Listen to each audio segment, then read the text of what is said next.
Very fitting. So, does everybody have all of their shit? I believe Let me so. just pull up Well, you Pridwin's got sheet. character sheets, even though they're gonna need work.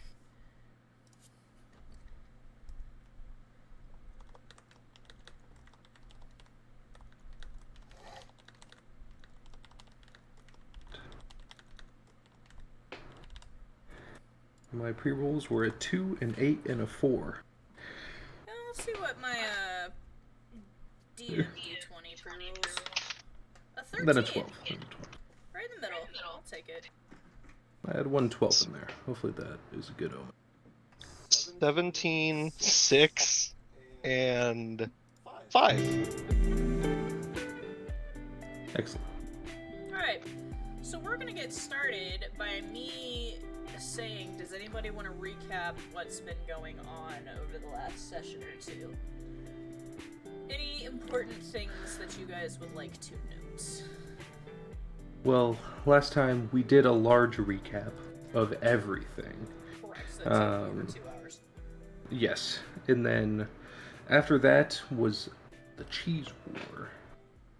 We had the good old cheese war, which resulted in let's hold on, let me pull, no, not that one. It resulted in the winners being Minerva, Maze, Liam, Pridwin, Apollyon, and Katya. Oh yeah. Yeah. And then Minerva kicked all your asses. yeah, she did. Yeah. Apollyon finally got fucked by a rhizostoma. Yeah.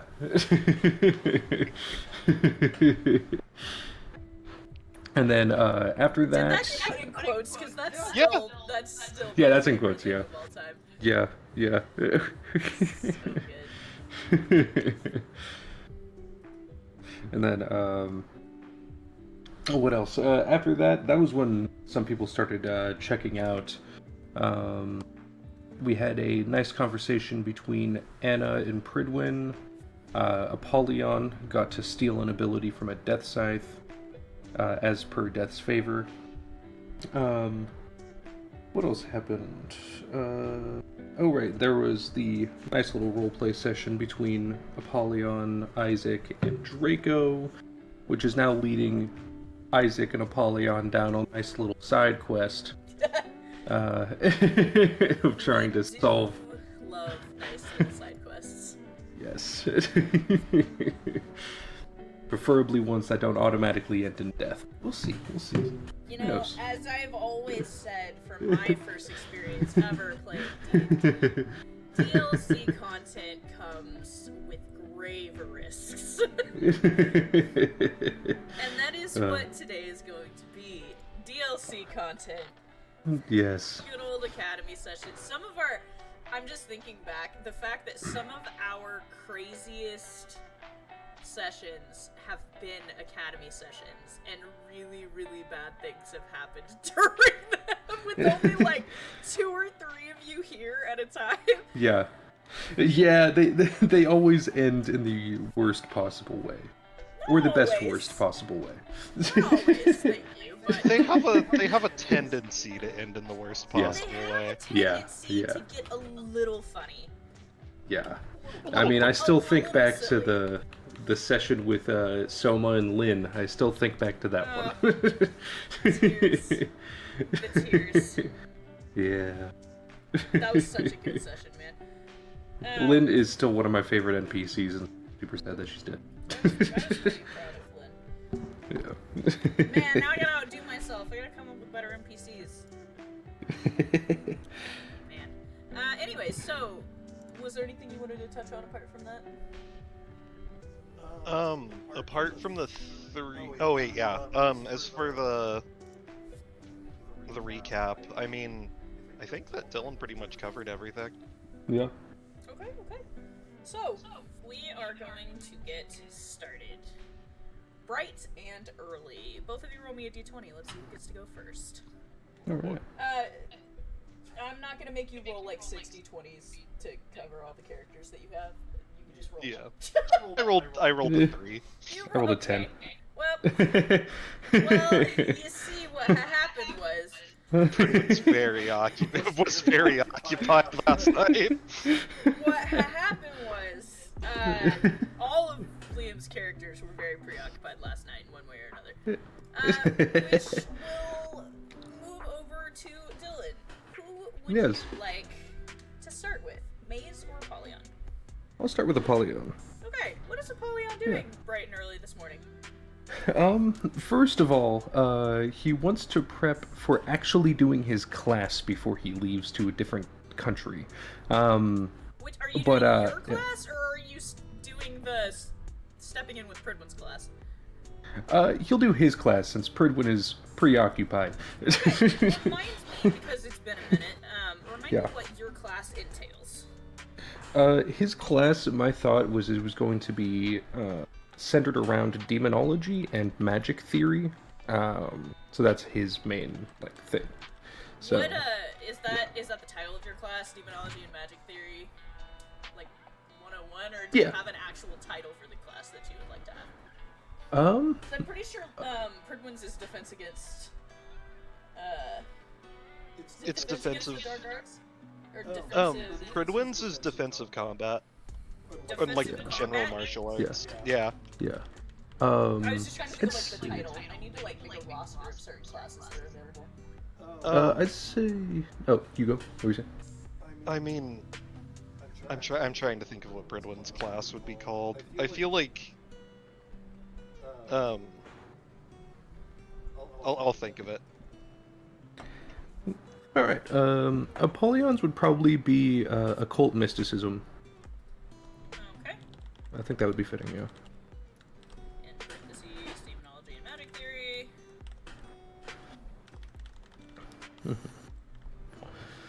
And, in preparation, he's going to find Minerva, because he still needs his stuff. What is Minerva doing right now? Minerva would be in the hospital wing, actually. Alright, he's gonna go there.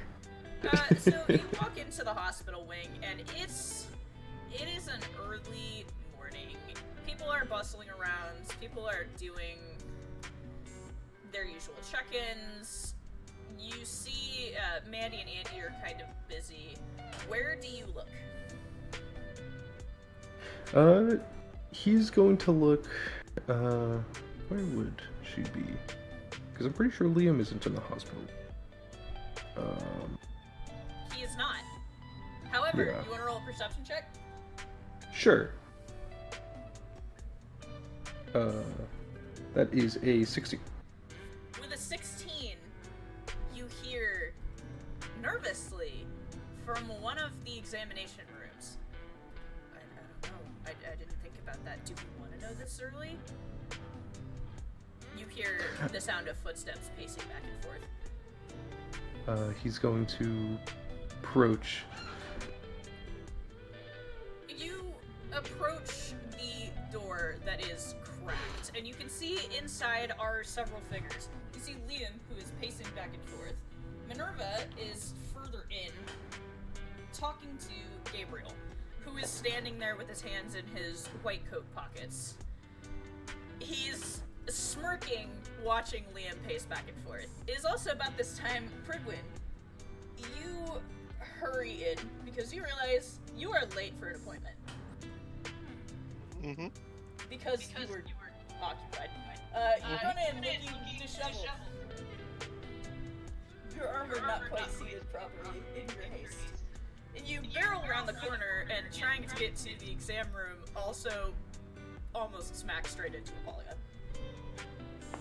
Oh! Hi. Apollyon. Gabriel mentioned that all of you were having a problem. Right, that is a project for later in the day, probably around evening time. Trying to, solve the case of Viper. I see. Is she... You said it can wait until later. Is she alright? Well, no, but, that's what we're trying to solve.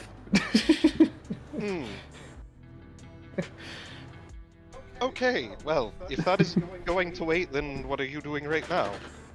looking for your sister. I'm preparing for my class, and, when I died, she stole all my things. And I can't Oh walk yes, them You can I see inside the room she is actually wearing Apollyon's purple cloak. Like the poncho.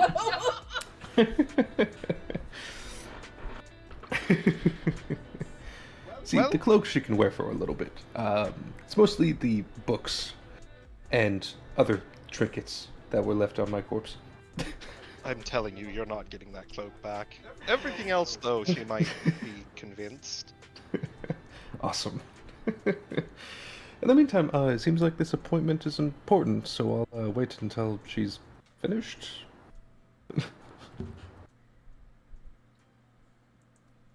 Apollyon awkwardly steps out of the way. Pridwin as you. Pridwin I just had steps this in. really goofy idea of like you in your full armor and like the white coat awkwardly over the top of the armor. Draped over the other. He's never heard of taking off his armor, has he? What do you do when you're wearing your armor to signify that you're an acting doctor?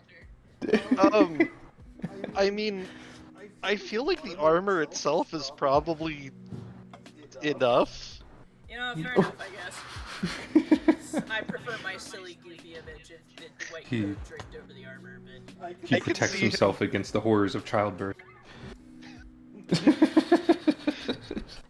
I can see him wearing a doctor's coat with like the arms wrapped around his neck like a cape.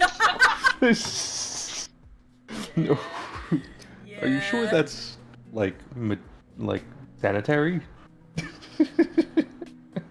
My armor's very sanitary, I'll have you know. Yes, because metal doesn't get contaminated.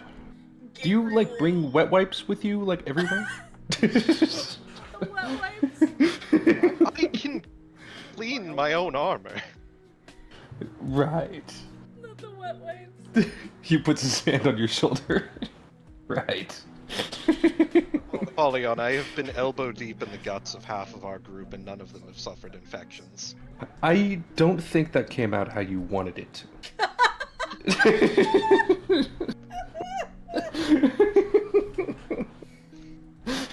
I'm not sure what you As mean. Pam from Archer would say. Raising! I'm glad you don't know what I mean, and I applaud your innocence.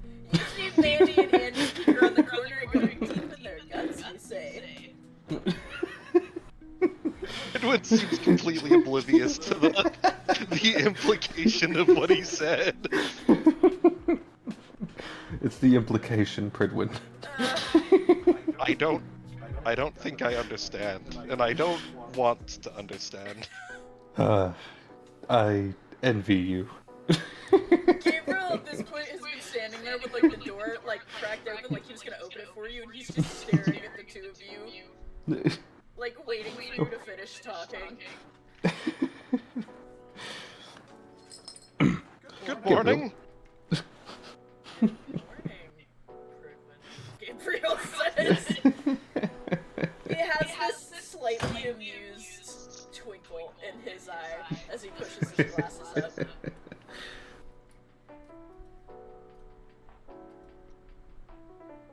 So, what are we doing? He hands you a piece of paper. He takes the piece of paper? It is a blood work. A return on blood work. Oh. What are the finer details of this return on blood work? You see a name at the top of the list. And there is, underneath the several pieces of blood work, a picture that is pinned with a paper clip, and then more paperwork underneath of it. And at the top of the blood work, it says Minerva with her date of birth. And then it says Baby Rhizostoma 1. And some unintelligible letters and numbers that you can decipher pretty easily. And you can tell that this blood work is the first checkup and also the first way to tell what gender the baby is that Minerva is currently carrying. Ah, Which, as you look up from the paperwork, is why you see Liam pacing back and forth, having an anxiety attack.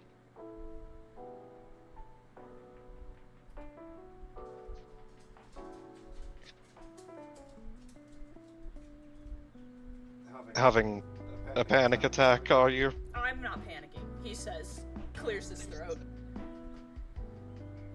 Certainly.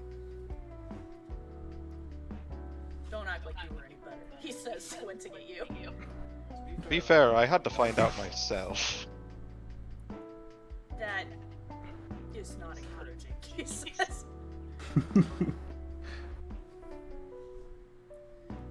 While my wife was bleeding out from being mauled.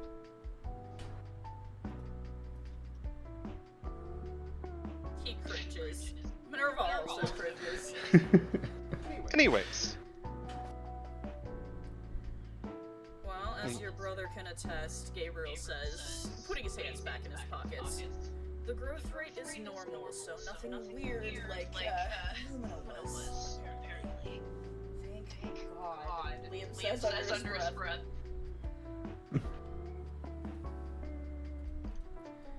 You flip through the blood work paperwork. It seems that the child is healthy according to preliminary blood work. Nothing appears to be wrong. Everything looks nominal, perfectly healthy so far.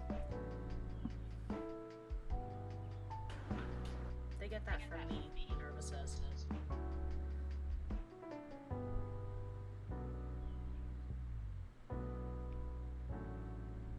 Liam swallows hard, glances at the paperwork, glances at Minerva. She shrugs. I told you it was your decision.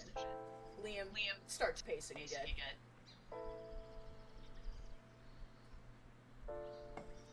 Are you trying to decide whether or not I should tell you what gender the baby will be? You know, it really bothers me, he says, stopping and turning to look at you, that you know what it is, and I don't. But also, I feel like it's too early. I often forget that you, humans, have a pre-assigned gender at birth. I chose mine. Everybody in the room just slowly turns to look at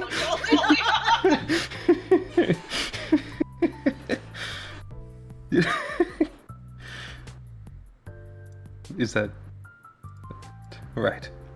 Norms here on the material plane are different. I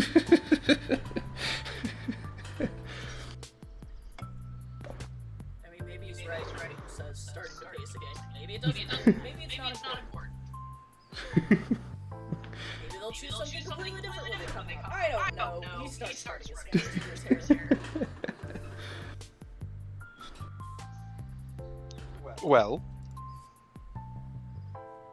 I would say it's not particularly a big deal, not to me at least. You can tell, based on the way he's bouncing on the balls of his feet, that it is a big deal to him. You can also tell your sister is highly amused by this.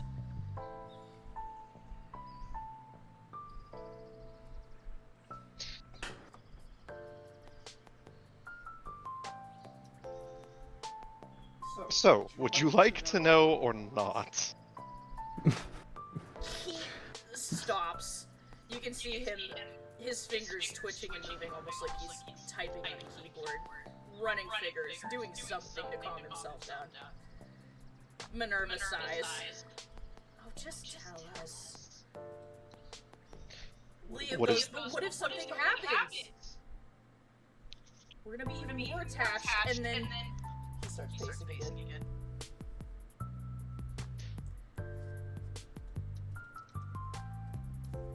Liam. I was made to hit people and type on a keyboard and work with computers. I was not made to deal with this level of anxiety.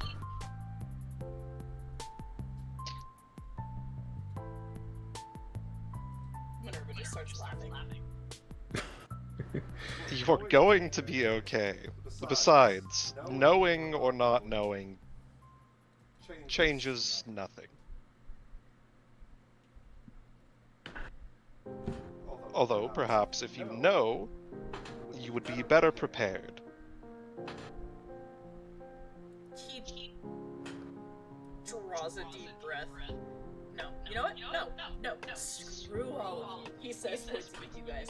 I'm gonna win. I don't want them. He turns around, matter-of-factly, and walks out of the room. Suit yourself. Minerva watches him go, and then sighs, looks up at you. So, they're healthy, actually? Gabriel Yes. didn't overlook something? Like I said, everything looks nominal. They. Oh, so you think it's a girl too? She says. No, I just misspoke. I actually haven't looked yet. She laughs a little to herself. I am convinced that it is a boy, and Liam is convinced otherwise. And I think he just doesn't want to be proven wrong.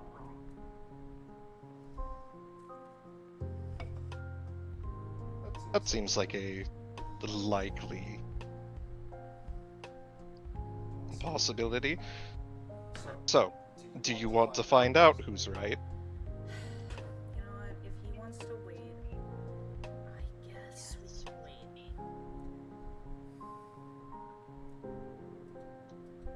But I'm right, she says, looking up at you. I'm almost always right. Well, that much is most certainly true. Well then.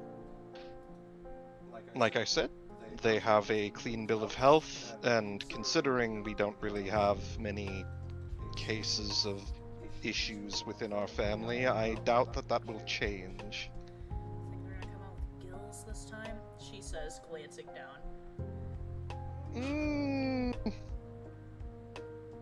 No, likely case is that eventually down your bloodline it'll lead more towards crab. All roads lead to crab.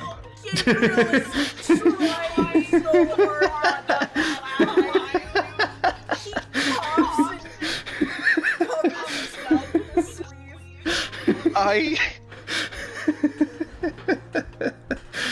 I don't know what to say about that, especially because I can't prove you wrong.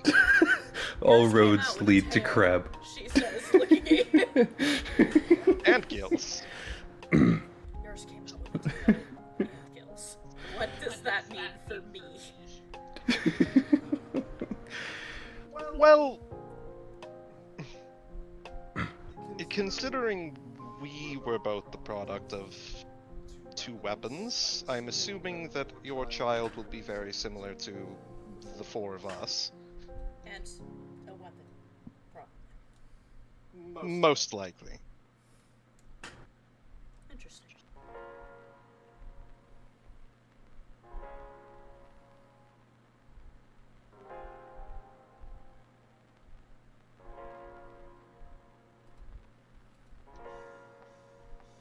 She glances down for a minute and says, "You think they'll be friends?" Oh, I think that they'll get along swimmingly. Gabriel's trying very hard not to laugh again in the background.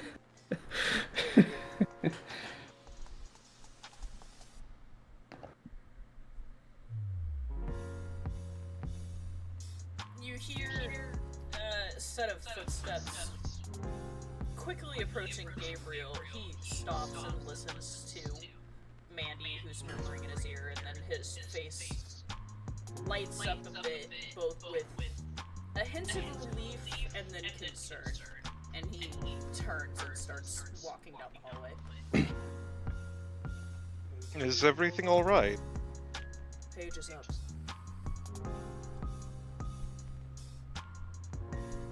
Should we accompany you? Welcome to if you can keep up, he says without stopping. Ridwin's going to follow. Polyon will stay with Minerva. You follow down the hallway. Minerva is getting up off of the bed and looks at you, Apollyon. What? Well, any concerns about parenthood? She squints at you.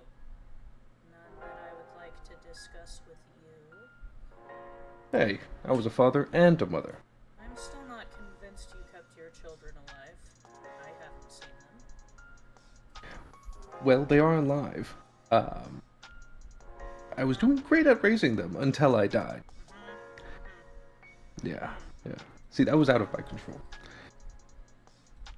She looks very doubtful. Killing you. But as someone who was a woman in the 80s, I could give you some insights. Let's put a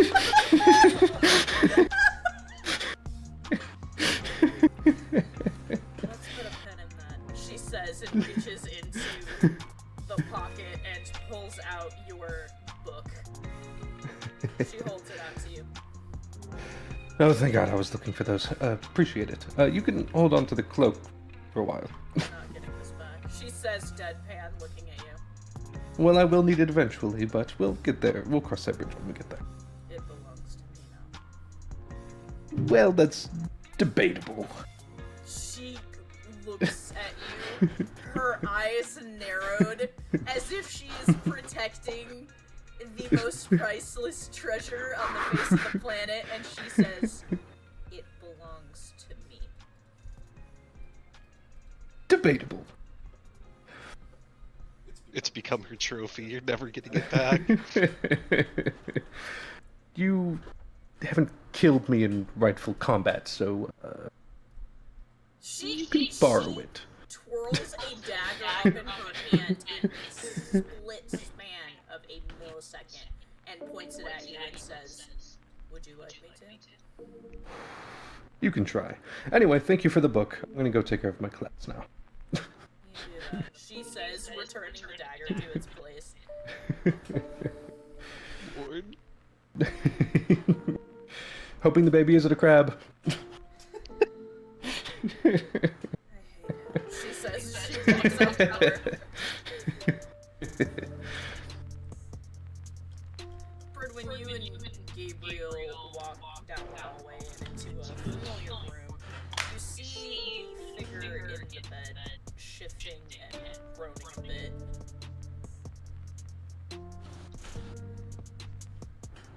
Why do I feel like I fell down a flight of stairs? Well, you have been through quite a bit. Paige's eyes open almost lazily, cringing from the white light of the room. Where am I?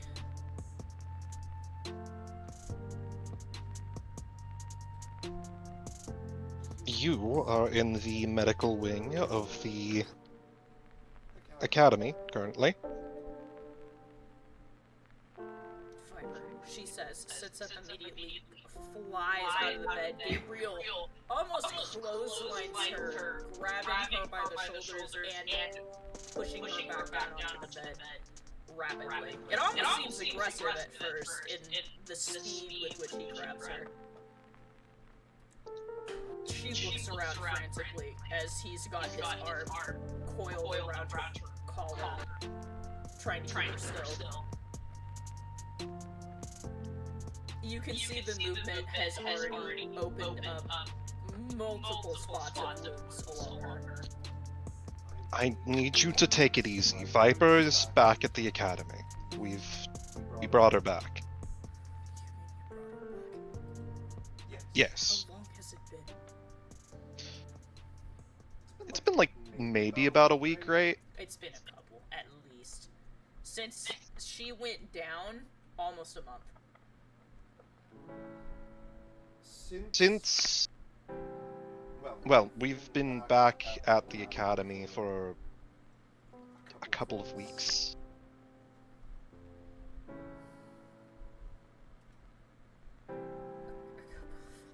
Since what?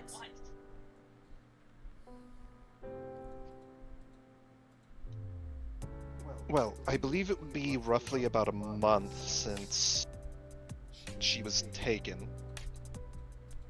She rolls her eyes back a bit, pushes her head back against the pillow, almost painfully so, and lets out a slow, grounding breath. Gabriel loosens his grip on her across her shoulders.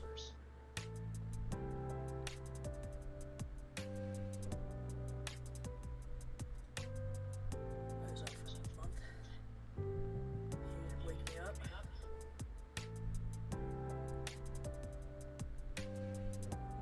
We were not exactly able to. Those girls.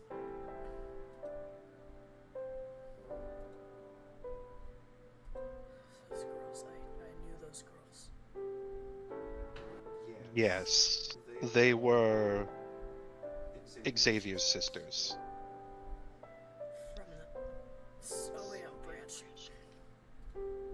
Yes, after the attack, they had been captured, forced into service of the witch.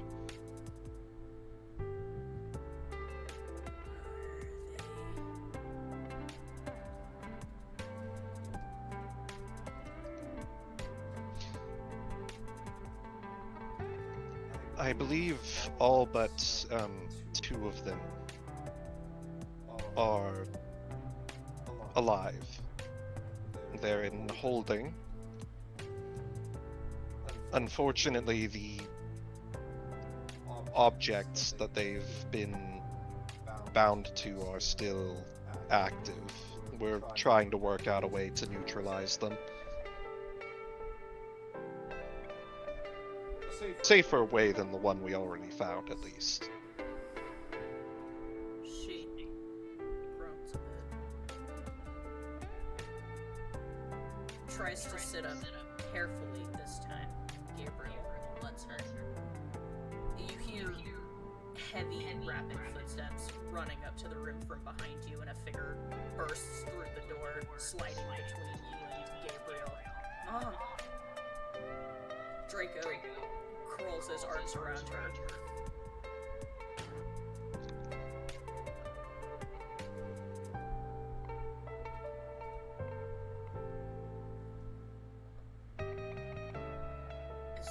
Is she good? Draco says, looking up at you and Gabriel. Is she okay? Apart from some moderate wounds, she is in, well, she's healing. No permanent damage. You don't look so bad yourself, she says, reaching up and brushing her thumb along the bandage, still covering the side of Draco's forehead. He goes, I don't want to talk.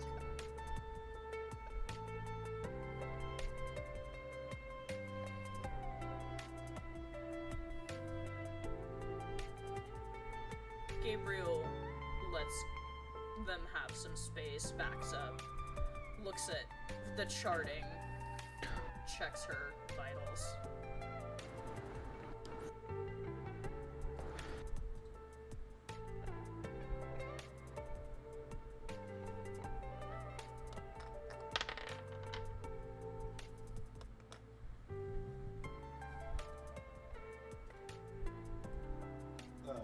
Gridwin will do his best to assist. You do so. Gabriel doesn't seem concerned, and you can see why. She seems, for the most part, to be healing, as you stated.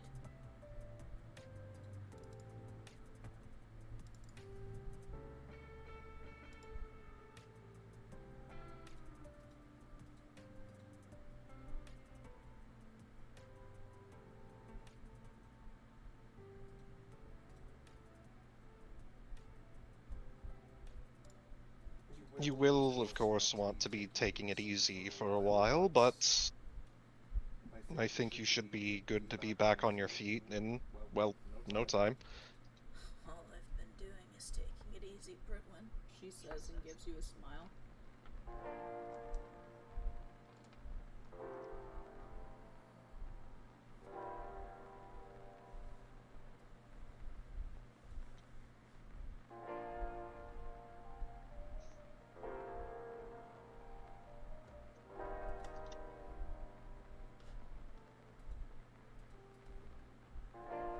Well, I don't see any issue, unless, of course, Gabriel has any concerns with you being back on your feet. Not if she can keep it together, he says and smirks. She sticks her tongue out at him. Then I doubt that it would be an issue. She ruffles Draco's hair, pushes him back. Alright, enough fuss. How are the rest of the redacted team? Glad to see you're still alive, she says, looking at me. Fortunately, we suffered no casualties within our own group. Well, Gabriel says. For the most part. It has been, a long couple of weeks.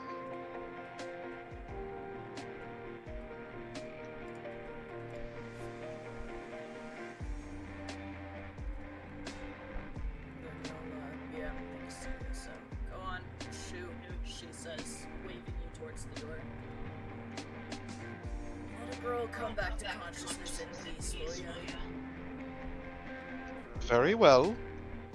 If you do need anything, though, you can always call on me. Yeah, kid, she says, waves a hand at you.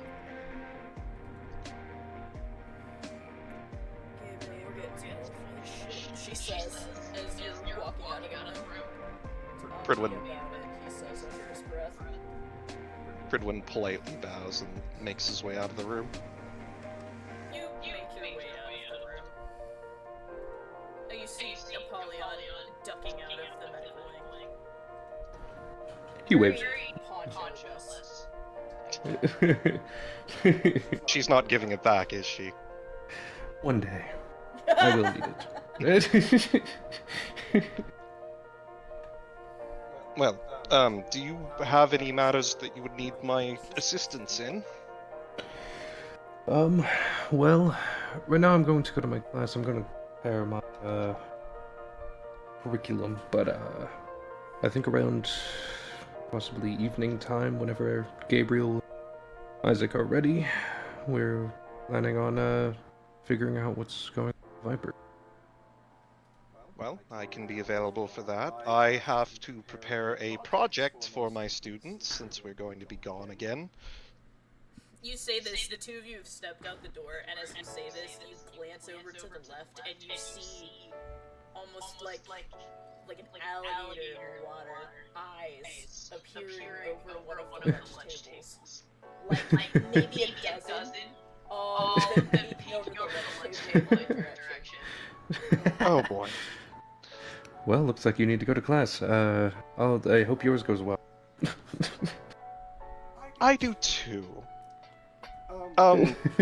Well, I will meet you later. There was actually a matter that I wish to discuss as well, but I think that can wait until after we've taken care of the other situation.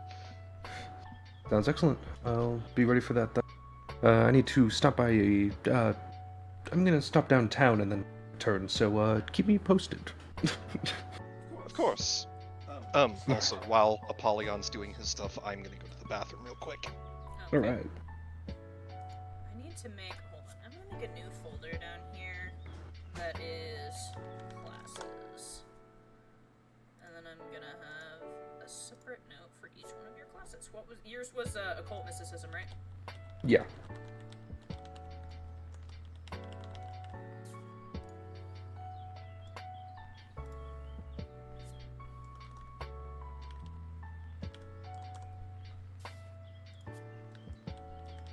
This will make it easier for me to keep track of who is in what. So yeah, we have not ever discussed one of your classes before, so Yeah. would you like to go into your class, a little bit about your class, and to what level of students, star levels, or ability levels you are opening this class up to? I'd say he's opening his class up to probably like a mix of 2 and 3 stars. Is Or there just like 2 a star. specific pre-qualifying class or anything they have to take? He would have specifically requested students who are either underperforming delinquents, and any students that are actually doing well in school. He wants to sort of see how he would have requested that specifically because he wants to see how they would interact with each other. Interesting. It's imperative. Are you allowing people to elective into this class as well? Yes. For those whose studies this qualifies for. Okay.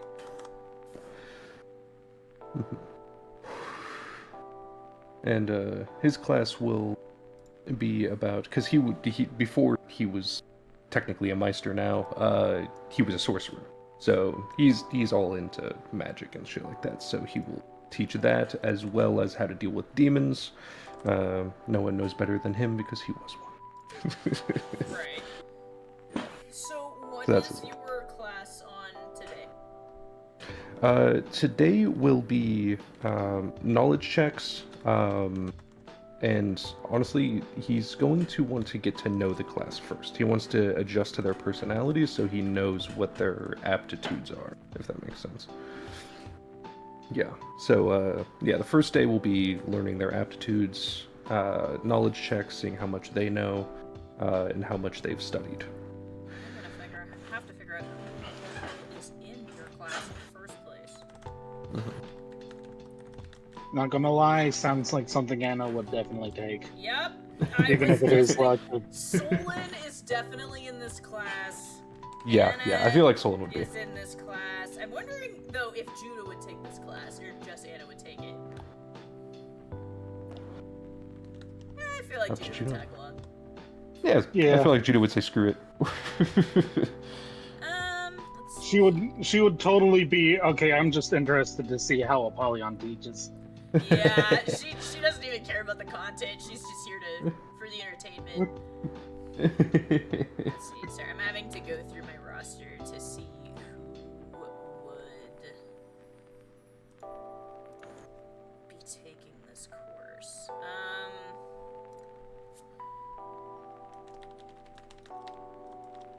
They would be taking this. I feel like if the Ladybirds were interested, he would You go with their actually, I presence. have 2 of them on your roster already. Takana and Ursa, Hell yeah. 2 of the. They're kind of in the middle of the age group. Yeah. I think Sweet. they're both 16. I don't know if they were the Yeah. twins or not. Mm-hmm. Let's see. I'm trying to think of, because at the moment there's not a lot of delinquents in the Colorado branch with everything that has happened. So you're mostly getting electives or very successful people who have been recommended to you at this point. Okay.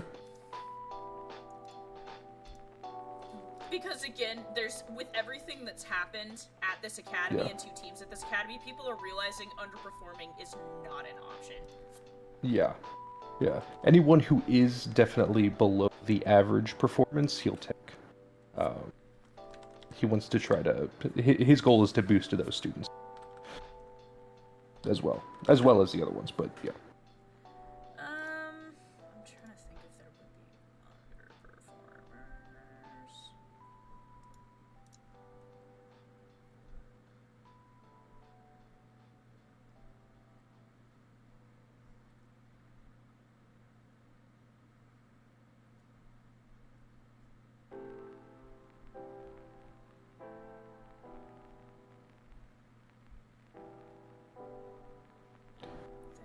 If So not, this is gonna take me a second. There's yeah, a lot no. of teams I have to go through. No, you're good. If not underperformance, he would also take in, like, if not any of those, then he would take in any solo students. Students who don't have a partner. That would be difficult because Yeah. the solo students, a lot of their electives are with solo professors. Okay. So okay. there are, like, Paige specializes in solo combat, so a lot of them utilize her. Mm-hmm.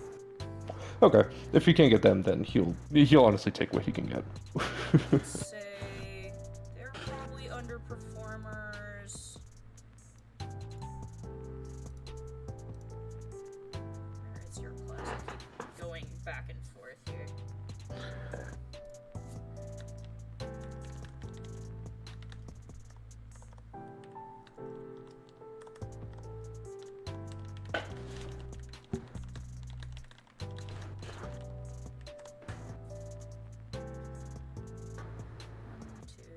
Four, 5, 6, 7, 8, 9. Is there a limit for how big you want this class to be? Not really. As many students as you feel like wanting to add.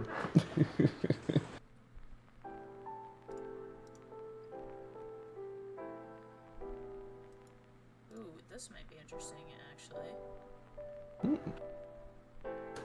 Haha, I wonder if that's gonna bring up some memories for Apollyon. Oh. I'll bring that up myself. Interesting.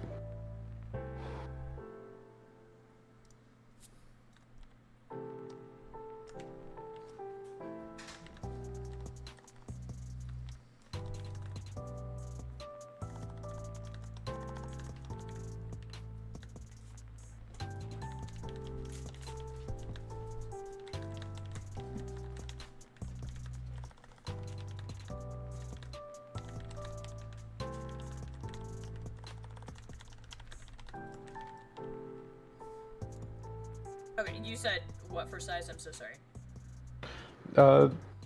I'd say, You currently have 10 right now on my roster so far. yeah. Yeah. I'd say, And a right now, limit. as far as, like, it goes, you have 3 from Redacted, 2 Ladybirds who are overperformers, these 2 are overperformers, these 2 are underperformers, and this one is also an underperformer. Okay. I'd say he'd extend it to maybe 12. So 2 more, let me see. Yeah. I'm kind of thinking, Pridwin, would you recommend Apollyon's class to your 2-star students? I would say yeah. Interesting. Ooh. Interesting. You would probably recommend it to anybody who fits into the curriculum that Apollyon laid out. Yeah. I am going to put your 2-star students in.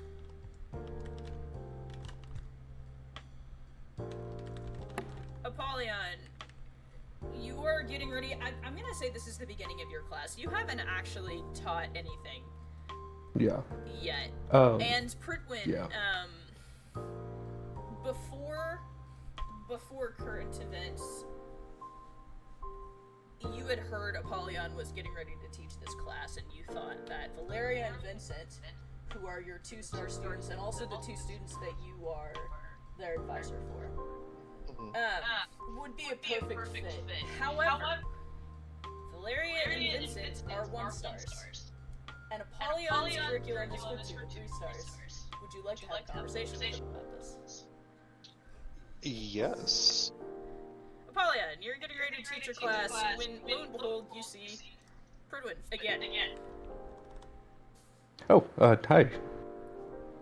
First of all, question, where is your class? Where do you hold your class? That's a great question. He'd probably hold it in one of the classrooms, probably like the biggest club classroom he can find. So, classrooms and clubrooms are very different. Yeah. The clubrooms Okay. are the ones that are on top of the building in all the different club houses. The classrooms are on the 1st and 2nd floors. Okay. He would take a classroom, because I remember being on the map. Is there any classrooms that look like one of those big college classrooms? A lot of them are like that. I would Okay. say there is a lecture room.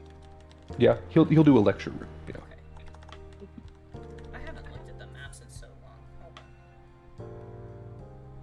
Do we have them posted still? Yeah, they should be in maps. God, I feel like we need to take all of these old ones down. Yeah. Okay, here we go. First floor, second floor. Yeah, you designed on the first floor one of those classrooms to be an enormous lecture room. Awesome. Yeah, perfect.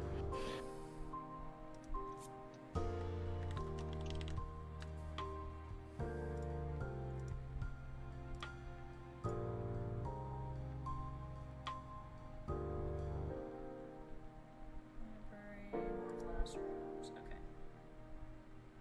Yeah. So there's plenty to choose from, honestly. So that's that. So yeah, Perdwin, you show up into this lecture room, this shared lecture room, and find Apollyon somewhere. Where are you prepping in this enormous lecture room? Probably at the desk in the center of the room. You find it very odd to see the ex-king of hell in all of his glory, sitting with a pair of reading glasses on his nose, flipping through papers frantically on his desk. His desk is, like, covered with papers. You know, I never imagined you as a professor. Yeah, I actually used to do this for my daughters back in the day, and my son. Oh, the room was a lot smaller. Anyway, continue. What brings you here? Sorry. Something just crossed my mind. I have two students within my class who I think would be very interested in your curriculum. He pulls out a piece of paper. I actually have slots available.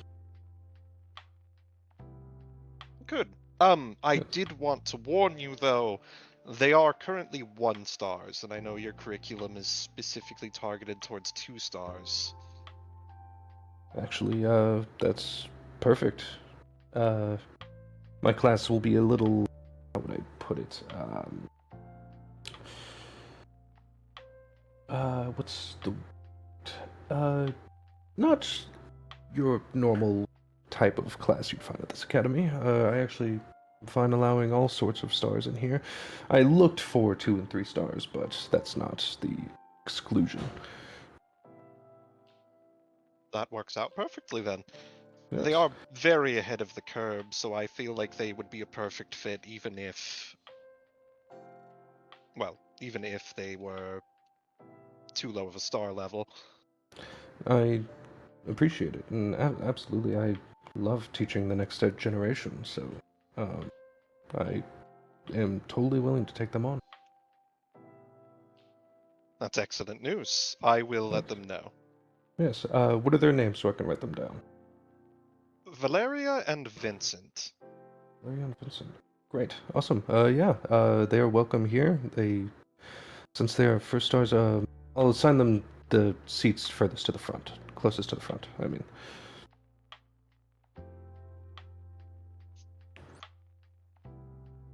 Thank you very much. Of course. And, yes, I hope your class goes well. Well, I'm sure they're going to be upset about me going back out on assignment, but I think that I have a good project for them. Let me hear it. Well, since we're going to be away likely for a long time, and I've exhausted most of the more active projects that I've been able to come with, Mhm. I felt that it would be a good idea to ask them why they joined the academy.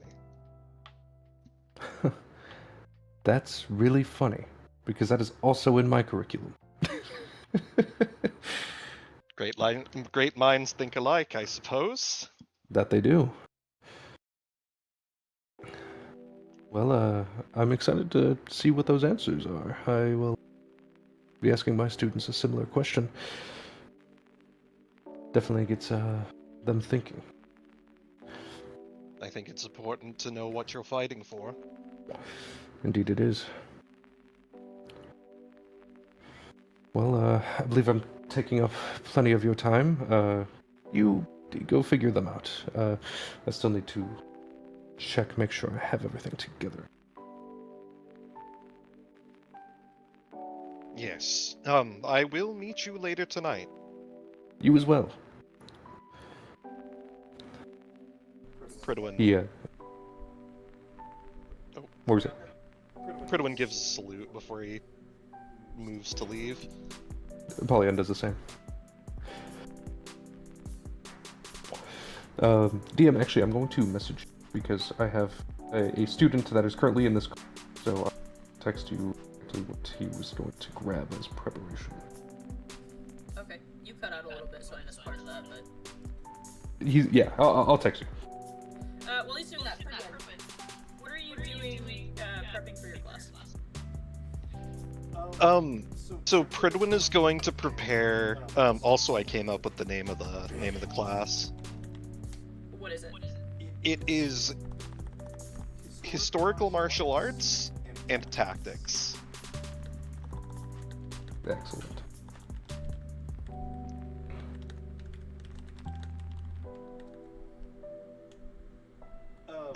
And I think he's going to be preparing. First, he's got that project, so I think he's preparing his speech for that. And then I'm thinking the way that he usually does his classes when he's actually in, he kind of cycles through different like weapon types and like different types of basically the historical martial arts for different weapon types and also like team tactics and stuff.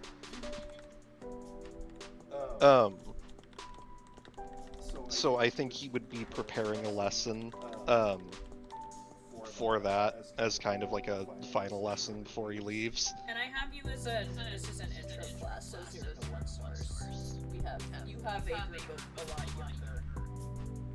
Yeah, I think in terms of like the types of students that he would prefer, I definitely think it would be an elective option. Students who have unconventional weapons, people who are struggling to find partners, either due to being an unconventional weapon or just not.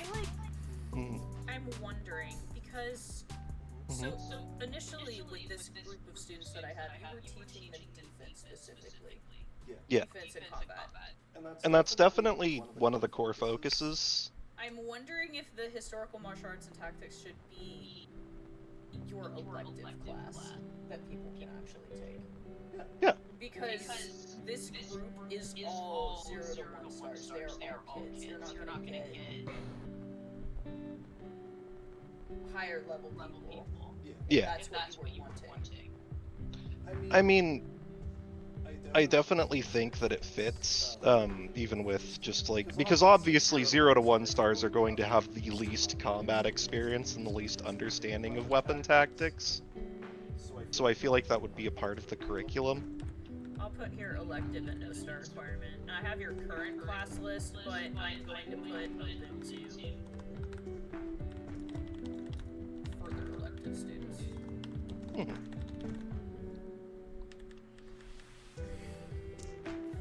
Okay. Who wants to go first? I'll let Pridwin go first. I was gonna say I'll let Apollyon go first. Alright, high or low? Which one do you want to win? I'll do whatever he doesn't. Let's go with low. Alright, the Brooklyn Dice say... They say Apollyon is going first. Alright. Here. Fuck Sending you. Yeah, fuck you. I'm texting you real fast. Yeah, I was gonna say, you still haven't sent me anything. Yeah.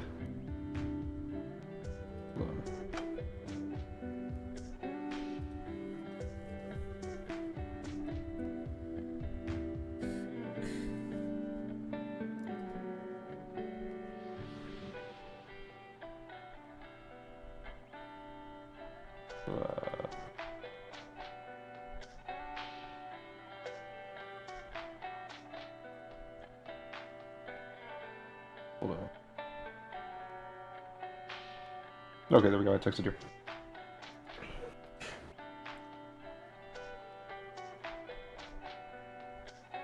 Interesting. I would say those are pretty easy to acquire. Excellent. All right. Yeah, I would say that you. Yeah. They probably actually have some at the school that you can use. Awesome. Sweet. Okay. Then in that case, yeah, he'll begin. He'll wait for everyone to step into class. So this is currently your class roster that I am going to give you. Excellent. I need to put those in my notes. Ignore the parentheses. That's Obsidian doing Obsidian things. No, you're good. All right. Excellent. Once they're all in, he'll begin. Good morning, everyone. My name is Apollyon, for those who haven't met before. I'll be teaching about occult mysticism, though you'll probably hear people refer to it as demon hunting and magic theory. They're both correct. He'll look to each of his students. Before we get started, I'd like to make one thing clear. This isn't necessarily a combat class. You'll have other instructors to teach you how to swing a weapon, improve your soul wavelength, or survive a sparring match. My job here is different. I'm here to teach you why those things work, why they sometimes don't, and how to recognize the difference before it gets you killed. He pauses to look around, engaging their reaction. All right. Or like an But that's what insight works check, there. I would say. Insight? That's a 14. Okay, with a 14. I would say everybody is paying rapt attention to you. Some of your students look more nervous than others to be here. Particularly, Valeria and Vincent look terrified. Not just of being here in this upper level class, but kind of also of you. But they're doing their best to hide it. You also see the, I don't know if I've ever posted her picture in chat, except for like one time 3-4 years ago. Hold on, let me find her. I know I have a picture of her somewhere. Yeah, there she is. This girl. She is sitting a bit closer to the back. And it's not that she looks anxious about you, but she definitely feels there's something bothering her. You can tell. But she's paying rapt attention as well to everything that you're saying, and she actually has a notebook out and a pencil, like she is prepared to take notes. Awesome. You do see as well, Cora and Ashton are the team leaders of the Aces. Yeah. Who you should recognize. They are very often around campus, involved in campus politics. They're involved in everything. They are paying very good attention. They are sitting next to each other, looking excited for your course. The Ladybirds obviously are paying very good attention to you. Solon is being Solon off in the corner. Yeah, brooding. Brooding, but also like has that fangirl kind of twinkle in his eye every once in a while when he looks at you. Yeah, that sounds like Solon. I'm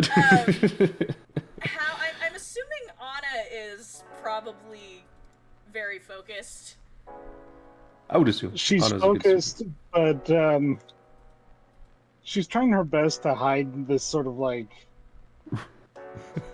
glare. And you can't really tell why. Resentment. Judah is the most relaxed person in here. Judah looks like she doesn't give a fuck. She has, like, she's chewing gum and mad chillin'. But you can tell it's not in a disrespectful way, but she's just, that's the vibe. She's just her. Yeah. Yeah, I can see that. Yeah. And then the two students you don't really know, they're kind of in the middle. Jamie and Missy, you have a note from one of the other professors that is a little note telling you that they are underperformers, but it's not for a lack of trying. But they have been struggling. They have been struggling with working together, they have been struggling with working with others, and the professor that sent you the note has not been able to figure out why. I see. Okay. You also have a similar note from Iger in regards to Amina, the girl you don't really know, that is sitting there wearing the headscarf. Iger tells you, I'm not sure what's up with her. She doesn't really talk to anybody, but she seemed very interested in taking your class, so I am recommending her to your course. All right. Excellent. So that's He's, kind of the vibe right now that you're seeing. Okay. Awesome. I imagine the GIF I sent is their POV. God, honestly, yeah. So he'll continue. If all you learn from me is how to cast another spell, then I failed as your instructor. He walks to the board and writes a single question. He points to it. What drives you to fight? What is all of your motivation? I'll take hands. Immediately you see your star performers raise their hands. Takana and Ursa, Cora and Ashton. You also see a very, very shy, shaky hand go up. He'll point to that one. It is Valeria, the little one star sitting at the front of your class. Now I should preface, you do answer the question, state your name, so everyone can get to know you. Now continue. She seems even more nervous now that you've said that. She seems like she's regretting raising her hand at all. She kind of slowly lowers her hand and glances around and says, I'm Valeria. Because it's the right thing to do? He sort of smiles at that and he says, "Hello, Valeria. Nice to meet you. I had a great recommendation for you to my class. Now, I have to ask, why?"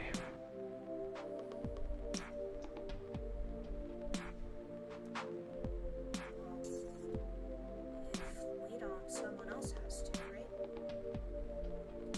Correct. I want to know why you fight. What drives you specifically? I want to protect people. I am a shield, Noble. she says. Noble indeed. But why do you want to protect people? What makes you feel that drive to do so? Because she protected me. I see. Good answer. He points to one of the star performers. You glance around and you point to Ursa. Ursa smiles at you. You are on a friendly level with the ladybirds at this point. Yeah. Personally, it's in our blood, she says, glancing at Takana, who nods. We were born and bred to fight. Interesting answer.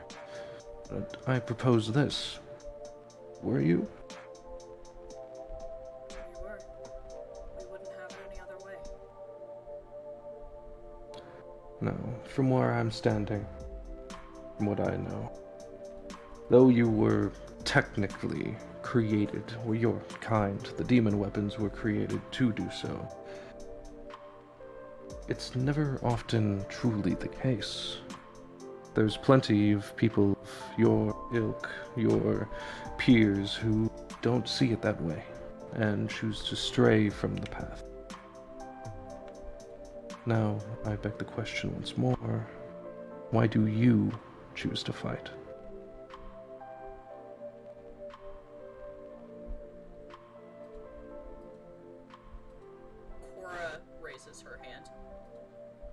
He...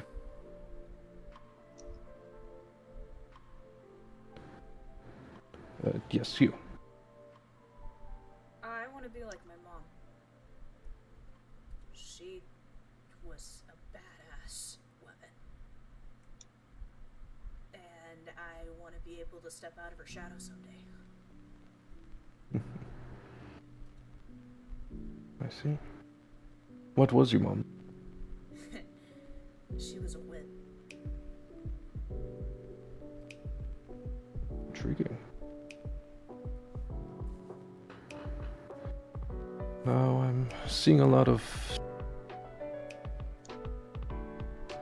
good answers. There's no single wrong answer. But does anybody have any other input to add? Am I cutting out? A little bit, yeah. God damn Yeah. it. One moment. Judah, elbows you, Anna. Anna has an answer, but I'm in the middle of something, and I'll finish it up in like 2 minutes. and Sounds then I'll good. give it- I'm going. Wait. Oh, okay. I'm not cutting out anymore. Okay. Cool. Awesome. You are a little bit still. I am a yeah, little bit. he's still Hold on. cutting out. Oh my Wait. Am I? God. No, I'm not downloading anything. Here. Let me be right back. I'm curious, Pridman, are you listening in on Apollyon's class? I think he would be. I feel like you and a couple other of the teachers are in the back of the lecture room watching this. Okay, I'm back. Dreadfully curious. Curious. I feel like you and Gabriel and I feel like Gabriel would be. Oh, Yeah. definitely Pridman Gabriel, and yeah. Tiger are at the back of the lecture hall, sitting and watching. Do you have any input that you would like to? I think since Apollyon is still talking, I think Pridwin is going to try to do his best not to interject. Yeah. Anna, Um. Anna was finishing something up. Oh yeah. Yeah. Yeah. I have finished. Nice. Oh, excellent. If I don't. Yeah. What were you saying?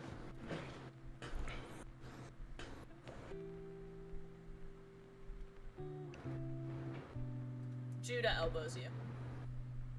Oh yeah. I'm trying to think of how to phrase this.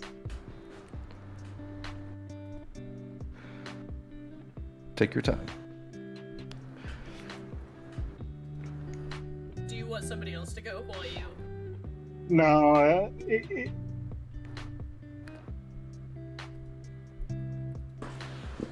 so I think what originally started my inspiration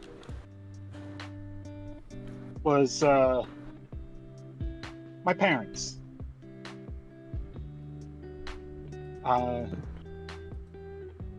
But I didn't really know them that much. I've only heard the stories others have told me.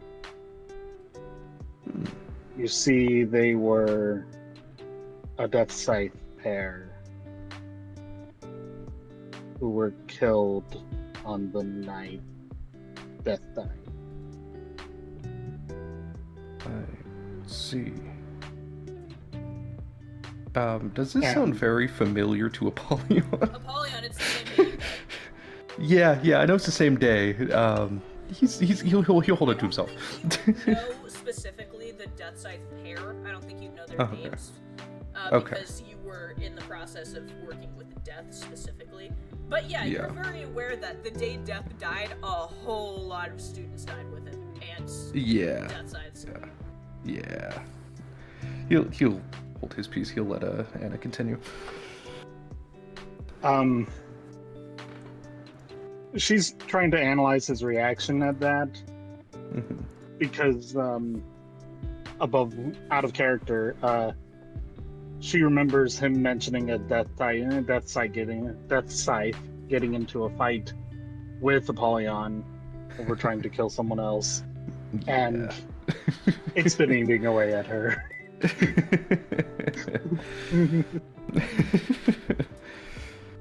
Alright. But beyond that, she's like, but the way people describe them, they're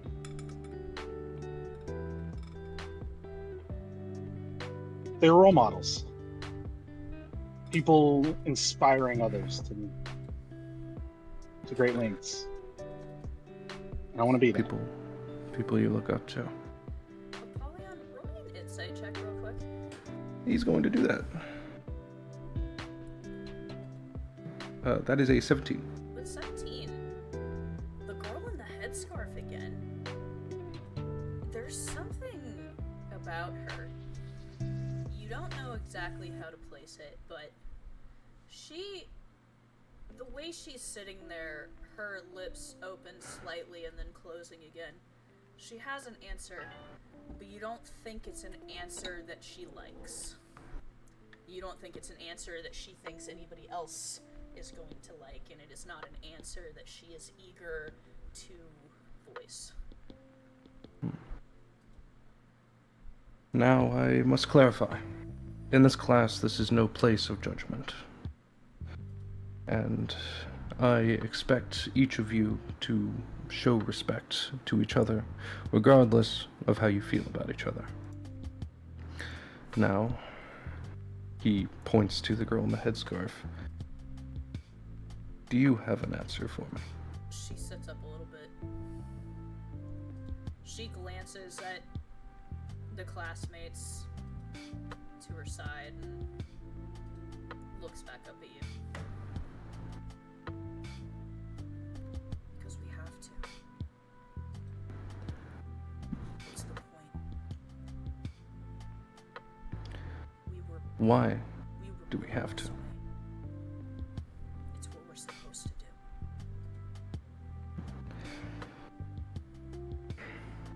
From what I understand, in this world, right and wrong isn't so black and white. Everyone wants to save the world, but no one can agree on how to do it. You're wrong, she whispers.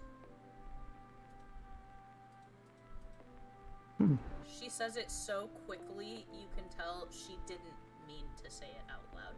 And you're not sure if she even knows she said it out loud. This has piqued his interest. He's not, irritated at being, interrupted. He's actually more intrigued. He looks to her and he says, "How so?" Not everybody wants to save the world. Interesting. And why might you think that? Because it's true. Well, anything can be true if you say it is. White, nothing is black and white.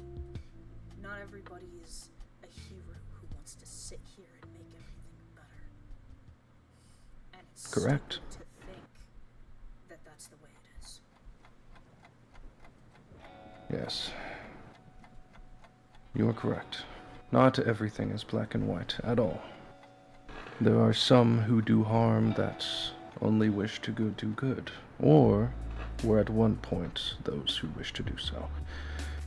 There are those who were treading along a dark path who saw the light. There are some who simply waver between it. The line between those things is very thin.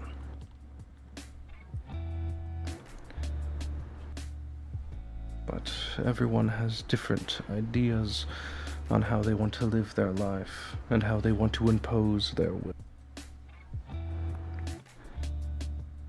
Now, I ask a better question. How has your definition of your motivation, how you wish to fight, why you wish to fight, how has that evolved over the time you've been here? I ask this to the 3 and 4 stars present, if there are any.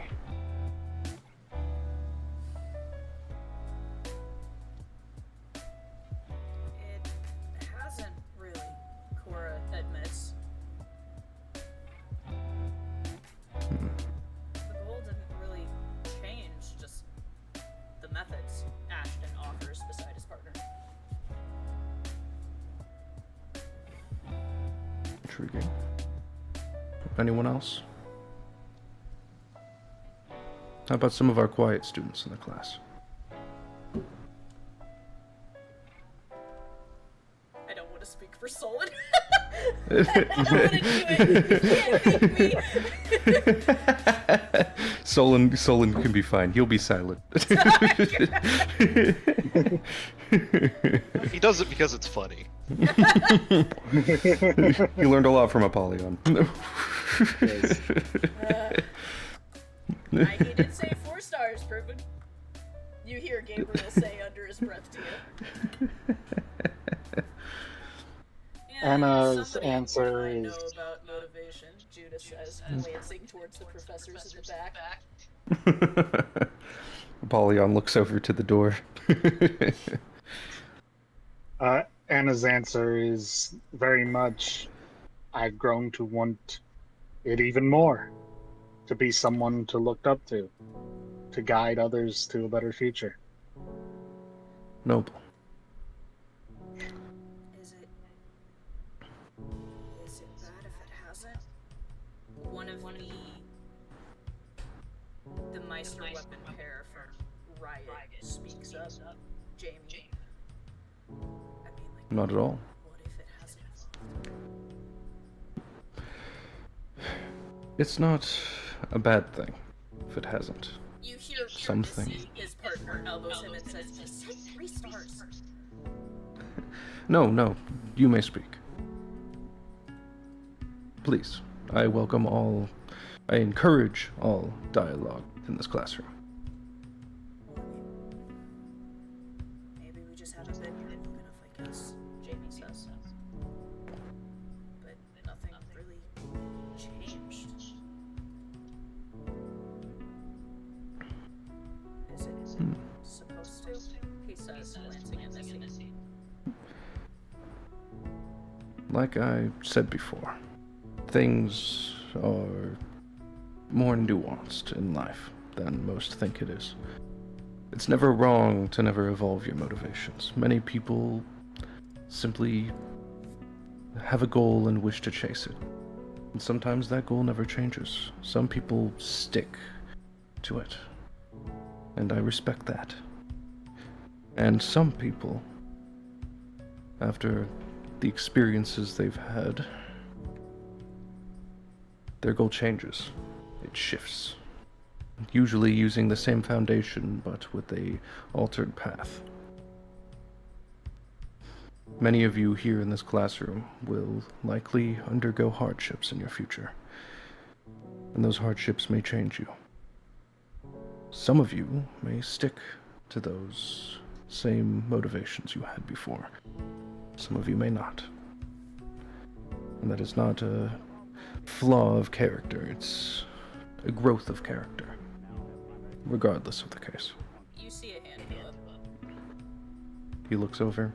It's Vincent, your youngest student. He points. Has yours changed? You, like, died, sort of, right? Yes. Yes, it has, actually. See, some of you might not know. There's likely rumors that surfaced about this school, but I am a lot older than I appear to be. You hear a giggle from a couple of your students. I have had many goals throughout the course of my life. Many changing, many shifting. My goal just a year ago was revenge. But through the hardships I faced, he looks over to the professors in the back. Through the companions I've met, goals have shifted once more. It's not merely to strike back at those who did me wrong anymore. I now seek to build a brighter future for those who would inhabit it. Not out of some noble desire, but because I've grown to truly cherish and care for all of you. I'm not human, but I've grown to become like all of you. I've changed.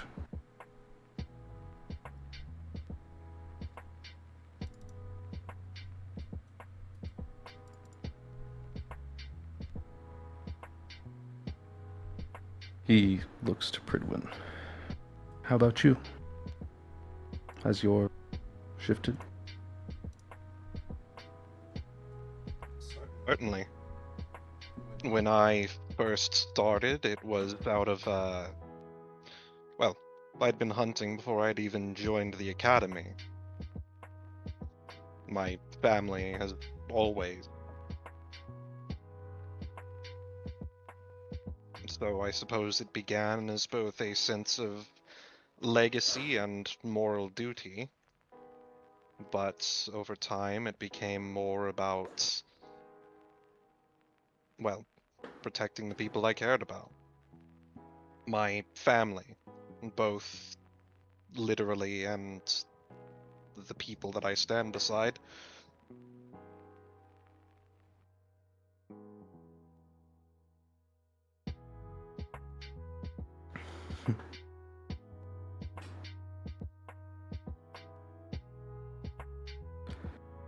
Our experiences change us. It's a natural side effect of life.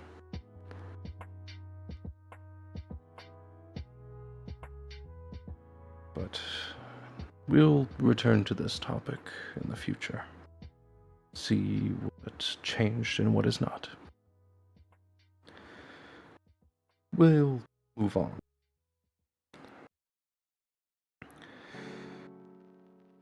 Let's see, is it...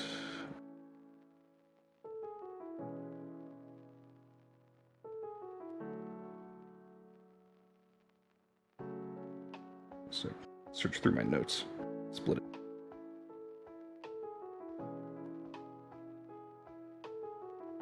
Okay. Okay.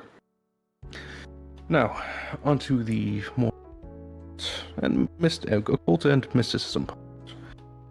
I'd like to ask each of you, as most of the people here in this academy utilize magic. Am I cutting out? Why the fuck am I cutting Very out? bad. God. Hold on. Let me figure this. Doing that. Chat settings. Okay. Okay. How do I sound now? Okay for the moment. All right. I just turned my microphone level up. Hopefully that fixes it. Now onto the occult and section of my class. Let's establish a baseline. Most of you use soul wavelength for your magic, which is a common appearance throughout the school. Some use true magic. So I'll ask you this. When I ask a question, answer if you know it, and if you don't guess it just to fill the silence. I'd rather know what you understand than what you think I want to hear. First question. I'll have a show of hands. What is soul wavelength?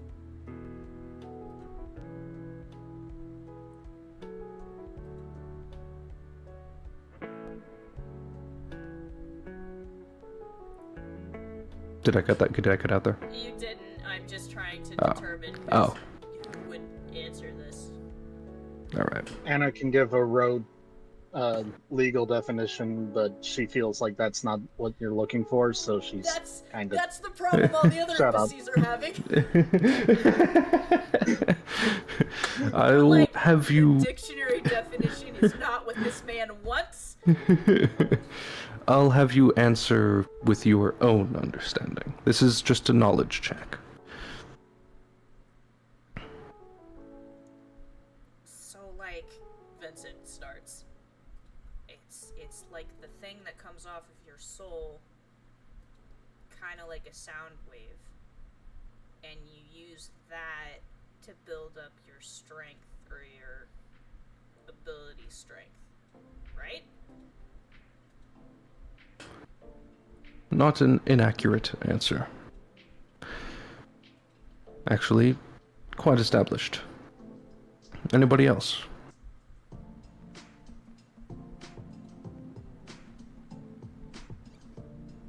It's kind of who you are, Ursa says. I mean, your soul wavelength is like a heartbeat, a fingerprint. It's uniquely identified to you. He snaps. Correct. Now, on to the previous answer. When you use it to interact with your partner to grow stronger, what is that? Resonance? Valeria says. Yes. Every soul has its own frequency, its own rhythm. The rhythm can be amplified, disrupted, synchronized with another, or thrown into chaos. When a Meister resonates with their weapon, they aren't sharing energy. They're synchronizing two souls that are, for a brief moment, speaking the same language. He writes on the board, soul wavelength equals... It does not equal resonance. But even though these two things here are not the same, they work as side effects of each other. You have to have soul wavelength to resonate. In order to resonate, you need soul wavelength, etc. Now, next question. What is magic?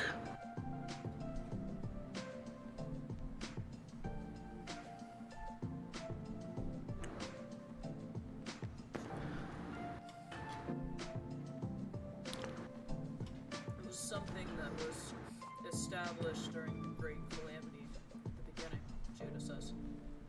I feel like it doesn't really have a good answer. It just kind of happened. I could posit my theory if you're interested. I Several encourage all students at dialogue. Goodwin. I encourage all dialogue. From my observations of magic, there is no clear defined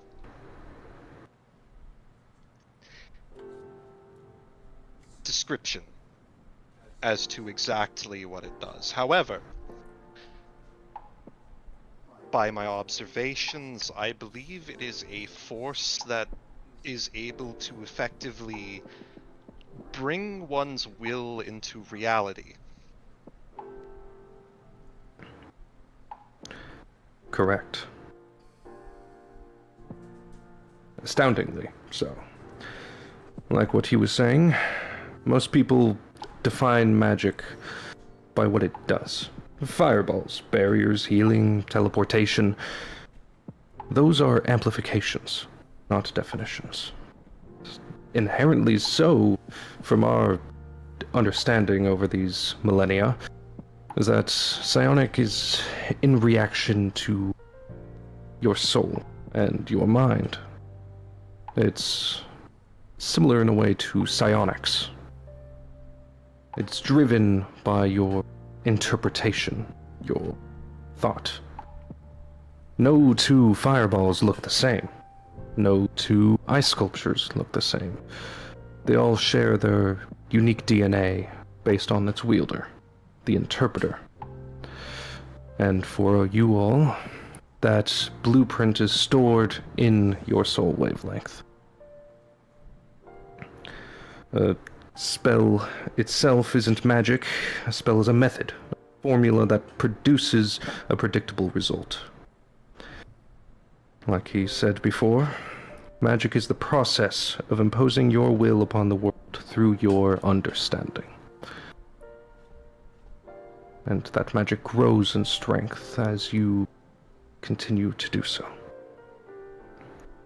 You're not just working your body, your stamina, you're working your mind. Your mind is where that blueprint is stored.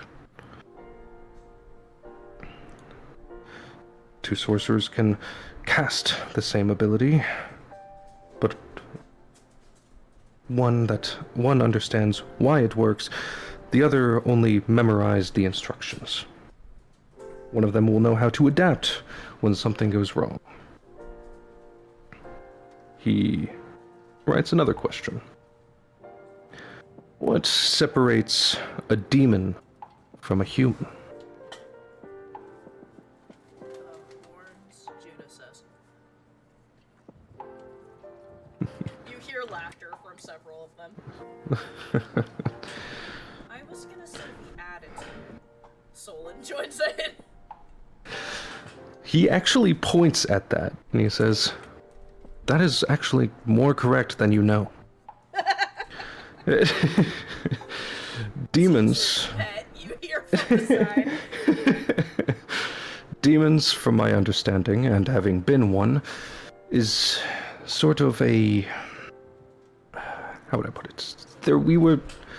We theorized that we were created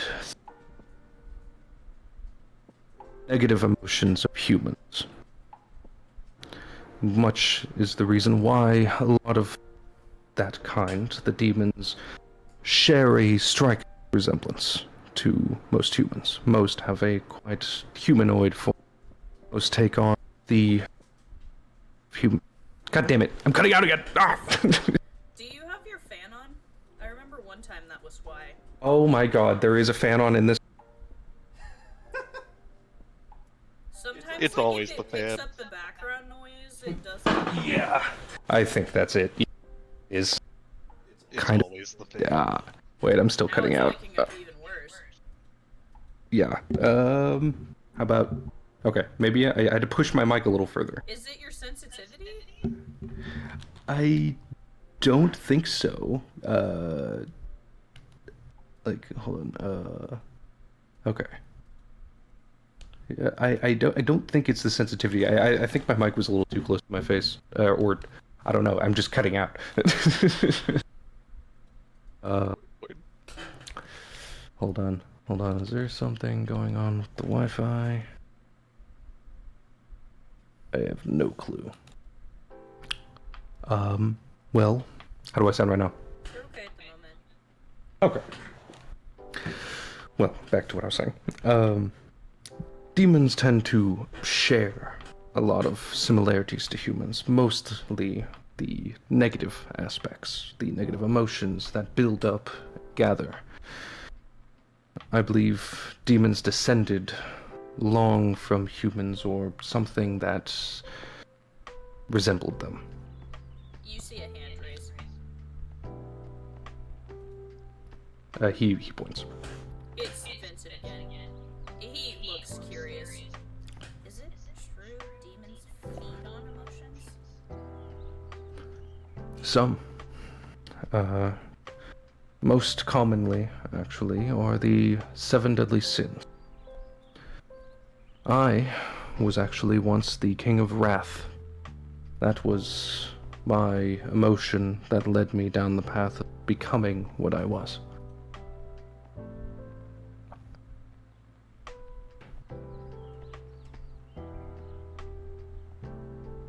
He seems satisfied with this answer. Now, many demons share different forms, different structures and purpose. Many demons are deceptive. Some are warmongers who slaughter without reason. And some are like all of you. Some are born a demon and are more susceptible to emotion and madness, but still fight their inherently fiendish nature.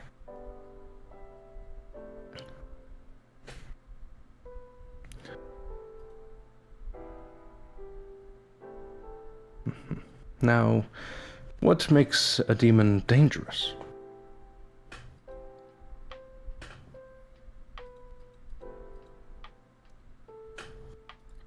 What? You would expect people to say their power or their abilities, but honestly, I don't think they're any more dangerous than anything else, as Cora says.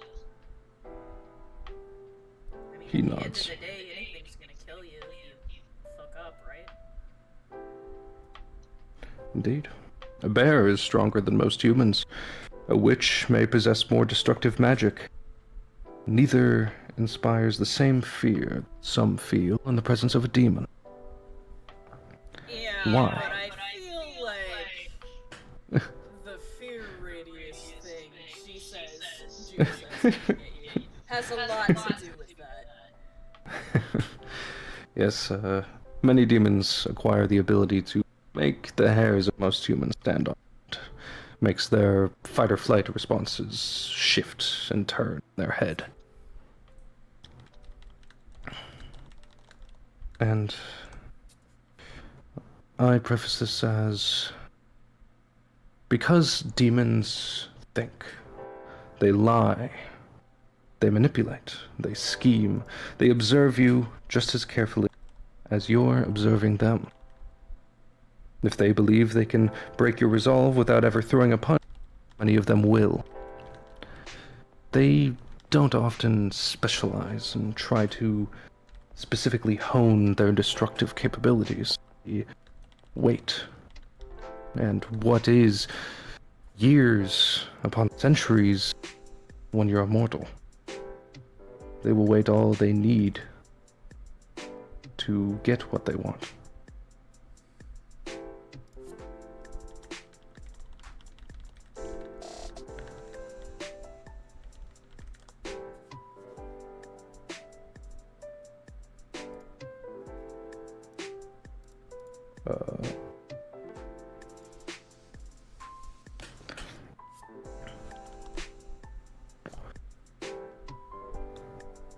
Yeah, I don't know why this is cutting out this bad. I never get it this bad. I was thinking you were on your PC. Oh yeah, no, I'm not. My wife has a PC. I see. Yeah. And I was checking to make sure I had the right It's not mic coming through your controller, right? It did that one time. on. Yeah, no, it's not. It's not coming through my controller. I did double check I was using the right mic, and it is. Yeah. Okay, I don't know why just it's, making yeah. sure. Yeah. It'll probably fix itself later. Who knows? But yeah. Demons will wait as long as they need to get what they want from whoever they want. And that's why this course isn't simply called demon hunting. You can hunt and kill demons all you want, but demons are more fickle than that. They don't, depending on the strength of the demon, die like you want them to. I myself am a prime example, as was my father. You have to learn how to truly defeat a demon.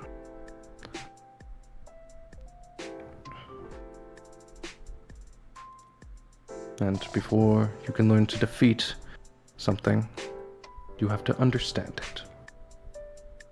He sets the chalk down. We will be spending the semester discussing magic, demons, curses, rituals, etc. The phenomena that most people either misunderstand or never realize truly exists. Some of it has been forgotten. As such, it won't appear in a lot of your textbooks.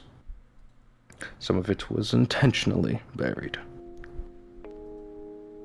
Your responsibility isn't to believe everything I tell you. Your responsibility is to question it, test it, and understand it. Which brings us to today's exercise. He pulls out a box of candles and sets it on his desk.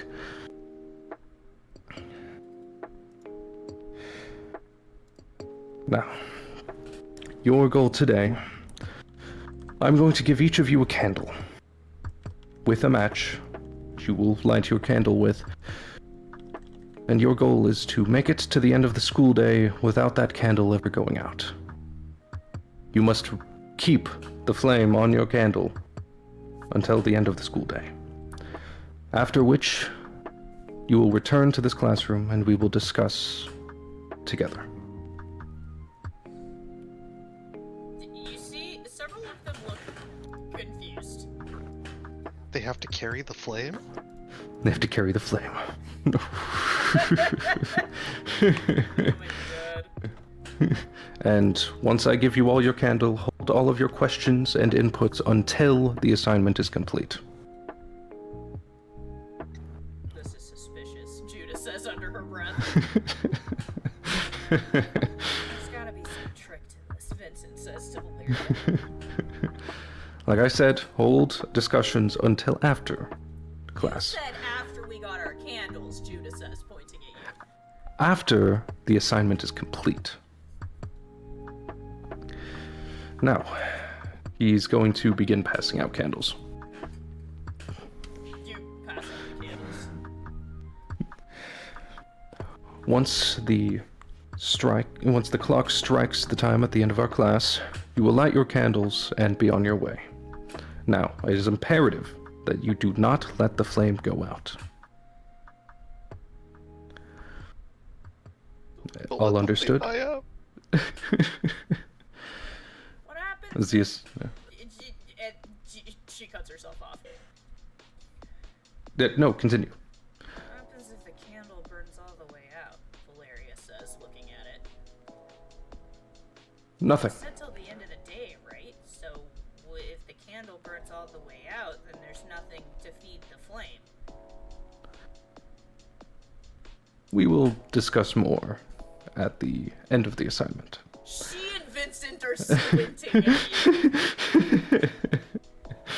They are very suspicious. Now, I will say, at the end of this assignment, you all will have thoughts. I assure you. And I will answer any questions or inputs you may have at the end of this assignment.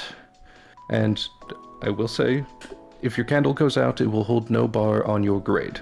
So You see, you will move on in this class just fine. Relieved breath. Jamie and Missy look a lot more relieved than they did about 5 seconds ago. This is a learning experience. So, once this clock strikes, you are free to go.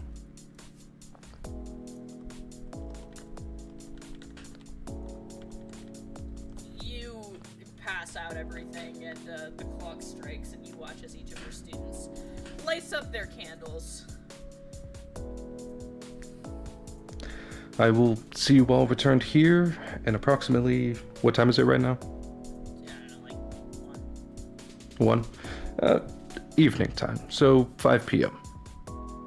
Okay.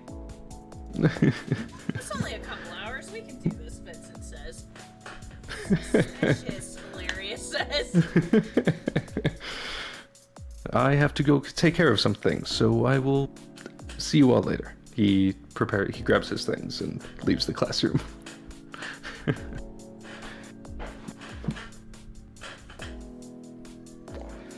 You do so.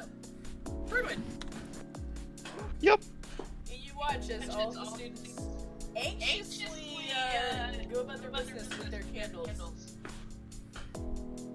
You hear from the hallway. Hey, whoa, watch it! Candles are in here! To several students that are running by them.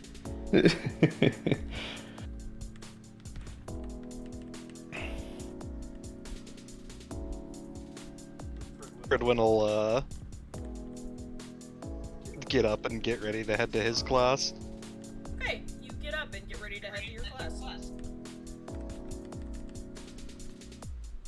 Apollyon will watch this class.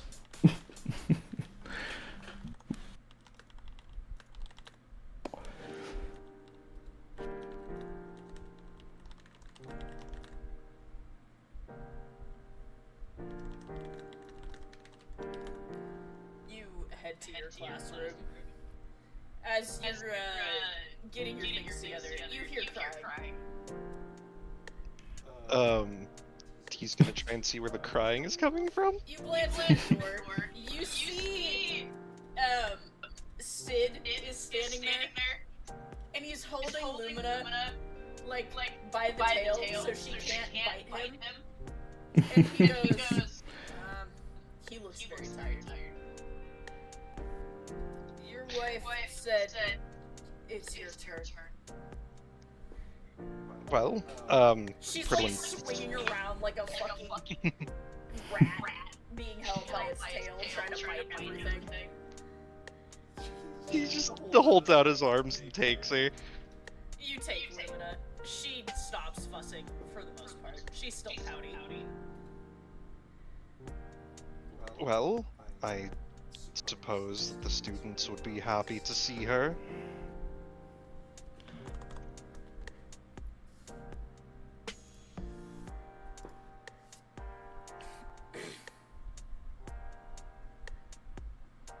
Your class begins to file in. You see, as they're sitting down, several of the younger students are glancing at Valeria and Vincent, who are off to the side, sitting cross-legged, staring, very, very determined at these very large black candles in front of them. And anytime somebody gets too close, or the flame flickers even just a little bit, they get very defensive with their weapons. The shield comes out and everything. Don't worry, that's just an assignment from a different class. You hear one of the boys across the room mutter, "Wonder what would happen if I went over and blew it out." I don't want to try just to see. I would not advise that. What are they gonna do about it?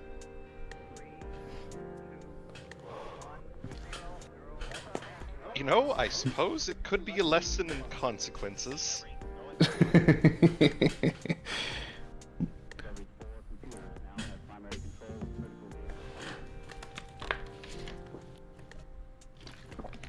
Relax. I'm a fire specialist, Dawson says. The kid walks over, starts getting close, and immediately you see Valeria and Vincent's eyes snap up in his direction.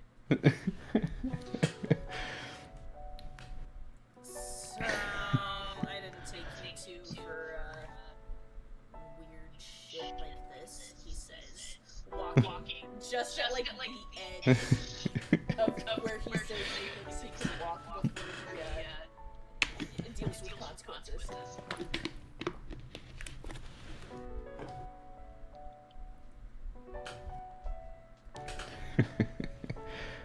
I want to know actually real quick, how is Anna dealing with her candle? Yeah, I wonder where Anna went after this. Yeah. Anna's probably fighting things in Granblue. Yeah. Alright, continue. For when you're rocking Lumina, and as the kids realize that Lumina is there, many of them run up to the front desk eagerly. Now, there's plenty of time for you to all say hello to her, but I have some announcements.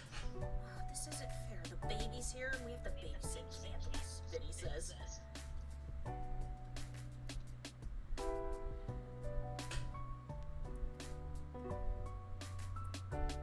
Your group, since there's no desks in this room, it's just an open room. They all kind of sit right in front of the desk when you say announcements. Are they fun announcements? One of the kids says. Yes and no.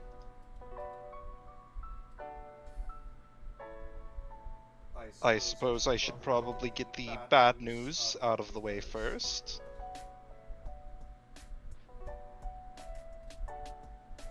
I have another assignment that I will need to leave on. You hear the whole group break into complaining groans. Now, I know... This sounds bad. No, this sounds bad.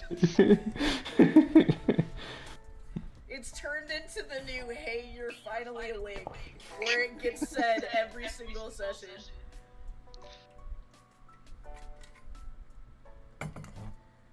As per usual, we do not know how long the assignment is going to be.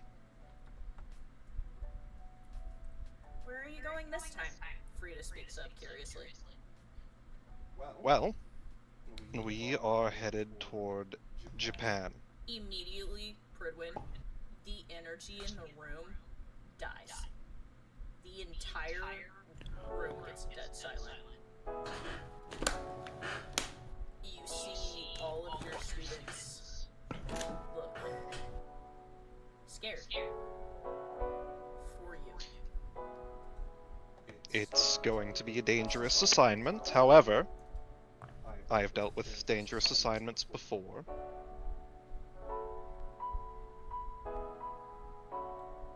And I trust Sending my... all the students away, Deidre says.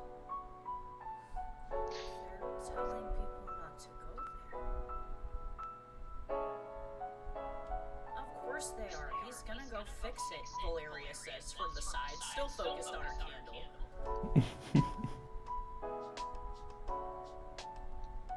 The rest of the students glance at Valeria. They glance at Deidre. They glance at you. That is the plan. You're not taking the baby, are you? Well, I have a bit of an agreement. You hear an uncomfortable murmur amongst the children. The agreement is that we are going to be taking my daughter with us. However, we are going to The be... outcry, the immediate outcry of your students on hearing this. However, as we are going to the Japan branch of the Academy, during times when she needs to be somewhere safer, Lady Death will be looking after her. They get quiet again. They seem intrigued by this statement. I want to be babysat by death, one of them says. It's a special arrangement, and one that I doubt is going to happen again. That being said, Lumina is going to be in very good hands. Lumina giggles on hearing her name.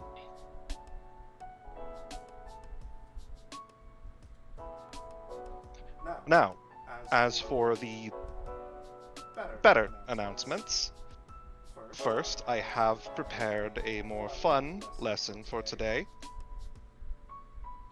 They perk up. Today, we will be doing a mock battle. There is excited murmurs.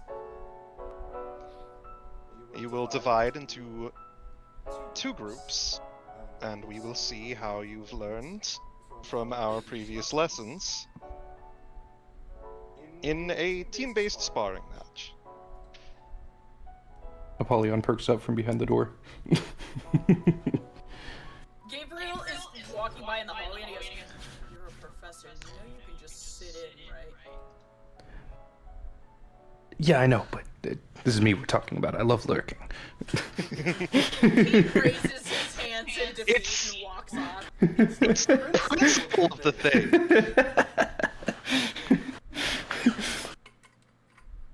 Apollyon will actually walk into the classroom upon hearing the sparring match thing. There are murmurs when you enter the classroom. When your students are glancing, some of them unnervingly, some of them awkwardly at Apollyon. He'll make no comment and sit on a chair in the back of the classroom. Like one of those teachers in school that will just walk in and just sit there. Yep. Pridwin will nod to Apollyon, but not say anything. Yeah, he'll nod back. Immediately, without you even having to do anything, the whole group is divided into two, like dodgeball style.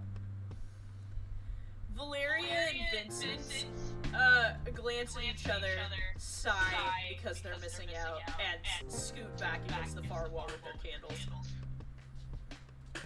Apollyon, Indeed. might I request that my students be allowed to have a break from safeguarding their candles so that they may participate? He nods, and he'll actually reach out to take the candle from them. They perk up. You hear from both sides, I want them on our team. I want them on my team. I called it first. No fear, you can't have more of the teacher's pets. Valeria and Vincent go to one side. Man, we're screwed, the other side says. They get the twins and the teacher's pets? This is ridiculous. Now, there is still a chance that you can win, and if you really need, a balancing factor.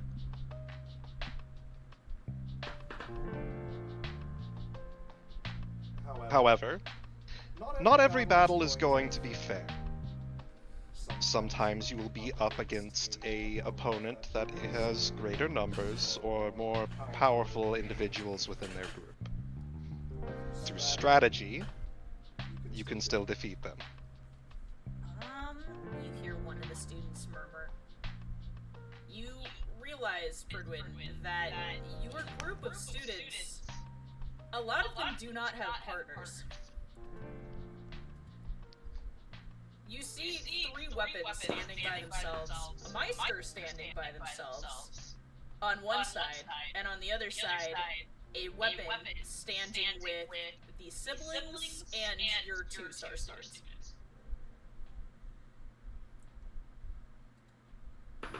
The Meister looks at all three of the weapons standing by themselves and looks up at you and goes, oh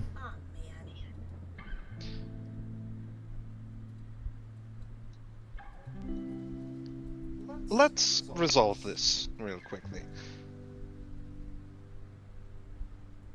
If you wish to attempt to partner up, you are welcome to. If you are forced to fight solo, let us first discuss the nature of this, the conditions of this game. Today will not be an all-out battle. Today will be about objectives.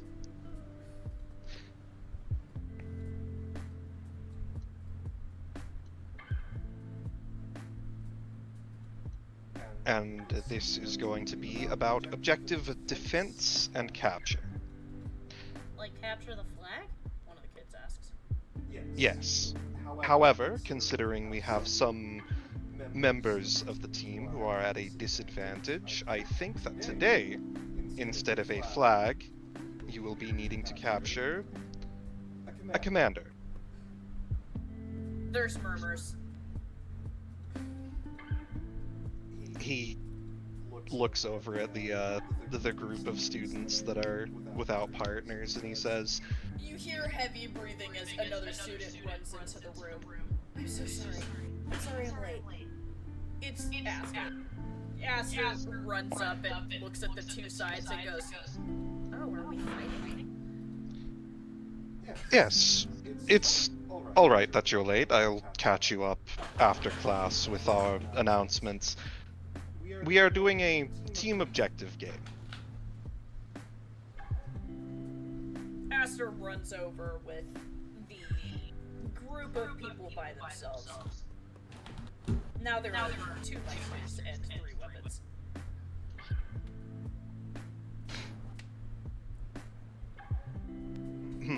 Two Meisters and 3 weapons on one side, and then 2 pairs and a weapon on the other side.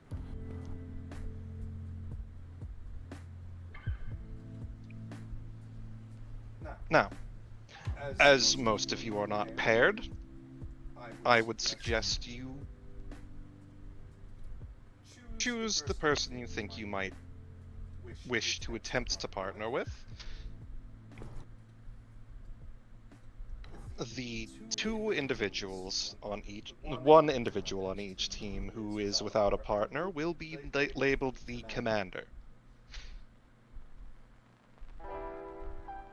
If the opposing team manages to capture the commander, then they have won.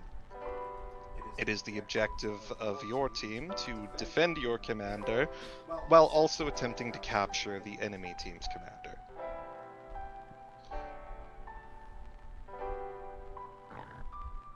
The commander is allowed to defend themselves and evade capture, and is encouraged to communicate with their team to attempt to strategize.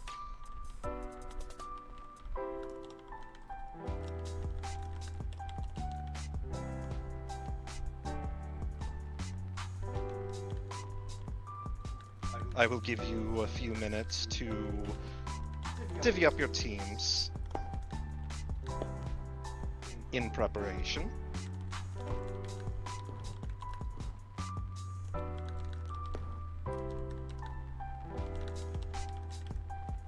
They immediately go off and huddle on separate sides of the room.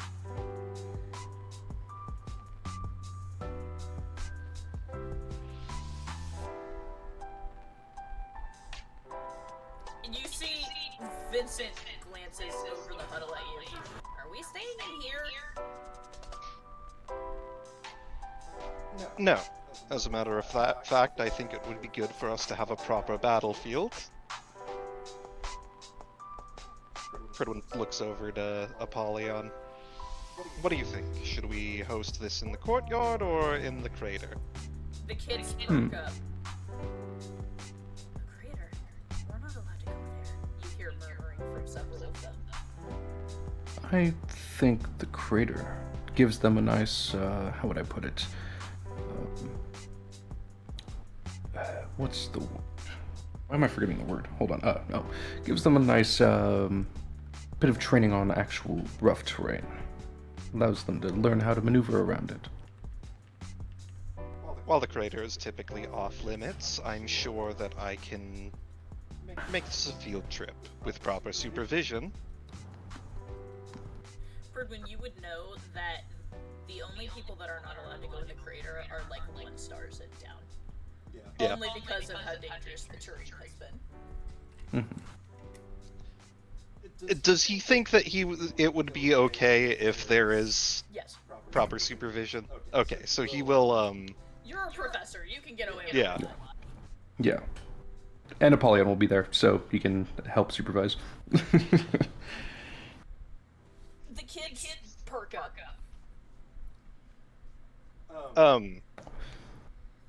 He nods and he says, well, I think I have a good space for this theater of battle to occur in.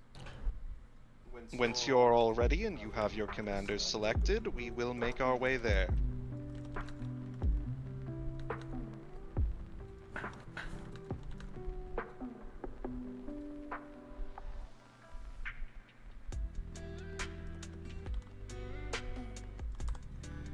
The groups eagerly follow you.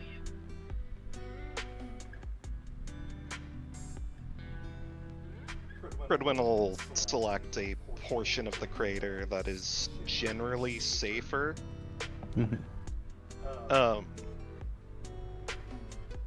And he'll have both groups divide. They're already divided into their separate crews. And then Pridwin is going to use Banner of War, and he's going to hold the banner up and say, once I slam this banner into the ground, the game will begin. You hear murmuring from the team of Hodgemeisters and weapons. What are we gonna do? We're at such a disadvantage. None of us know how to work with each other yet. A couple of us can work with each other. I don't know, we'll just figure it out as we go, right? I mean, Paige can fight by herself, so you guys should be able to figure it out, right?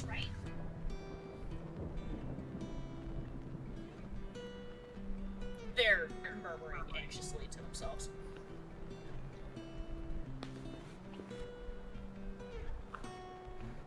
Cridwin's gonna lean over to Apollyon. Apollyon, would you like to volunteer to assist them? Sure. No fair! You hear one of the others say from the other side. Cridwin was being very quiet. Apollyon will nod and walk over to them. Only if the battle seems like it is far too skewed. That's not fair at all. You see Henrietta is crossing her arms on the other side, and Val leans over and goes, he's only doing that because he knows they're gonna lose. Besides, obviously we're the best pick.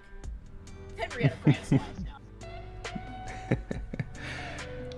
I will be stepping as an advisor. I won't be a active player. I'll help you guys. Right? You hear Valeria from across the crater. Yes, I have your candles. They're not burn out while I'm watching them. Is Gabriel there? I'm gonna fail my class 'cause of the teacher, she says to herself. Gabriel, yeah, probably. He's probably Yeah. wanting to watch this for his own entertainment at this point. Gabriel's probably sitting there. Iger, once again, is probably sitting there. Cat is also watching. He'll actually walk up to Kat and he's gonna lean down and he says, question. Do you have anything to, keep these candles lit? She looks up at you with a hint of annoyance. And I mean, keep them lit. What are you talking about? It's for an assignment for my students. You want me to keep a candle lit? Yes. For them. They are busy with their own assignment currently, so I don't want them to fail because of that. She squints at you. He gives a smirk and a wink. he hands them to her. I trust you to keep them safe. She shuts the two candles down on the branch she's sitting on in front of her. Now I assure you, those candles aren't, he leans in, not really normal candles. She says it. She turns one branch in front of her. Alright. He'll go to the team, he's gonna help. You walk back to the team of kids. None of them are really each other. They all look anxious to try, like they don't want to. Now, strength is half the battle. The second half is strategy, and knowing your enemy. Now, I'd like you all to gather together and figure out what you know about their strengths and weaknesses, even just little pieces. They're like the perfect team. You have the teachers' pets, Val and Vinny. They work together like flawlessly. And then you've got the siblings over there. They're on the same wavelength all the time. Everyone has a weakness. And in fact, actually, I'd like you all to discuss your weaknesses with each other. That way, you'll better understand how to cover those weaknesses.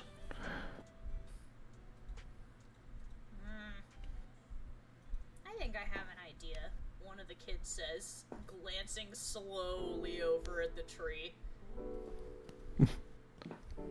Let's have a huddle and discuss your strategy.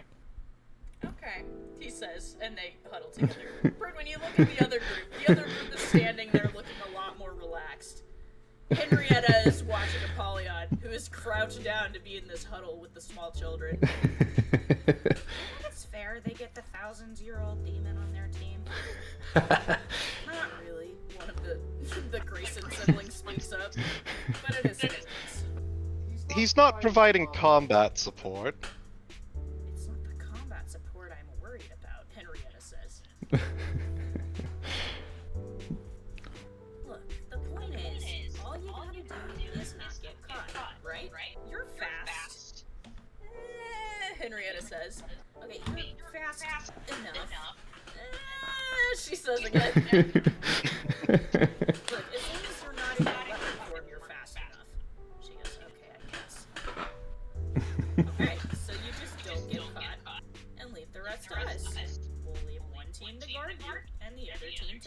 and deal with them. It's pretty straightforward, right? I mean, I guess. You watch as the two teams discuss for a moment, Cridwin, and then several of them start looking at you. He raises the banner and he says, "Then let us begin." He slams the banner into the ground. You slam the banner into the ground, and immediately, the kids are gone. They have scattered. They have scattered to the winds. I am gonna see how these two do against each other. Okay. Actually, that worked out about as well as I thought it was going to. Yeah? Yeah, it did. So here's what happens. There is some clashes that happen over the course of the next 15 minutes or so. As Vinny and Valeria come into contact with several of the solo weapons on the other team. However, you can tell that the solos are no match for Vinny and Valeria. Your extra lessons with the two of them have been paying off. They are getting very good with Valeria's shield. And they clash and break off multiple times in quick succession, and you're actually impressed with your 2-star students. And then, out of the corner of your eye, you see, as Kat is watching them, a figure on the underside of the tree branch that Kat is sitting on slowly crawl up, reach up, and swipe the candle closest to you off of the tree branch. And the motion, you hear a cat go, "Hey, you little shit!" and tries to grab the candle, and immediately the kid lands on his feet and takes off running with the candle, which is still lit, by the way. And you hear a "Hey!" from across the field, and Vinny begins sprinting after this kid who has the candle. Oh boy. What the fuck did the kids say? I feel like this is cheating, Gabriel says to you, Apollyon. Yeah, it is. I blame But I'm not you going for to stop this, him. he says. Any means at your disposal. Shit. He says and sits back down on the tree branch with another candle. It'll be a lesson in vigilance. If I cared enough to try and protect these things, I would have, she says, kicking her feet up on the branch and holding the other candle in her lap. I ain't getting paid for this. It'll go nicely with the lesson I'm teaching them. That cowboy is rubbing off poorly on you, Gabriel says to Kaka.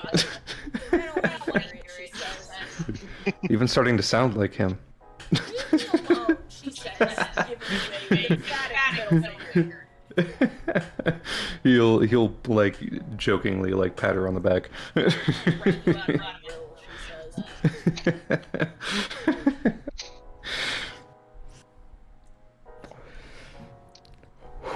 You're watching as these kids are running. This kid is running for his fucking life with this kid. And suddenly, Vinny arches, twists his hand, and throws Valeria in round shield form like a fucking frisbee. Oh no. Hits this kid in the ankles, and he goes flying into the air.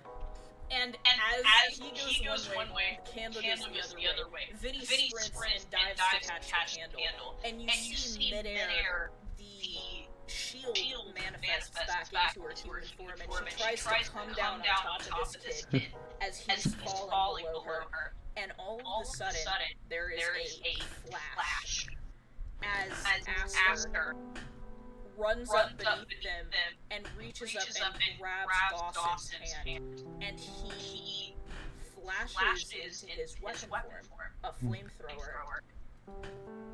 Roll a perception check, both you and Apollyon. The natural 20. 17.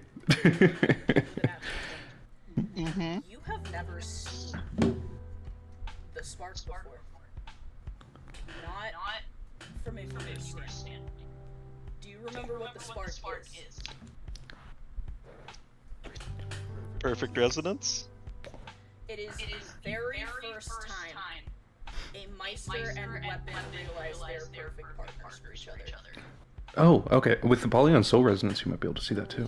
Yes, with 17 Yeah. for that too. Yeah. You Yeah. both witness the spark. As Aster grabs Dawson and whips him around and just lays Valeria out with the side of his flamethrower and sends her flying like 20 feet backwards into the crater. Fredwood just looks over at Apollyon. I knew this was going to be a good day. Great day. As you see the eyes manifest in the sleek black metal of the flamethrower, and Aster looks down at him with an intense look. The energy and the adrenaline and the defense wearing off a bit as she makes eye contact with the eyes in the shield, and they look at each other, and she, for just a moment, there's a flicker on her lips as she smiles a little bit, as she realizes that she's not getting burnt holding him, that it doesn't feel bad, quite the opposite. And then you hear cheering from the background, and you look over and you see the Grayson siblings, the dual pistols, are holding Frida, their commander, hostage.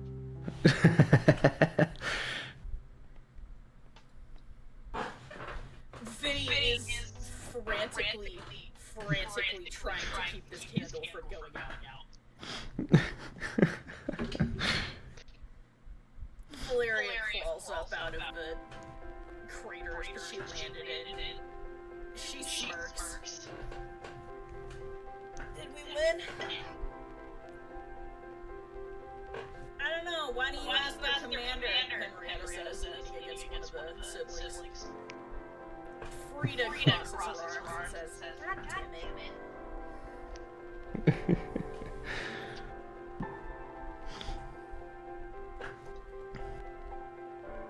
I must say, excellent work, everyone. Apollyon claps. Dawson, it's almost like they forget that they're resonating, and Dawson suddenly flashes out of Aster's hands and falls backwards and lands on his ass and sits there looking at her. Aster fixes her ponytail and starts walking back with the rest of the group towards Gridwin. Dawson just sits there for a minute, staring at her, his mouth slightly open. Like he's stuck. First time? What just happened? He says. What just happened is you found your partner. I did. You did. He rubs the back of his neck awkwardly. My partner's a girl. And, I mean, that's not how that was supposed to come out.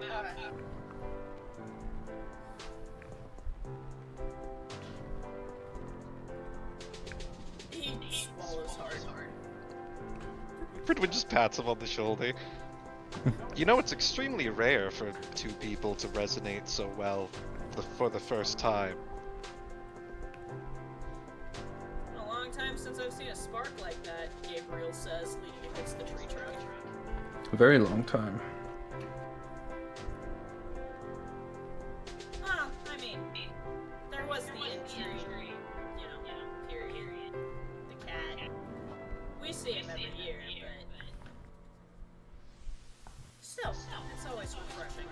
Cat hops down from the tree, holding out Valeria's candle. Take this thing before I lose it too, will ya? Valeria takes it. Thanks, she says. Cat glances at Apollyon, narrowing her eyes, and then leans down and whispers something into Valeria's ear. Valeria listens and then nods a little and looks up at Cat, her eyes sparkling, and then she runs back over her candle to the rest of the group. Cat looks at him and gives him a very coy, like, Anya smile. Apollyon smiles back. All is according to plan.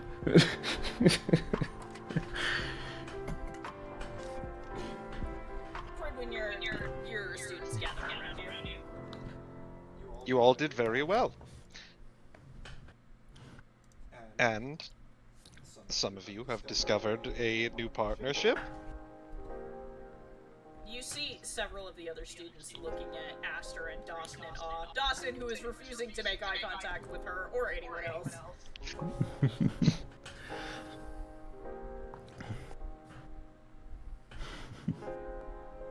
And For this, Oh, you continue. You continue. It's your class. and this is why I think that unbalanced teams are actually a good thing. It presses the ones at a disadvantage to improvise. And it presses those who are at an advantage to recognize the possibility that that advantage can disappear very quickly. Well, if they hadn't have cheated, Henrietta says. I say it was a good lesson in taking an advantage over your opponent. But when you do so, you must also capitalize on that advantage rather than simply taking it.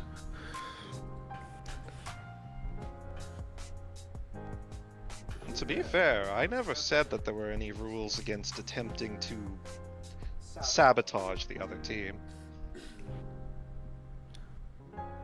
Indeed. In an actual battle, thinking about other means to get through the enemy is often advantageous. The commander was the objective, but you found another objective that your opponents cared about, one that they were not focused on.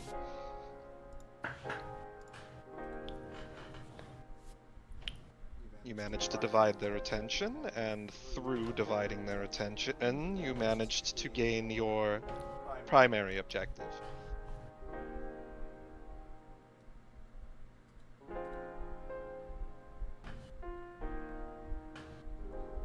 Now that we are done with the game, I have a project for all of you to work on in my absence.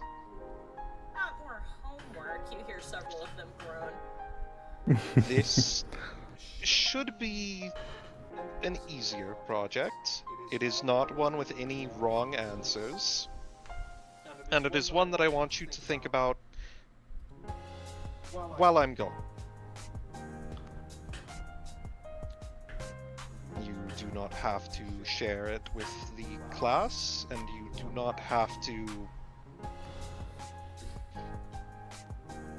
Again, no wrong answers. I want you to think about why you joined the Academy. Why it is that you decided to fight. What motivates you? Regardless of what that might be.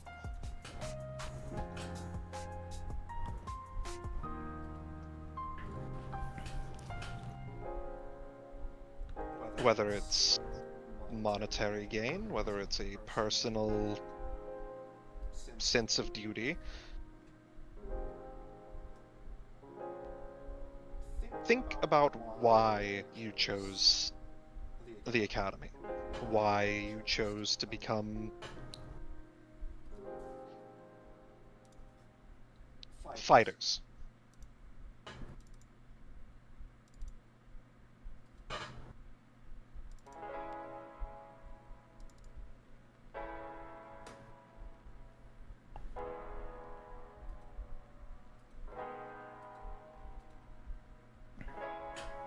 I will await your answers on my return.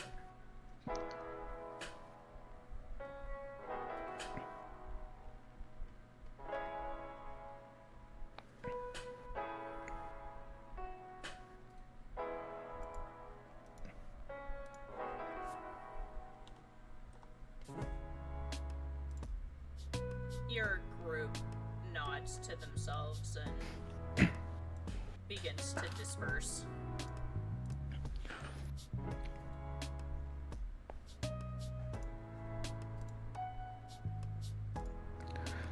That went really well. Indeed. So you have some new rising students in the ranks, I see. Yes, I will have to keep a very close eye on those two. Indeed you should.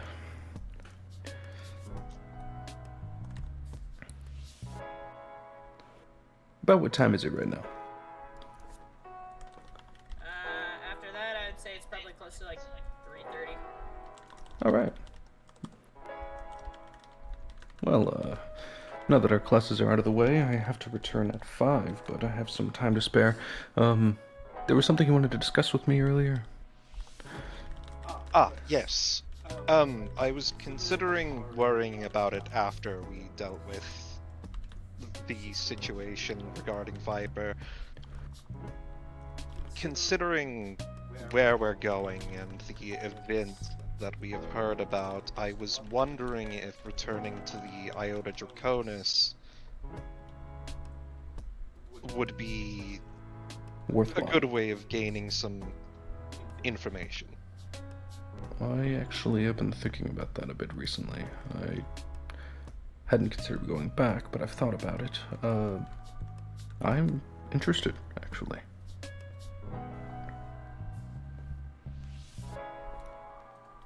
Excellent. I think perhaps we could go. I'm unsure if there's anyone else who would want to accompany us, but both of us were known there, Members. so Yes. Yeah, I'm very much interested in going. Information gathering. I definitely need to start updating my ledger, so.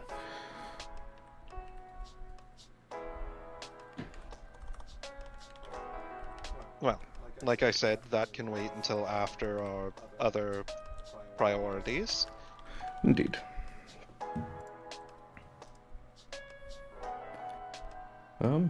For now, I suppose I'll kill some time while I wait for my students to finish their project. I think I will do the same thing. Yes.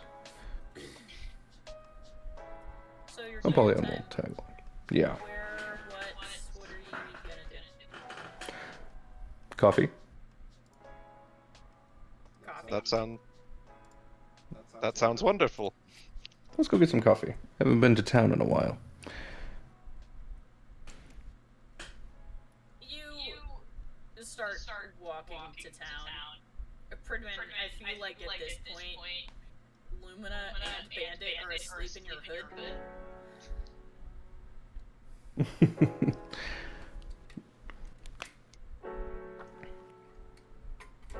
As you start walking towards the front of the academy, Nolan comes out of the cabin looking around, sees you and comes over. Alright, I'll take her back. He'll hand her over and he'll say, "We are heading out to get coffee at the moment, if you wanted to come with us." That's quite alright. I'm quite entertained at the moment, actually. Though I don't think I was supposed to tell you that. I'm gonna go. She says and turns back to the cabin. Now hold on. I'm interested too, actually. Nope, she says as she keeps walking towards the door. I would very much like to know what's happening. I will not face the wrath of your siblings, she says, raising a hand as she walks inside. I think we'll find out later. Indeed.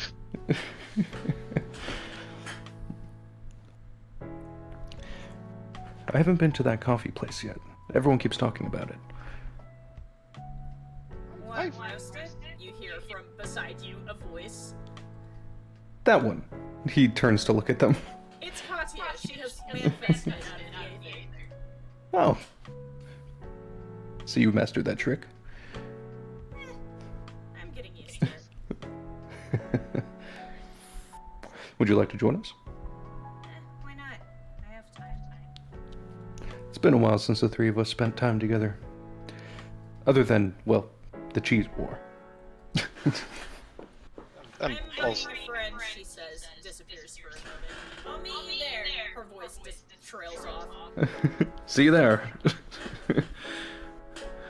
of course, You guys Well, after- walk into town. Roasted is... I'm not gonna say it's like packed, but it's pretty steady. A Yeah. lot of students are coming and going. A lot more going than coming at the moment as it's getting close to dinner time. But it's easy for you guys to find a table. The little girl, the daughter of the owners, looks up and waves at you guys as you come in and continues coloring. He waves back. Pridwin also waves. You guys step inside and you see Kat has beaten you here. I see. And she's brought Arthur with her. Ah, the cowboy. I couldn't miss out on an opportunity to see what kind of coffee he drinks. Apollyon passes a note to Arthur that says that Gabriel has started supplying the fridge with his food again. Arthur, like, takes the note, looks at it, slowly slides it into his coat.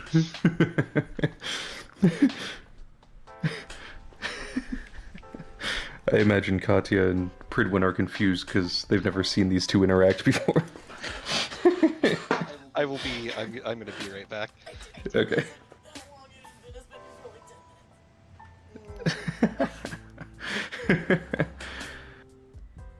I got very into what we were doing, okay? You know what? While he grabs... We ordered Wait, what? Sonic. No, you're good. While he grabs what you're grabbing, I'm gonna actually go reheat some pizza. Okay. Alright, be right back. 5-minute break.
I'm sorry.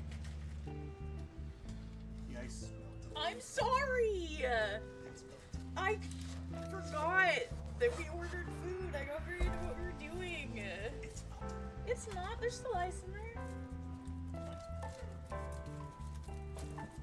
It's still You cold. though, I feel think. bad. It's fine. You feel bad.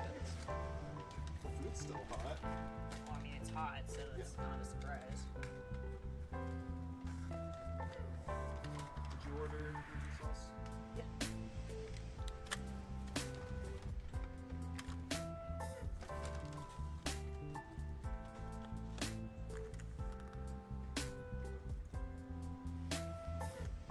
Y'all went to go eat pizza.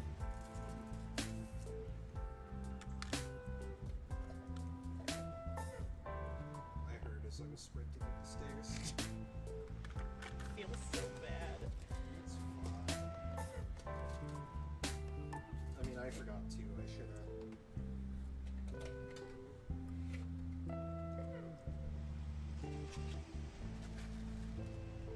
You want that? What's going on? Fingies.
drug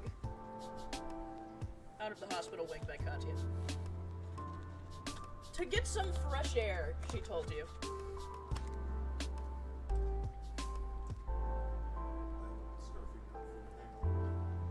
Me too, bro. Me too.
I'm back.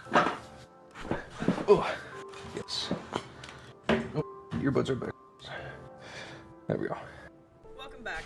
We are suffering. Yes. I'm trying to eat this burger and it's not going well. In case you were Damn. curious. Yeah, Arthur, you've been drugged against your will into town. And the other two have never seen Apollyon and him interact before. I can only imagine how that goes. Don't worry about it. It's just business. Business.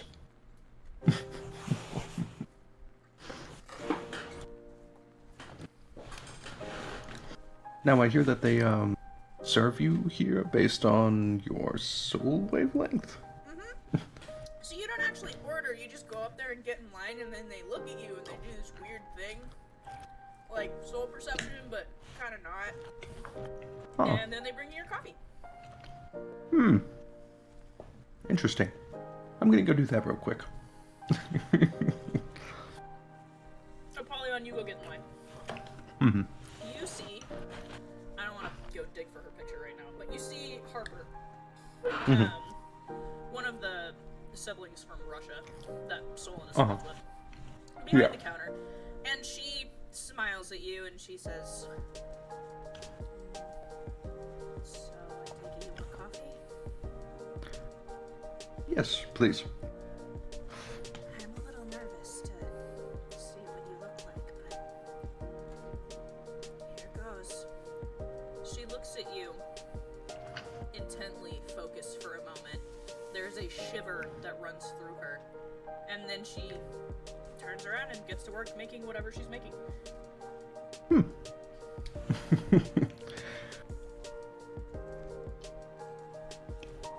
Now you can sit, her brother says, from another area over in the kitchen. I'll bring it out.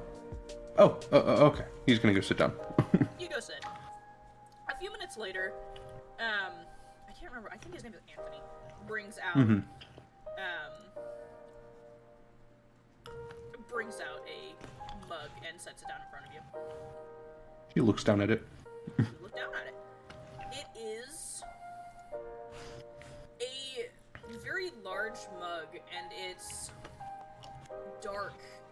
It has a brooding mysticalness to it, and it's almost like there are bits of dust swirling in it that gives it almost like a cosmic look. He's gonna take a drink. You take a drink. As always, with every coffee served at Roasted, it is the best coffee you have ever had. I understand why everyone goes here now. Right? This, in the thousands of years I've been alive, best coffee I've ever had. Arthur, a mug is delivered to you as well. Cat drug you through the line earlier. Still don't think having my soul looked out's a great idea. No, relax, she says, and pushes the mug towards you. He takes it, sniffs it, carefully sips it. You take a sip of this coffee. It's all black, and you can see there are what looks to be chili flakes in it. Once again, best goddamn coffee you've ever had in your life. Not bad at all. Katya drinks from her mug that is blacker than the darkest void possible.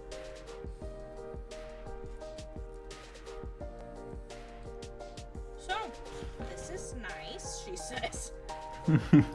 It's been a while since we've all spent time together.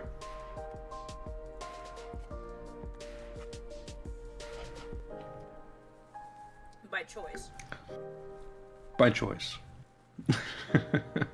Definitely in a non-combat setting. I mean, we could change that if you want.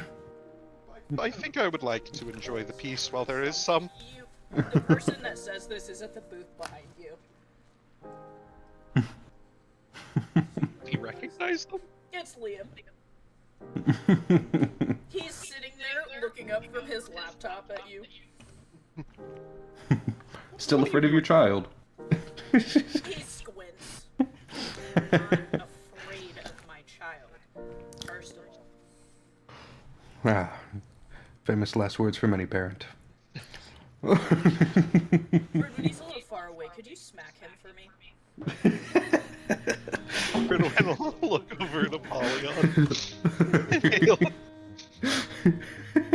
He'll lean across the table and lightly pat Apollyon on the face.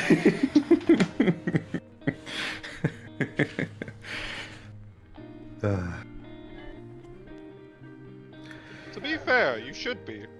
We have a history of being quite the handful. His face pales for a moment, and then he just looks back down at his computer, shaking his head. Trust me, I know the history. I'm not doing this. I'm not doing this with you. So it's not looking at you. That being said, I think you will be a great parent. I think so too. I think so too, only because I made him that way. Katya says from the side. Second that. You know what? I actually agree with her. Liam says.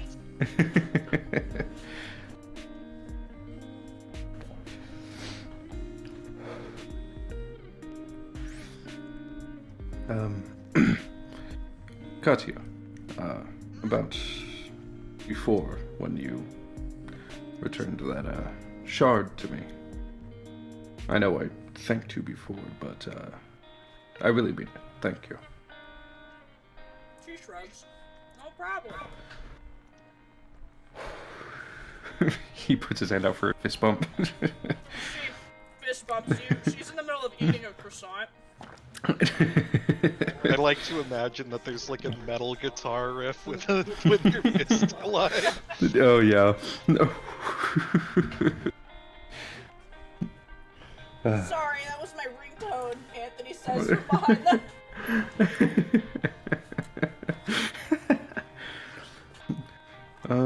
So how have you guys been? It's really been a while.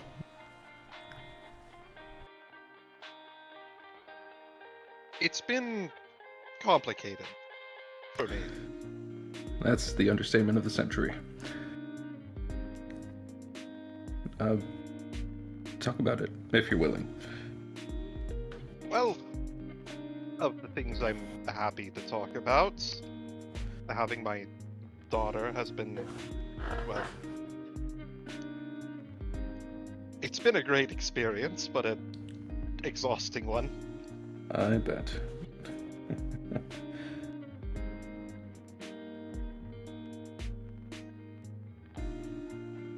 Yeah, I remember when my daughters were young, they stole my grimoire and started casting spells at the age of 3. I had to renovate my bedroom. And the throne room. Because they, memorized the spells somehow. I see. Ah. Yeah.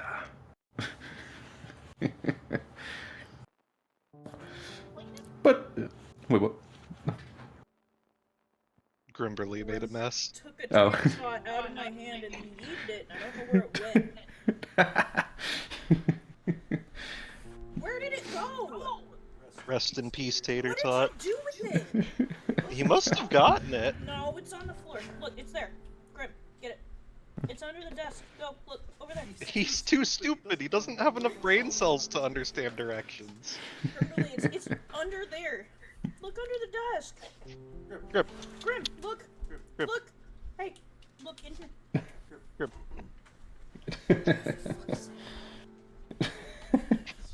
Looking around Grimberly. confused. Oh, Good Jesus lord. Christ.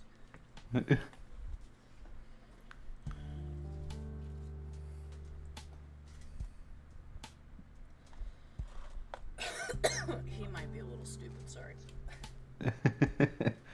He may be stupid, but he has heart. Yeah. Reminds me of my dogs. Anyways, Yeah. Now, I don't think your kid Liam will be casting spells at the age of 3, so I think you'll be okay. he sighs and grabs his laptop and comes and joins you guys at your booth, so as not to disturb the other tables. Although mine might. Yeah, that's why I excluded yours.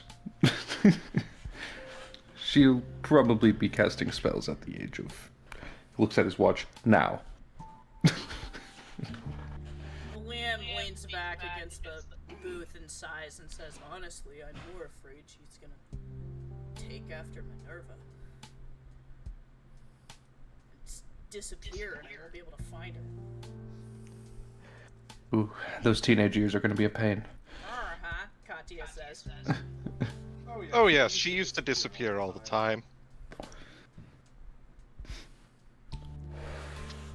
And then she'd come home with knives and ponchos. So that's not enough. That explains a lot. Yeah, that explains a lot. Have you seen her poncho collection? Liam says to you tiredly. Oh, man.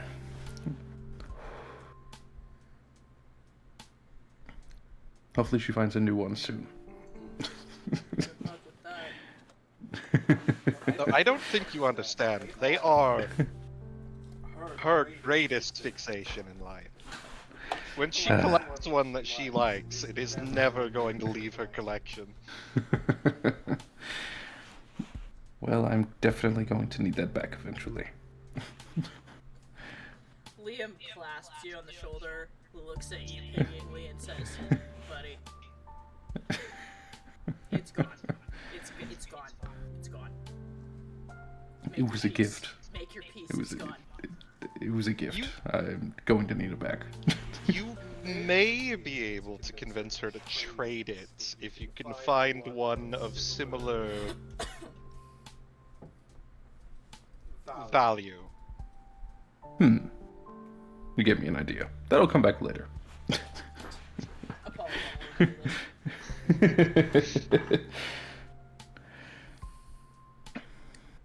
She used to watch those Western movies all the time. That When we were explains a little. lot. That She explains. was Always obsessed with the cowboy in the poncho. I see.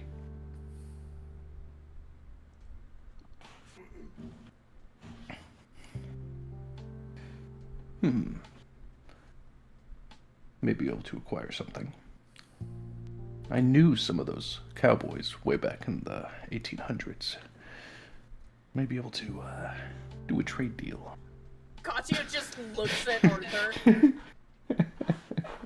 Don't look at me, I don't wear a poncho. But you could, she says, looking you up and down. Nah. Oh, I think you could pull it off, she says, leaning back, doing the, like, square finger thing, like the frame thing.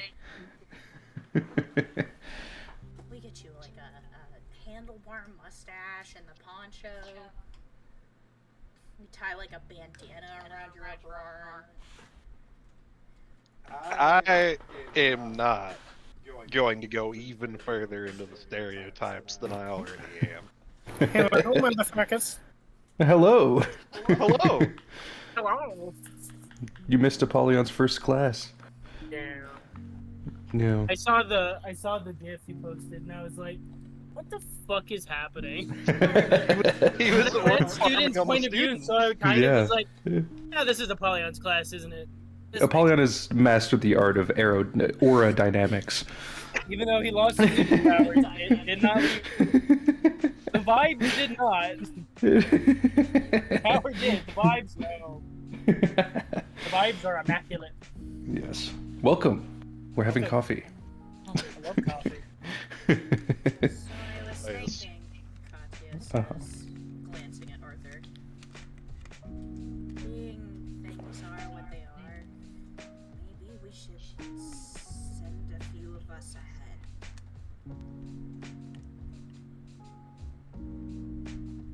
Well, if you're about to ask me to go out on a scout mission, that's kind of what we specialize in. I wasn't gonna ask, I was just gonna assume you were going. Well, you were correct.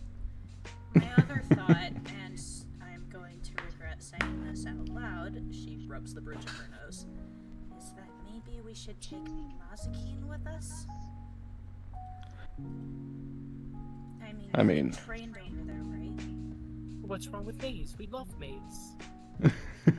Well, Maze, he's from there. Well, no, that's his first branch, according to his file. I'm sure he would be willing. But is it a good idea? I don't know, she says.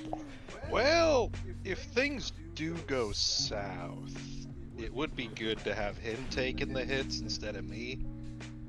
That's fair. He is nothing if not a brilliantly large meat shield. Mazakine on campus sneezing.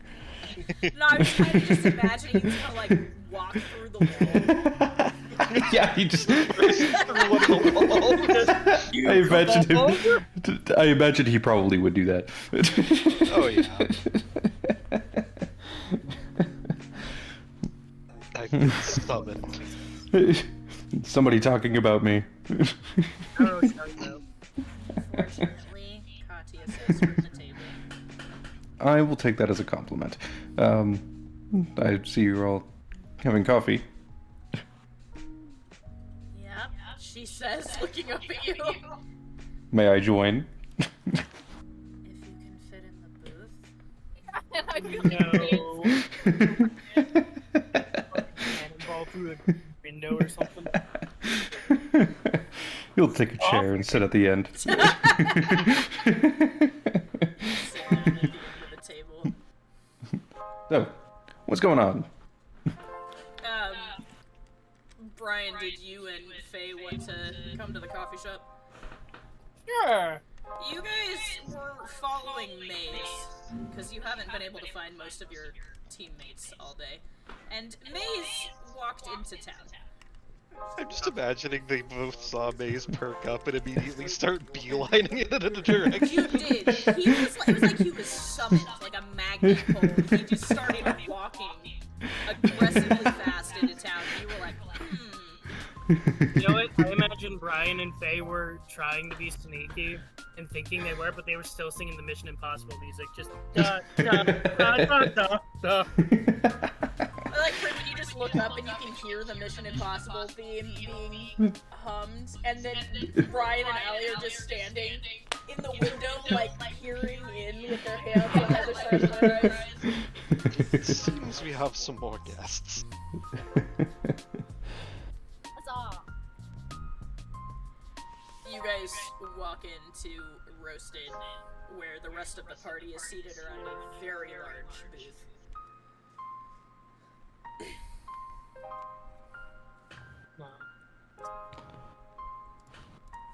So, what are we talking about here? We're talking about sending a couple people ahead of the group to Japan. I did send a letter out to my master, so I'm willing. Notably, Mazakin, you have not gotten a reply. So yeah, I'm concerned about Japan, so I'm willing to go ahead. I enjoy some scouting. And some sushi. Sushi is also very nice. Where are we? Yes. Yeah. Yeah. Then I propose my partner and I, Arthur and Rasada and Mazakin, leave tomorrow.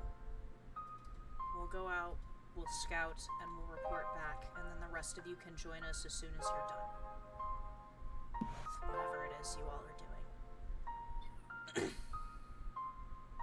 That seems like a good plan. Agreeable. Right.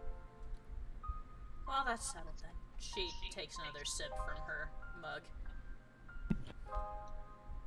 In that case, I'll probably let Kaden know once we're done here. I'll go pack up. Oh, right, I forgot.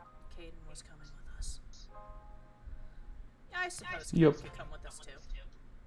Do you think Great. you'd have a problem with Caden leaving early, since they said we needed 2 4-stars?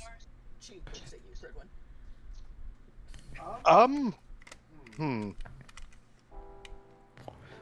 That's a good question. I can ask. I mean, Gabriel's going with the main group, and he's a death side. So, she shrugs. It should be fine, right? That is Apollo. true. And you and Luna Alright. will be there. I think it should be fine. It'll be fine, Liam says.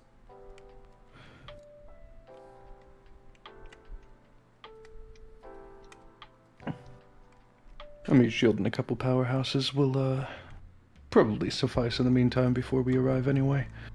If anything, I'm more worried about you guys going early, as bad as I hear it is over there, Liam says.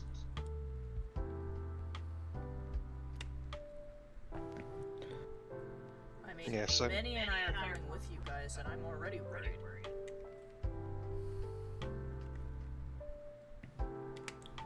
That is my concern as well. Considering you would be going in blind. And with a considerably smaller force, even if, well, the members of that group are very much capable. I think if they keep to themselves and try to avoid conflict, I think they should be fine. Getting information ahead of time will be great for the party as a whole. Better that you guys don't go in blind, too.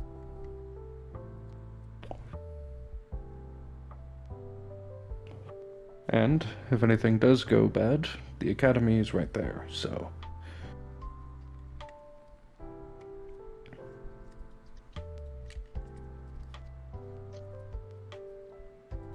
So long as you promise to be careful.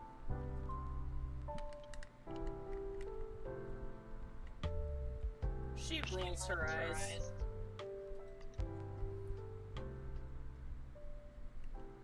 In the time we've known each other, how many times do you reckon you've said that? To me specifically.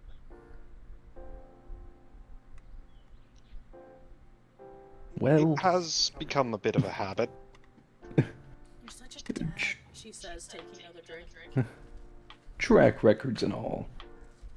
Stay out of this. It is kind of my job to worry about the group.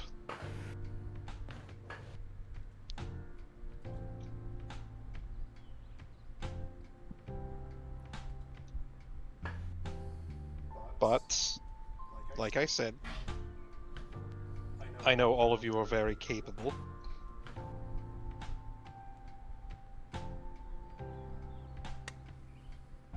Apollyon, Hmm. as you're having this conversation, you notice something. Oh.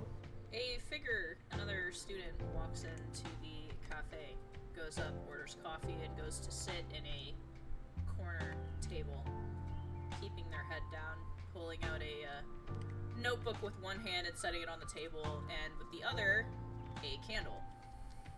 Setting it on the table. It's burned down, but it's still lit. I think. Would Brian have noticed that too? Yes. I think Brian's gonna lean over to Faye and whisper, "That guy's suspicious as fuck." Girl. Apollyon says over his shoulder. Apollyon. Faye is vibrating, staring at coffee. Hey, stop vibrating, staring at Is struggling to compose herself and I think- not drink it. I think Brian is going to raise his hand and order, when the waiter comes over, order Faye a coffee. You don't Uh, want it. That's not really how that works here, Katya says. I don't You have to fucking- go up there so Oh, they can do the whole. I didn't know if this perception was thing. a fancy coffee shop or not. Anyways, Oh wait, I have to go in there for Yeah. them to see. okay. Oh, Well, I'm gonna Brian's gonna grab Faye by the arm and be like, "Okay, well, we're gonna go order her a coffee," so she stops wanting to steal all of yours. The two You of do that. walk up to the by the kitchen and the bar, and Harper looks at you, and she says, "First time, huh?"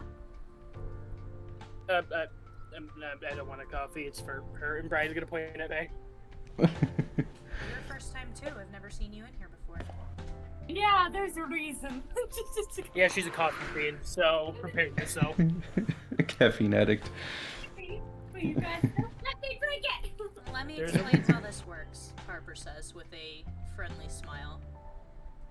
Roasted is a observation of the soul. I'm going to use soul perception on you. I'm going to look at your soul, and then I'm going to give you a coffee that matches it. That actually sounds fun. I would like one too as well. And Just it's for going to the be really experience. good. You hear Katya in the background. Apollyon. Well, I have no doubt. Apollyon says the same thing, but with his mouth full of coffee. You hear murmurs from many of the students lifting their glasses in your direction. Just hear sloshing from above it. So Oh. tell me, hot or iced? She says, looking at you, Faye. You seem like more of a hot person to me. They will aggressively nod. I don't know if Brian is a nice coffee guy or a hot coffee guy. She stares at you, Be and 100 you Brian. feel like you are being seen. In every sense of the word, she is looking through you, not just at you. Ah. And after a moment, she waves you aside and looks at Brian. Hello, hold on. I'm deciding if Brian likes iced coffee or cold coffee. Yeah. 90. Cold. Interesting. I can see it about you. Okay. She nods. My brother will bring it out to you. Okay, do we have to wait here? Or, No, do go be Oh, comfortable, okay. she says, and waves the two of you off. Brian's gonna grab Faye's hand and just walk back to the table. Alright, we have ordered. The two of you sit back down at the table, and only a few minutes later, Ant comes out holding a mug and a glass of iced coffee. The mug set down in front of you, Faye, it almost looks like it is boiling. It is bubbling, and it is hot, and it is fire red. Ooh. And as you inhale it, you get the sense of chili flakes. Brian, for Another you, chili flake the enjoyer. iced coffee sitting in front of you, there is, as you inhale, leaning down to take a sip of it, you taste the sea. There is sea salt, and it is this light amber-colored coffee with a wave design across the top of it. And both of you, as always with every glass and mug at Roasted, it is the best coffee you've ever had in your life. Salinated coffee. Salt coffee doesn't sound good on paper, but I feel like Brian loves that shit. He's just Actually, like, salty oh, coffee's pretty good. Oh, this. Oh, yeah. I feel Sea salt caramel, dude? Yeah. Yeah. While they're enjoying their coffee, Apollyon's gonna sip. Go walk up to his student. You walk up. She doesn't notice you at first. She's looking in a notebook. She was writing something, and you see that there is a picture pinned to the top of it. And you can barely tell with the headscarf, but she's frowning, looking at the picture. Am I interrupting? The second you start to talk, she scares, staggers, slams the notebook shut, almost knocks the candle over, catches it, puts it back down, grabs her mug, takes a deep breath, and looks up at you.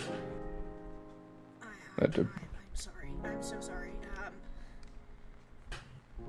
No, I apologize. I startled I really you. should. She gets up from her chair, grabs the candle and the notebook in one hand, and her glass with the other, and backs towards the door. Wait. Get going. No, I apologize. I startled you. I merely wanted to ask if you wanted any company.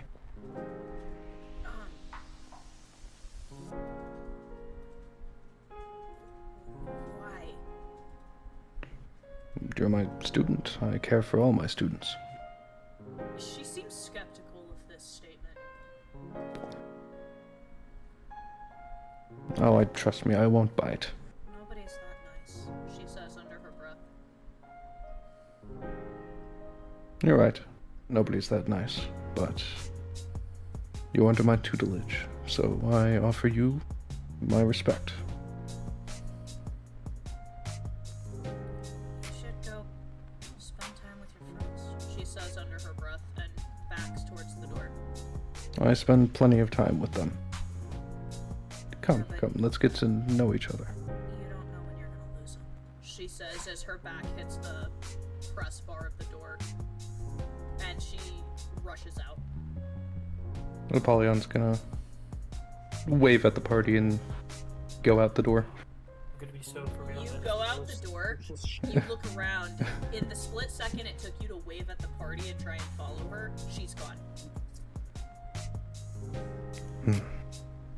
He'll walk back inside. She's a runner, she's a track star. That She's is stuff. when it gets hot. Friggin', you also noticed this interaction, by the way. He looks over at it. Is Apollyon coming back now that she's Yeah. vanished? Yeah. Hear me out. Could she have just, in the second you turned back to wave us that way, she turned invisible? Nah, possibly. Hey, Coffee. Oh no! See if she's over there. Apollyon's gonna sit back down. No point in prying. Considering that she seems rather adamant about not speaking with anyone. Apollyon, did you get a look at the picture before she slammed the notebook shut? He would have tried, yeah. Roll me a memory check. Roll me a perception check first, and then roll me a memory check. Okay. A perception of 12 and a memory of 18. Okay. You didn't get a super good look at the picture, but you could tell there were, you think, there were 2 people in it, but there might have been 3 people. But the weird thing is, the third person, you couldn't get a look at their face. It was almost like their face just doesn't register. But the second one, you recognize the girl in the headscarf. The second one was a girl with rose-colored hair, wearing a dark-colored uniform. She had her arm around the girl with the headscarf, and the girl in the headscarf was smiling awkwardly. And the other girl had a very big grin on her face. And she was holding the hand of the person who you couldn't really determine their face. Interesting.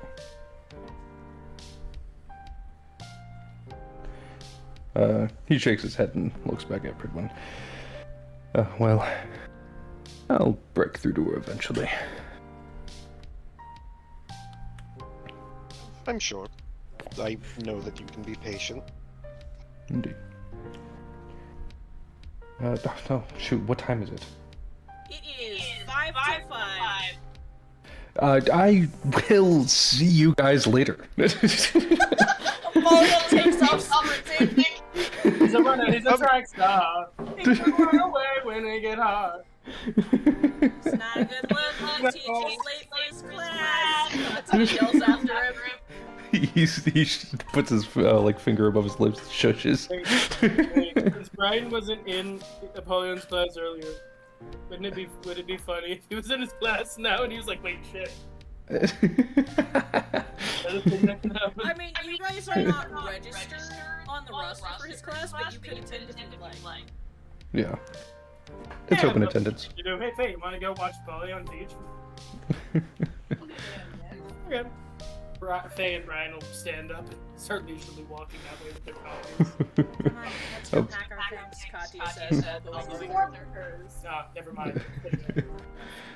Apollyon's just running down the street, like putting his jacket back on, and has a croissant in his mouth, holding his coffee. Yep. Such a good image. You run your way back to class, several others following behind.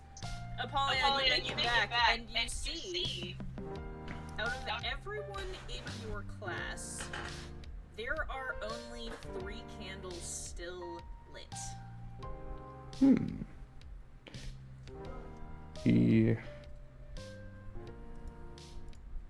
Let's see, hold on.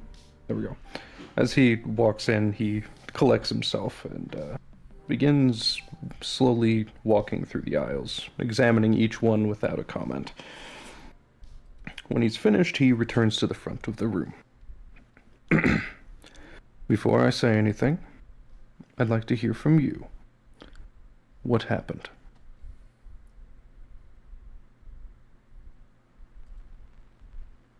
I got busy. Solon admits. I don't want to talk for Solon, damn it. He looks around the rest of the class. Judah shrugged and doesn't care to admit that she didn't care enough. Though her candle it lasted a very long time.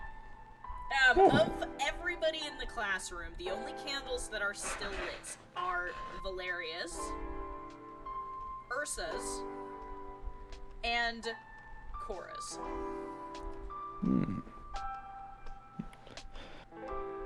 I'd like to hear all of your thoughts.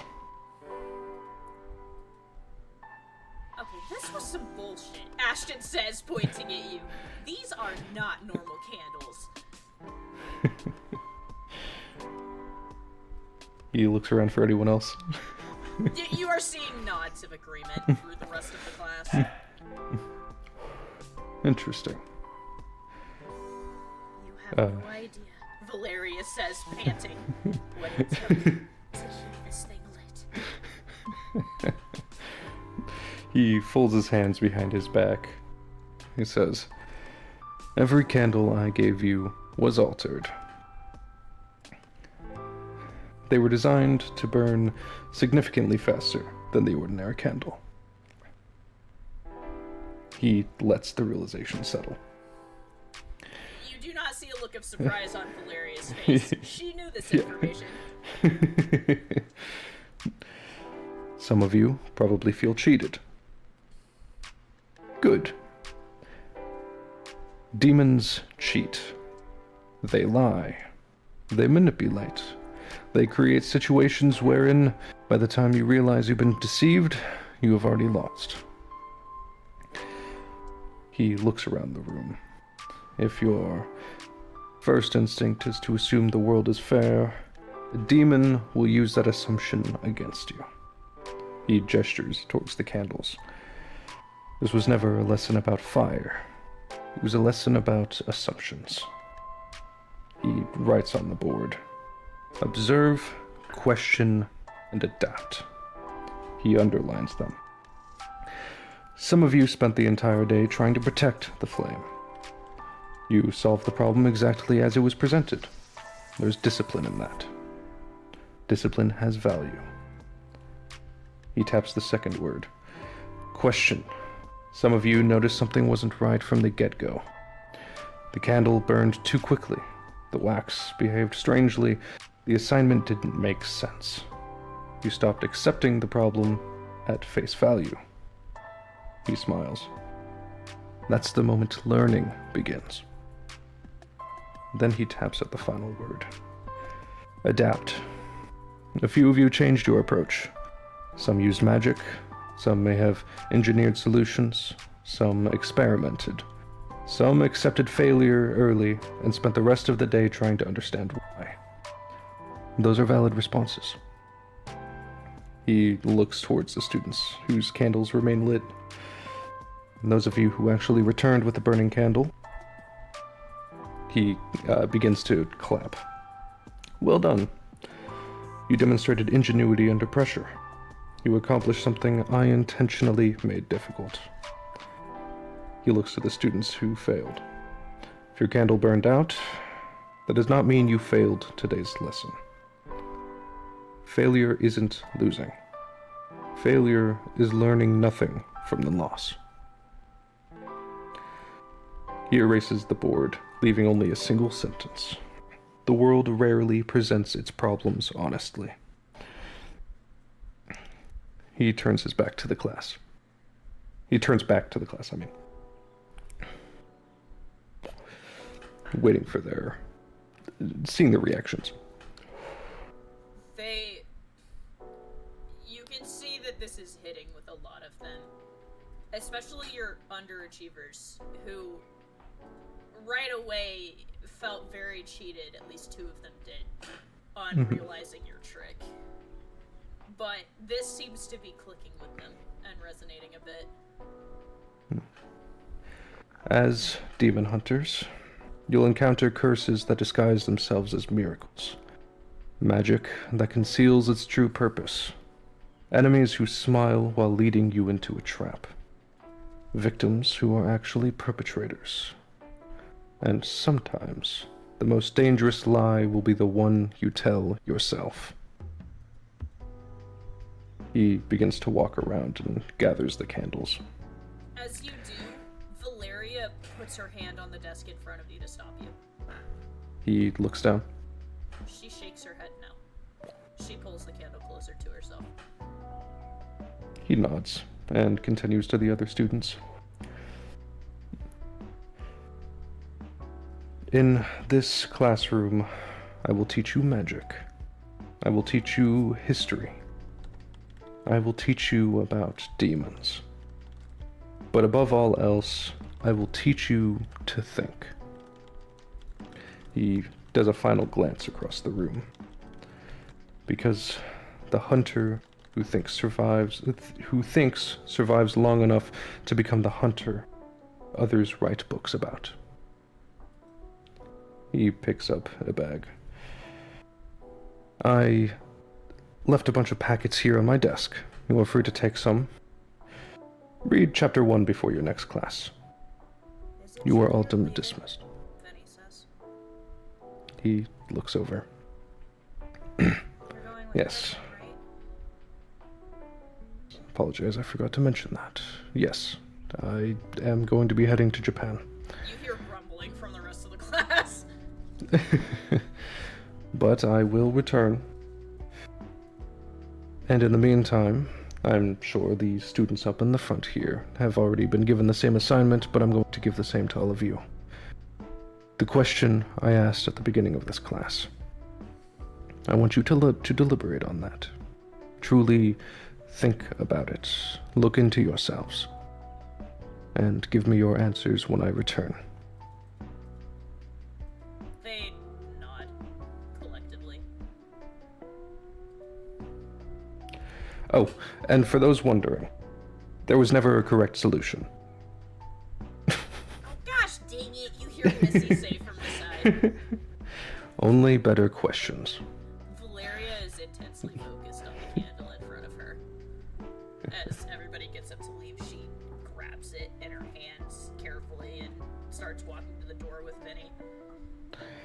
And if you guys have any questions, you are free to up to me while I'm on campus. I've been away for like the last hour. You know what? How did your candle go?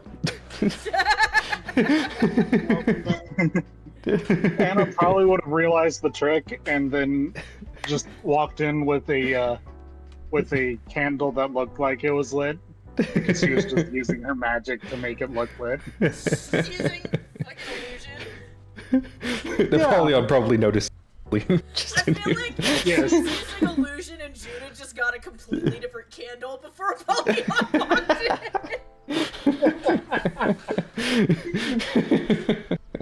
Judah just lit a whole new candle and set it on her desk.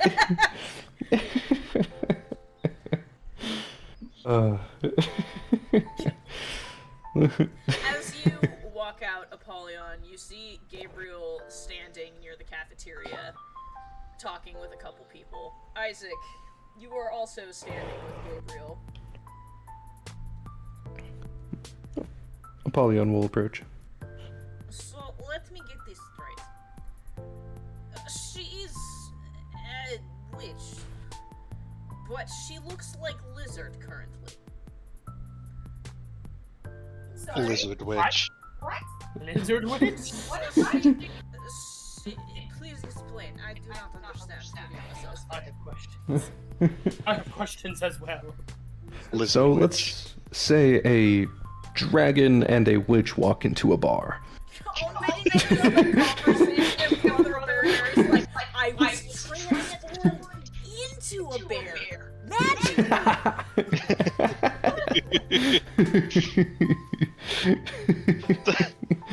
Isaac just looks over and he says, "Why would they both walk into the bar? Did neither of them see it?" Dragon walk into the bar. Seems like a horrible decision, really. You would think dragon would be banned from bar. Oh god, you know what I just realized? That could be how Rose was born. A dragon and a witch walking to a bar. Apollyon looks to Isaac. He says, "Disregard. When two people really like each other." No. We are not doing this when there are little children running around. I'm sure they all figured it out.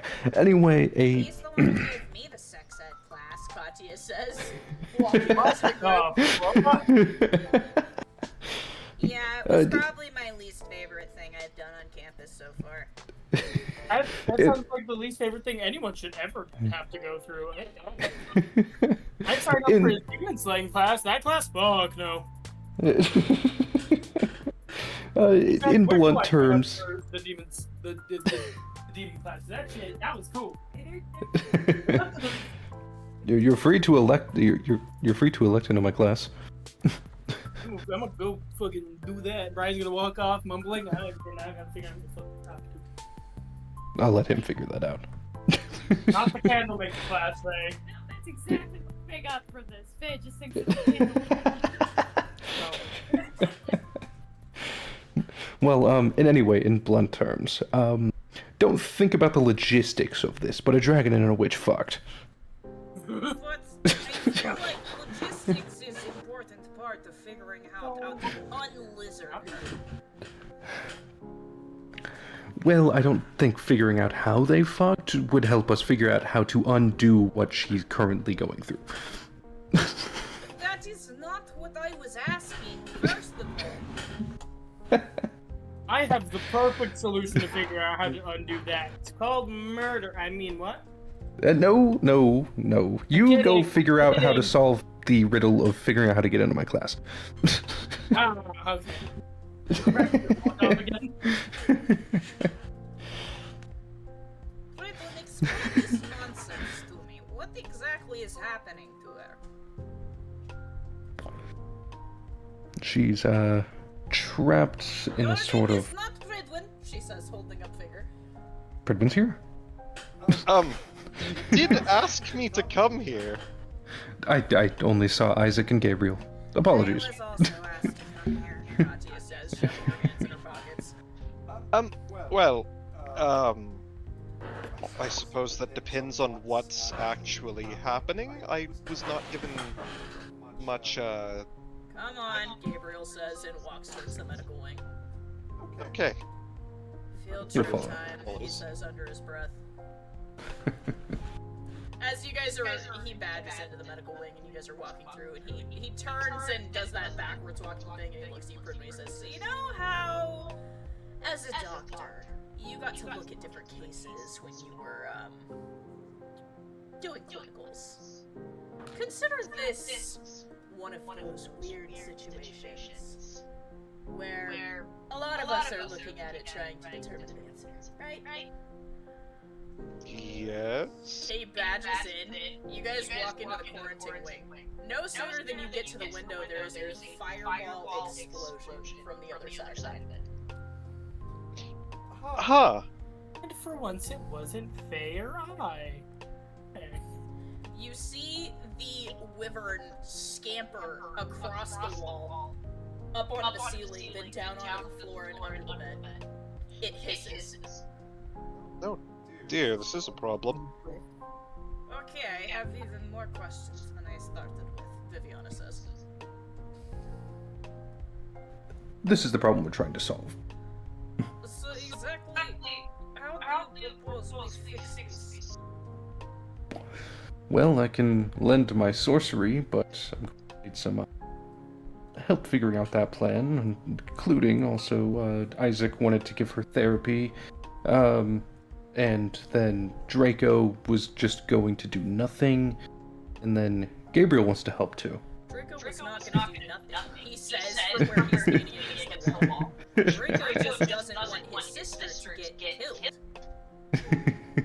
Thank you. Just teasing. Anyway, yes, that's where we're standing.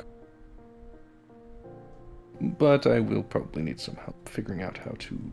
my idea was bottlenecking her power so we could at least get her somewhat in a level state with her wavelength, while the rest figure out how to get her conscious, talk to her, etc.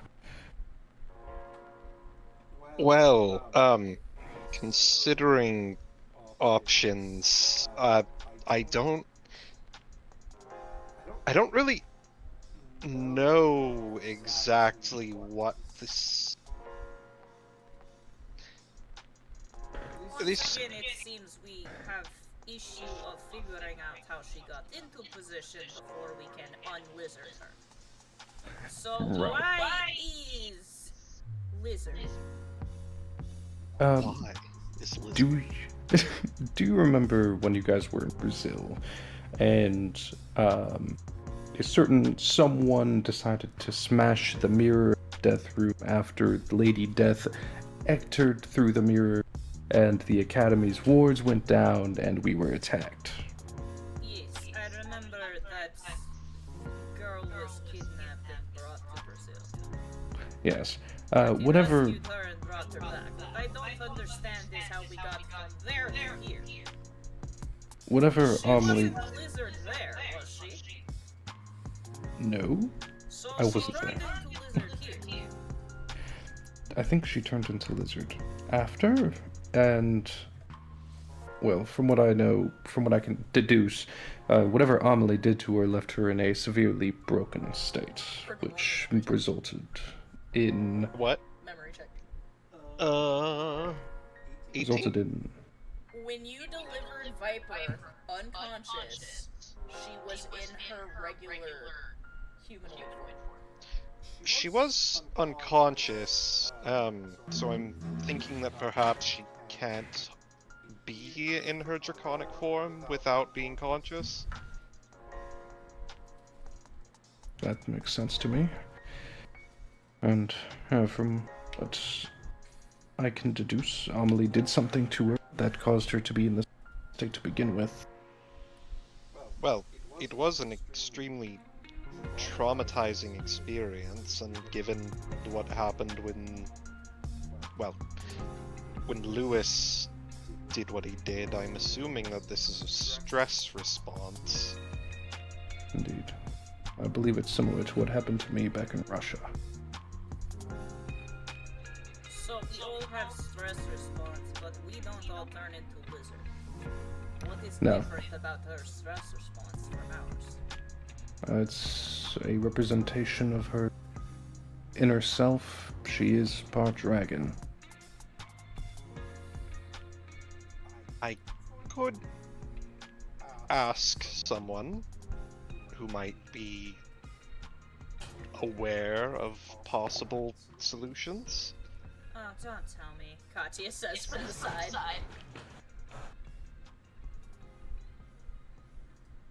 We're going to have to talk to dead people.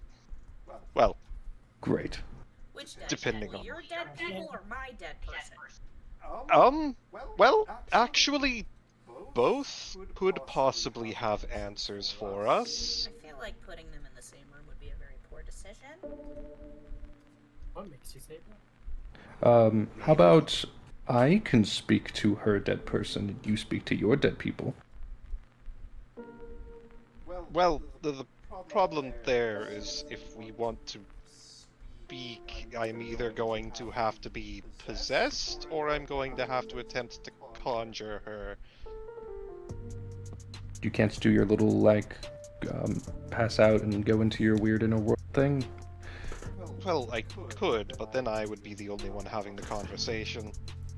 Fair enough. We'll do one after the other. How does that sound? Sounds reasonable. Very well. We'll do yours first. Alright, which do you think would be preferable? Summon them. I think he meant which ancestor do you want to talk Oh. to? No, Oh. I know who I should call on. I am saying, should I be possessed or should I attempt to pull her from the shield? Pull them from the shield.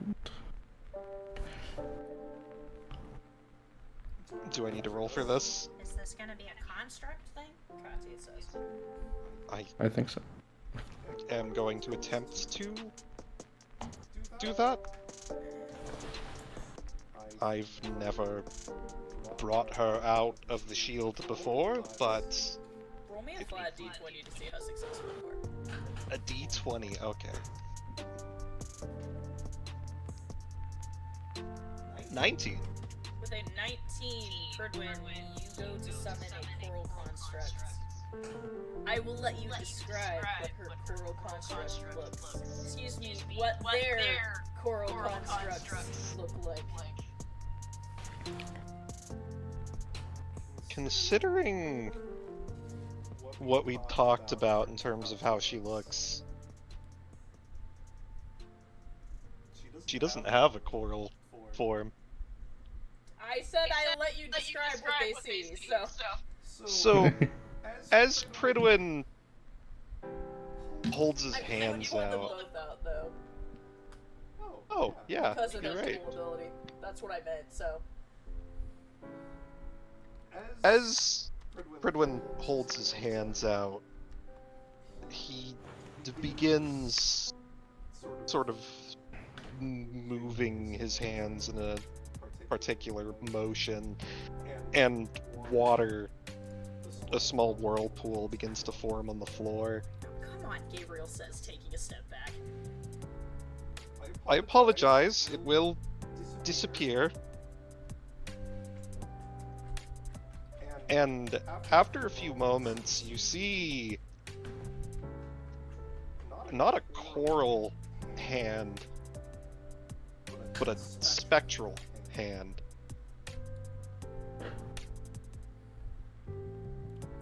A ghostly blue ethereal form begins to pull itself from the whirlpool. I feel like in my head, the way I imagine it is his coral construct hand grabs her special hand and like helps her out.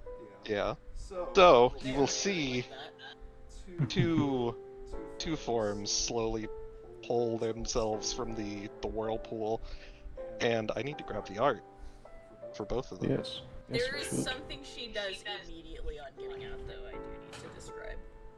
Hang on. This might take a minute.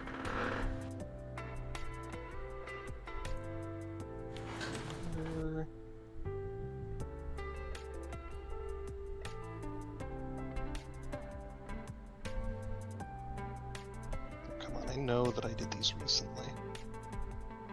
There she is. Where is he? There he is.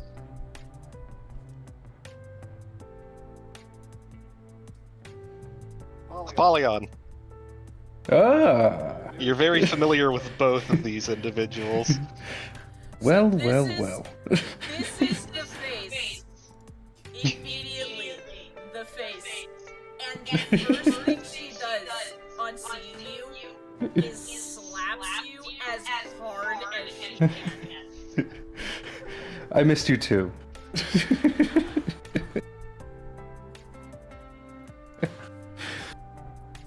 It's been how long? A millennia? She looks unamused. Can I Katya's roll? eyes are huge right now.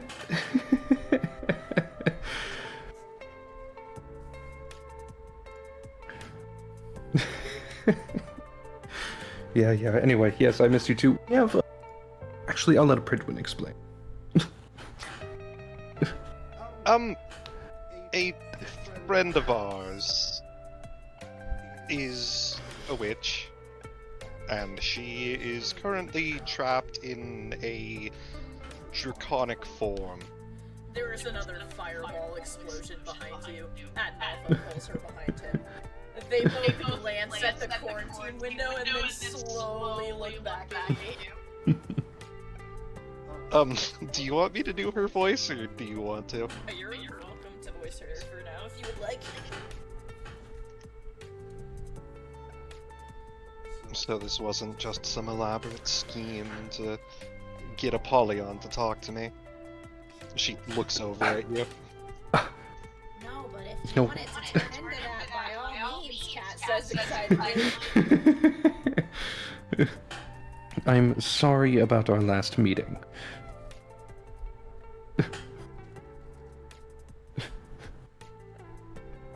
Well, if what my grandson has said is true, it sounds like you've grown up, finally. He... Katya says in the background. You shush!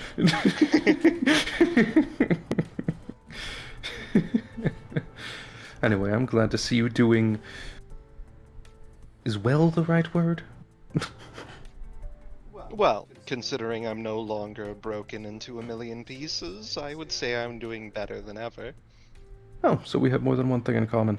Yes, yes, so we are having a bit of a problem. Yes, like they described before, our friend is stuck in a draconic state, and they are a witch.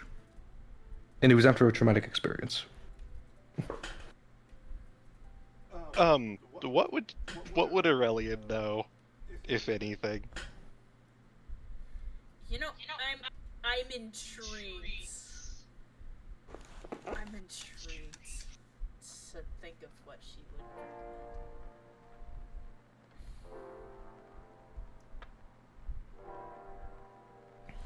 Aurelia walks to the viewing window of the quarantine room and ignores another fireball that is lobbed at the window.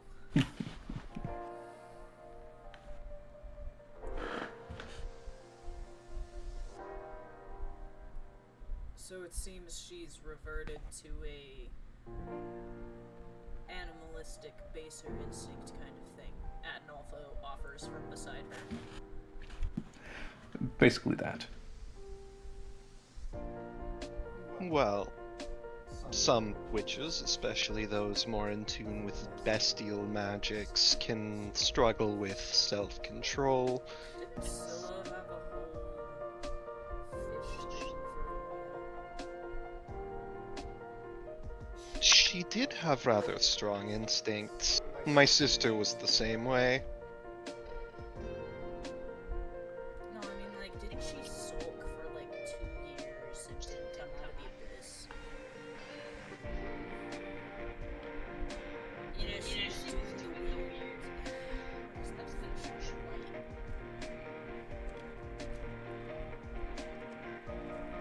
Just back when she was a teenager, she was brooding. She kept saying it wasn't a phase. Oh, yes, that was just being a teenager. Perhaps this Adnolfo gesture is what being a teenager is like nowadays. Actually, I think it's worse. But you may be onto something. It could be a complicated series of emotional responses and hormones and whatnot. Although, how long has she been like this? Like a lizard, or In this, out of control state. Gabriel grimaces a bit. Well, that depends on the level of out of control you're referring to. He pushes his glasses up. In this wyvern form, only about a week. In the scales beginning to show over a year. Which is why she was where she was.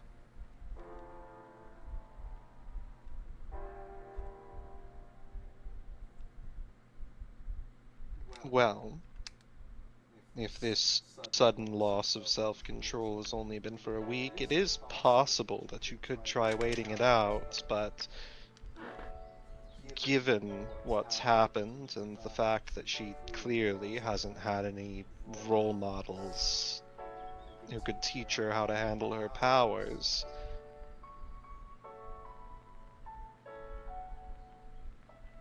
it seems like it could be complicated.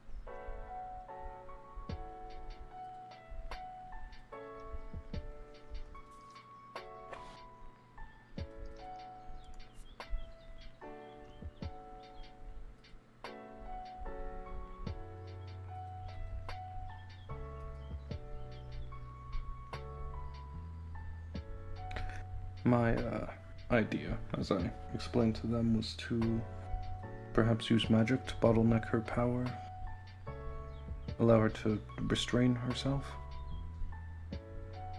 That could work.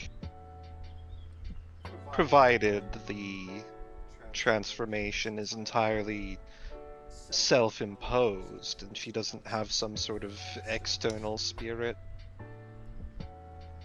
Wait. Katya snaps her fingers. The cells. Aren't the cells magic dampening? The ones we keep the prisoners in, she says, looking at Gabriel.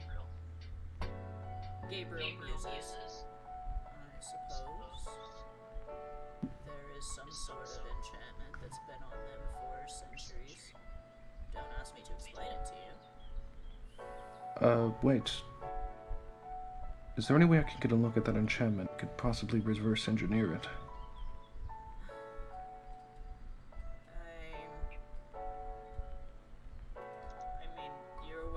to go down to the cell block and you know where. However, I wouldn't be able to tell you where specifically the enchantment lies on any of those cells. I'll figure something out.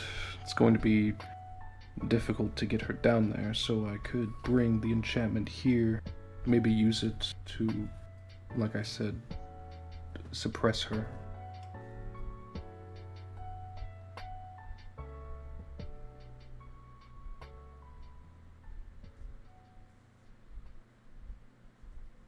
Any other ideas? Katya says.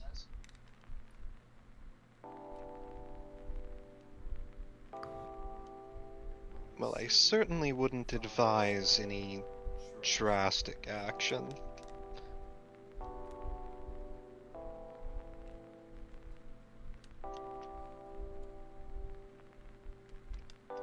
Draco, is he here? Yes. How has... I haven't known Viper very well. Had she had some sort of internal conflict with her power before, where she feared herself? Draco I think- grimaces. Well, what I'll do you take that. expect? Katya says. Paige, her voice cuts in behind all of you. Katya's right. What could you expect? She was taught to fear that part of her entire life. When that part of her started to show, after she used it to try and save somebody, what did we do, Gabriel? It was for her own protection. What did we do? We locked her in a room for a year with no guarantee of ever coming out. She looks up at you, Apollyon. Fear herself. She hates that power. She That actually- spent a year and a half trying to figure out how to control it. Trying to figure out how to make it disappear.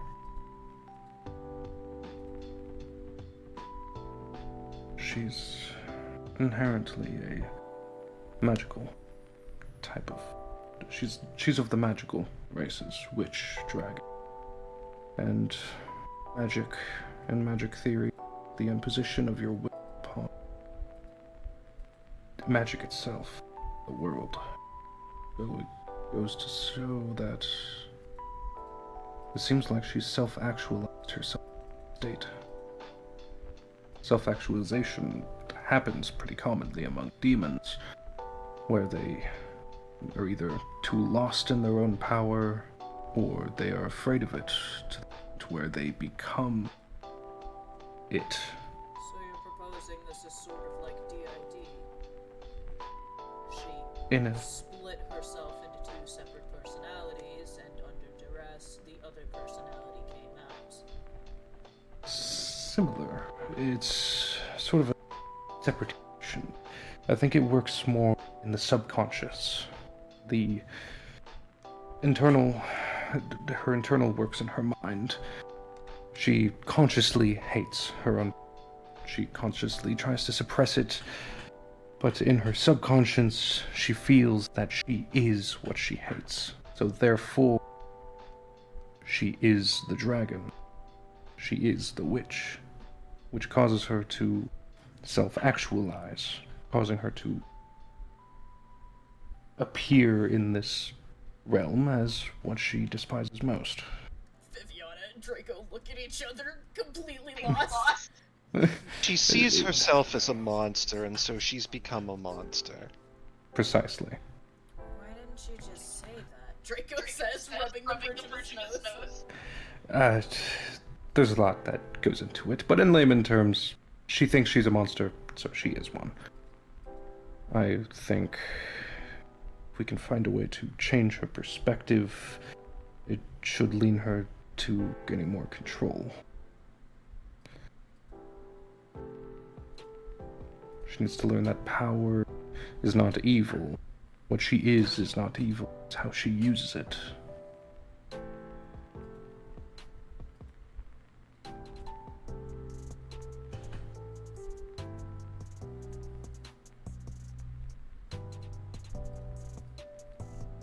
Okay, that's all fine and dandy, Draco says. But how the hell are we supposed to do that with her like this? Let's figure out a plan. Like I said, I can go down. There's likely some inscription down there. I can do something to. I can do something with that inscription to suppress her magical power. Just enough to push it into the back of her mind.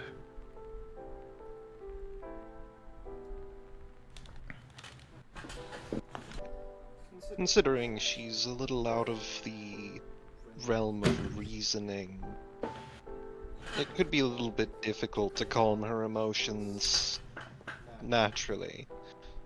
Has anybody tried? Katya suggests from the side. I mean, But would- any wild animal will attack you when it's scared, but most of them can be soothed, right? Apollyon looks at Draco. Yeah. Snap to Draco. Draco looks between the two of you and goes, hold on a minute. You're the obvious answer here. Wait a minute, why me? He says. She feels safest with you. Chris. You're What- her family, and you are also the only one who has ever, at least from my sight, been able to soothe her before. Okay, he says, and takes a deep breath. Suppose there are two doctors here to, patch me back up. Isaac looks at Draco and he says, "Do you require assistance?" He looks at Isaac and genuinely considers it for a moment. I may be able to reduce the emotional stress she's experiencing. Okay, maybe between the two of us. Maybe. I will add, Brian, if you and Faye wanted to, hear the commotion, as it were. Yeah. You'll probably see Apollyon rushing downstairs while there's commotion upstairs. Yeah, Apollyon is sprinting out of the medical wing.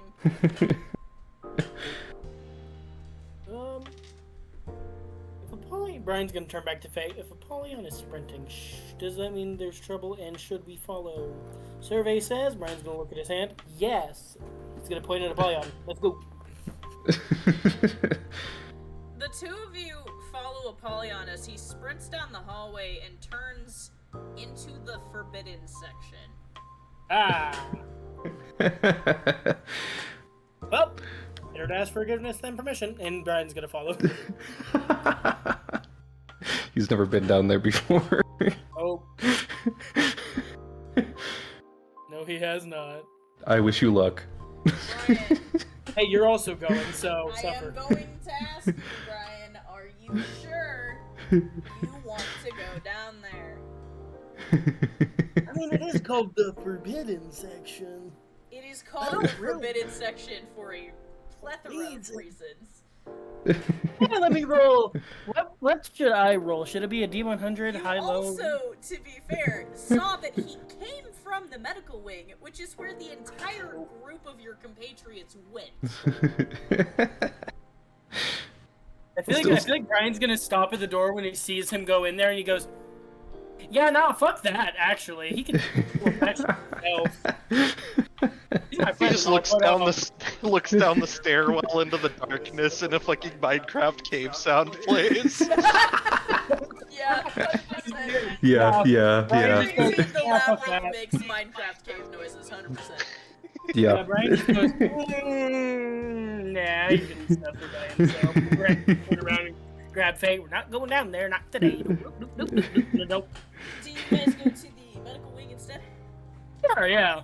You guys go into the Go see medical what wing and you Chaos can see Man it's does. not busy there, but you can see there is a large group of people behind the locked doors to the quarantine wing.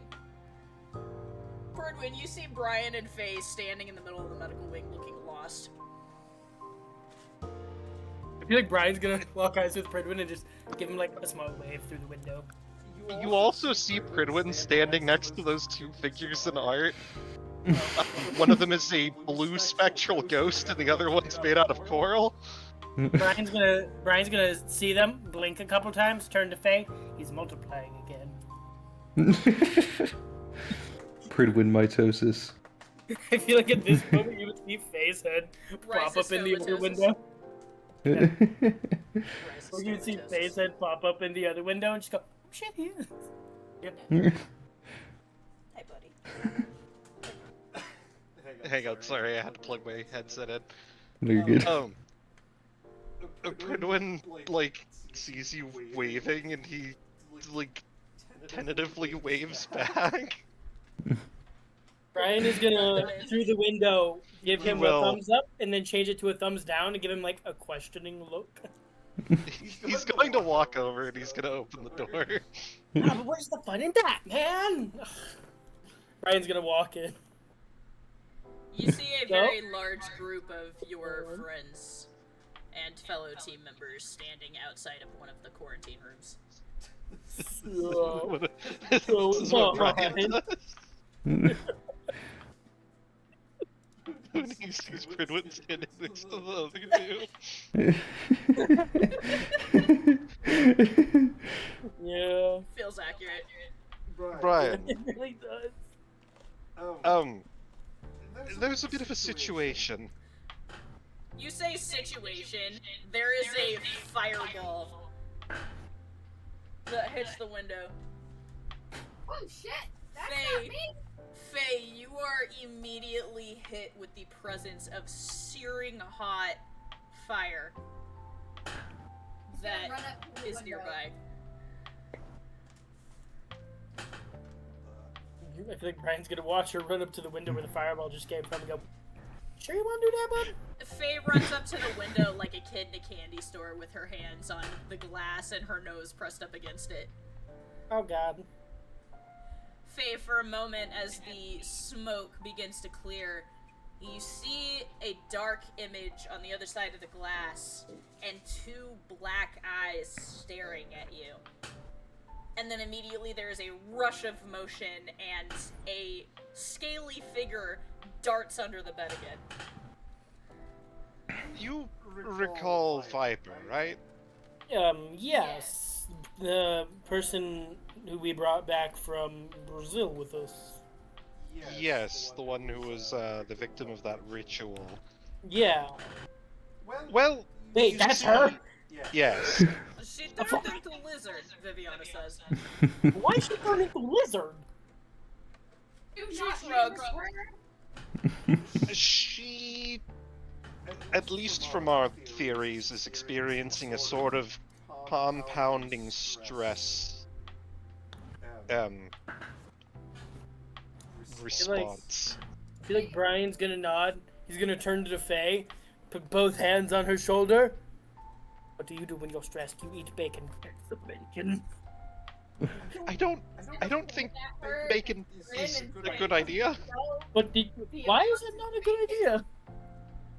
Bacon's good for everything. To quench that.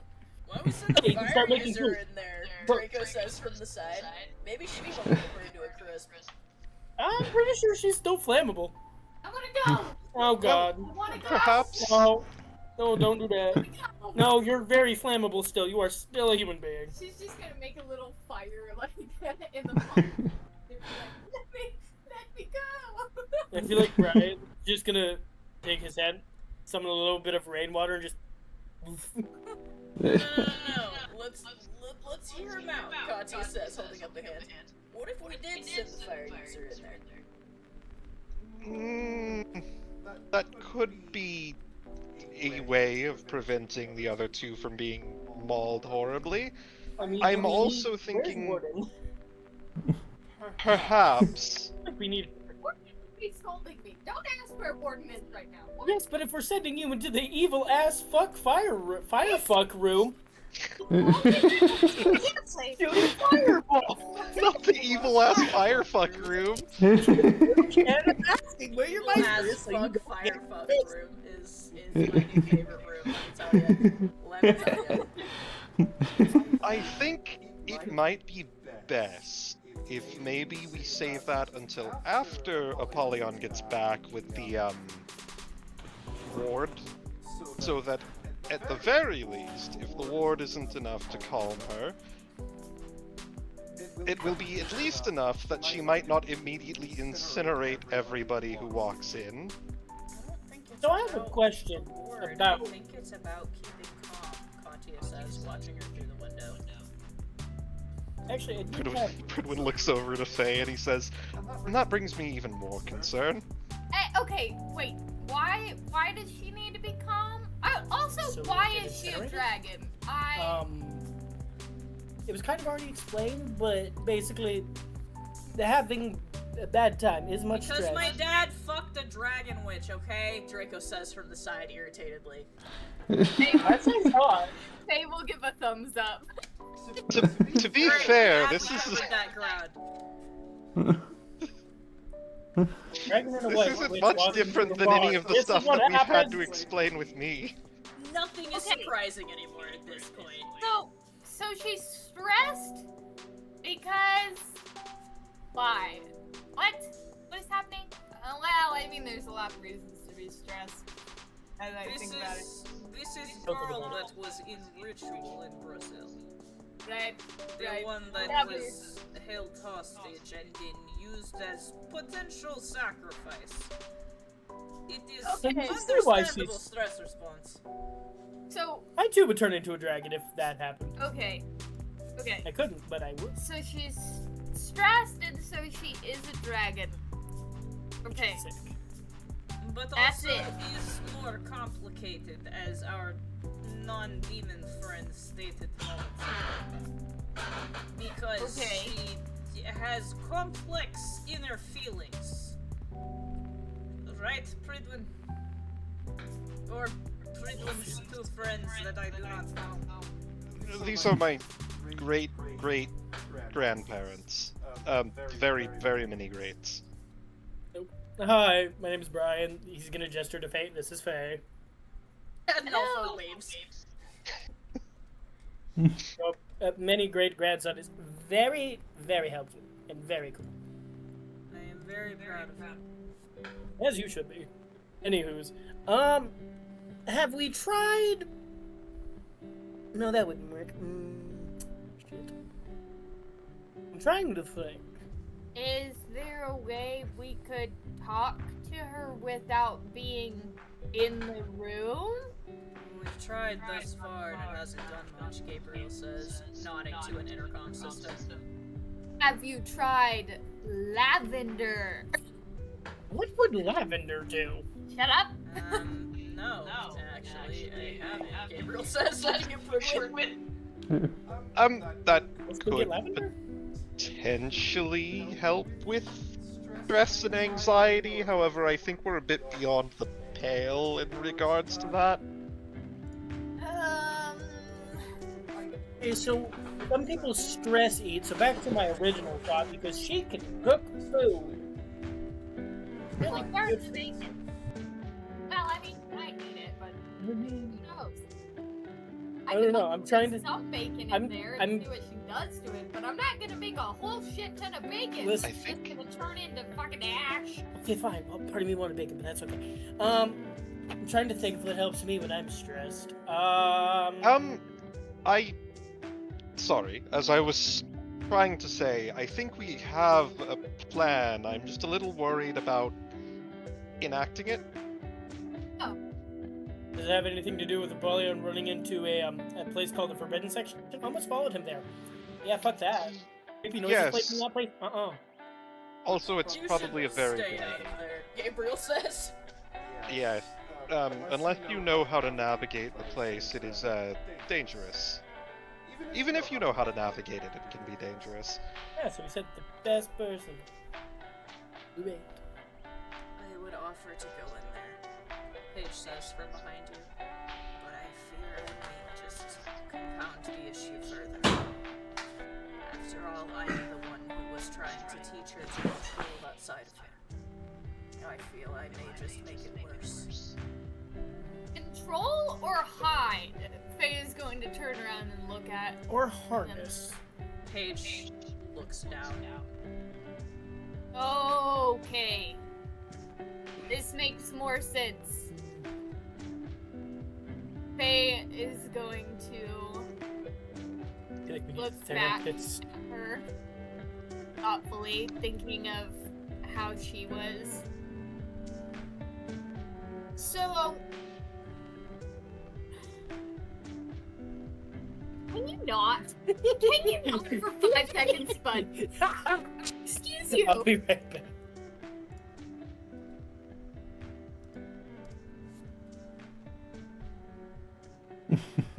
So, the plan. Okay. Our idea was that her brother, Draco, has in the past been able to soothe her. Uh-huh. So the theory is that if he goes in, he might be able to soothe her again. Wait a second. His name is Draco, and she can turn into a dragon. Can he turn into a dragon? I'm a weapon. I take after our father more than our mother, but my abilities are draconic based. That is very cool. Thank you. What is your weapon form, if you don't mind me asking? It's a katana. Ooh. Very cool. There's art of it in the Oh. weapon forms. Yeah, weapon forms is a little up. It's been a while since I've been on the weapon forms page. Yeah, it's been a minute. A lot of these are pretty old. Damn, he's way up there. Yeah, There he is. dude, that scabbard took me so long to draw. Whoa! Yeah, that looks like that would take forever. That looks sick. Yeah, Oh. appreciate it. That's all. That's all. Love a good Huzzah. sword. Quit laughing every time you see that. It's funny every time you see the evil ass rape building. It's just not. I'm not gonna lie, it's gotten me a couple times. Good lord! Every time I see it, I just chuckle. I don't know why. It's funny. Now, the secondary part of the plan was that if Isaac is able to assist using his ability to reduce the emotional stress that she's experiencing, we thought that that might be able to better improve our chances of calming her. However, that does still present the issue that she is currently a dragon, and we do not know how she is going to respond to anyone entering the room. Perhaps Has should be anyone- the one to go in there, Paige says. Has anyone tried speaking to her through an inner link? They just tried on The PA system is different from that, though. Yes, but both are still communicating with her. It's my I fault see, she's yes, like but I feel like this. that's- Perhaps I should be the one to try to fix it, Paige says.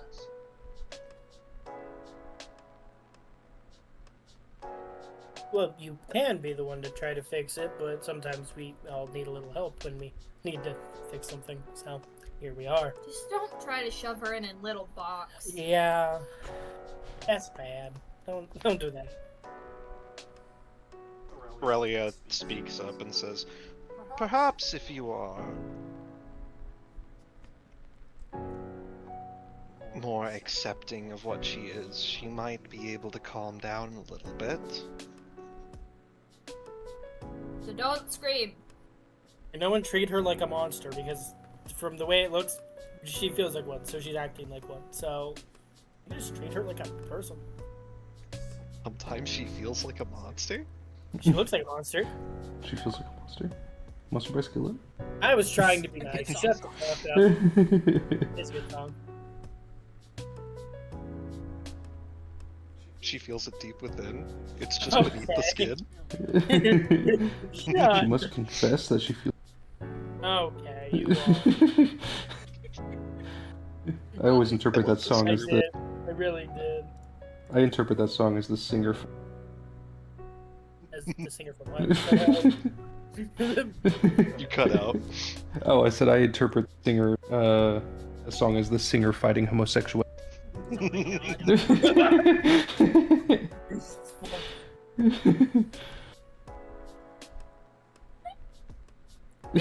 just closeted. It's fine.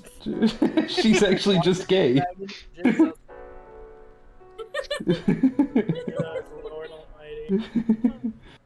High five.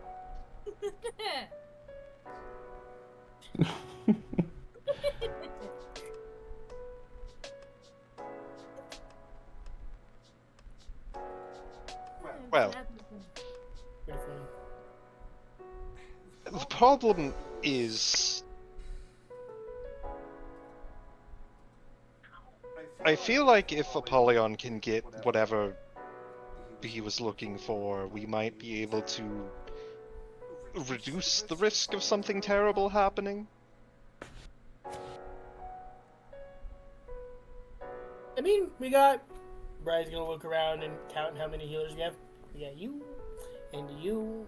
I could do a little bit of healing, so what's the worst that could happen? Fridwin just stares at you. It was a rhetorical question and mostly meant as a joke. Do not actually go in there. Yeah, anyways. Apollyon, you make it down to the prison cells, and you see a lot of people who are not happy to see you. Including, but not limited to, Amelie! Well, well, well. Look what we have here. Ugh, this asshole. Excuse me? What's it been? 600 years? 800 since you tried to fuck me? That doesn't make you special. No, in fact I've lost everything that made me special. Now I'm set down here with these awful disco parties that happen every night. Excuse me? They didn't tell you the disco parties that they hold down here. I think that's very new. And possibly a very interesting form. I would pay you. She gets close to the bars. Pay you to kill me, so I did not have to listen to 80s music anymore. The worst century of music. May I ask if you know why they're doing this? I don't know what his name is. He's several holding cells down. He kind of goes into this weird trance around 11 p.m. every night, and things just get weird from there.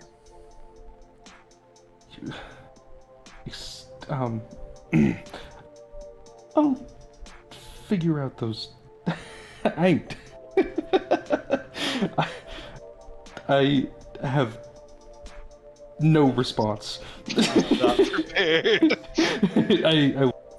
It's the fucking disco snail. Not the disco snails. Wait, The snail. who exactly is playing disco music every night? I told you I don't know his name. It's not like I have any autonomy here to be able to go and look around. She gestures at herself. 3 souls down. Well, maybe, maybe eventually they'll to assist you there. I'm currently searching for something, so, I'll see you around.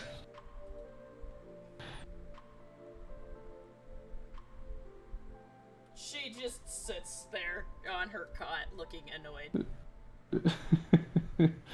Apollyon's gonna look for... If Rhett's not in the area, I'll look for anyone in charge.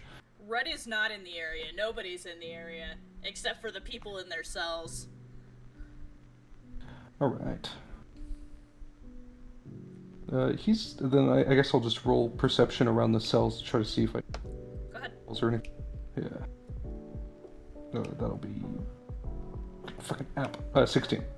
With a 16, there is enchantments on each of these cells. You don't really know what they are. It's not like there's some sort of ritual tag or circle.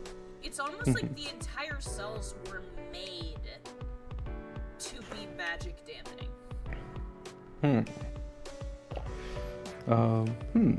You can't even tell if this is a holy origin thing, or a demonic origin thing, or what. You just can tell that they are magic dampening. Or a disco-oriented thing. Disco-oriented. So sorry. Looks like they were made this way. Is there any inscriptions along the bars or the walls or anything? Nope.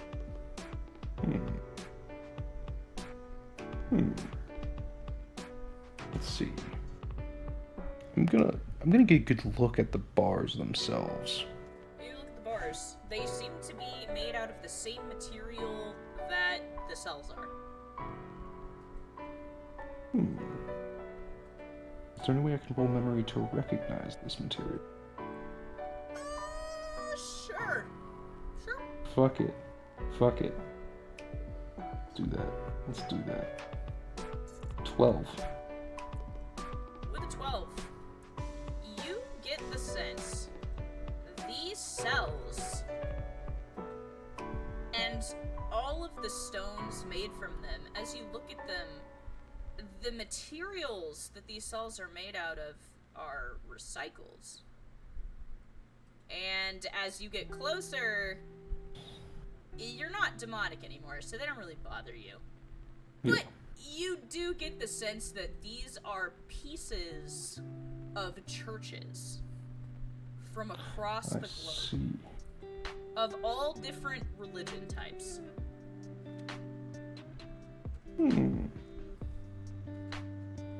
I see. And I as you get understand. close to them, you feel weak.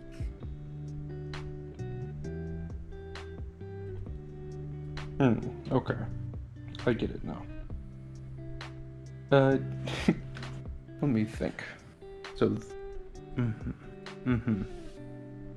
Also, your class ended at 5, right? yeah. You start hearing from down the hall.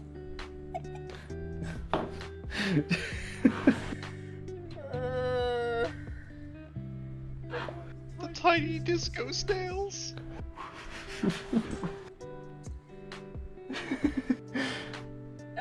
You start hearing Dim All the Lights by Donna Summer playing.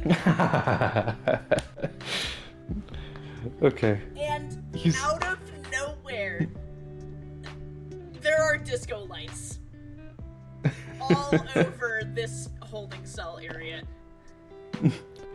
And you He hear walks. Amelie groaning in her cell and hitting her head against the wall.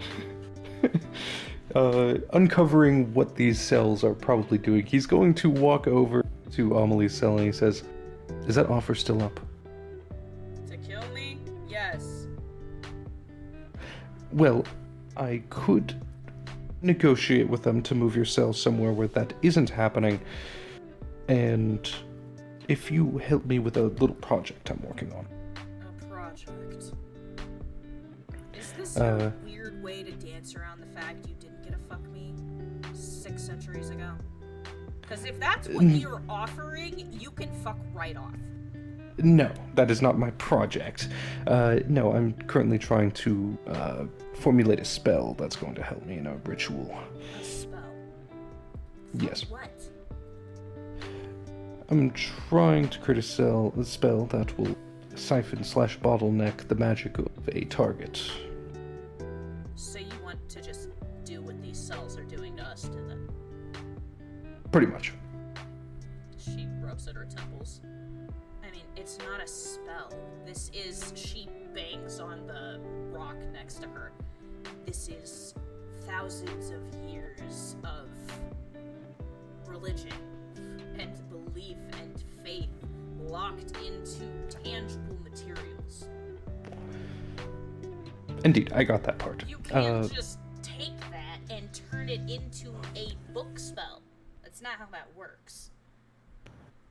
You gotta Correct. have faith, Arthur. Yes, I'm trying to ask if you'll help me formulate something that will mimic these effects rather than trying to copy them. Okay, alright. So basically what you're wanting is something that's going to weaken their abilities, right? Yes. Here's what I'm gonna need. She lists off 6 materials for you. Oh, shit.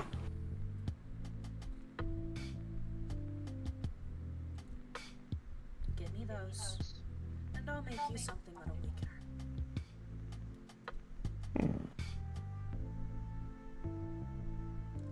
Let me see this here list. You want me to write out the whole list? Hold on. Well, I mean, if it's just material, just yeah, I'll just you'll go off and try to look for them. Here,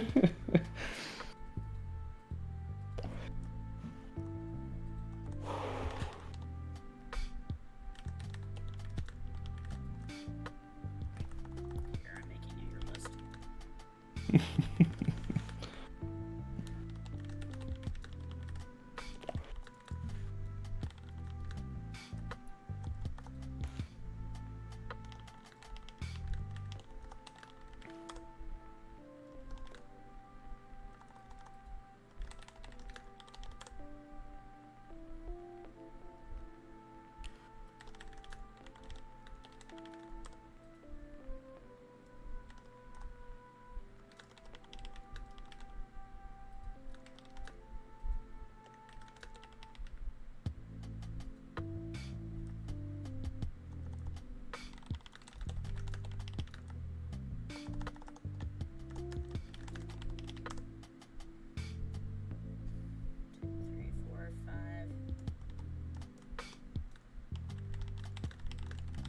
This is the list that she gives you.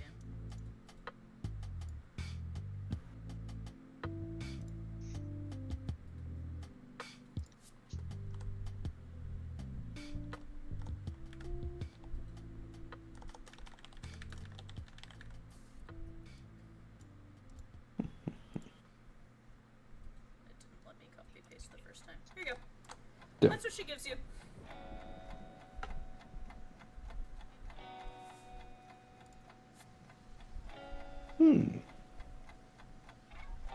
Interesting.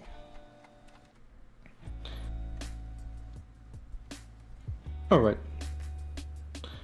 Sounds like a plan. Okay, he's gonna go find those things. I feel like you guys in the medical wing just see Apollyon sprinting by in the hallway, going the opposite direction. What are you doing? Looking for some materials for the spell. Should A we- spell that needs materials sounds more like alchemy. I may be soliciting some wisdom from a prisoner. Bridwin, not how that- does this make you feel? Which prisoner? Which prisoner?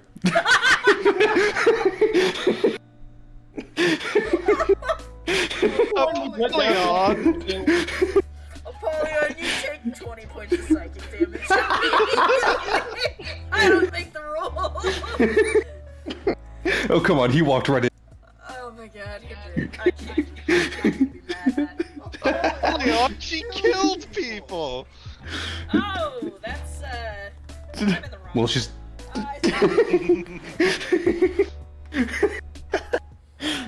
Well, she's not going to kill anyone else.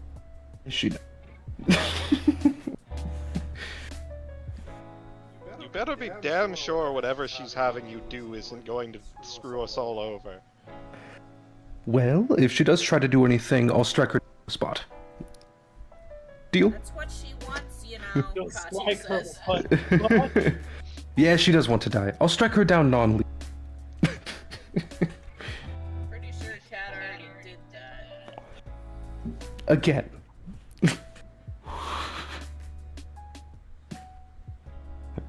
Anyway, I'll see you guys momentarily. Gabriel says. What do you need? This list of stuff, I'm currently going through the book to try to figure out what sigils I'll need, and she will help me with the rest. Are you gonna give the list to the rest of them so they can try and help you? Oh yeah, he handed it over. The list that all of you see is this.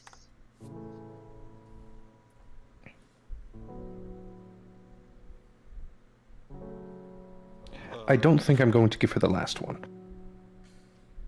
Hang on, where is it? It's in chat.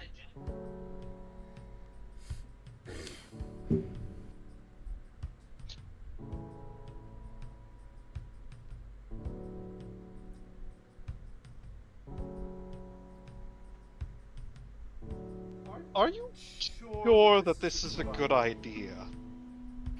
No, I'm actually going to go back down there after I grab these materials and make sure that she's not going to do anything really evil and fuck off bullshit. So I'm going to, coerce her. Counter argument.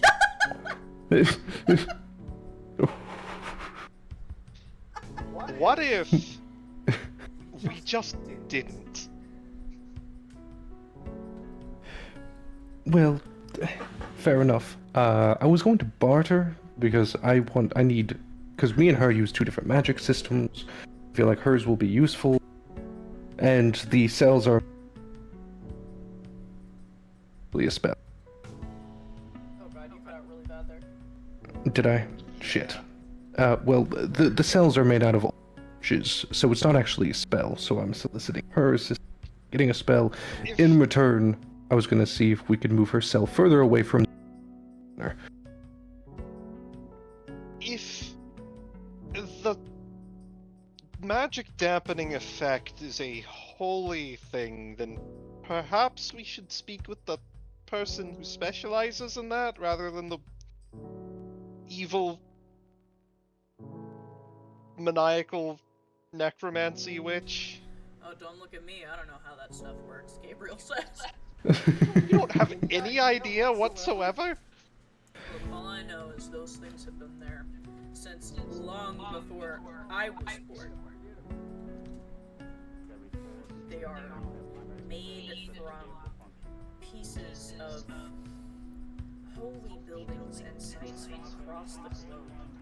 All different kinds of beliefs and faith systems, and I don't know how they work together, but all I know is they do a damn good job at dampening magic.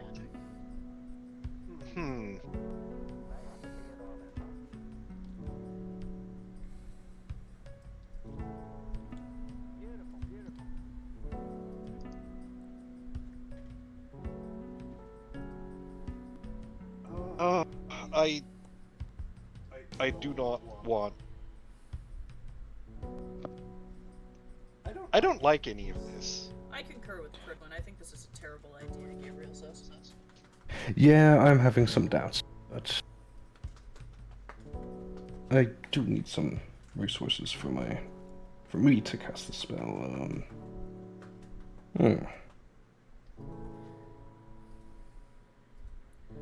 I mean, either we sit around and we wait and try and figure it out, and maybe it doesn't work, or we do something more brash. You know what?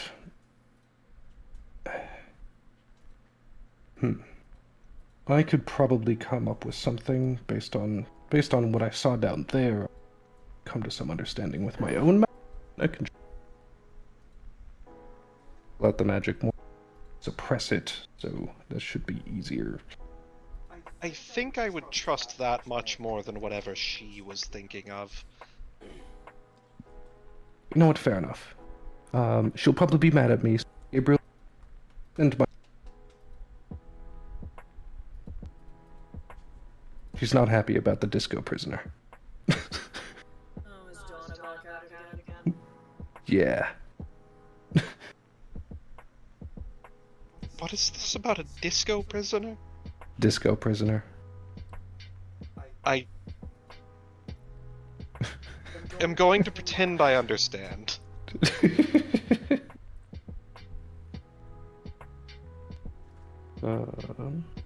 Okay. I'm going to study my book.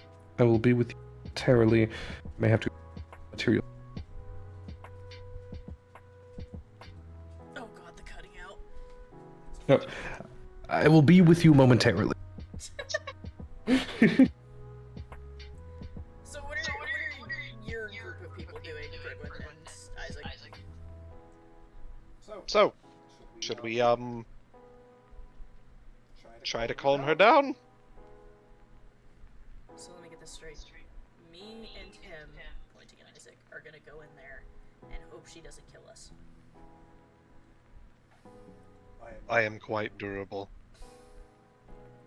How durable exactly? Well, I've survived being nearly killed multiple times. Apollyon, you ran out to get stuff to try and do this spell. Mm-hmm. It doesn't take you long to find some things in your office. Yeah.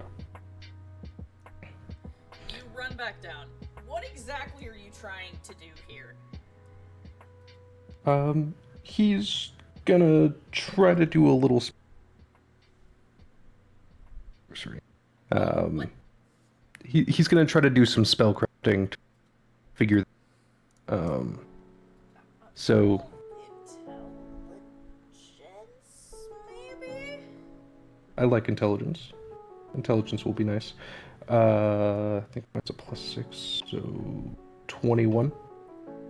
With a 21, so you're trying to create a magic dampening field specifically. Mm-hmm.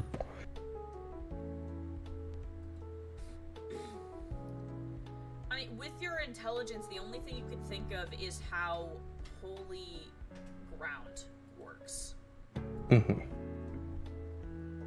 So you think if you could somehow modify holy ground or copy the ability in some way, you might be able to do something similar. Okay.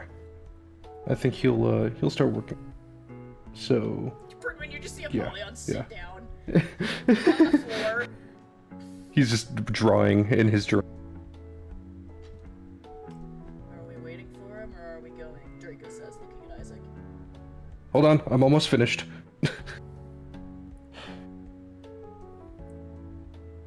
I would just like it to be known that I do not like this, Vivian says.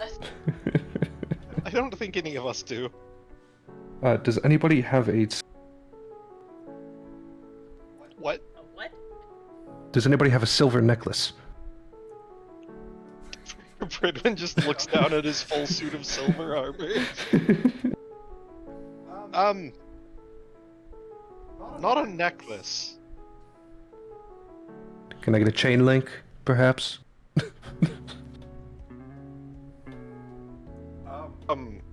Bridwin's going to grab a length of chain from his armor.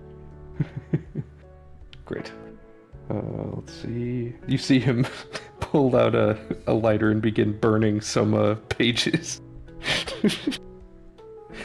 You start burning pages. He collects the ash.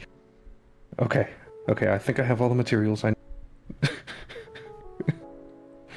Apollyon, are you going to attempt to cast whatever the hell it is you just made?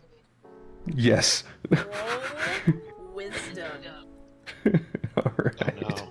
Specifically, roll a wisdom save. Oh my god. Wisdom where saving you- throw? Natural 20! With a natural 20, I am going to stress natural 20s are not always a good thing. Yeah, What no. happens? You indeed do sense some kind of strange dampening sensation. All of you near the quarantine cell, you feel weak. Draco looks up at Isaac and says, "Are we doing this?" Isaac nods. Gabriel unsurely taps the keypad and lets the two of you into the wing. You guys step in and it closes behind you. The decontamination procedure happens and the door begins to open on the other side. To everyone outside, he'll stress. Don't interrupt me while I'm incanting the spell, please. He says as he continues to draw the magic circle. As the decontamination process is going through, Apollyon, you finish the circle. And that weakness, it feels like all of you are connected to a 1,000-pound chain that is dragging you to the floor. It feels heavy. It feels awful. And as the decontamination procedure finishes, and Isaac, you and Draco cautiously take a step forward into the quarantine room, you also get that sensation, that weakness, and you see ahead of you in the smoke-filled room that figure on all fours, scales gleaming in the hospital lights, is panting and heaving, and its eyes are wide. And without warning, as it looks at Draco and it looks at you, Isaac, it charges. Immediately, Isaac's just going to brace so that he can try and take the brunt of the force for Do you get in front Draco. of Draco? Yes. The rest of you, as you hear the sliding open of the door inside going into the decontamination room, and then you hear a thundering sound, and then you hear an explosion. You don't just hear the explosion, you feel it as you are thrown backwards as something impacts the quarantine wall, goes through the quarantine wall, crashes into you, Pridwin, and Apollyon, and Gabriel in the process. The hallway is filled with smoke. Is Apollyon gonna have to, concentration? Apollyon can't keep the concentration going. The intense heat that is singeing the entire area, and the smoke that begins clouding your vision. The smoke detectors start going off, and there is another crash. And then suddenly, you feel fresh air.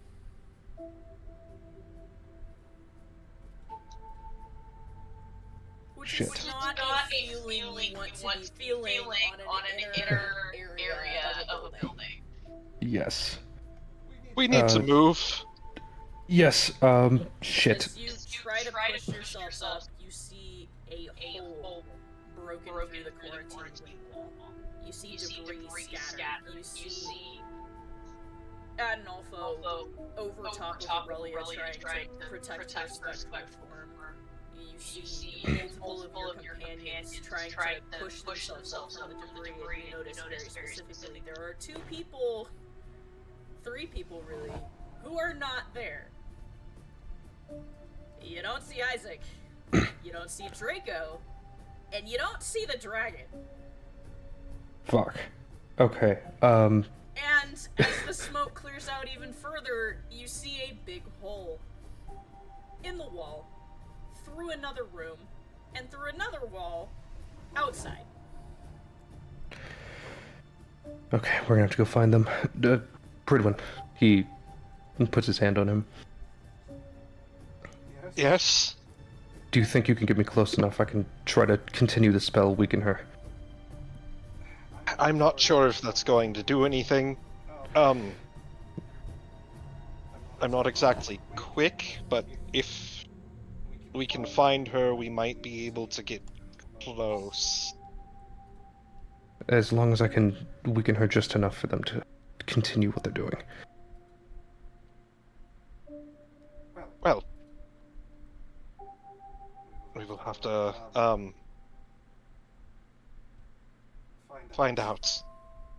Alright. In the distance, through the hole in the wall, you hear the sound of a draconic roar and students screaming.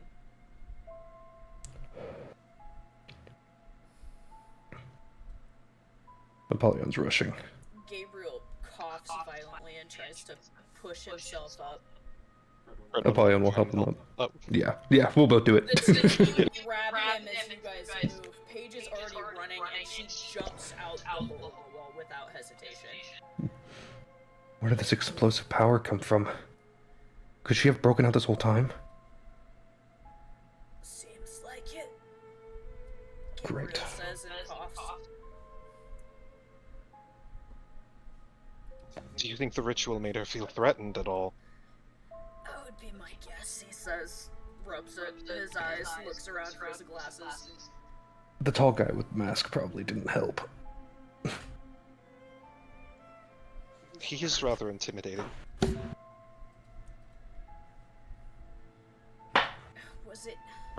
Was it similar to what you used on the cells down there? I'm realizing that was that same feeling that she's felt while she's been down there. Shit. It might have. It might have made her even more scared. Or pissed her off. You hear Katsuya say she's trying to drag herself out from underneath a wall.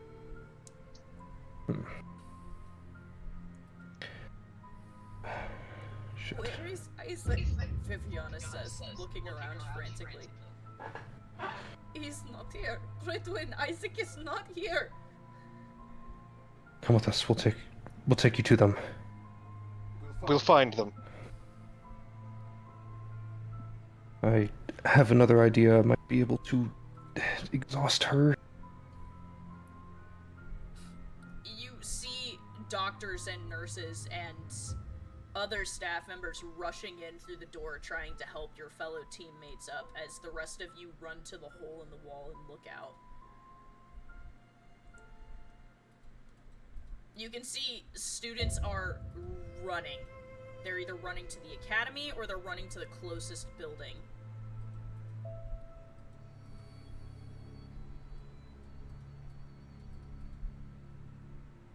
In the distance, you see a dark figure on the horizon, flying on massive silvery wings out over the tops of the trees. Gabriel curses under his breath. Gabriel, I think I have an energy, but I'm going to have to get close. I don't know how we're supposed to catch up with her. If I can get close enough, I can exhaust her. I don't know where she's going. I don't either. I don't have any abilities that'd allow us to catch up or even get into the air. I know where she's going. You hear a shout from the ground. You know where they're going, Paige says, yelling up to Gabriel. Their favorite hike.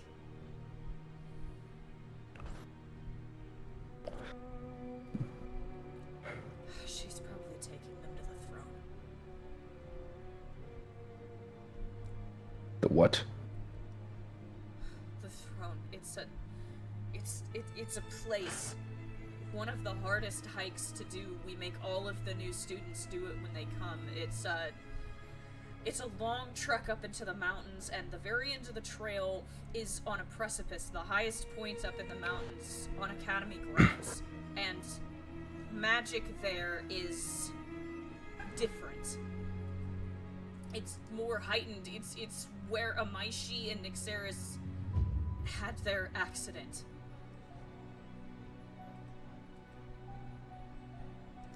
I see. Let's get going then.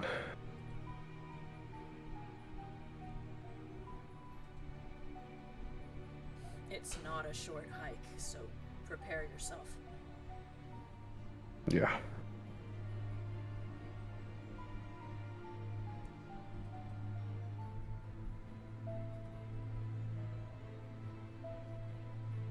Damn it, I should have thought of the spell. In case you all forgot or weren't here for that session, this is I the was. description of the throne. That is in all of your campus directories. Yeah. What? I remember that session.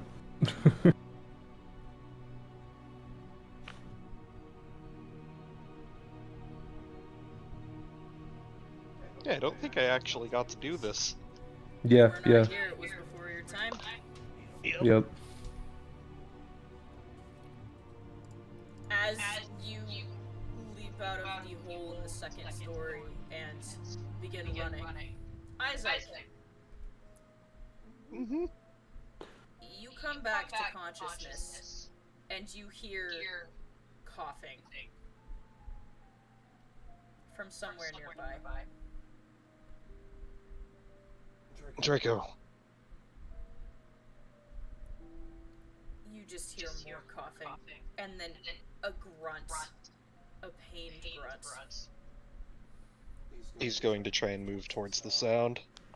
As you roll over and try and get your bearings in the darkness of the fading sun, the horizon lit up in pinks and golds, you see the massive outline of a dragon. Not a wyvern, not a lizard, a dragon. And in one of its claws, it is clutching Draco close to its chest. It's looking around with frantic eyes, its nostrils flaring, its scales are sizzling in the sunset, glistening with a black glow, and there is a blue fire that leaks from its nostrils and exhales. Its long tail slithers across the ground, back and forth. Its wings flap in agitation. And you can see a long blue mane stretching down its neck and basset black horns jutting out.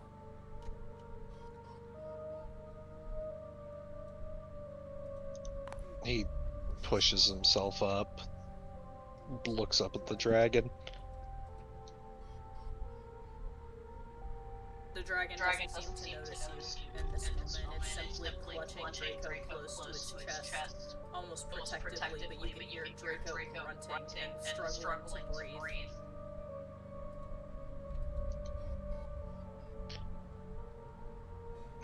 What's he gonna do? I think Isaac's going to try and get the dragon's attention. What do you do to try and do this?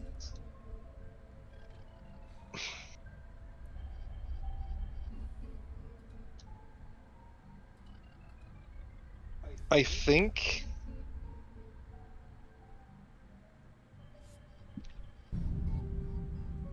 he's just going to call out specifically to Draco, and he's going to say, Draco, if you're able to speak, try to talk to her. I'm going to attempt to get her to get into touching range of me. Immediately, the dragon's head snaps in your direction. Its eyes wide. 4 eyes, not just 2. They narrow onto your frame. It exhales, blue fire flaring again, as it slowly leans its head down in your direction to look at you. He stands and he does that gesture he usually does when preparing to take a hit, holding out his arms, almost welcoming. The dragon looks at you, its eyes narrowed, and then it ignores you and begins pacing again.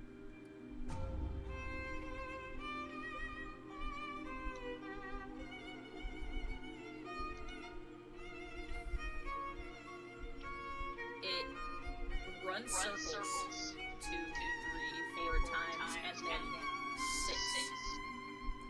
Its long tail wrapping around itself, curling tight as it pulls Draco close to its chest and glances out in the direction of the sunset.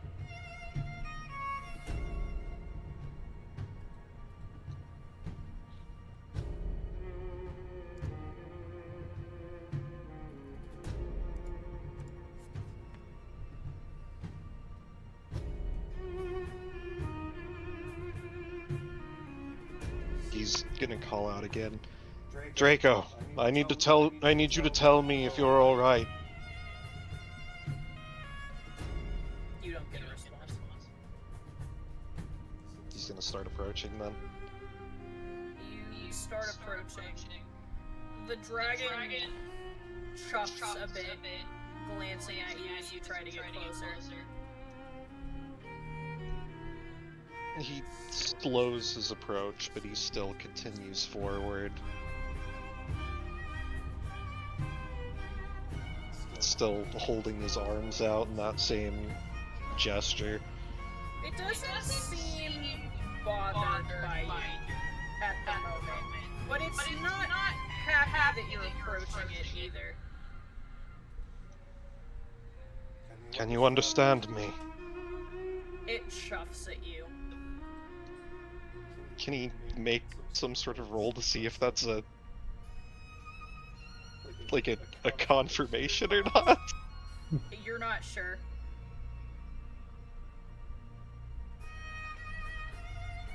Could you chuff twice if that's a yes? It narrows its eyes at you. It beats its wings twice. And then puffs and looks away from you. Very well, that's all that I need.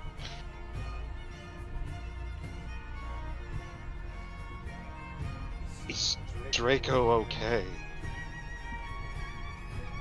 The dragon pulls Draco closer to itself, looks down at him, blows steam over his face. Draco coughs. The dragon seems satisfied with this.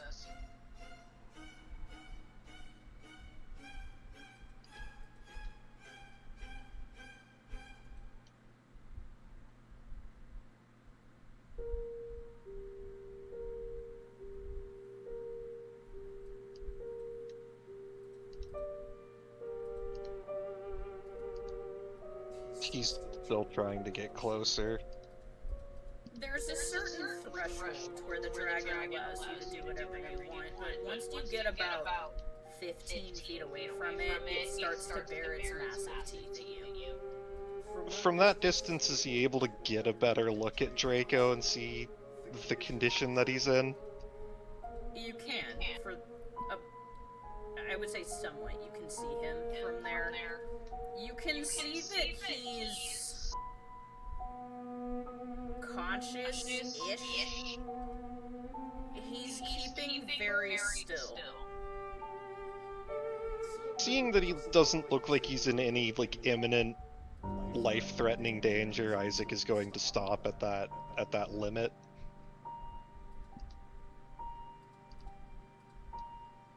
You stop at that limit and the dragon goes back to ignoring you.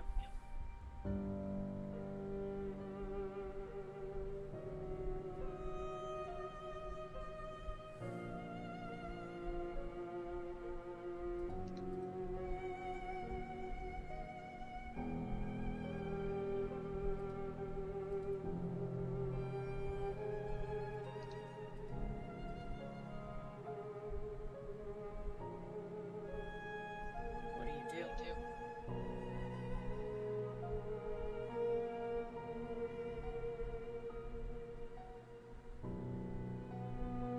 I take it you're unable to change back. The dragon ignores you.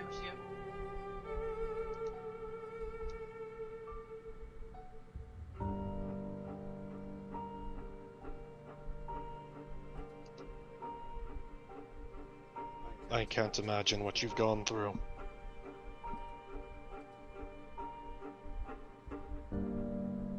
It huffs.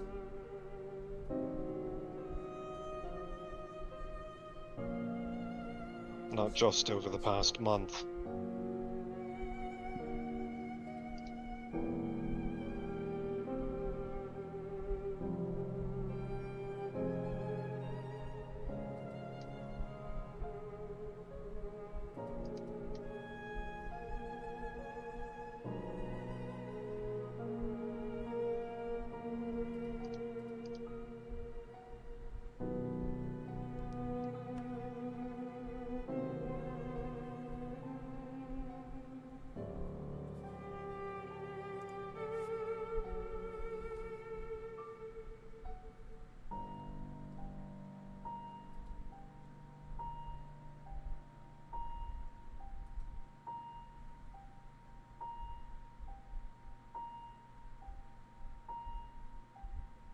Isaac just sits in silence, waiting for any sort of reply.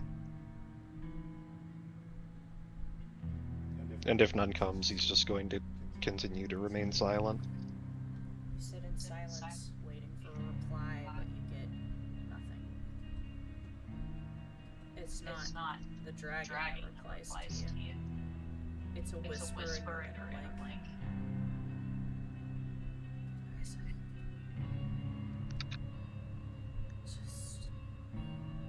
Just go.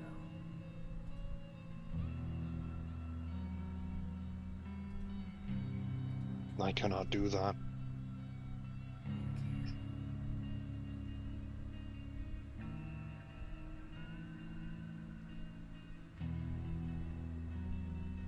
It's okay.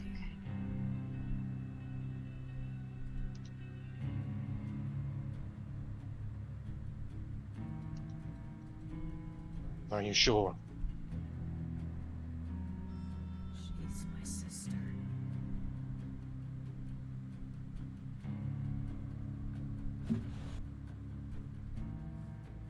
All right. I will go back. You're hurt.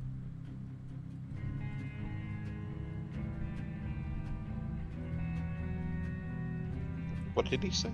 You're hurt.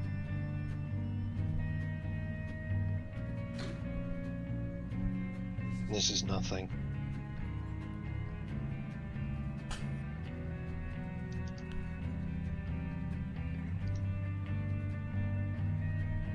It's safest if you just leave us. Just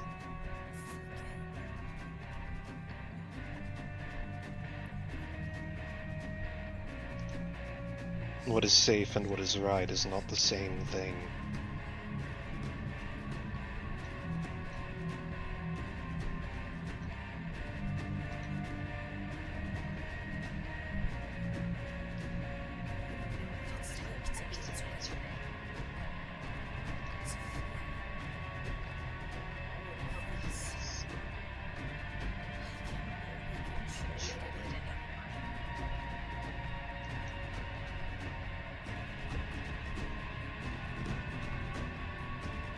You're right.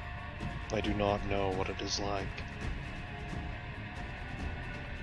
But I know that you have both borne great burdens.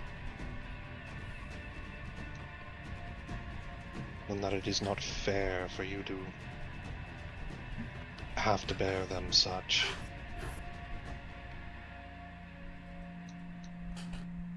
I cannot simply ignore this suffering.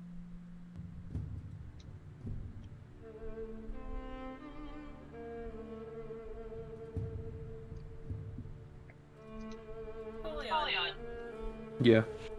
You and several members of the gang are running on a trail. Mhm. Pridwin, you are not fast. However, you do have an advantage if you brought her with you. And that advantage is the fact your wife is a giant cat. He would definitely not be going to deal with dragon on his own. Pridwin, you will make much faster ground if you are utilizing Lunala and her cat form. Yeah, he will. Apollyon, Pridwin is riding a massive cosmic cat. Is there enough for two? Apollyon's like holding onto the tail.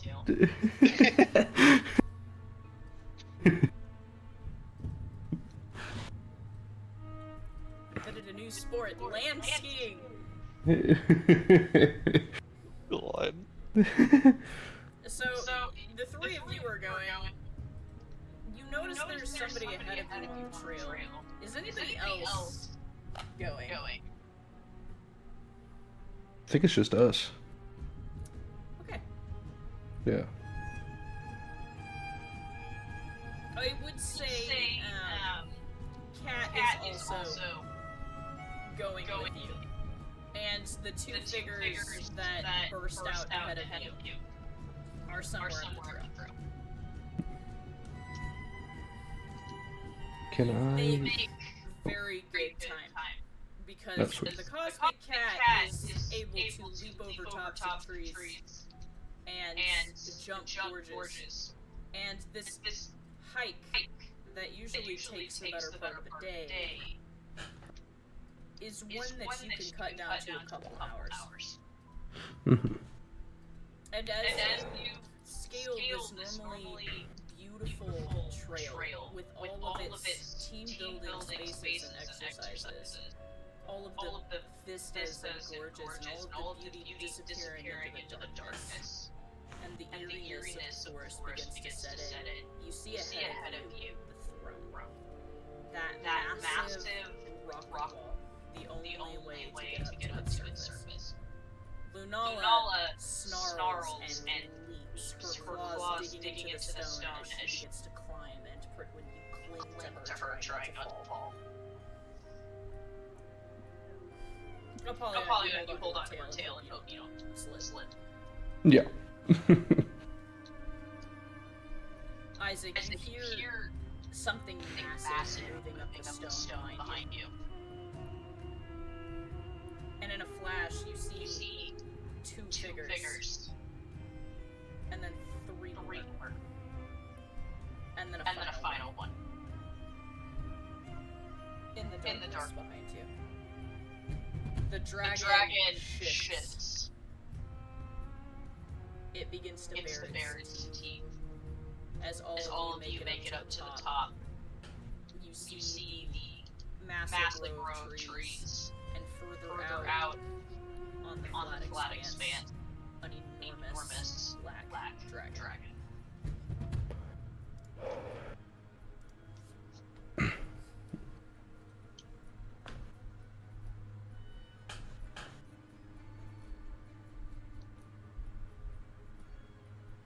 Isaac holds his hand up.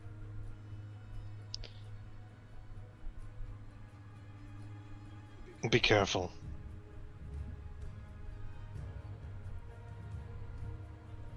I will definitely try. The magic up here is unstable.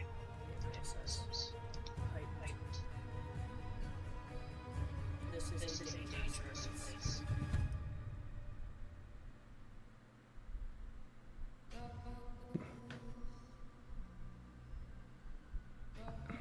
What would you like I to fucked do?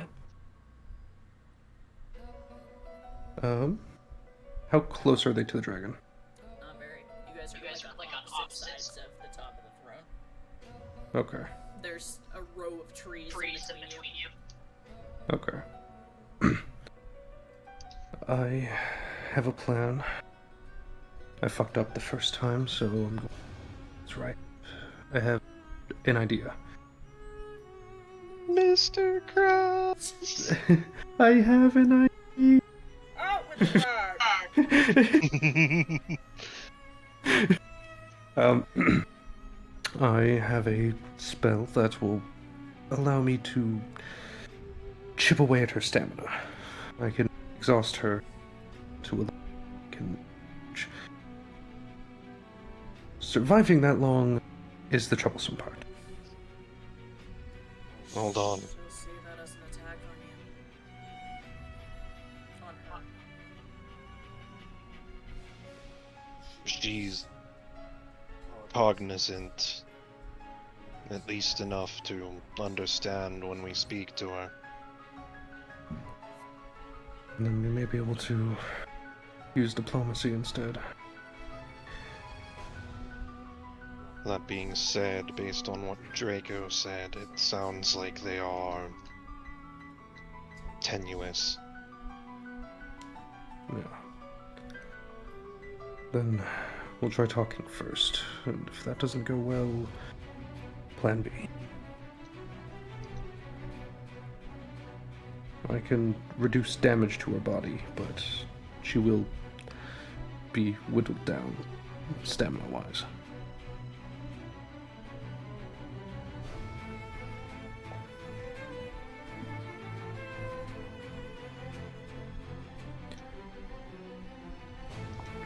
Let's not do anything rash just yet. Agreed. I fucked up not considering that spell, so we'll try to take responsibility for that.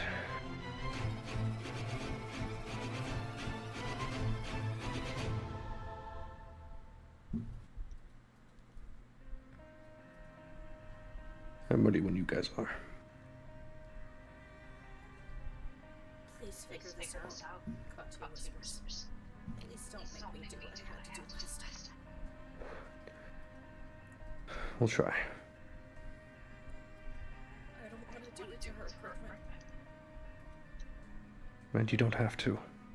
That wouldn't be the solution anyways. It's not necessary. There's always another way. We'll find it.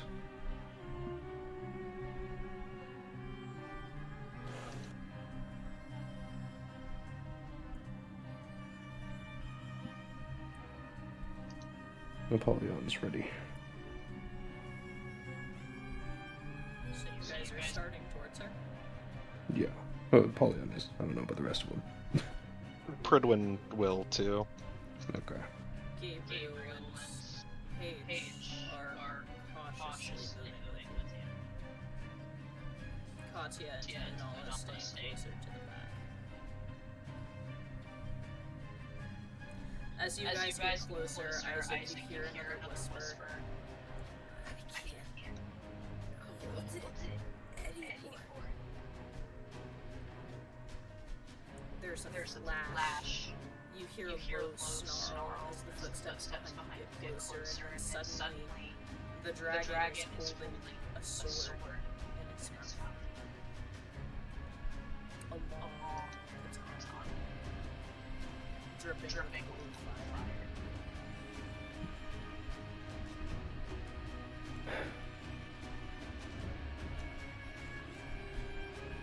fire. I made a mistake. I antagonized you without thinking, and I apologize. There's a throaty, guttural rumble of a growl that makes the ground around you tremble and vibrates deep in your chest. Viper, you're not a monster.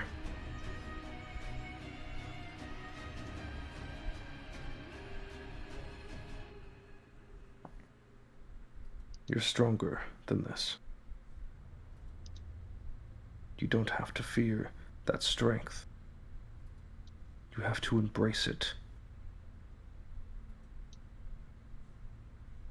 The dragon's watching, gripping the sword in its mouth that doesn't move. You fight against the currents of the river. when you need to just let go and flow with it. The dragon shakes its head, its nostrils flaring. I understand what you're going through. It And you're not- jumps at you. You're not alone. You don't have to be locked down there anymore. You're free. It's up to you to do what you think is best for you in your own freedom. To use that freedom for the betterment of yourself and Draco.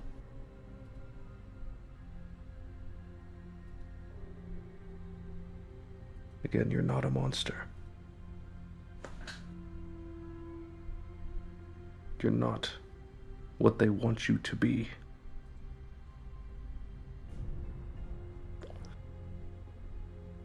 Apollyon cautiously steps forward. You're getting close to the threshold at which Isaac is standing at.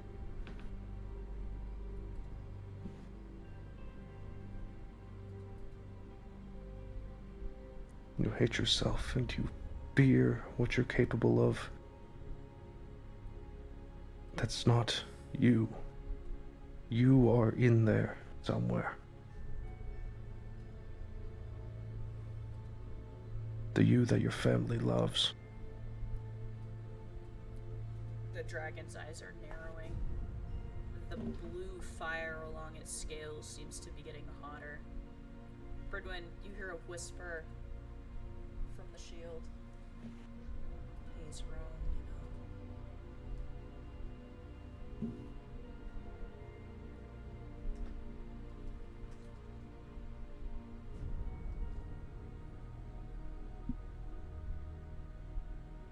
You're not.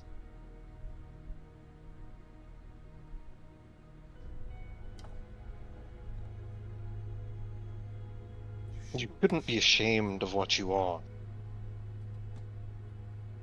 This is what you are. But it isn't monstrous. What he said. Oh, I'm sorry. Above game. What I meant by this isn't you is specifically her actually being the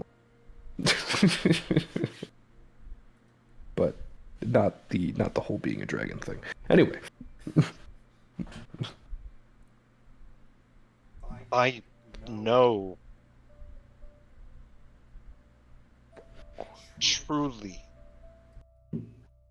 what it feels like to be a pariah, to be feared for what you are. As do I.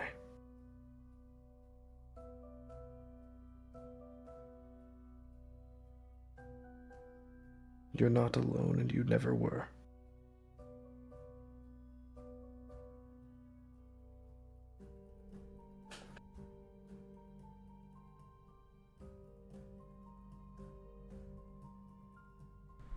You see the dragon is staring at you, snarling, and at the corners of its eyes you see blue flame leaking from the creases.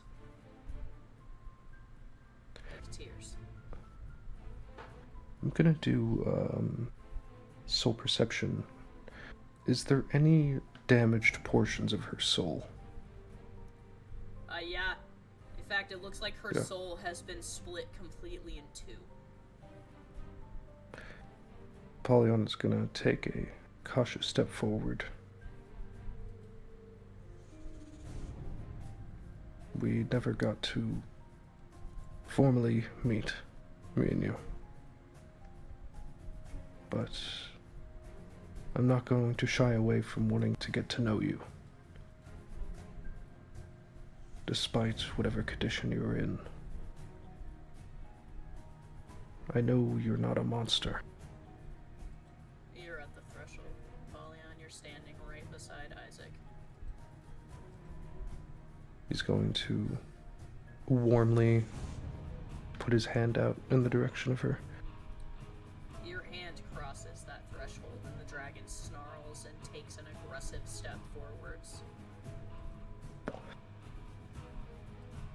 He continues. She's gonna take a swing at you. Okay. Roll the dodge. Alright. Does a 16 dodge? It does not. She swings the sword down and it furrows into the ground just in front of you and Isaac. You are not hit with the blade. She specifically hits you with the flat part of the blade and throws you backwards several feet. Isaac, you narrowly avoid getting hit with this. He's going to try to get back up and continue forward. I'm gonna prepare an action. You're gonna prepare an action? Yeah. Pridwin, what do you want to do?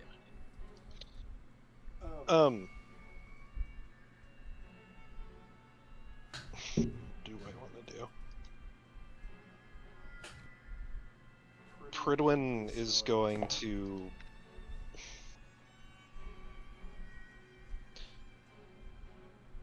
He's gonna call out...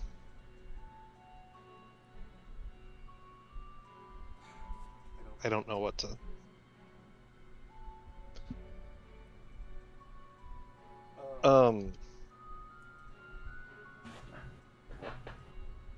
I mean, Apollyon took a hit, so actually I think I'm gonna heal him up. You step Appreciate up it. to Apollyon,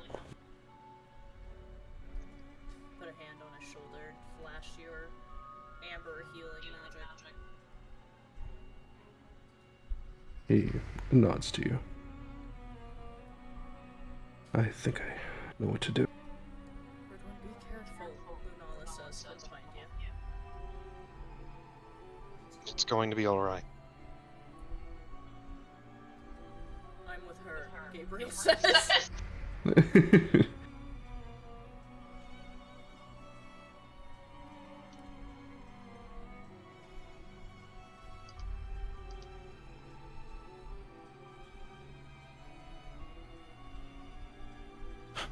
Do you?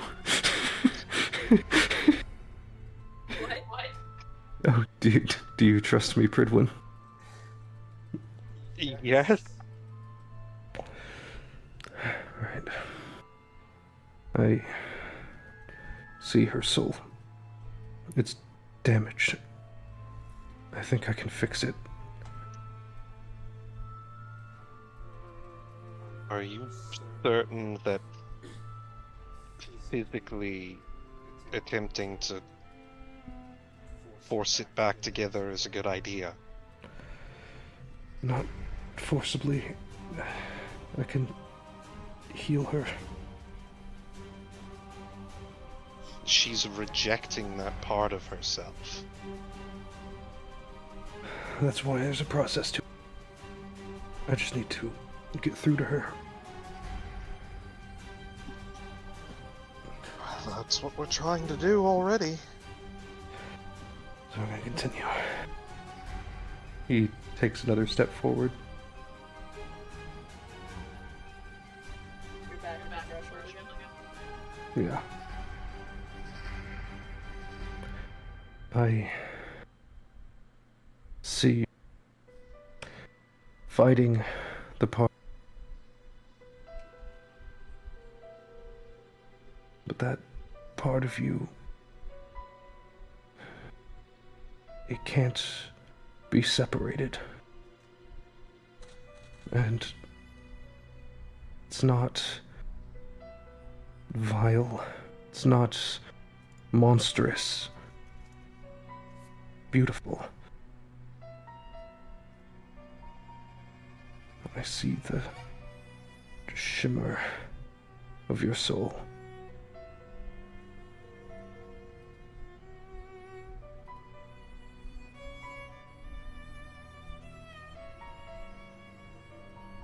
He tries to step forward. You take another step past the threshold and the dragon snarls at you. It gives you a warning this time.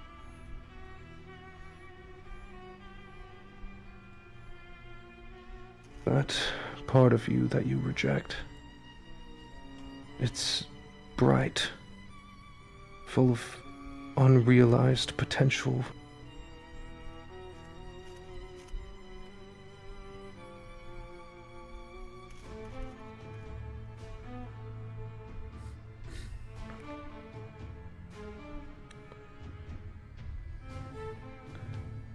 You can choose who you want to be.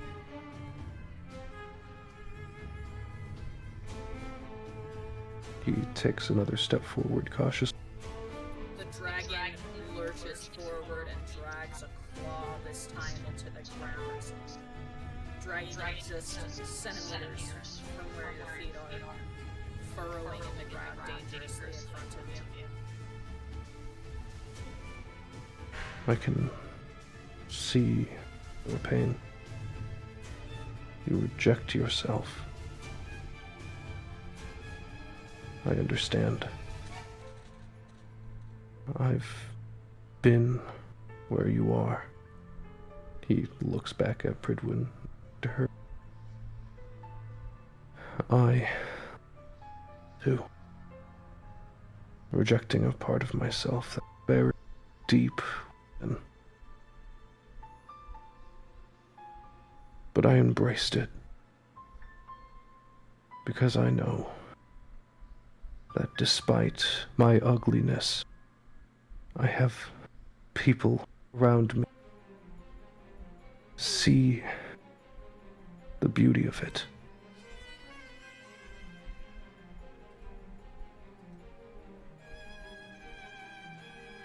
You're not ugly, he says as he sort of compassionately.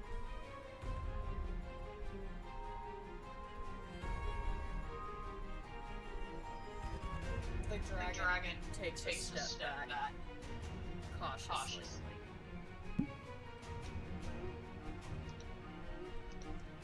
You The magic thick in the air seems to swirl, and you hear a voice as if a memory.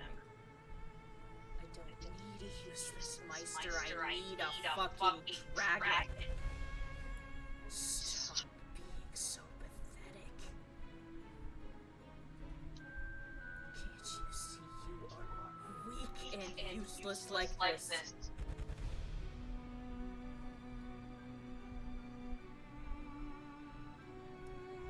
What were you going to say, Pridwin? Pridwin wasn't going to speak. It was Isaac. Oh.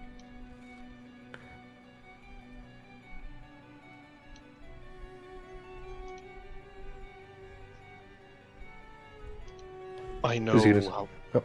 You go. I know how the roaring storm within you. I know how you struggle with it.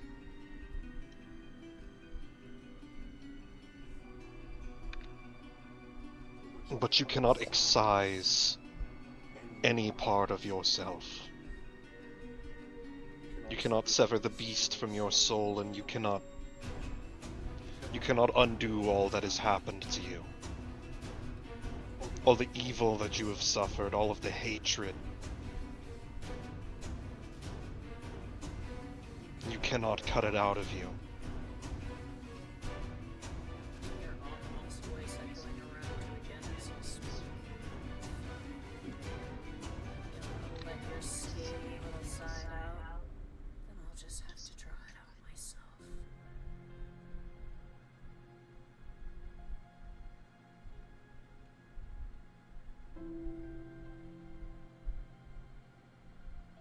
There will always be people out there that will try to steal your power.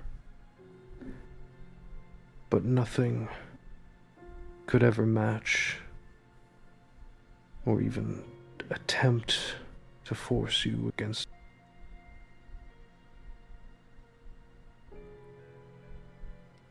You have to uncover the beauty that is within what you see.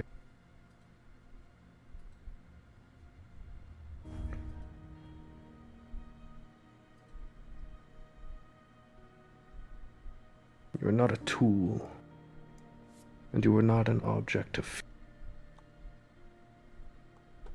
You are simply you.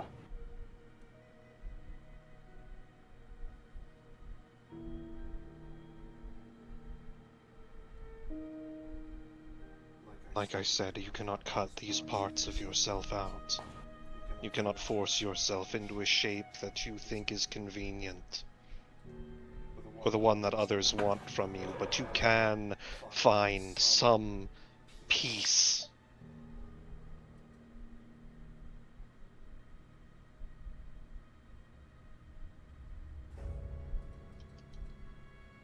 I have raged against the parts of myself that I hate most.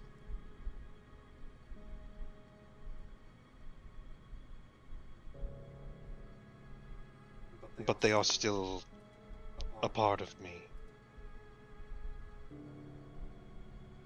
And not all of them are so vile that they must be completely cut.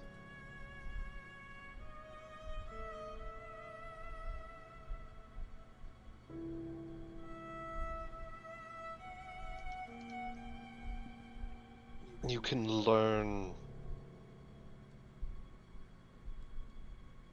to temper the fire of your soul.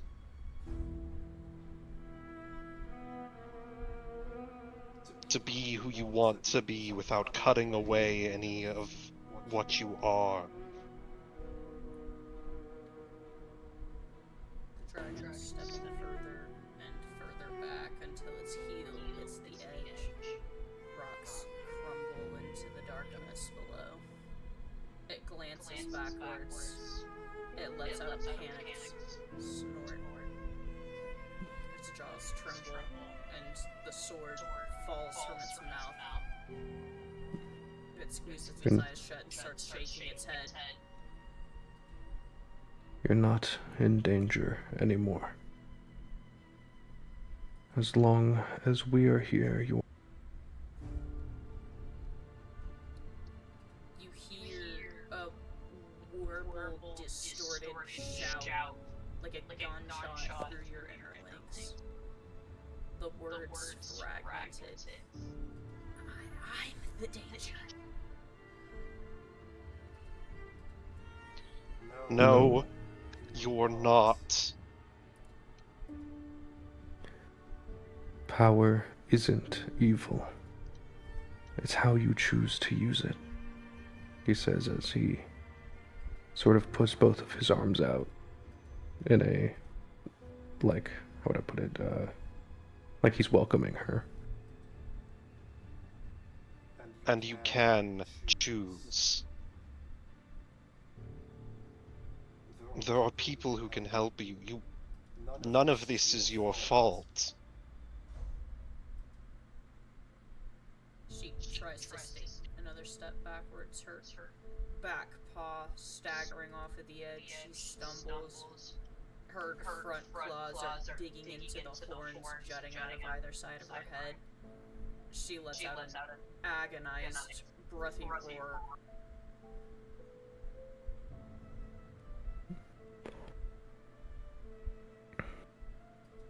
The blue flames that come out of her mouth are so hot you can't get any closer. Pridwin's actually going to step back, still holding up his hands. You do not need to run anymore.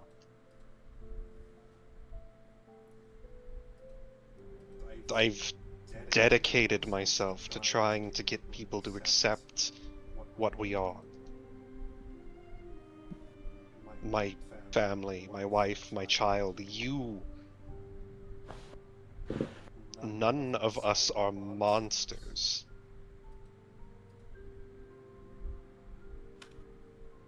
None of us want to hurt anyone.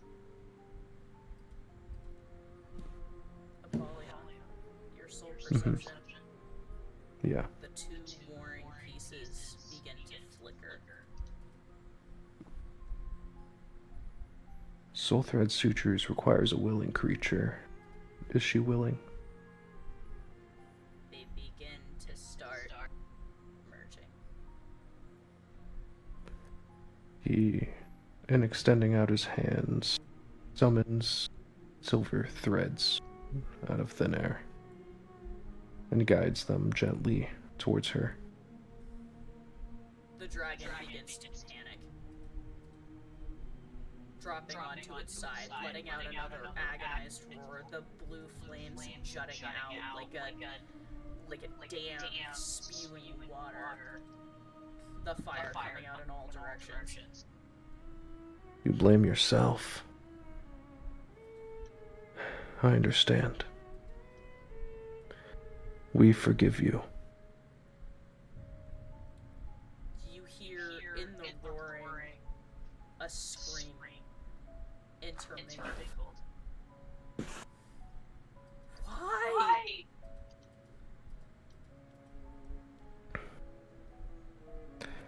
The dragon's head snaps to the side, its eyes narrowing on Gabriel and Paige. Why didn't you love me?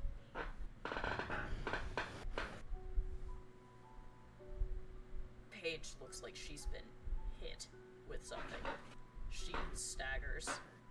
Gabriel stands there, wide-eyed.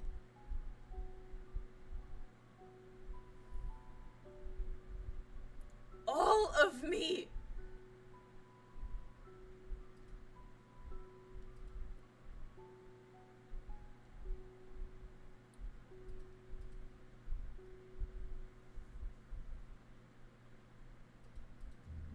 Because I was scared. Paige whispers.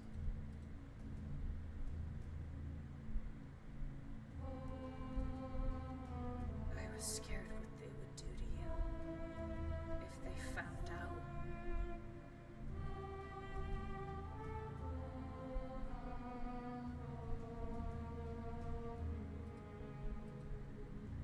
Things were different before Pridwin came.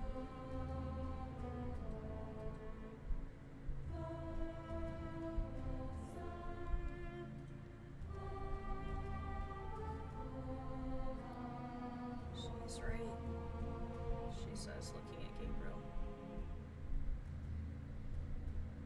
We suck.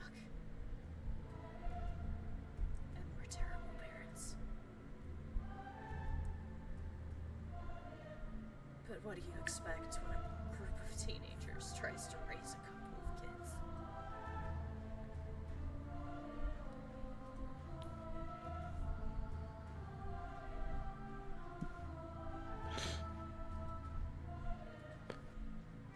Parental love is complicated. You don't always get what you're expecting. Parents don't often really know if they're ever ready. They make mistakes, but they make them out of love. And love is complicated. No one understands it. But what I know is that they loved you. They still love you.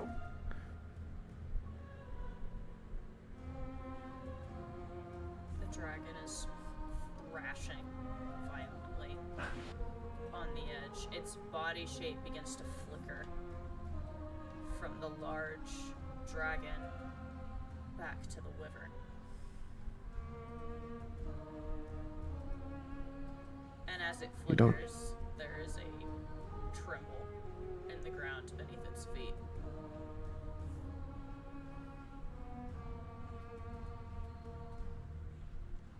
You don't have to suffer anymore. We will carry your burden with you.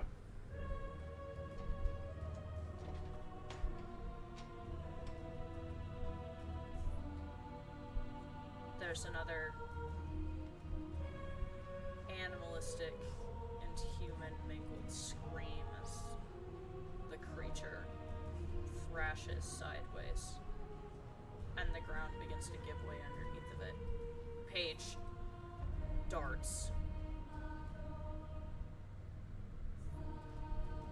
There's a split second of communication between the two of them that is inaudible to the rest of you, and Gabriel grabs her and hurls her.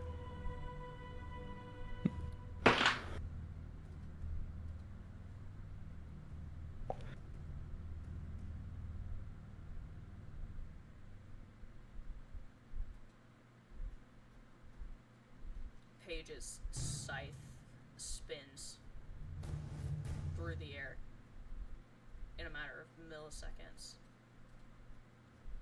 And then the two figures are gone.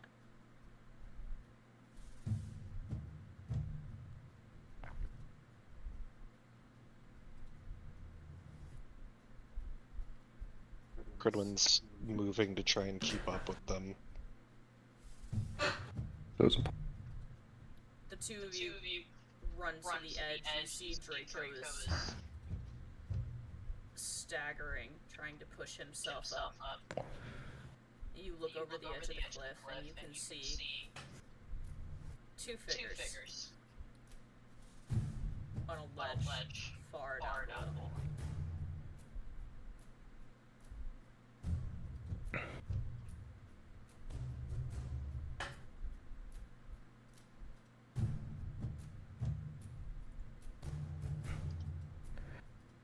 Hope you guys took rock climbing class. I've done it before. Cridwin's going to try and start making his way down. Says Apollyon. You try and start scaling the wall downwards. Going down is always easier than going up, to be fair. After about 15 minutes of trying to carefully navigate the wall, you manage to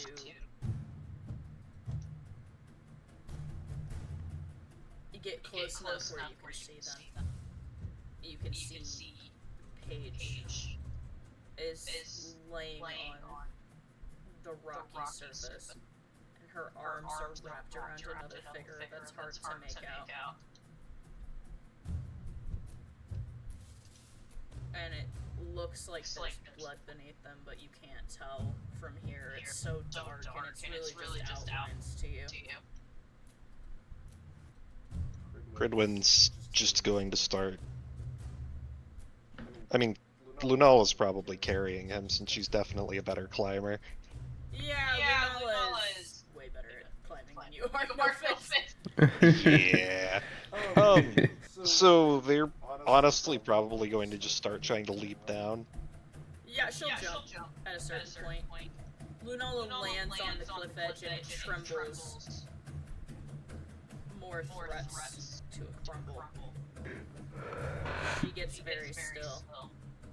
You can see Paige not moving, her arms wrapped tightly around the figure that's pulled against her chest. It's not a dragon. Cridwin's just going to immediately try and heal them up. You start trying to heal them up, and you hear crying.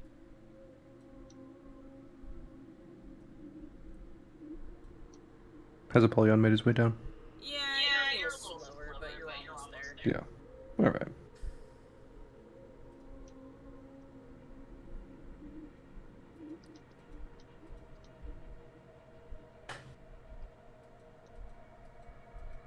He's not going to say anything, but he's going to continue just trying to make sure that they're okay and try and keep his eyes open for anyone else who might have been injured during that. It's just the two of them on the cliff. And the two of you. And Apollyon now as he lands behind you. The rock face trembles again.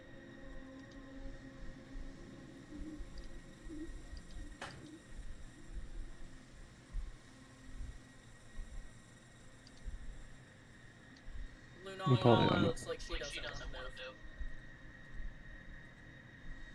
move. Apollyon will take a knee.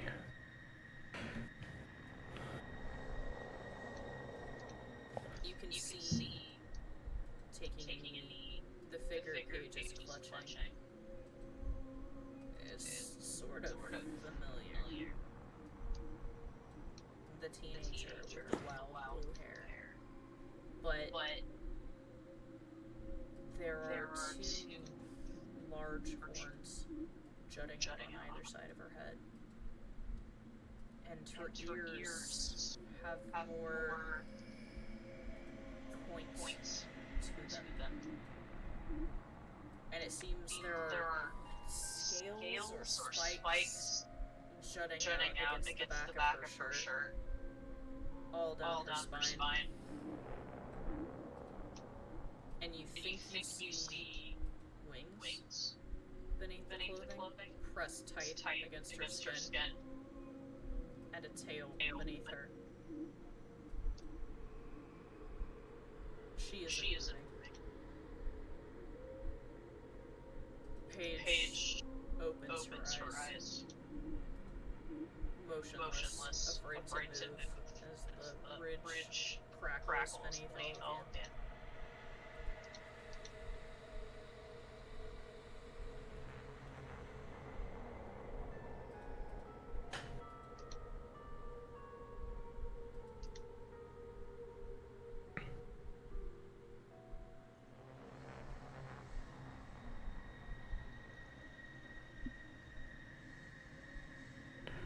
Napoleon just waits there for a moment.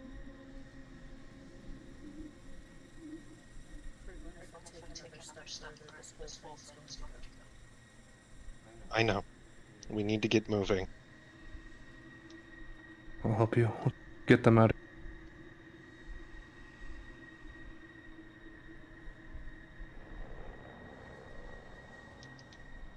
Can you two move? I'm not sure. Paige says, kinda scared to try.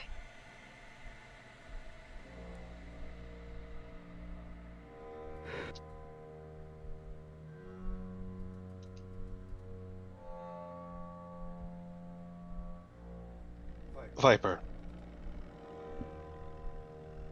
Viper doesn't respond.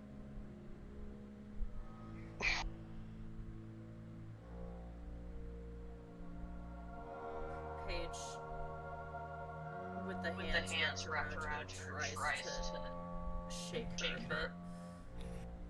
There's another crackle. You hear a cough.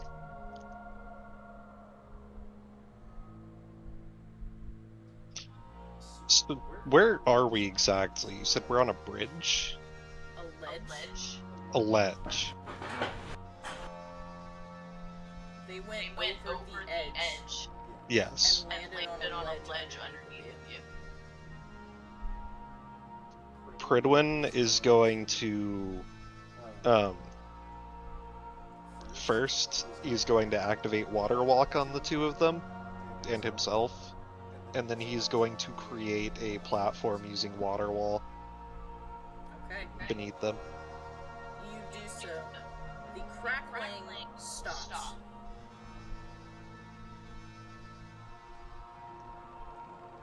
The tremble of the ledge stops.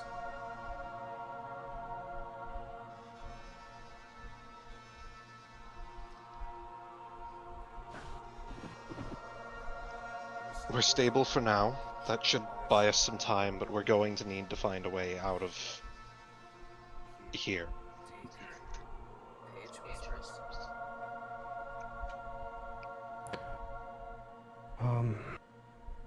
Pridwin will pick Viper up.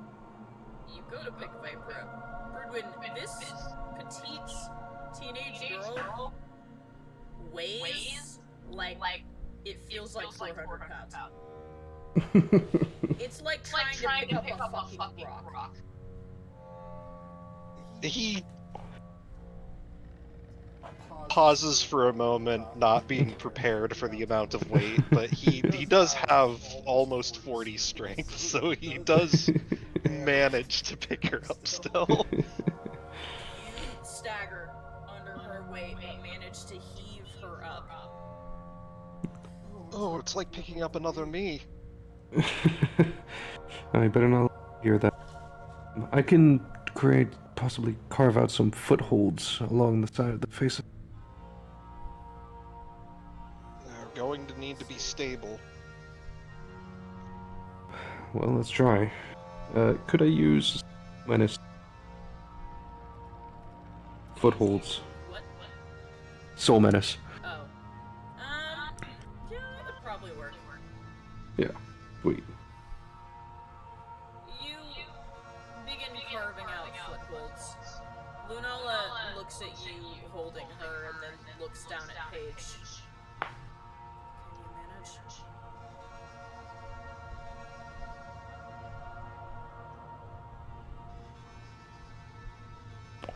She's asking to you. I've got her. You feel your wife shift beside you. Her hands turning to paws as she begins to shift back into the cat. She scoops Paige up in her jowls, looks at the rock face above you all, and then leaps and begins to climb. Pridwin will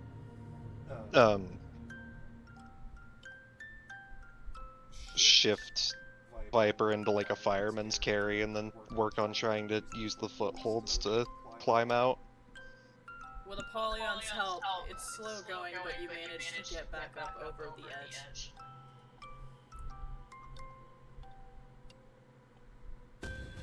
Draco grabs her and helps pull her over.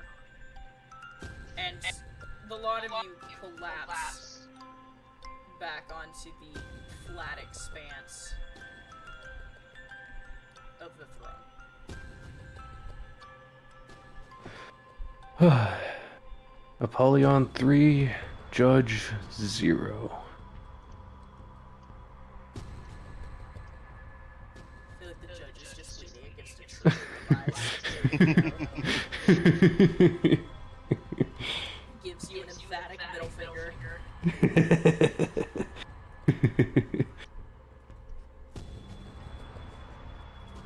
Any chance we have to get one over on that skeleton bastard, I will take it. Oh yeah. Oh god, Gabriel says, taking Paige from Lunala. I shouldn't listen to you, he says, cradling her in his arms. But it all worked out in the end. Minus some property damage. And a few broken ribs. Okay, Draco asks, looking up at your Pigman. The Viper's mostly unharmed, right? She's pretty banged up. You've healed her more pressing wounds, but I mean, she looks rough. She didn't heal from Brazil completely yet, and everything she just did not help. Well, she's not in critical condition, but I think that everyone is probably going to need to be in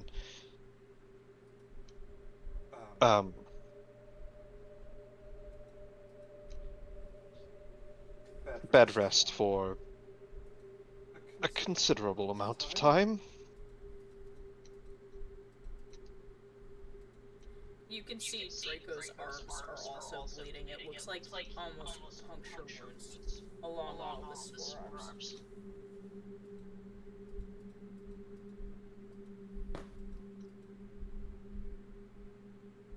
I can try and get everybody patched up, but I think the more minor injuries will need to wait until we can get back to the medical wing and find a room that hasn't been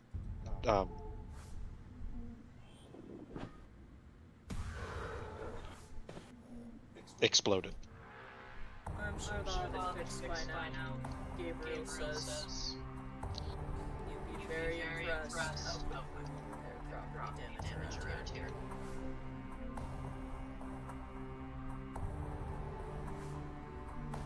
Isaac, you're standing there watching this, and Draco walks over to you and hesitantly looks like he's between hugging you or giving you a handshake, and he slowly extends a hand to you. Isaac will take his hand and firmly shake it.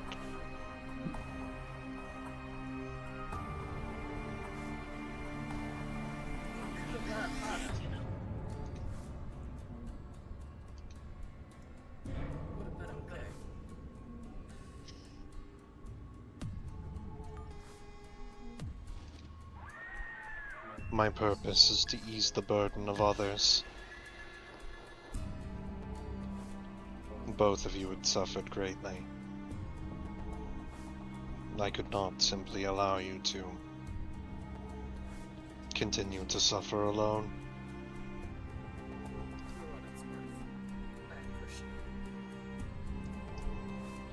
Of course. I told you we'd do it. How are we gonna get back down? Gabriel says, clutching his chest. I think we could sit up here and enjoy the view for a little while. Paige is bleeding out in the background. No, the fuck we aren't! Perfect place to bleed out. Cinematic place to bleed out. Never bled out in the woods before? I do not want us to bleed out in the woods. Lunala sighs, shifts back into her cat form, turns sideways. Well, if I had a nickel for every time I bled, I'd have 3 nickels. Which isn't a lot. The cosmic cat huffs and rolls its eyes. It's weird that it just keeps happening. We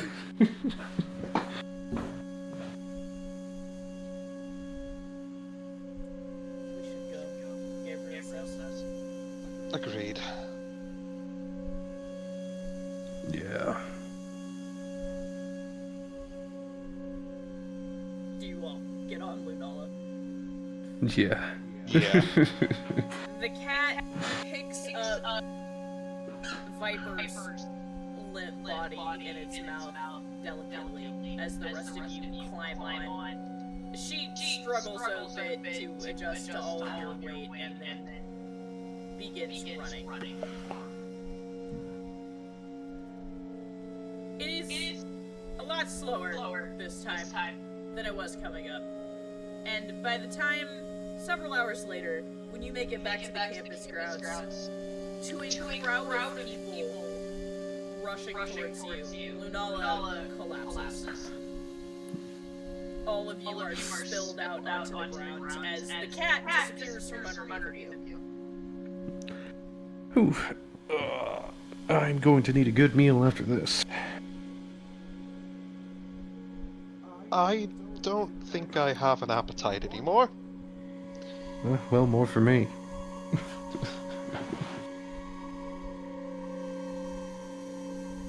Pridwin just picks Viper up again.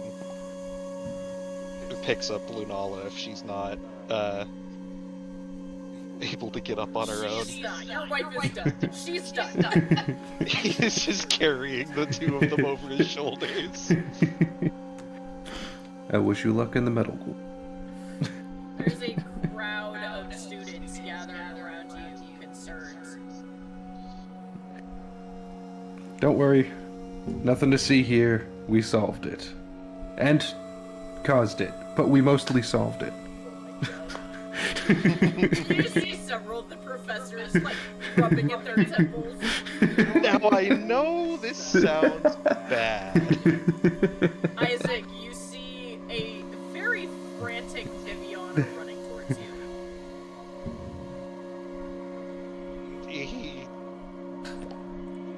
moves towards her with a little less urgency. She also slaps you the second she gets to you. Don't you ever do that to me again. Do not scare me like that, Isaac. Do you hear me? I apologize. You left me alone. I didn't know you were coming back. I was not prepared for what happened. I should have kept you with me. You promised we were going to stick together.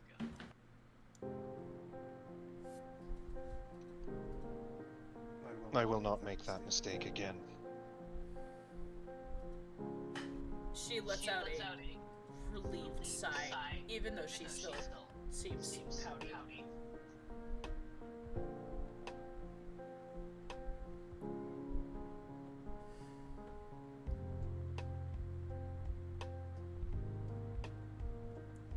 Pridwin, you and Gabriel make your way to the medical wing. The doctors, who are all called in and waiting, trying to figure out what's going on, immediately try and take them from you.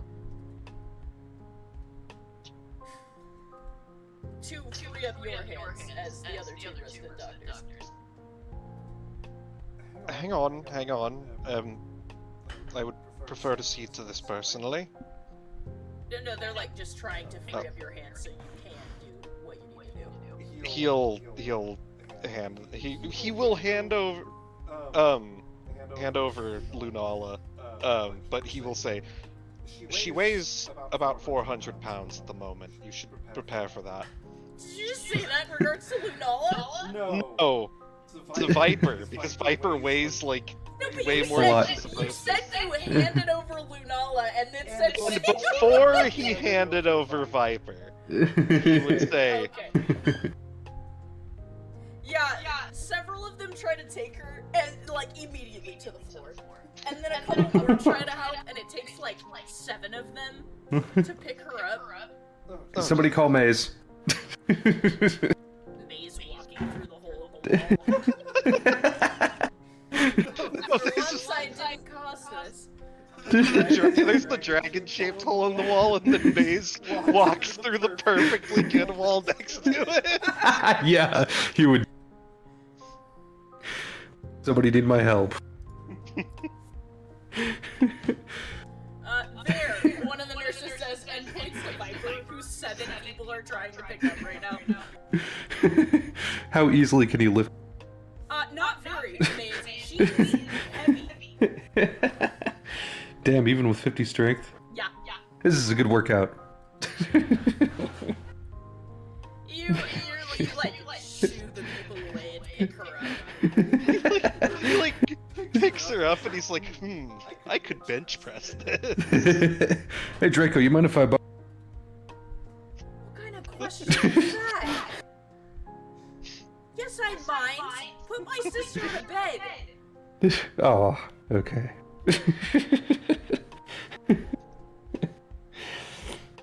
he carries her to the wing. You get her in a bed. Gabriel is seen to Paige in one of the other rooms. Pridwin, what do you do? He's immediately going to start like preparing to tend to them.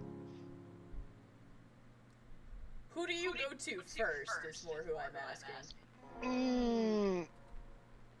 During the time that he was trying to fix them up, was he able to determine who was in worse condition? It appears as far as physically, Paige was in worse condition. As far as everything else, Viper. So Pridwin is going to get to work on helping Paige first. You walk in and see Gabriel fussing over Paige, looking worried. Do you need any help? You see him, he's saying things, and there's a nurse next to him that is writing stuff down, and it says broken ribs. I think there's something impaled into her abdomen. There.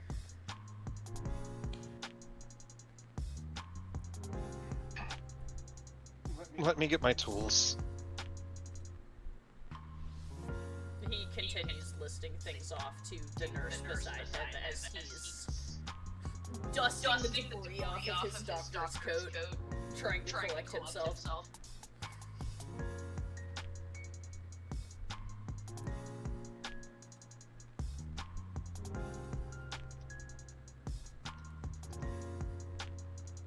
Gabriel, What? they're going to be okay. Yeah, he says, almost like he's trying to convince himself of the fact.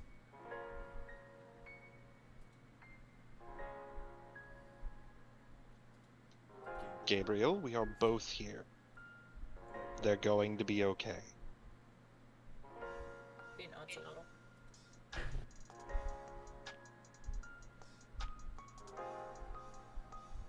Pridwin's gonna get his surgical tools ready. You get your surgical tools ready. The nurses are bustling around you. Isaac, what are you doing? You know, apart from dealing with Viviana. Good question.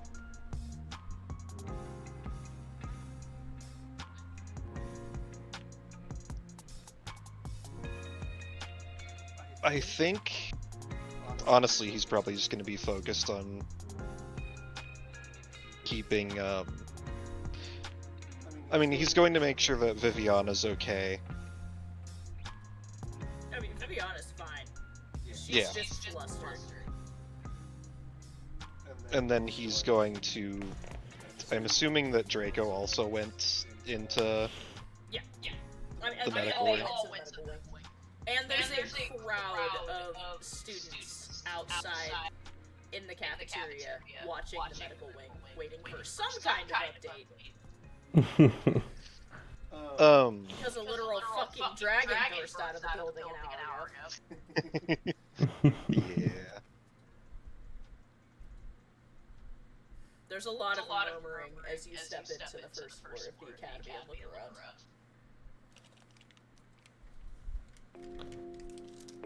Isaac's probably going to head to the medical wing. You do so. It is busy.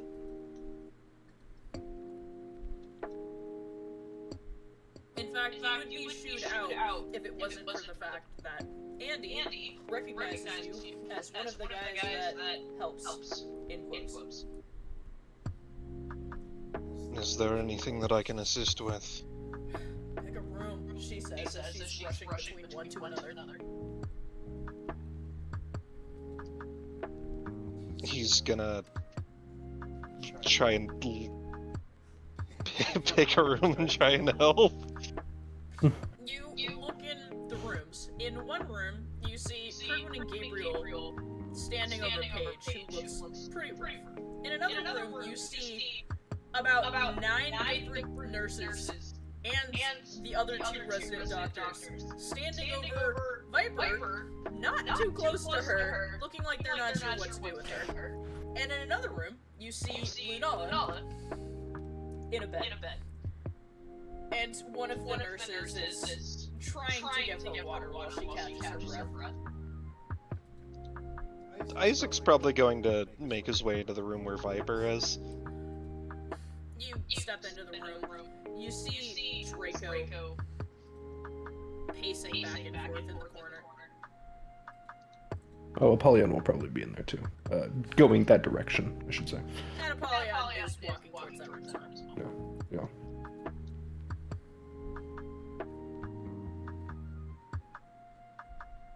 Is she alright?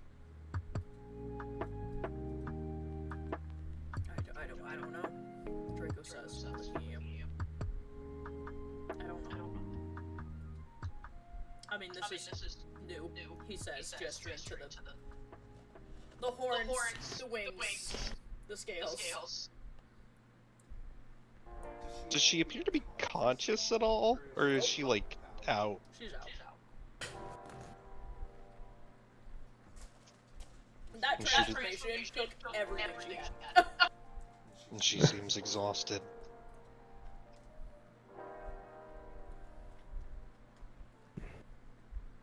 Did you hear me chewing from half the basement away? He wants more food. One tater tot. Oh my god! And Did he try to take your fingers with it? then he threw it. Ow!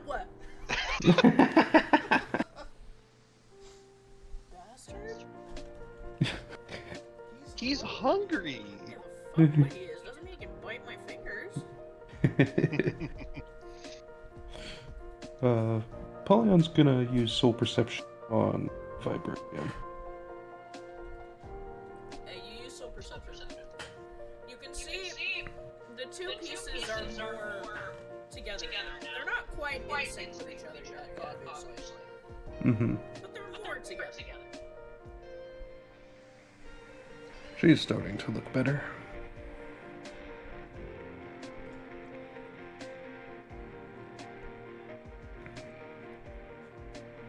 Draco just sits down with his head in his hands in a chair. And Polyon puts his hand on Draco's back.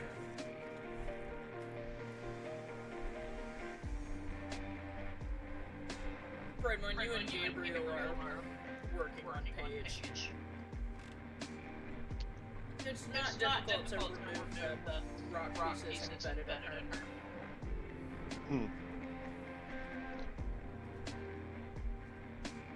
Luckily, as a weapon, her heightened healing is a lot better than a lot of people you worked on the party.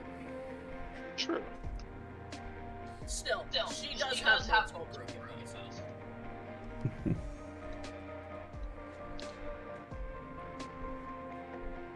Well, she's probably going to be stuck resting again, but fortunately it's nothing worse than anything we've been through before. You notice Gabriel doesn't reply. Gabriel doesn't even seem to be paying attention to you. He's almost like he's remembering, replaying something over and over in his head. His eyes distant. Gabriel.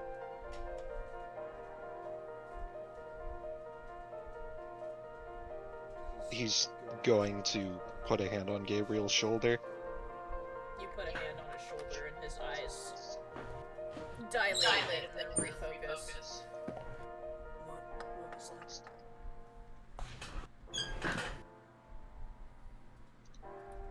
You're okay.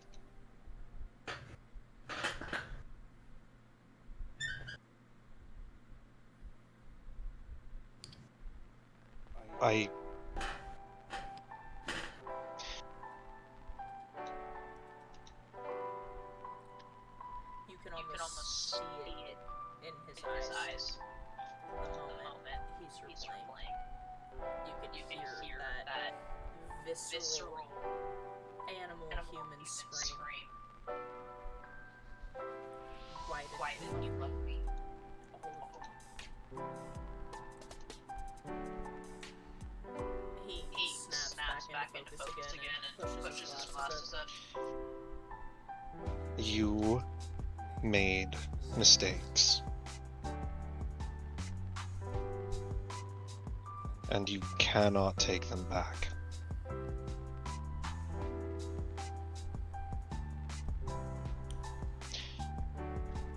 But you can be better.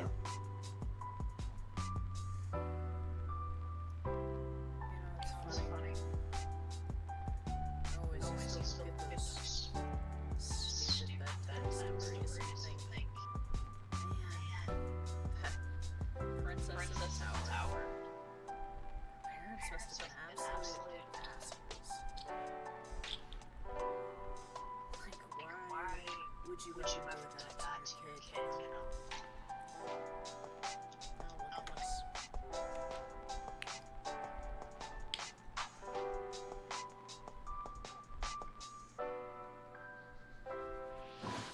Like I said,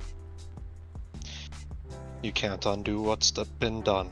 All you can do is try to be better and seek forgiveness.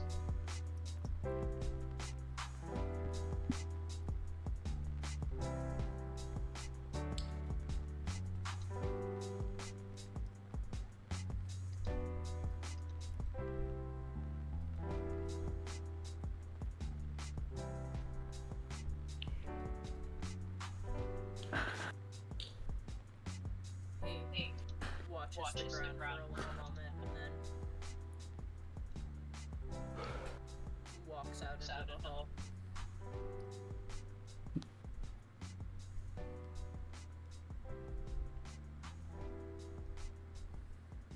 Pridwin's just going to keep working on.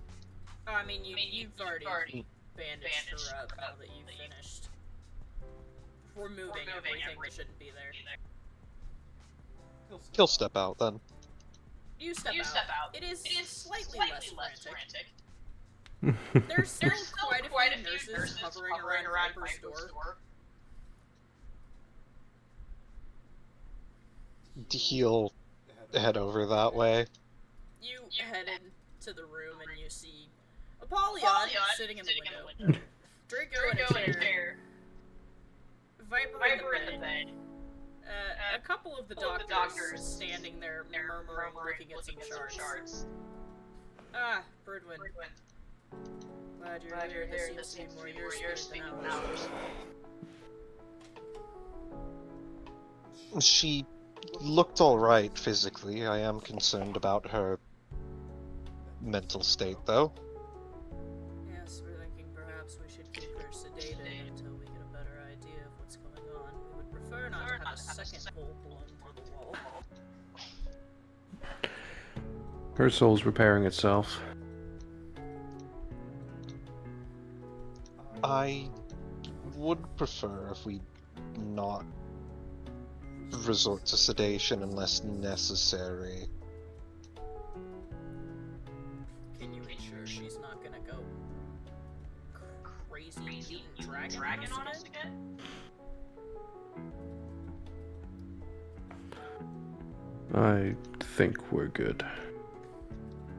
They squint at you. Well, with my eyes, I can see that she's beginning to accept that part of herself now. They look back at you, Pridwin.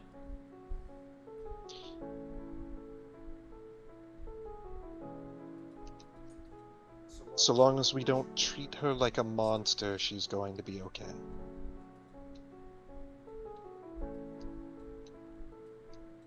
They seem to accept this for the moment. One of them nods to you as they're heading out the door and says, "Alright. But if there's more property damage, you are helping fix it." I will deal with it.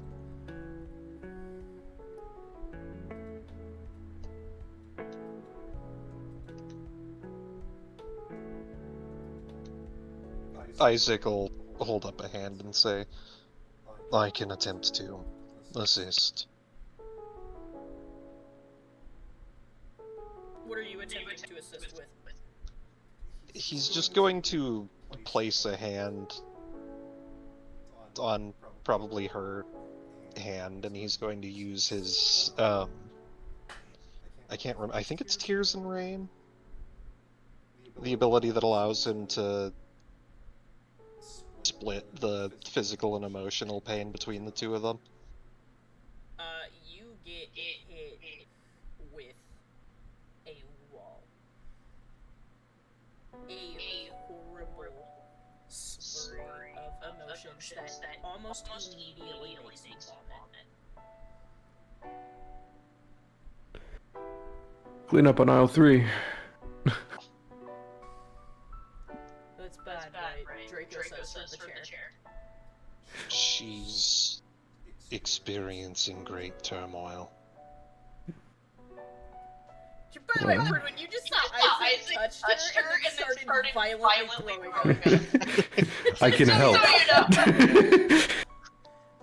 Begins. Man literally said, "I can help." Put a finger on her and started puking. I'm just now realizing I never actually seen that happen. A man throw up? No, I know that he can do this. I just haven't seen him do it before. Yeah, you have. He did it with Lunala. Oh, right. I was focused on other things. The birth part, yeah. Well, seeing as he didn't start clawing his face off, seems like she's doing better than before. I can assure you the temptation is there. Just the temptation is assured.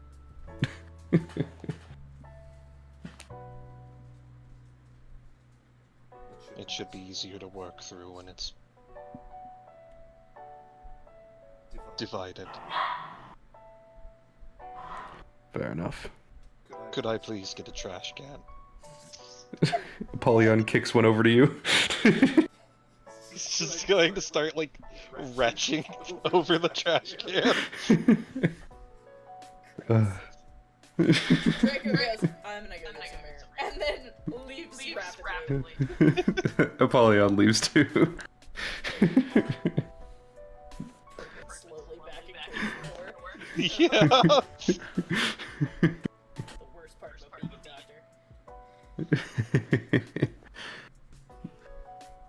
doctor. I think I'm gonna split off from you guys for a little bit. Text me if you need anything. I'm gonna go project of mine. You do that, Draco says in the hall, also trying not to throw up. Apollyon's gonna go downstairs. You go downstairs. Arthur, it's at this moment you're walking into the medical room to check on Rosada, and you see the chaos. And a giant fuck off. The chaos. What the hell happened in here? First time. Seeing this shit, yeah. Yeah. Dragon. So that's what all that noise was. Dragon. Nobody died, right? I hope not. We did a head count, right, Pridwin? Standing next to Isaac and violently throwing up. Everyone's trying to look over to Gabriel. I mean, I think everybody's here. Do you know where Kat is? I haven't seen her. She went with us. I didn't... Where did she go? You don't know. Did Cat die? Oh shit. She Well- wasn't... being... Pridwin's going to attempt to contact Katya through their inner link. Roll me a d20. Oh boy. It's 19? With a 19. You get... I don't know why I was about to say a busy top. Music, like elevator music.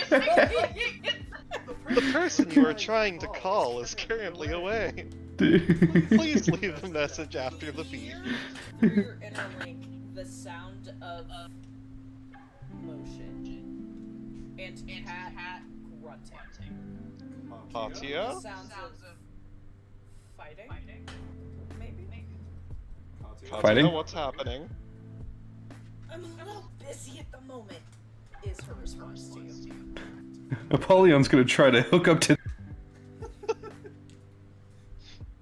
You mean busy?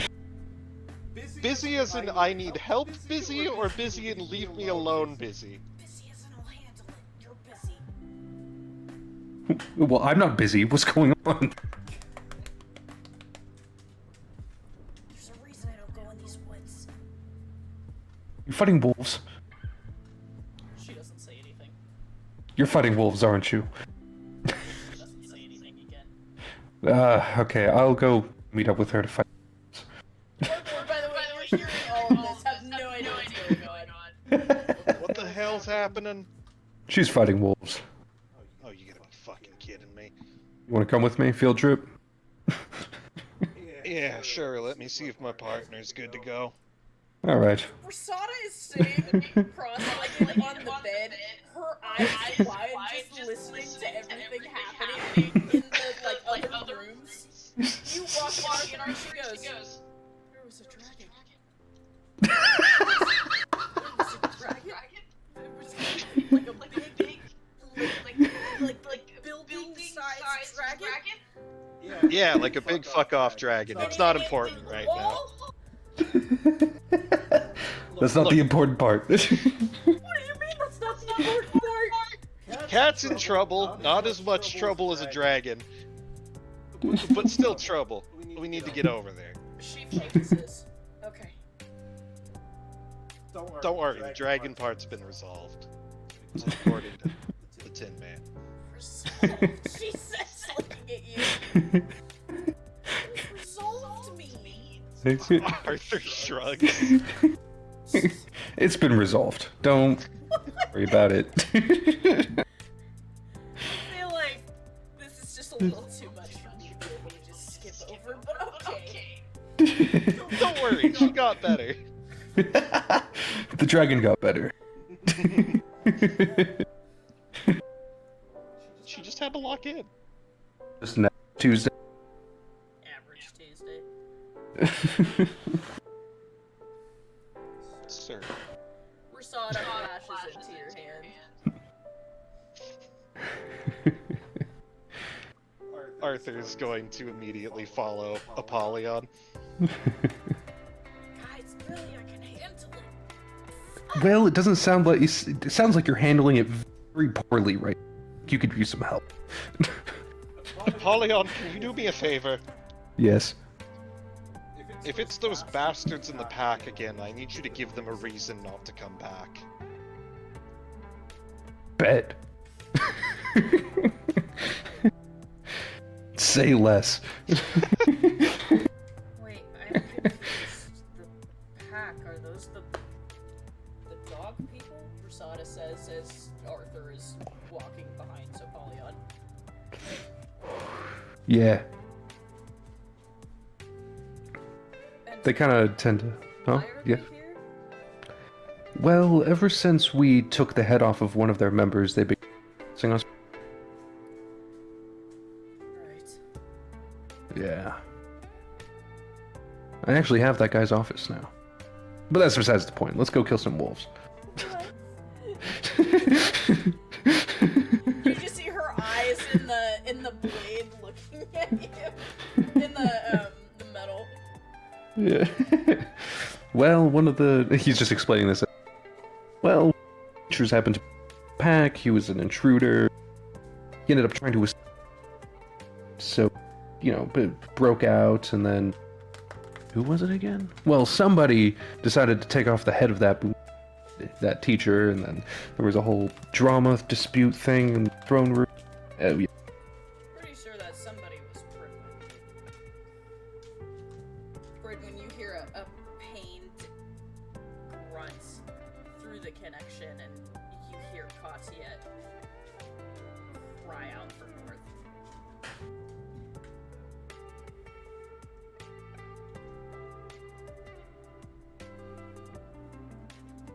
Hot?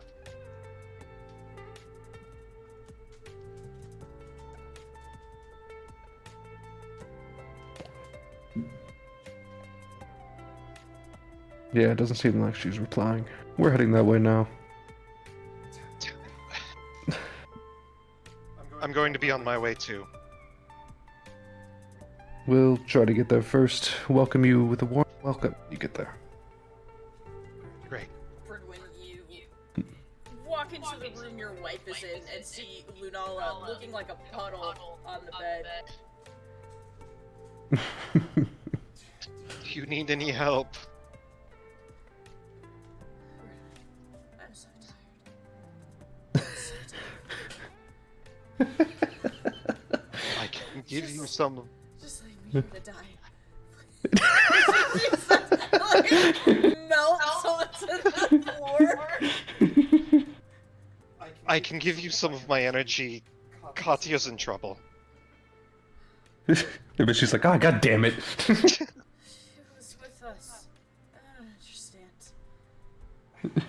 I think some pack wolves ambushed her. You're right, I can remember. I can almost remember the moment I thought someone fell off, but I didn't see anyone behind me when I looked. I was just focused on going down the mountain. Damn. It's going to be alright, we just need to...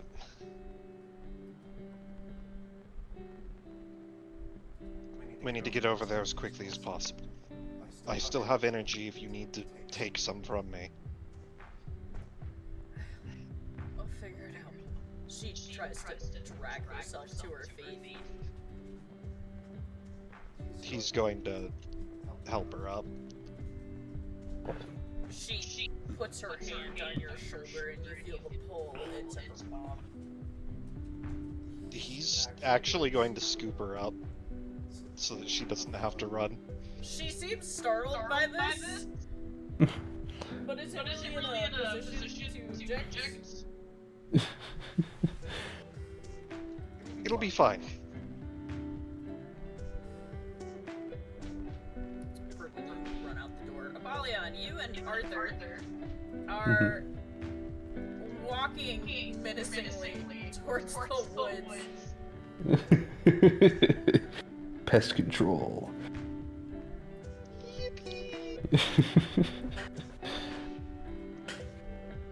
Looking annoyed. You guys make it out onto the trail that you took previously. And start into the darkness, and the moment you get into the trees, it is eerie. There's a fog that hangs about a foot off the ground. And it's kind of hard to navigate, honestly, especially for somebody who is not familiar with the area. The pack really like their fog machines. You don't have any clue where you're at. I don't like this. Part of the job. Arthur, you're walking into the darkness when you step on something. He looks down. You step on a foot. It's just a severed foot. Yeah. Oh, come on. Does the foot look recognizable at all? No, it's animalistic. Oh, okay. Well, that's a good sign. Moves against the fur. That's a good sign. It looks like we're going the right direction. Apollyon, you say this and look up slightly over Arthur's head and you see the body of a wolf impaled on a branch.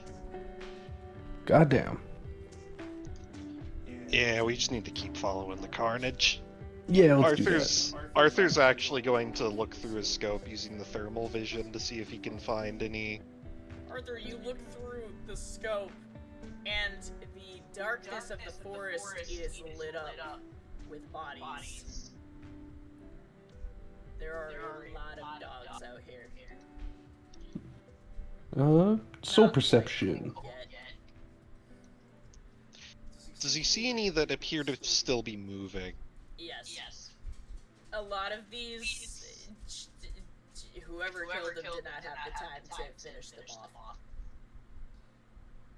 Do any of them appear to be moving in a way that seems like they haven't been partially killed yet? I would say no. None of these.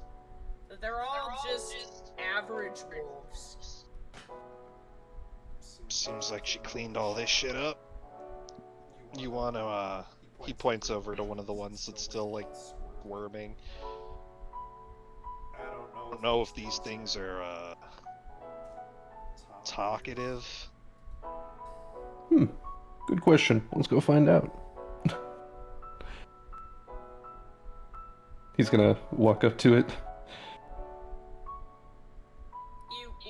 to the wolf. It is struggling, almost running in place, trying to pull itself off of the stone that it's been impaled against. Apollyon kneels down. Hey, big bad wolf, do you talk?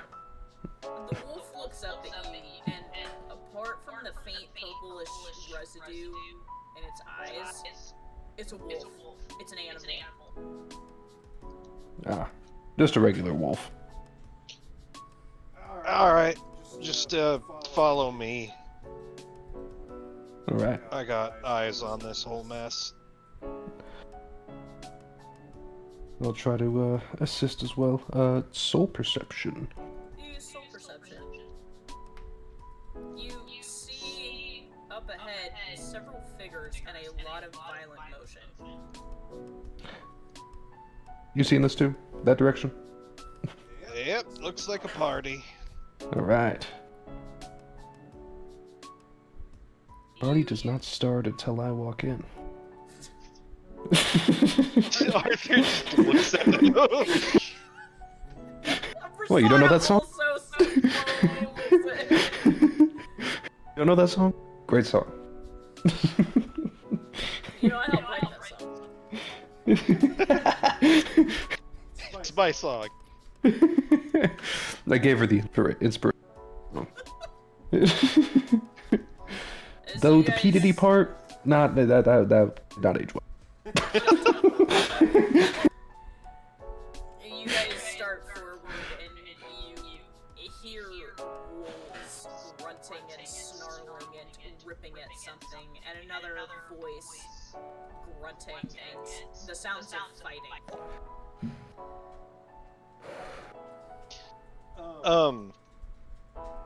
Arthur is going to just take aim on one of the creatures. You take aim and shoot. There's a pause as several of the wolves' heads turn, and then through your scope, you watch as one of the wolves just gets completely bisected, straight down the center. And shifting your scope slightly, you see north. Looks like the cavalry's coming in. What are you doing here? She says as she kicks the other wolf in the face. It staggers and limps away from her. Came to help.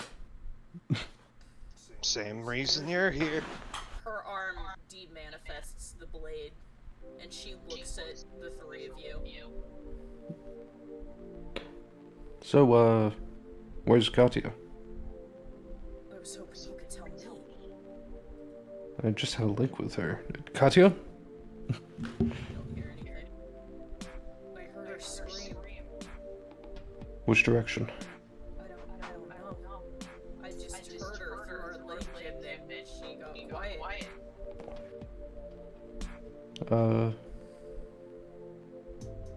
Here, oh, what? Arthur's continuing to look through the scope to try and see if he can find any inclination. Arthur, the trail of wolves that you were following led you to north. You do not see any other trail in the immediate vicinity. Here, let's find some more vantage point. I can probably try to pick her soul out of the rest. You hear a howl in the distance. Bridwin, it's about this time that you step down on something mysterious in the fog. Mm-hmm. Cridwin just looks down, looks back up. He's moving. God, what is that smell? Lunala says in your arms. Is it blood? Huh? Is it blood? Yeah. Blood. Seems like there was already a extensive fight. I thought they were done with this. I thought they knew better. Why would they come back? Either they're desperate or somebody has forgot that this isn't going to end well for them.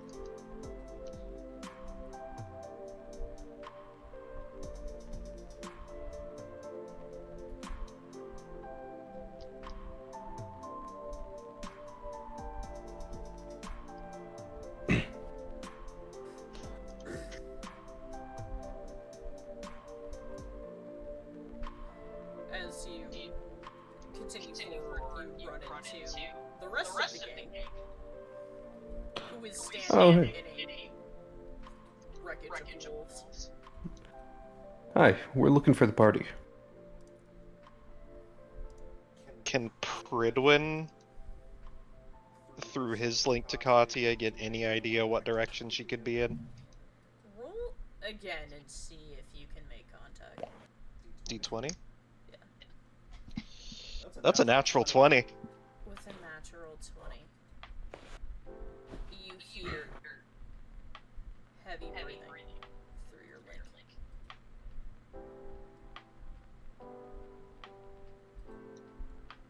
Katia, tell us where you are. Trees. There's trees everywhere. It's too dark.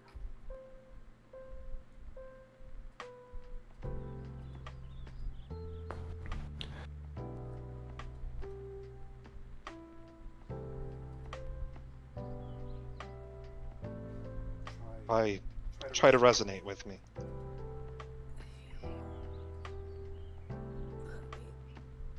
go.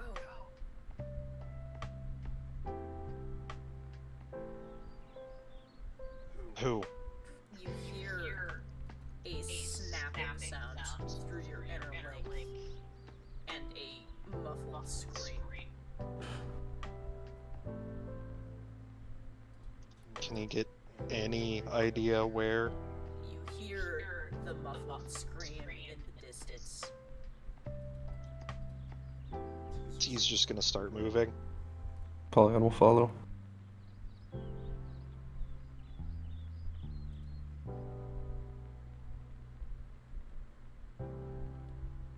You start following.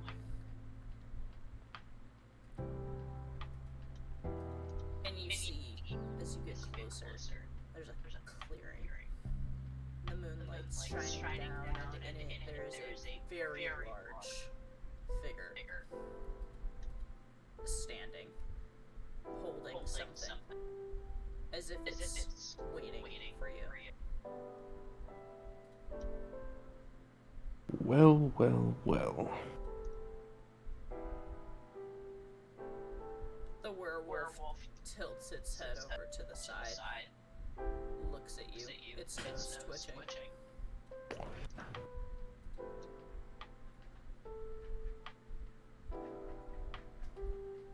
You figured we'd come, didn't you? Counted on it. What was that? Counted on it. You know, there's better ways of...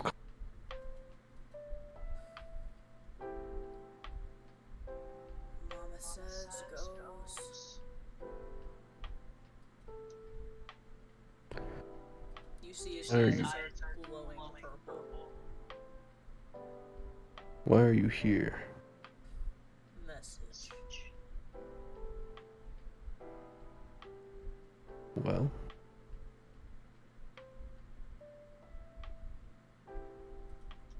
Stay out of Japan if you know what's good for you. Hmm. I don't want you there.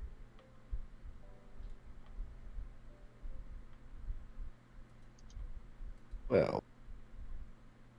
See, that's a bit of a problem.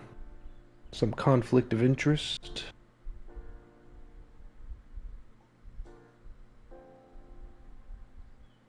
Tell me, are you here by choice? The wolf laughs.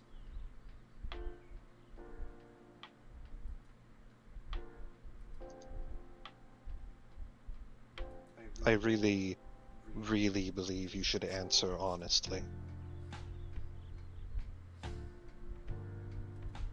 What does it matter if I chose this assignment or was told where to go? It's all the Because that- same, isn't it? No, not to me. So, did you choose to be here? Who would choose to walk into a den of lions?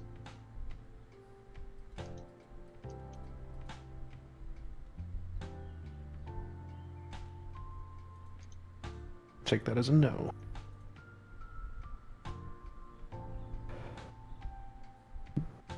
Well, message received. Give her back. He grins a wide, toothy smile.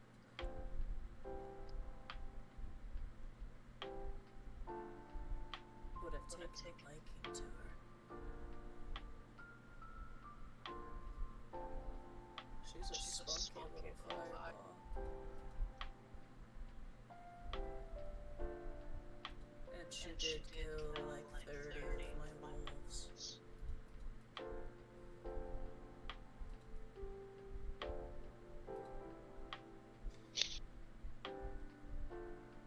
Well then. Can you answer me a question real quick? I can. Is your mother watching right now? Mother always watches. Well, then I have a message for her. Consider the time between now and Japan an opportunity to make peace before I find her.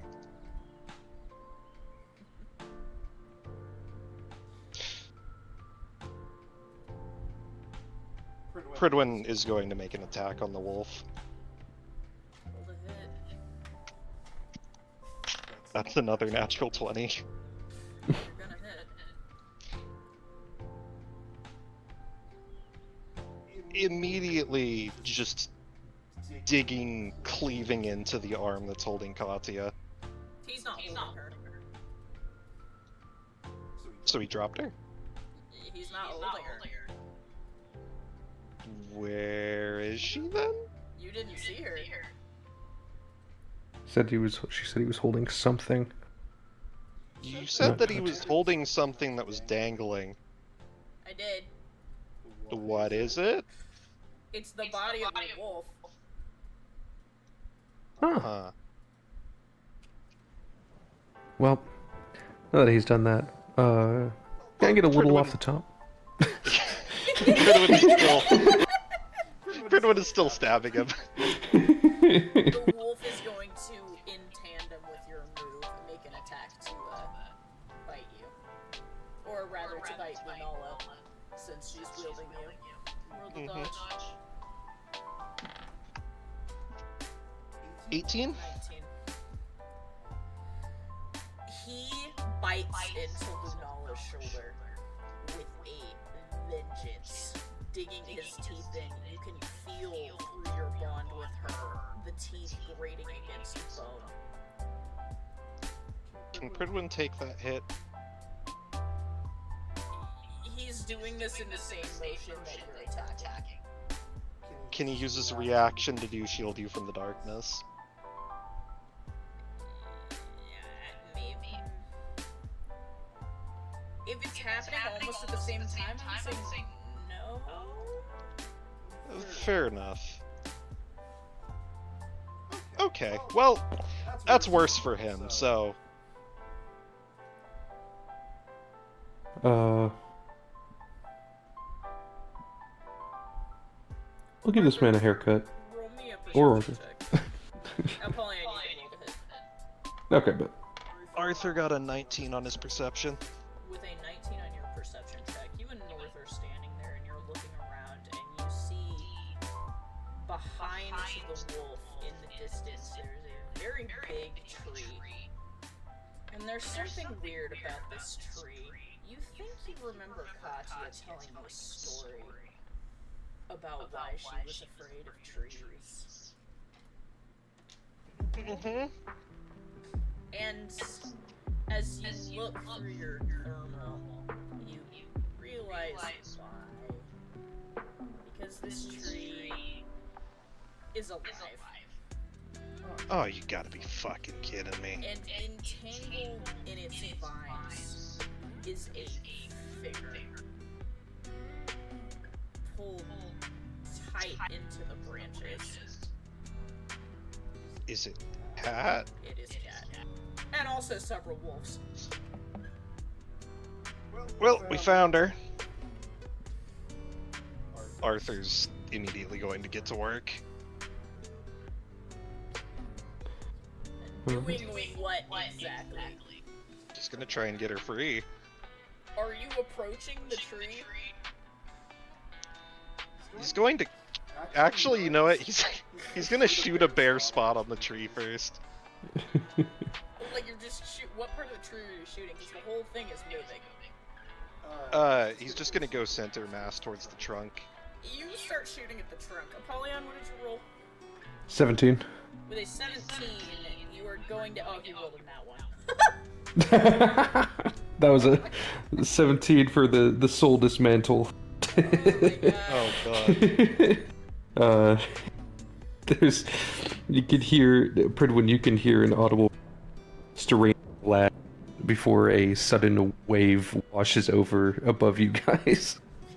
The wolf That is a... Yeah. staggers. If it's not too much of a hassle, Apollyon, I would like for it to be alive for a little while. I'll try to keep it alive. Again, if it's not too much of a hassle. No, it should be fine. It releases your wife and staggers trying to catch its bearings. Arthur, you shoot the tree center of mass. There's a... It's almost hard to describe, like a scream, but it comes from under the earth. North stops next to you, her eyes wide.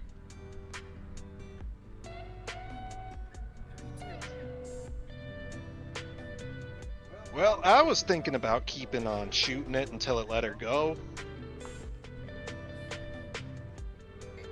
But it's not doing anything, Arthur. What do we do? North says frantically. I ain't exactly got anything sharp to cut her out with, kid. Fuck, she says and starts running. You see immediately the tree takes notice of her as she starts to get close, and the vines begin to shift and move, almost as if they have minds each of their own, watching her. And the second she gets close, multiples lash out in her direction.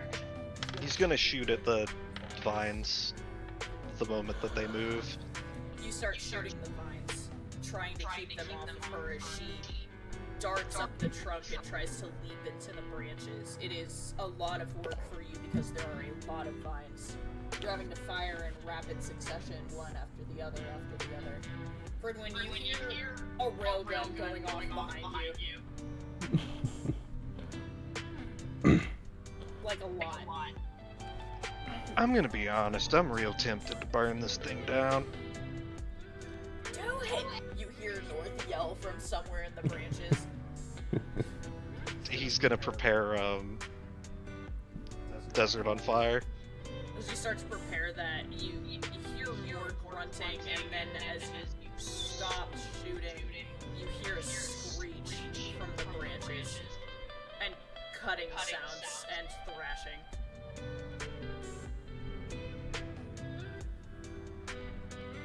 He's gonna use Desert on Fire as soon as he can. You fire off Desert on Fire at the... Are you shooting at the trunk? Yeah. Is that the one where it fragments and burns? Yeah. The different fragmented pieces move around the trunk and then shoot into it. You can see smoke beginning to emit from beneath the bark, and the tree is shifting and thrashing. Now that it's on fire, does it start, like, dropping things? It does. It starts dropping the carcasses, but it seems pretty damn determined to keep the things that are hurting it. So there are wolf bodies raining to the ground. That's neat. He's going to keep hitting it until it starts dropping the people he wants it to drop. It's like a fucking like crate machine, like you get the wrong one every single time. Ah, dang it. Ah, dang it. Let it ride. This is some bullshit.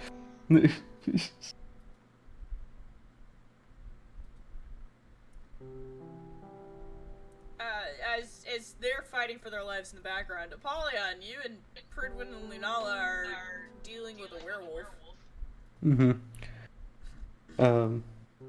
Yeah, let's see. You know, this might help if we're trying to go non-lethal.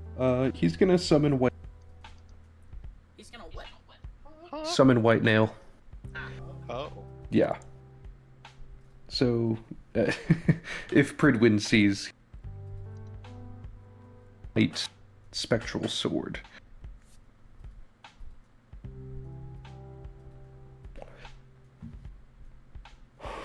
That'll be summoned, and then... Oh yeah, you can read White Nail. As you summon this, Pridwin, what do you do?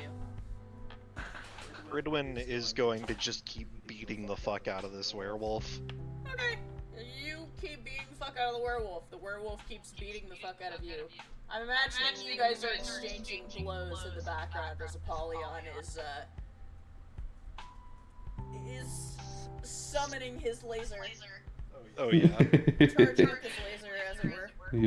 Yeah. That's a 17 to hit, by the way. You guys are pretty even. You and the wolf are... You're hitting and you're parrying each other and tearing at each other. The Lunala is tired. The wolf is staggering. Apollyon will go for some strikes with White Nail. Go ahead. Alright. 17. You hit. Alright. So I'll do that, and then he needs to hit 2 more times. Alright. The wolf leaps onto you, Apollyon, and attempts to bite you. Alright. Why am I getting 3 17s in a row?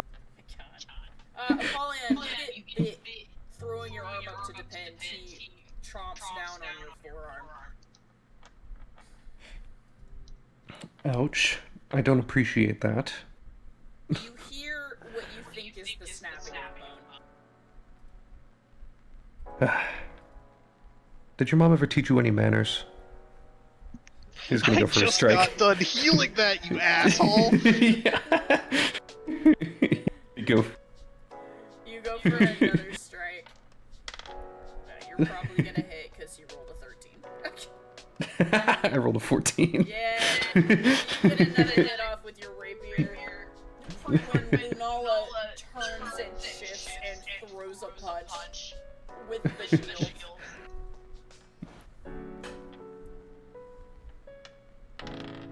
Do you hit a 9? Yes, Yeah, yes I do. Punches the shit out of this werewolf. Apollyon, you go for another strike, and he's gonna go for a swing at you, so roll me an attack and a dodge. Alright, attack and a dodge. What is my dice doing right now? Okay, so I rolled 8. 17. I rolled 2 19s. Okay. You managed to dodge the werewolf's claw going for your ribcage, and you managed to get another hit off. Alright. Alright, next turn you can activate Black Hammer. Pridwin, Lunala puts her boot into this thing's center of mass and yeets it off of Apollyon. I won't make you roll for it. Apollyon, the werewolf is yeeted off of you. Okay. He looks at the wolf. A bit of a lesson in how to treat guests, and he's going to snap his fingers and activate Black Hammer. I'm gonna use Burden.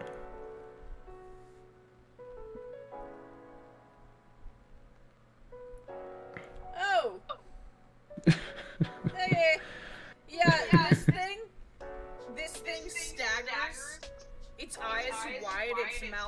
dropping open, and then collapses, panting. Man. Never show any respect, these wolves. Indeed. Cridwin's going to flash into his human form and walk up to the wolf. There's just rapid fire of the robot behind you. Apollyon, could you please take a look at that? Yeah, I'll go do that. Thank you. He crouches down over the wolf. You asked me a question earlier.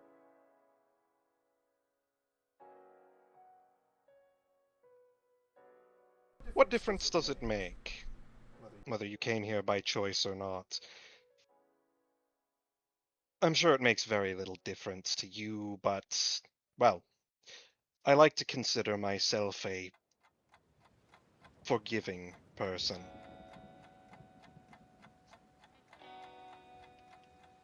But in order to get forgiveness, you have to seek forgiveness, and you did not.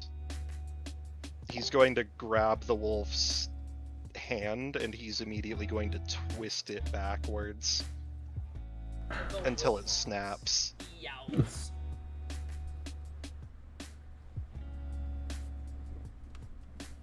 Your mother is watching.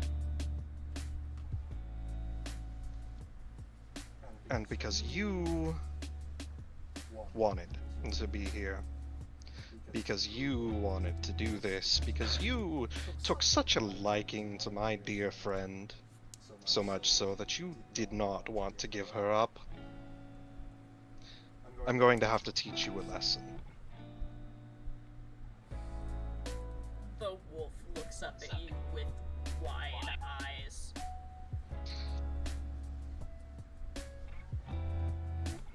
Like I said, I want to be a forgiving person. I want to be a good man, but people like you... He snaps his arm. People like you make that very, very difficult. And people like your mother make it impossible. There is that canine screaming yelp as you do. The wolf tries to stagger away from you with what little energy it has, which is done. He then places his boot on the werewolf's neck and begins slowly applying pressure. So, I am going to be merciful to you, and I am going to cut this short. But to whoever's looking through your eyes,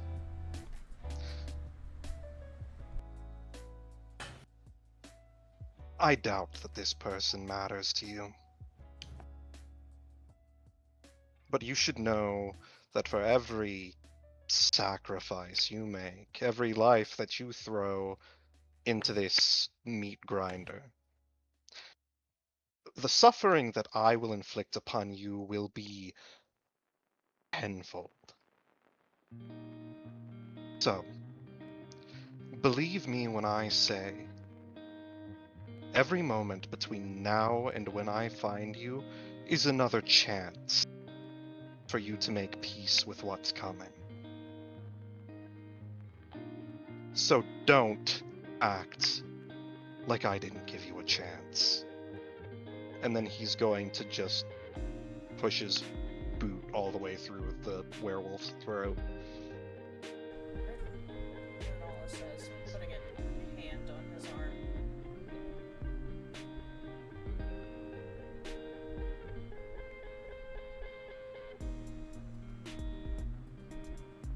I'm fine.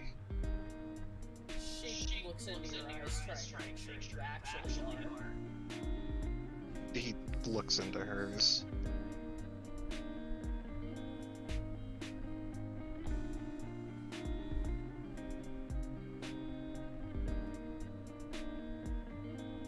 She lets go of him, satisfies him.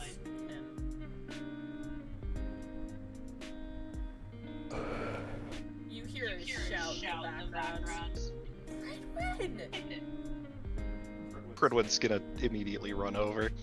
It's north. Apollyon, you have joined Arthur and see this tree is a problem. It is on fire, burning from the inside out, and it is still lashing out at anything that gets too close. And you can see North and Katya have disappeared in the branches. You think cutting it down would do something? I could try. Here, step back. Arthur takes a healthy step back. Healthy step back. A healthy step back. I haven't, raised the output of this ability as high as before, so just take a little bit of a healthy step back. I don't know what's gonna happen. Takes another step back. Just don't hit them, Brasada says to you. I will try not to. Soul Cascade. Try, she says. Try. It's one of his adept abilities.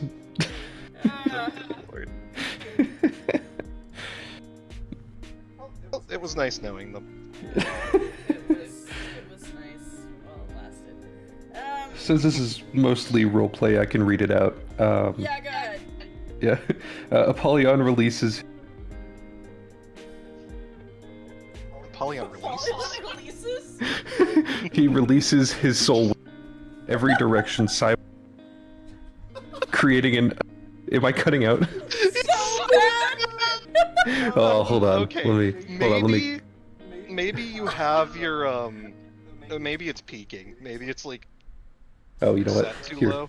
How about this? How do I? It's still bad? Over Apollyon He releases, said to be how honest. about, and then it just completely cut out. Okay. How about this? I can hear you. Here, hold on. And she's gone. It was nice knowing. It was nice knowing you. Okay. How is it now? It's okay at the moment. I Okay. can hear you fine at the moment. I don't know how Excellent. long it's gonna last. Let's hope it does. So anyway, Apollyon yeah. releases. He releases. Sweet release. He releases his soul wavelength in every direction simultaneously, creating an omnidirectional field of cascading invisible slashes in 60-foot radius. Arthur dives out of the way. You literally turn around to hear North scream. And then there is a cascade of soul wave coming at you. The surrounding area is violently carved apart as structures, terrain, and living targets are struck by overlapping waves of compressed pressure. It's just that gif of the dog.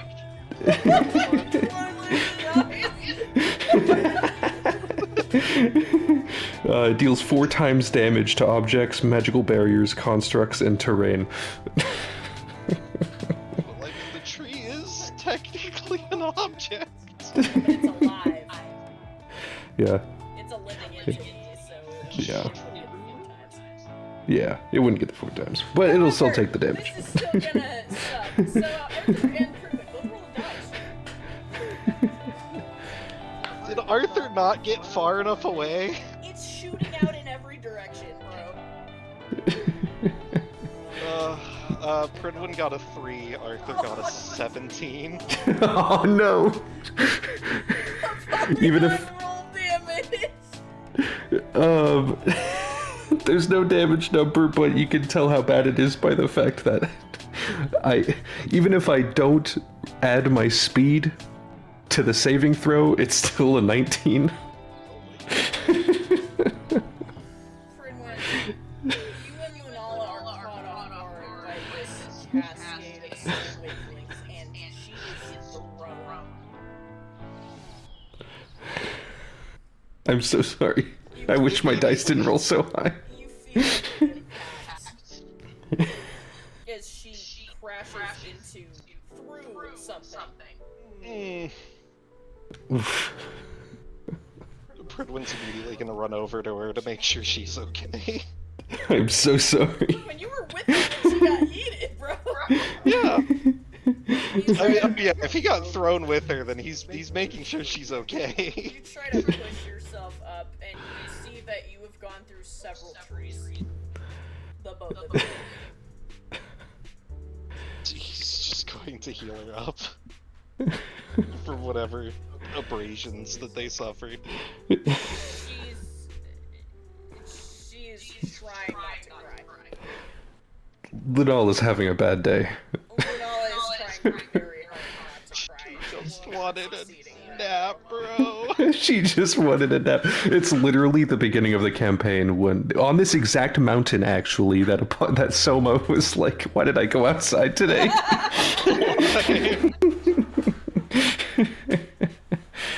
Your wife is trying not to completely break down in the wreckage of this tree. Doing his best to soothe her. Apollyon's gonna run up and be like, I am so sorry. Is everyone else okay? Arthur, you were laying on the ground with like your hands over your head and looking mad. You look up and you see the tree is no longer up and down. Is sideways. The tree is sideways now. Did it finally let go of everybody that was in it? You don't know, because tree sideways, you can't see anything anymore. Tree sideways. You gotta be fucking kidding me. He's gonna immediately start sifting through its branches. You run over and start trying to dig through the branches. And it's not great, because this is a big-ass tree. You're trying to, like, shift through heavy limbs and things, and you haven't found them yet. You found a couple wolves, but you haven't found either of the girls. Kids? You two alive? Anybody? You hear muffled screaming. He's going to try and get to the screaming. Coming from the trunk? Like inside of the trunk. Oh, you gotta be fucking kidding me. He's gonna try and punch through the trunk. You start punching the wood. I mean, like rapid thudding in the back. I meant that metaphorically. He's bashing the trunk with the butt of the gun. You hear the sounds of lumberjacking going on in the distance. What the hell hi, is Anna. going on? They're inside the tree. I'm gonna help open the tree. Also, hi Anna. I accidentally hit everyone with a malevolent shrine.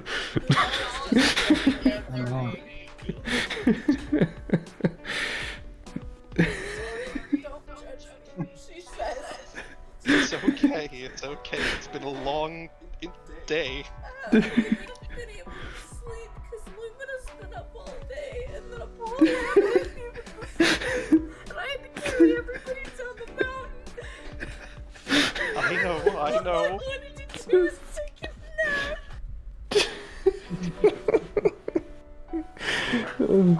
Sobbing in the wreckage of the tree. I'll take care of Lumina so that you can sleep. Ugh.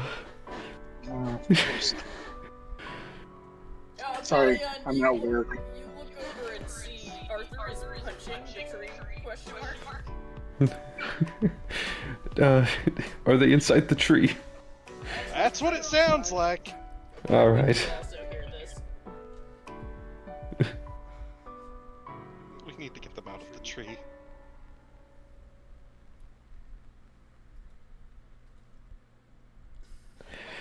Yeah. Pretty much.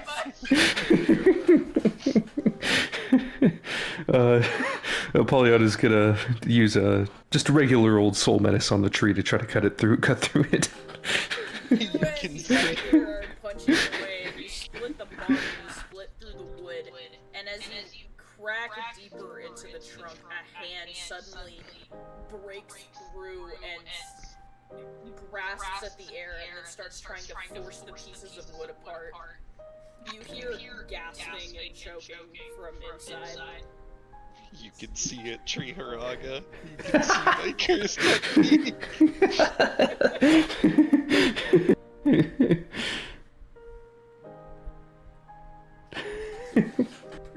Just going to try and help them out of the tree. You grab the hand and keep forcing the trunk open until finally North spills out. She coughs violently. She's covered in like sap. Oh, are the two of you okay? She shakes her head. Let me take care of your wounds real quick, and then we can go home and wash all of that. North immediately goes back and tries to pry Cat out of the trunk. Pridwin's gonna try to help. You and North pull the body out of the trunk of the tree. Cat's torn up. He's going to work on healing her.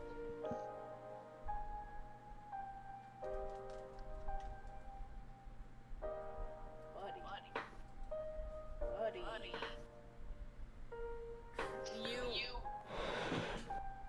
You get her out of the trunk of the tree, and North cradles her in her lap, and you start to hear howling in the distance. I really thought that I finally got the message through. You hear the scampering of feet away from you. Oh, good. Seems I did. Seems they did get the message.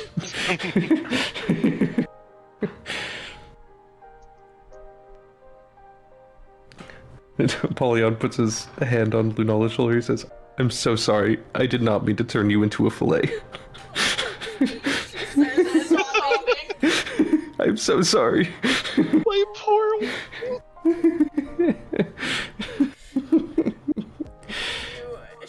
Lunala is just laying there. Lunala has given up.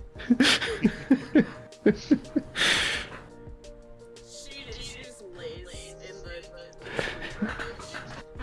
wreckage. Looks up at you, Pridwin. You're tired.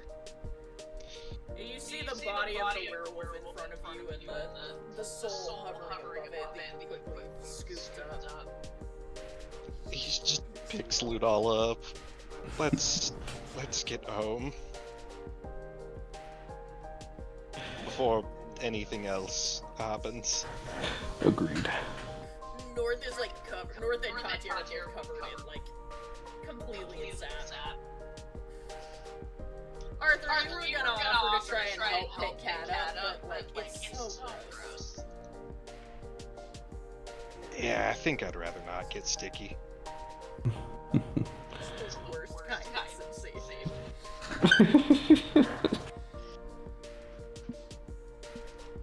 North staggers to her feet, trying to hold Cat in her arms. Why are they like this? You mean these wolves? She nods. As you're walking back through the trees, trying to figure out how to get back to campus. It's complicated. There's a witch cult.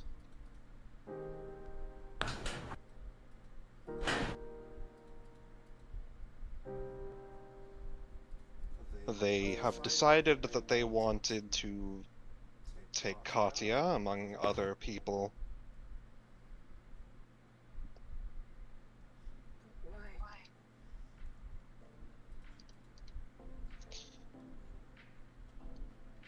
Why? I'm not sure what the exact nature of their plans are. Same general thing that every single person who tries to kidnap a member of our group is after.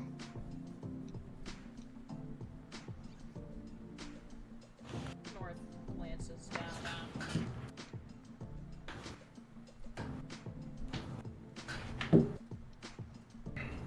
Are you okay?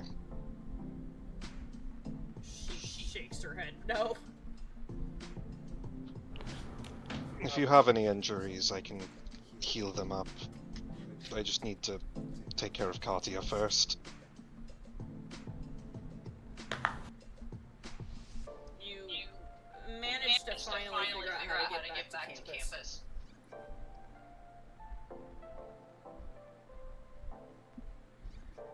And immediately North heads toward the cabin. She doesn't even stop, she just kicks the door open. There's like awful orange footprints going down the hallway towards the bathroom. Your siblings are like looking out of the door. They're like looking at the foot impressions. They look up at you and squint. Lunala is still crying. I will explain later.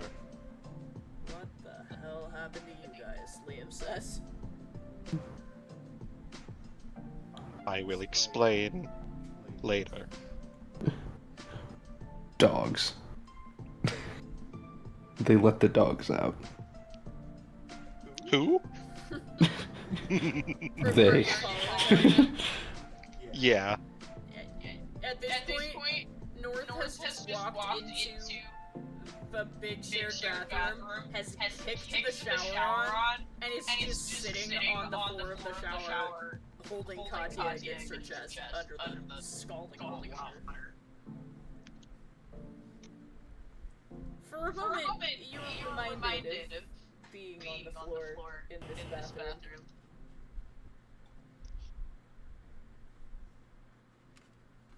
He's just going to use probably what remains of his FP to heal them up.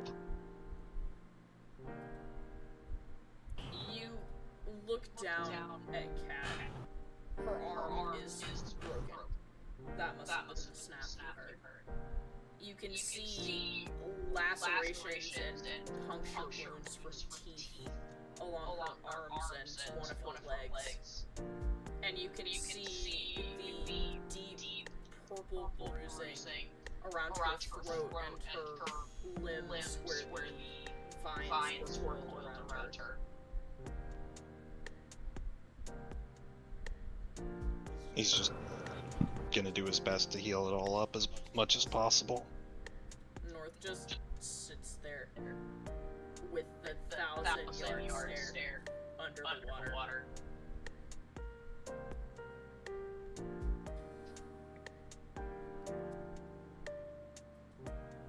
I feel like there's just a huddle of people outside the bathroom. Yeah.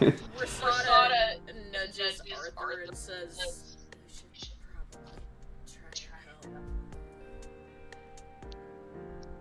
I don't know what to do. I ain't a doctor. That's not what I meant, she says tiredly. Sits down on the floor and leans her back against the wall. Alright. What happened to Kat? Liam says, walking up beside you. We were ambushed by members of the pack. You see there is a steely, predatory look that flashes across Liam's face for a moment.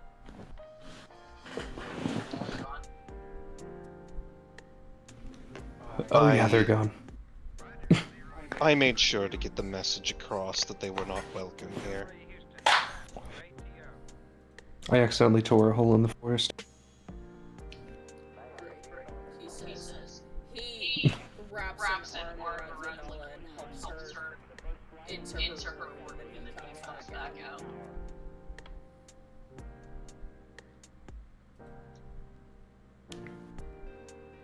How bad is it? He says, looking up at the group of you. Her arm is broken. There's a few minor fractures as well.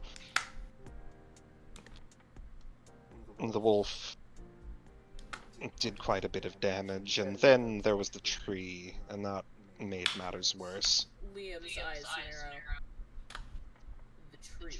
What tree? Some sort of carnivorous tree. I don't know how to describe it. Apollyon got a better look along with the cowboy. Shit, that's her biggest fear, he says, pushing past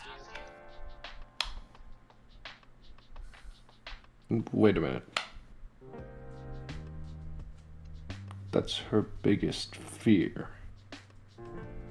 One of them, Liam says as he's walking into the bathroom.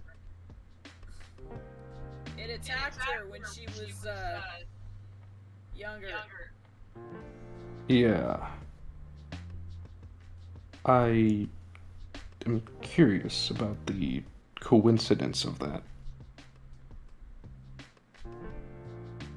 What's that supposed to mean? Rosada says from the floor. I mean, one of the only things that Katya is afraid of appears while she's being targeted. Doesn't seem like a coincidence to me. Are those... I've never seen something like that before. Are those even common here? We have a few here and there. It's in the warning on the campus directory. They were talking about Japan. They were trying to keep us out of there. And, well, someone else we know is in Japan right now. And they use fear. Rosada whispers. You Yeah. don't think that Mayor are working together, do you? I'm afraid they could be. You hear Rosada say. Well, you know her better than we do. She's no stranger to alliance, even if...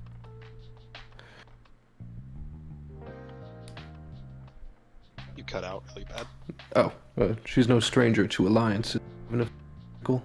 God damn it, it keeps cutting out every time I say fickle. The moment that you said it angry, though, it worked just fine. What I'm hearing is more passion, more energy. I need more passion. God. But yeah, she's no stranger to alliances. So... I'm afraid that could be possible.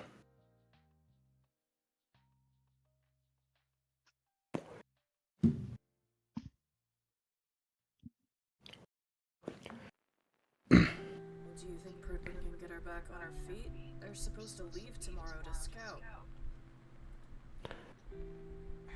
I should be able to deal with most of the injuries.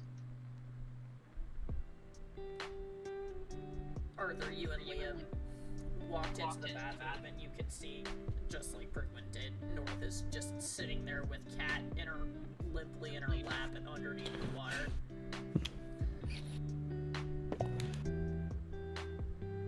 She has the 1,000-yard stare.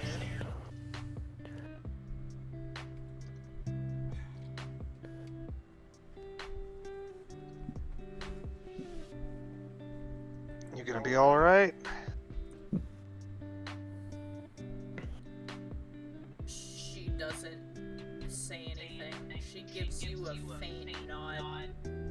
Almost a dazed one. Yeah, that doesn't sound like a yes to me.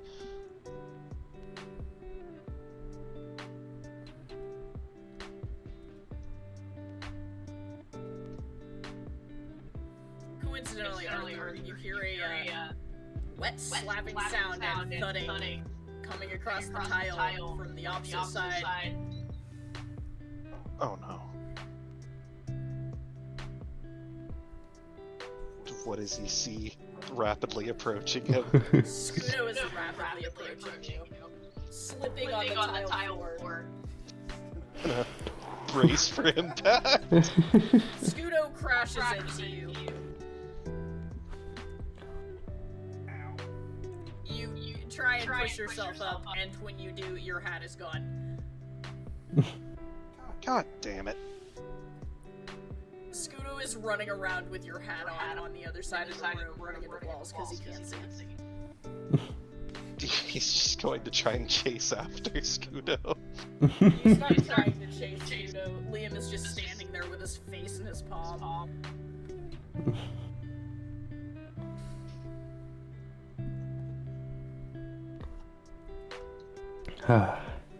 You slide across the tile a couple times, and they don't drop that hat. And when you pull it off, you see Scudo has a bottle of alcohol in his mouth. This is becoming a real problem. When you just hear like crashing sounds coming from the bathroom you just walked out of.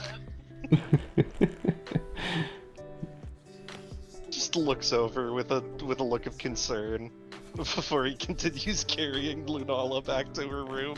Liam put her in the Oh, right. room. You're standing there with the group outside the bathroom, and the bathroom door opens and Scudo goes running out in between your legs. There's a bottle of alcohol in his mouth. Oh, no, you're not supposed to have that! Scudo barrels around the corner and disappears. Pridwin's going to also chase after him. When you go chasing after him, Arthur, you're left sitting on the bathroom floor with your wet hat.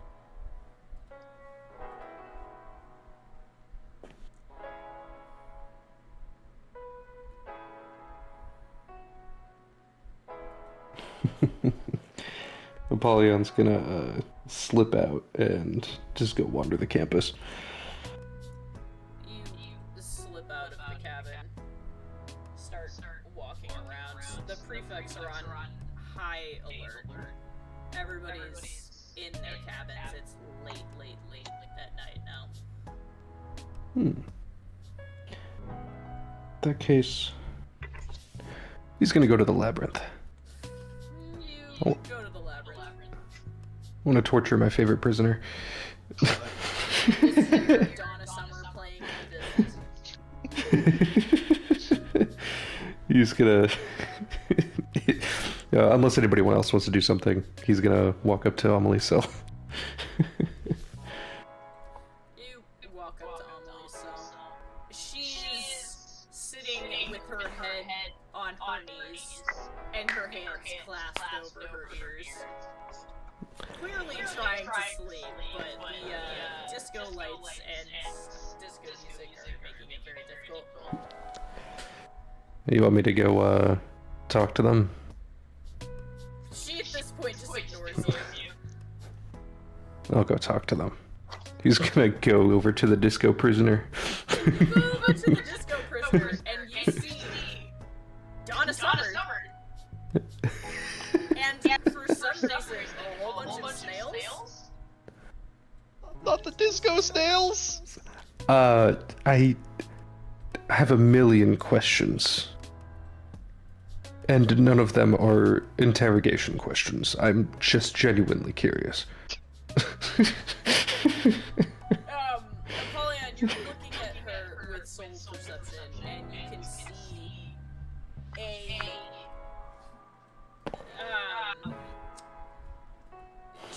it's not difficult for you to figure out that she is a siren. Huh. Can we make a deal? Are you saying this to Donna Summer? Yeah. She just keeps singing. The disco music keeps playing. The disco lights inexplicably are still flashing. Can you do that when it's not nighttime? The singing and the lights die down. And the figure goes back to the other side of the cell. Sits Thank down you. at a table and goes back to whatever it was doing. He's gonna go back to Amelie. She's curled onto her side on the bench, still curled into the fetal position with her arms over her ears. I think I convinced... Is that Donna Summers? Well, I think I convinced her to not do it during the nighttime. It's Donna Summers. She's real. She looks up at you from under the brim of her hat. Her eyes are bloodshot.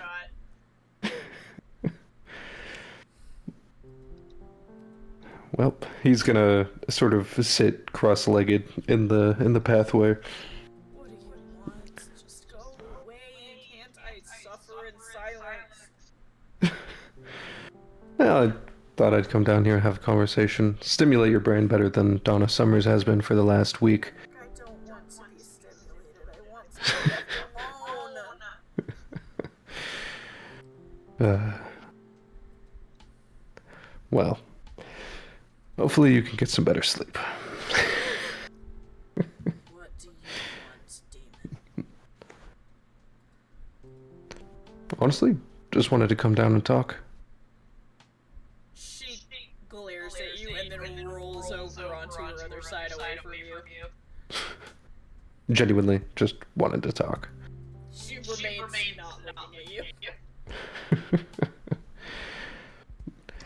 So, I don't get it. I mean, I knew you back then. You weren't much different, but why? Why what? All of it. Could ask you the same thing, Hellboy.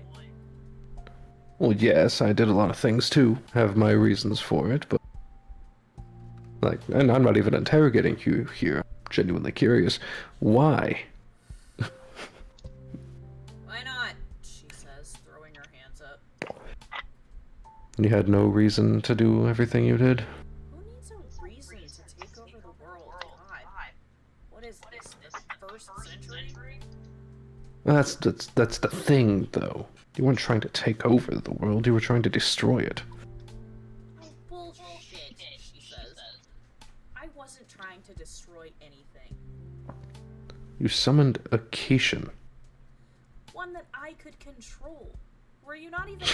You weren't even involved. You weren't even there. You wouldn't even know. I built that Cation. So therefore, I should have been able to control it. The undead parts that I scavenged, it should have been controllable. I would have been able to have that Cation on a fucking leash. You think you can control a Cation? I could have if you guys hadn't interrupted me. We'd be having a very different conversation right now. And I wouldn't be locked in a cell without any of my abilities listening to fucking Donna Summers every other hour. You can't control a Cation. Why not? That's the thing. I figured out a way you can. And now we'll never know if it would have worked. Do you know what a Cation is? What is this, a class? Genuinely, what do you think a Cation is? It's a super powerful being, okay? What does it matter? None of this matters anymore. Again, can you please just leave me to suffer in silence? A Cation is the incarnation of all of, at one point, humanity's despair, hatred, sadness. It is literally the embodiment of chaos and destruction. It can't be controlled. So Hell, you thought. it would have broken free if it was complete.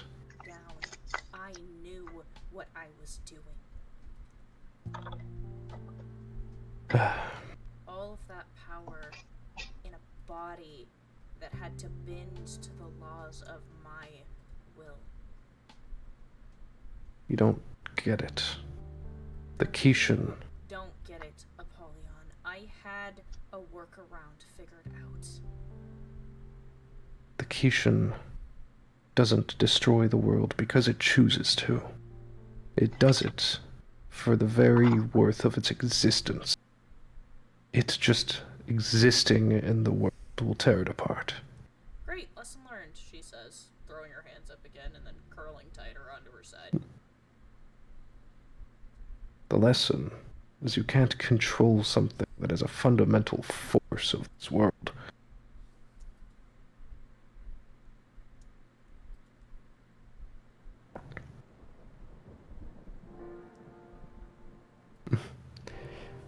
Well, why did you want to control it? Take over the world to what end? You know what? I've decided that I don't have to answer your questions anymore. You don't have to.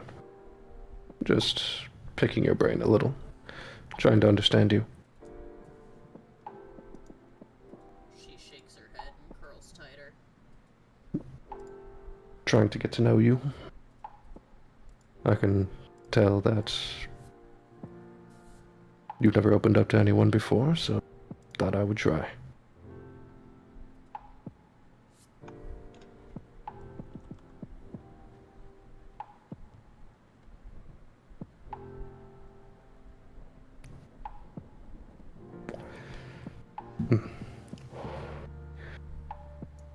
It's a nice night.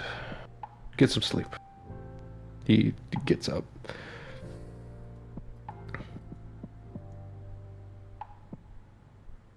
You get up.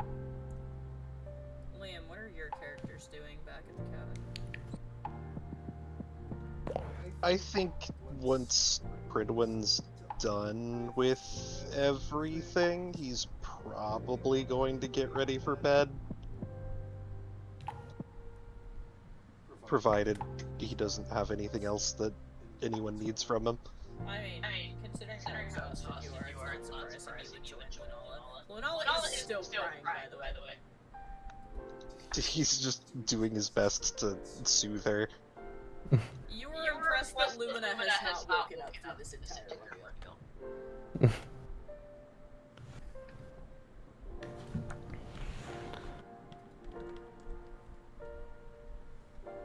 Apollyon, as you're walking back out of the labyrinth, you are stopped by a figure in the quiet hallway.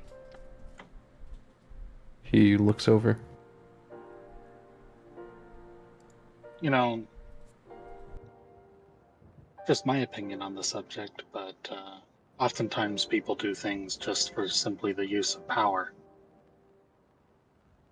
I won't deny that. But everyone has a reason they ended up in that spot to begin with. Something that causes them to desire that power, be it trauma, greed, Correct. anger. Any one of that hodgepodge of toxic traits?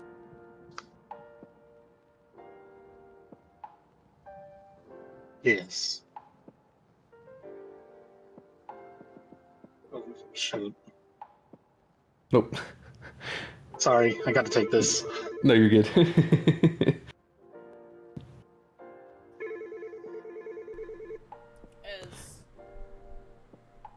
Phil has to pause to take that.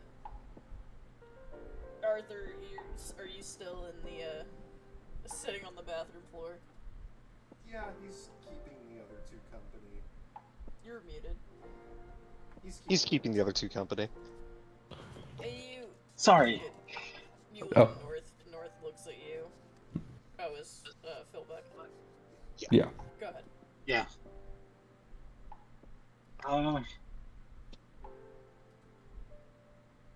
The figure stays within the shadows, but just goes, just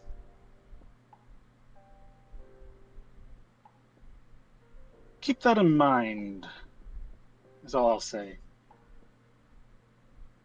And I will. then, seemingly out of the darkness, this figure is gone. I wonder who that was. Also, I just realized it's Donna Summers the result finally cutting them. Oh, is the Donna? Why am I cutting out? God damn it! He Hold can't on. say What the name. fuck? He can't I can't say it. He can't Okay. say the name. Oh my god. Why is it doing this?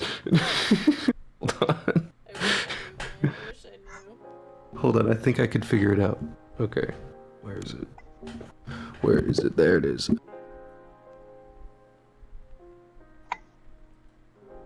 I think I'm figuring it out. Okay. I think I was peeking. My mic was turned all the way up. Good lord. That makes sense. You're also Wait. really quiet. Yeah, now you're quieter. Yeah.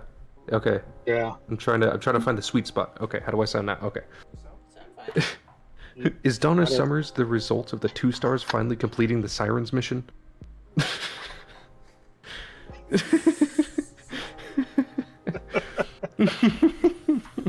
my god. Look at the Shinigami list and I see the Siren. I'm like, is that? It is not. Donna Summers has been there a lot longer than that.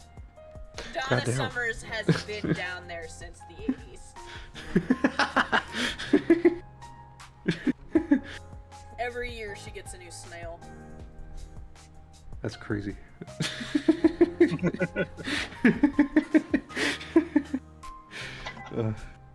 It's unfortunate that every time I try and think of a Donna Summer song, I'm just thinking of ABBA. So,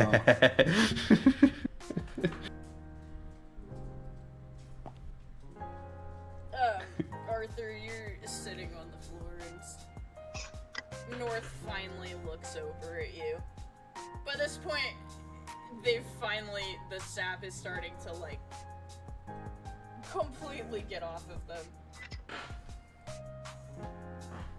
She looks at you like she's looking at you through a haze. The two of you need to sleep. You're muted again. The two of you need to sleep. She's not good. I don't want to sleep if she's not good. She says, almost falling asleep mid-statement.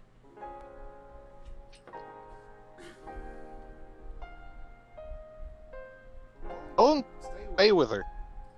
But both both of you need to be like somewhere where you can sleep. Alright, she says, and tries to get her feet under her, sliding. He comes over and helps her up. You help her to her feet, and she reaches down to grab Cat.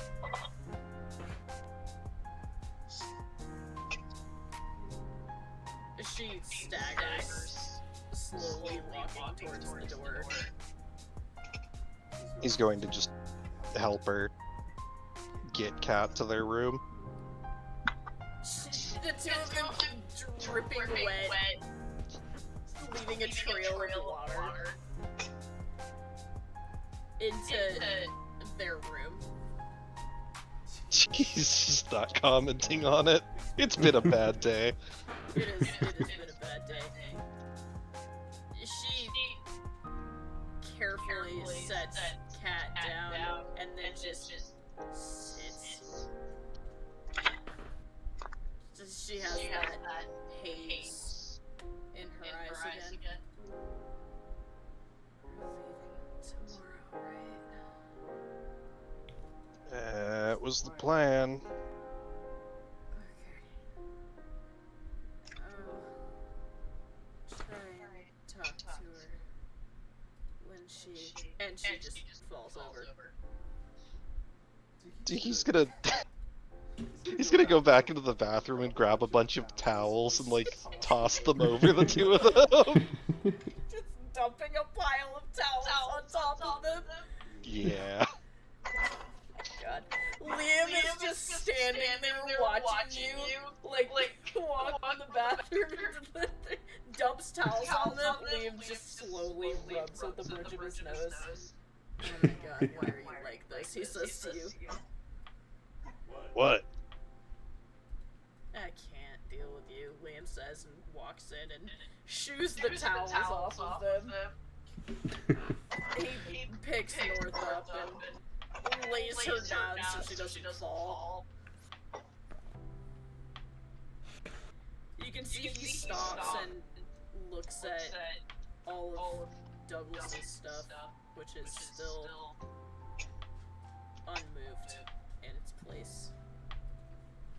He hesitates for a moment, and then he grabs the door and pulls it closed behind him. You know, I wonder what's going on with a certain someone's room. Don't worry about it. I don't even think any of us remember that it's there.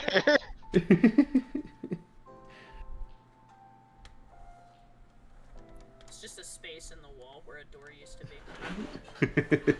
The back rooms. Yep, pretty much. Arthur, you walk back and find Usada asleep on the floor in the hallway.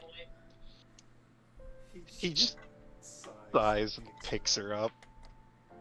You throw Rasada over your shoulder and walk back to your room next to Kat's.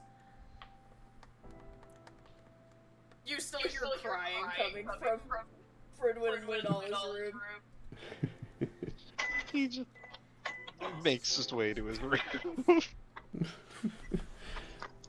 As you guys all bed down for the night, is there anything else anybody wanted to do?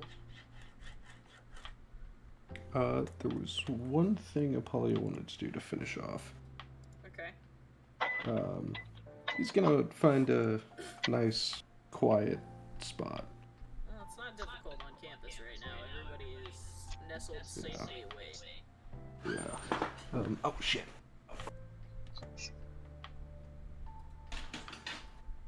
Okay. Apollyon is probably sit by the lake. Okay, you go sit by the lake. Yeah. And he's gonna do a little brain dive. Oh. Okay. Yeah. Because I finished the arc. Hey! Oh, right, okay. It's time. It's time. Go into your inner room. And the weird geometric patterns. Yeah. Still lots of geometric patterns.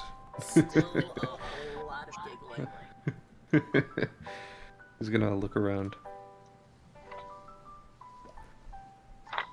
You look around, and without warning, you are set upon by something from behind. He tries to turn around. You do not turn in time before it crashes into you and wraps its arms around you. It's been a while. She covers your eyes with her hands. It's good to see you doing well. How long has it been? Months? Don't be ridiculous. You were in here a couple of days ago. Well, that's true. But to see you as you truly are. I don't know. It's been a while. What have you decided for your weapon? Secret. I'll hold you to it then. Well, now that you're here, suppose you'll finally be going on the adventure with it. I mean, I can chime in, but I don't know. It'd be kind of weird if I was out and about all the time, wouldn't it? I don't think so.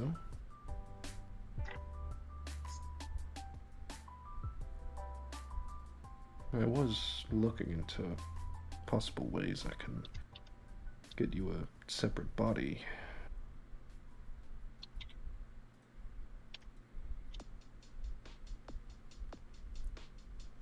It would be cool to see what real air feels like again. But I'm just happy to have these. She spins around you, uncovering your eyes, and you see Abaddon in the new form that she has taken, spinning on her legs. We'll send the art. We'll send the art. Even though they haven't seen her yet.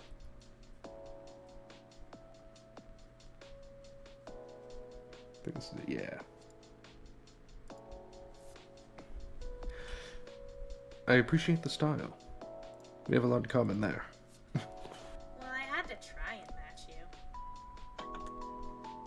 You know, yeah, not a good duo if you're not matching. What'd you think of the students earlier? I'm sure you were watching. That was a mean candle trick. With many more to come. Bullying them into intelligence. I like it. It works best. Did that with our daughters. True. And they turned out semi-okay. Yeah, I think so too.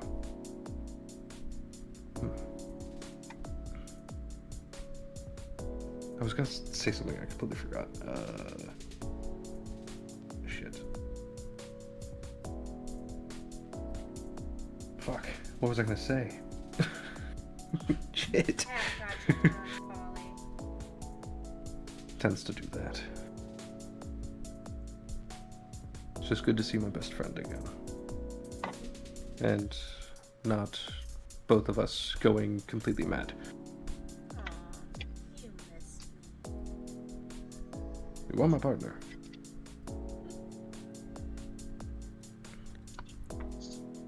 What are we gonna do about this place? I don't know.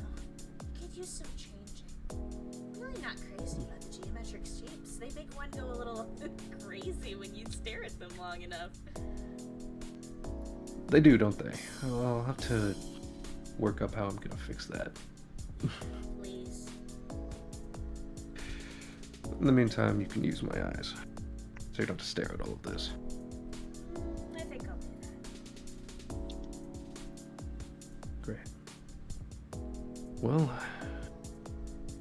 you're in my head now, so I guess I don't have to say farewell this time. Nope. You can't get rid of me anymore. That indeed. Well, I suppose we should go get some sleep. I've been awake for 18 hours. Probably a good idea. Probably. And Polyon will leave his inner room. As you go to leave, you hear her whispering behind you. Is she okay? He looks, or turns around. The redhead. She tilts her head over to the side like a little kid. Is she okay? Oh, yes, she'll be fine. She's Okay. She's been in worse situations. And we can always cover for her. You know how it is when you face your biggest fears, Molly. It does things to you.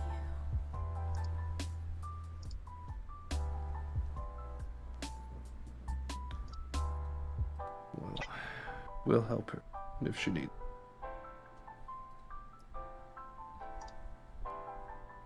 I have faith. She'll be fine. It's bedtime. She says, somersaulting over onto the ground. Yes, it is.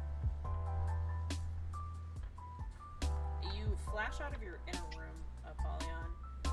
You see a figure also sitting by the lake in the distance, He looks over at them. You can't really make them out, but you swear just by the shape it almost looks like that girl in the headscarf again. Amina? She doesn't seem to have noticed you. I don't want to startle you this time, so make myself known. She doesn't look at you. He slowly approaches.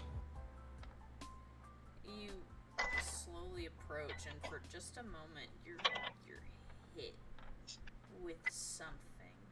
Almost like you walk into a haze, a flickering memory. It sparks a migraine almost immediately behind your eyes, and you double over trying to get it together, and as you look up, squinting through that searing pain behind your eyes, you see two figures sitting on a bench. One with this rose-colored hair, and there's a black liquid dripping off of the bench, and next to them another figure, and they have this bright pink hair. And that figure has its hand on the other figure, and he's pulling her close, and as you squint trying to make the fuzzy images more clear, suddenly it's gone again. And you see the girl sitting there in her headscarf. Did he sense any recognition? You did. Both of... Just for a split second. I knew them. Oh, it's you. I'm sorry. Oh. I know it's late. I shouldn't be out here. I know. I'm going. No, She you're gets fine. up and starts rushing away from you, and as she does, something falls out of her notebook, and she doesn't even seem to notice as she runs off towards the residential buildings.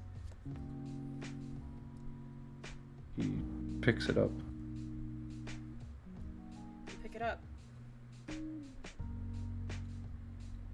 It is a picture of three people. Amina, another girl, and a third figure that's hazy, almost like there was a camera malfunction, the face covered by flash, but just think you can make out at the edges hints of pink hair. Pink hair. Can I roll a memory check to discern it? Yes. That is a 19. With a 19, you don't recognize the figure behind the flash defect, but the girl next to him, the one in between the girl with the headscarf and the mysterious figure, you do.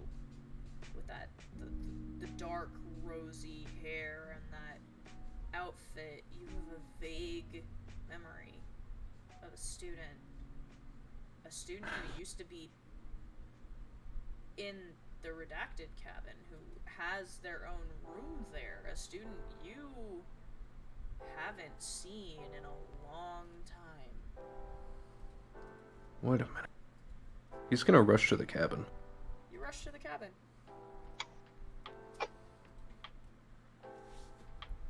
He sort of has a panicked look on his face when he breaks through. You run in through the door and immediately trip over a coffee table. Fucking coffee table. Who moved it?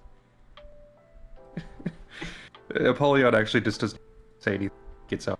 He gets up and immediately You get up. to the dorms.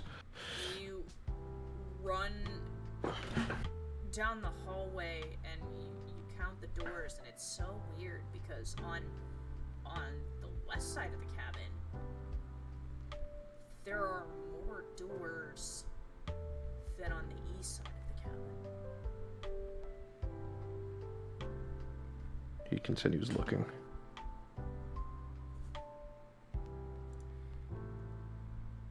it's weird because it's almost like an optical illusion, and for a moment you convince yourself it's designed like that. That one side just has more cabins than the other side. That has to be it, right? I imagine he is sort of running around with a migraine. Sort of he has like flashing lights in his eyes as he's looking around. You stagger looking around. Isaac, it's about this time you come back from the hospital wing, tired, ready to join Viviana and get some sleep. When you see Apollyon losing his ever-loving shit in the hallway. The door. There's a door. There's a dorm in here. Where is it? What are you talking about? There's a. It was. There was a student. There was a student in this cabin. They had a room here. Sorry, I saw the thing. What did you see? In session panic. Wait. Is it what I think it is? Oh no. I was thinking of. Hold on. Is it here? Hold on. I gotta wait for it to load. This one. I was thinking of this one. Both acting your own way. So you see Apollyon flipping his shit right now, talking nonsense. Isaac's going to like grab you by your shoulders and shake you verbally and say, "What are you talking about?" There was a door in this cabin. When you also hear frantic noises outside of your room. There are several doors in this cabin. I don't know what you're talking about. As Apollyon and Isaac are freaking out, Lumina starts to wake up and starts to fuss. It's like barge out of his room holding Lumina and staring at the two of you. There's a door. There's a door. Pink writing. Does Pridwin have a reaction to him? Roll a memory check, Britain. Oh. Yeah, that's a natural 20. Pridwin with a natural 20 for just a split second. You're looking at Apollyon and he's freaking out about a door, and it's so weird because you don't remember there only being 5 doors on this side of the door. Just Apollyon and Pridwin are the two reaction images.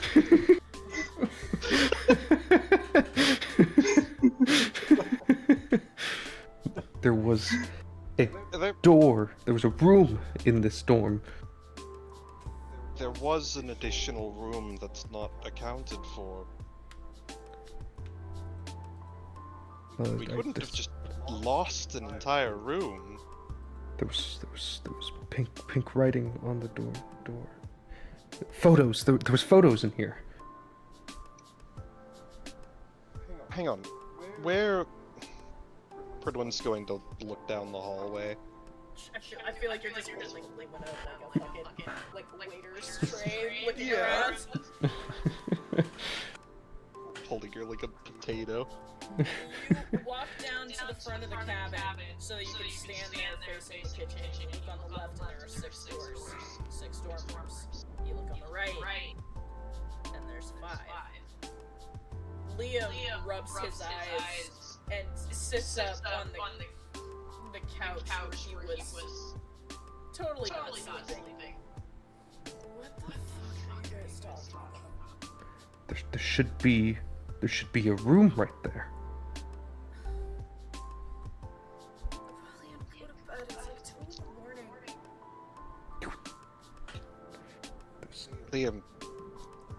Liam, look. What? Look down. Look down both of these hallways. There's an uneven number of rooms. What do you mean there's... He walks over to where you're at. this cabin is built symmetrically. There should be an equal number of rooms on both sides. There should be a door right there. I don't know what to do with this information. He says bluntly. Should be. He's gonna walk up to the empty space. You walk up to the empty space. It is a wall. Is it 5 doors and then just a wall? No, because that room was in the middle. So all the doors, it's not like there's just a space. All of the doors have adjusted. So again, if you look at it, it looks like the doors are evenly spaced down the hallway. 5 of them. And the other side, there are 6. This doesn't make any sense. Which is how you never noticed that the door wasn't there before. Are the dimensions of the rooms adjusted too? You're not sure. Give me a tape measure. Oh god, this is some House of Leaves bullshit. Somebody give me a tape measure. Oh, hold on. Liam walks down to one of the closets, opens it up, rummages, comes back with a tape measure. He's going to measure the length of that side of the hallway. You measure the length of which side of the hallway? The side that the 5 doors. You measure the side of the hallway. I have no idea what the dimensions of this building would be. Don't worry about it. He's gonna, like, once he lays it out, he's gonna walk to the center and look at the tape measure to make sure to see if there's anything wrong. Yeah, there's something wrong. It's here. It's supposed to be right here. I don't get it. Did the room just cease to exist, or is it here and we can't see it? Splash your water on it. Splash your water right here. He's going to create a small amount of water and just toss it at the spot. You toss your water at the spot. It splashes and hits the floor. And goes under the crease of the door. There is a door. It's supposed to be right here. Heard when your water goes underneath the 6th door. He's going to reach out and touch the door. You reach out and touch the door that's always been there, the 6th door. It's right in the center. Somebody's gonna have to get the door. Open the door. Open it. Turn the knob and open the door, and it's like a snap. Your vision goes black for just a moment. And Polyon immediately and after him. You come to, and you're in a room.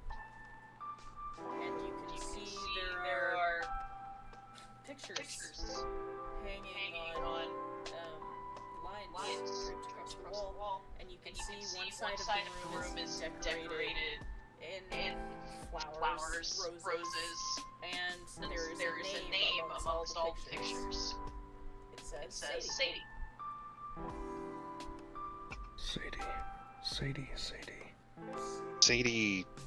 Sadie was the person we went to that incident with the...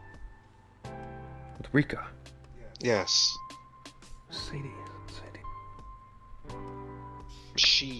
She was accused of being responsible for the incident in Japan.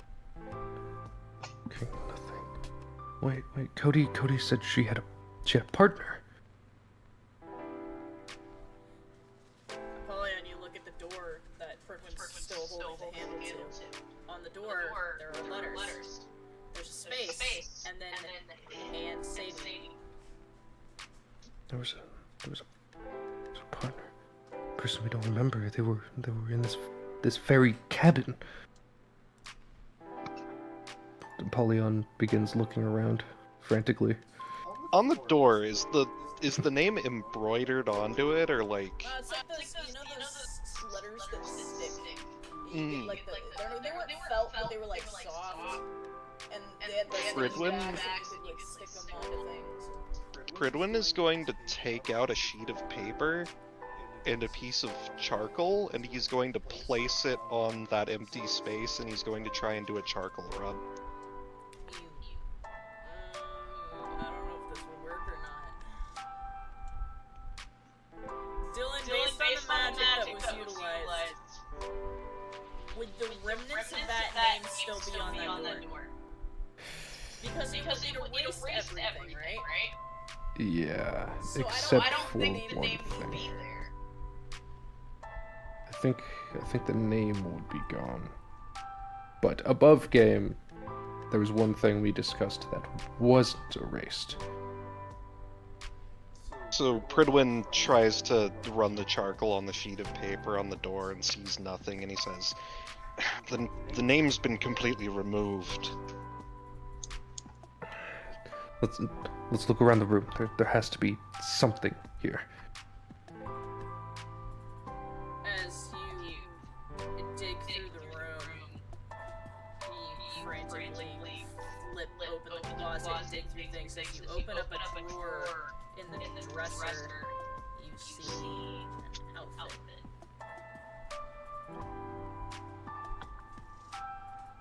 But Sage said he didn't wear that. It's all black and folded neatly, and sitting on top of it is a mask. Pridwin will up next to you to look in. That's not supposed to be here. That mask, I've seen that mask before. That's... Pull up the Shinigami list.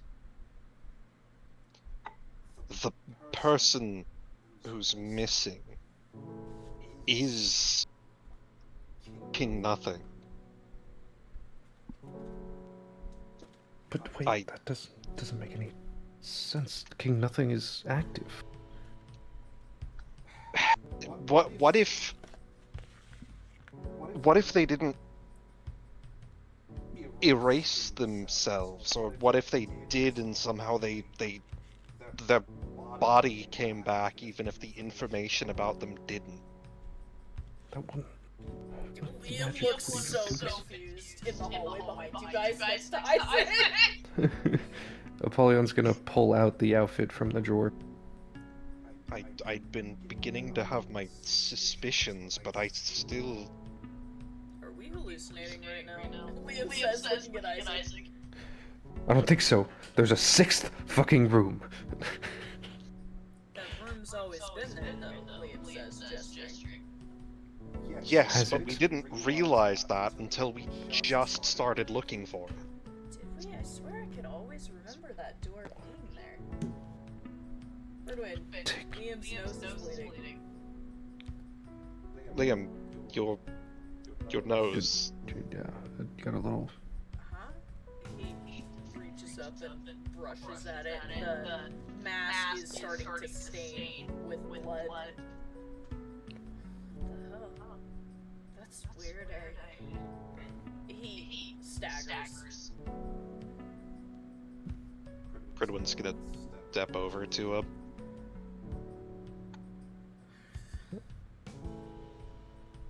Apollyon keeps rummaging.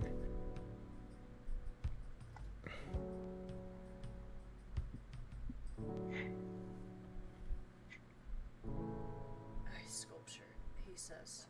His eyes glossy. What? Ice sculpture. Cat's room. It's always been there. It's always been there.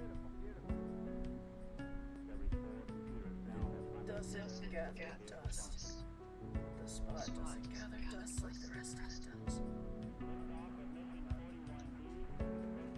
Pridwin's gonna move over to Cat's room. You run run down the other side of the hallway to catch you, and you open the door. You see North laying on the bed. She sits up immediately when the door opens, startled, defensively, putting a hand on Cat. I'm sorry, I needed to see something. Okay. Cat shifts and groans in pain as she rolls over a bit at the noise.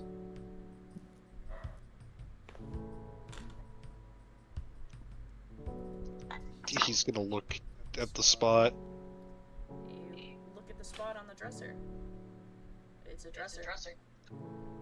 He's going to look at where the dust is settling on it. There's a spot where the dust is settled. He reaches out to touch the spot. You reach out to touch the spot. Pridwin, you feel a gush of liquid against your face. Your nose is bleeding. He just wipes the blood from his nose. You wipe the blood from your nose. You look down at your gauntlet and see that it's covered in dark red blood, and when you look back up, you see almost like little tiny snowflakes touching the tops of the dresser. And the air itself seems to glitch in front of you. He What's going on with North Whispers? was another door. He's remembering. You hear Katya's voice, raspy and weak. So you already remembered. Remembered what?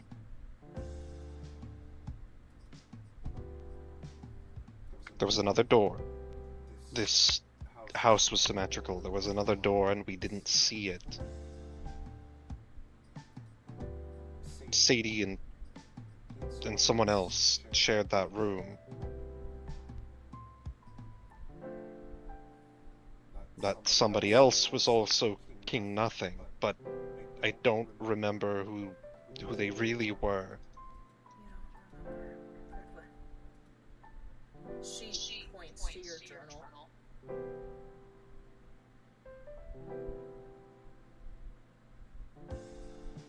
He You don't takes remember what happened on the boat.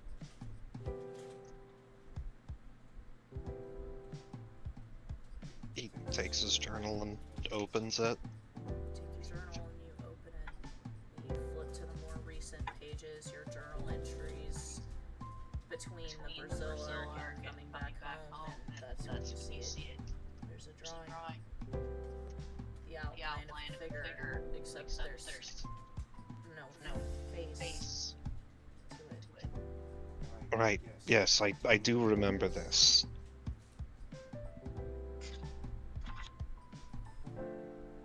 She points to the blood drops on the journal, dried from back then. She looks up at you and she whispers, "You're remembering."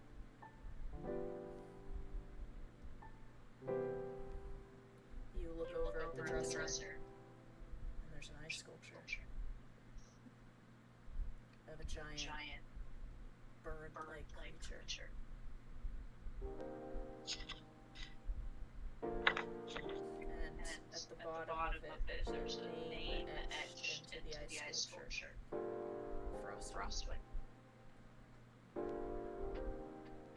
That was...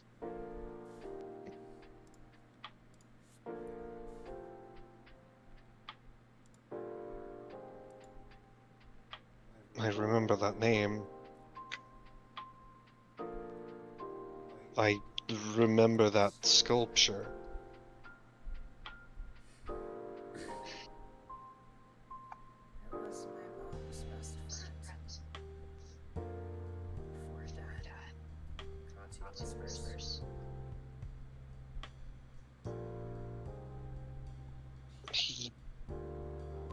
He made that for you, but the one we can't remember. She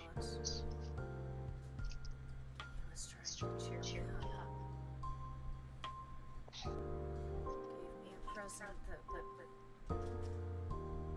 never go away. Unmelting ice.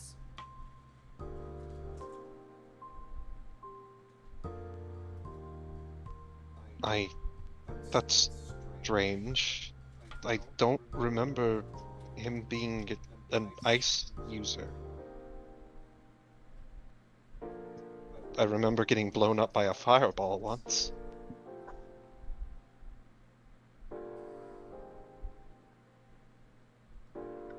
I remember being angry at him.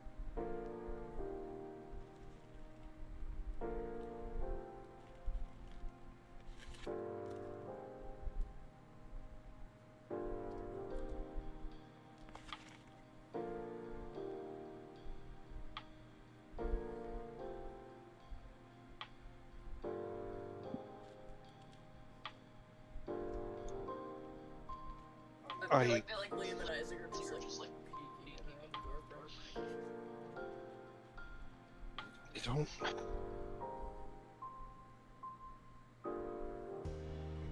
I still can't figure out who he was. I know we found the mask in his dresser.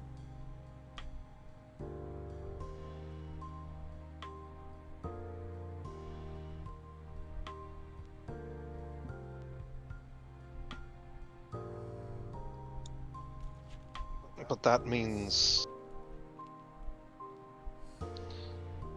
if he's King Nothing, then that means that he's in Japan.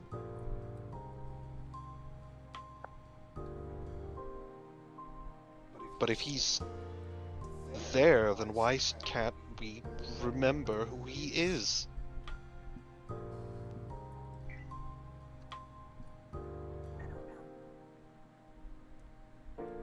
I wish I had answers for you.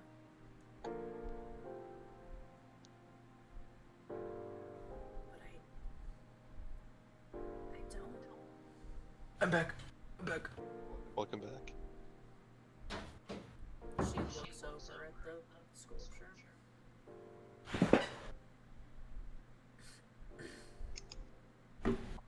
He starts flipping through his journal far back.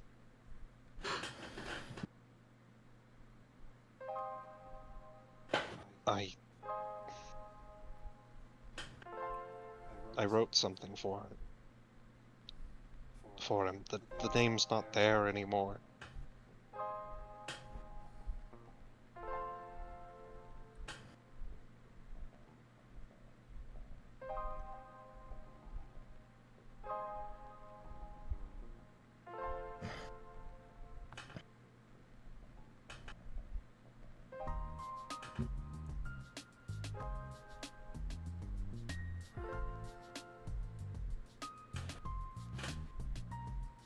If these things keep coming back to us, perhaps we'll have an answer sooner rather than later.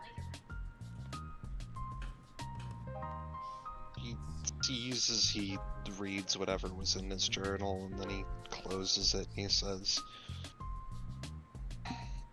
I don't think it's going to be a good answer. Me either. In fact, I'm kind of scared to find out.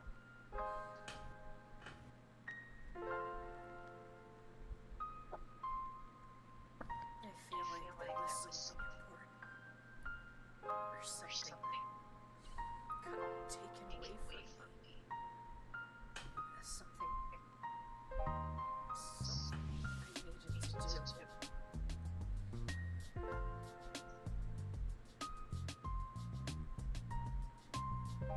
And I feel like whatever it is, I'm gonna hate every second of it.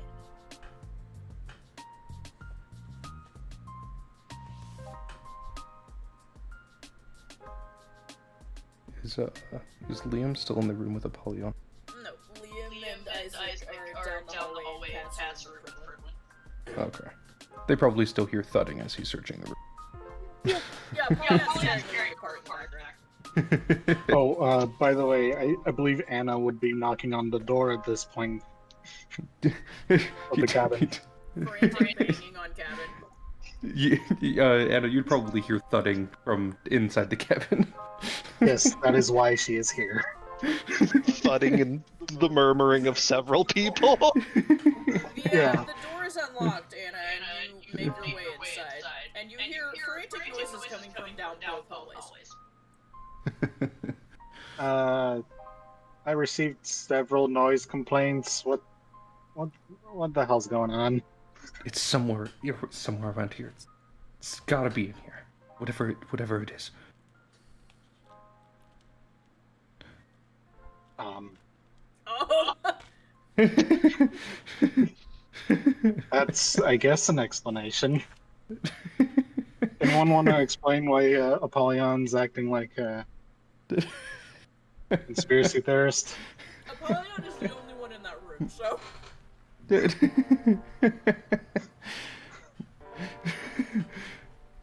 Okay, buddy. Okay, buddy. You've had enough to drink tonight. Anna, do you remember this room being here? I've been in this cabin like 4 times. And Oh, all of the no. times you were here, did you see 6 doors on this hallway?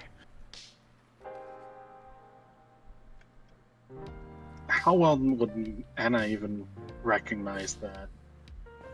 Anna, most of these cabins, the team cabins are similar. They're divided into 6 dorm rooms on either side. So it makes sense to you that, there should be 6 doors on either side. Yeah, there's 6 doors on either side, right? When I came here tonight, there was only 5. Until we found the 6th one. The 6th one's right there, though. Well, this was the missing 6th one. Regardless, I think this has something to do with our lost memories. Right, that was the thing we were talking about. Yeah. Does Anna even know who... No. Did Anna even encounter him? I mean, you would have known who they were on campus at the time, but you have no memories of them, so... Yeah. They were not somebody you would have associated with. Yeah. Yeah, but you would have heard. Apollyon, as he goes back to recklessly tearing apart the room, Anna probably would have seen, he's not paying attention, a photo fall to the ground.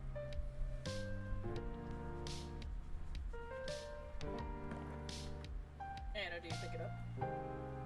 Yeah, I should probably start cleaning up, and she picks up the photo. You pick up the photo. Does she notice anything on the photo? Which photo is it? It's the photo he got off of Amina. Yeah. You see a photo, a Polaroid, and there's 3 people in it, or sort of. There's 2 people in it, and a third person is obscured by a weird flash defect. But you can see a girl in a headscarf who you kind of recognize as a 2-star. You see a girl next to her who you vaguely recognize. She was a 3-star, but you can't quite place her.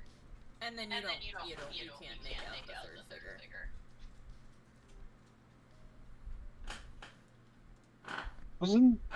Wasn't this person in class? What? Yes, that Amina dropped that.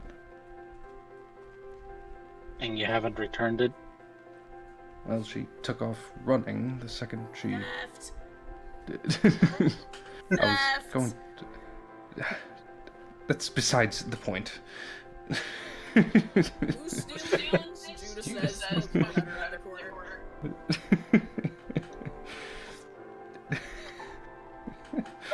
I think Apollyon continues. Apollyon's going a bit mad. It's good, Apollyon. You losing your shit in As he's cluttering up the room, he says, well, "Wouldn't be the first time. Go ask the others." Okay, Judas says and turns around and walks out. Yeah, probably a good idea. When you hear footsteps coming up behind you, Isaac and Make less Jim noise, now please. another person next to you.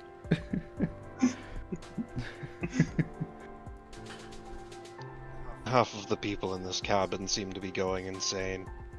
Good. She pops up double in her gum.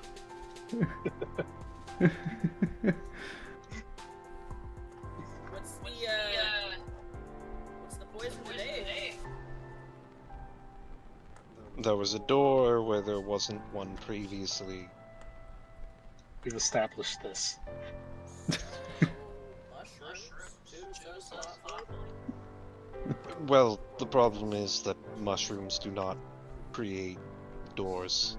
Oh, they make you hallucinate, though. Look, I ain't no narc, she says, raising her hands. But I'm pretty sure you're not supposed to do that on campus. I have I am not an arc. presumed anything. Anna pokes her head around the corner.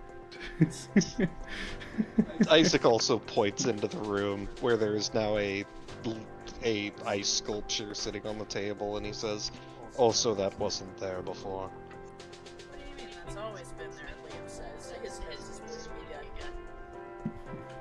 Except it was, but it wasn't.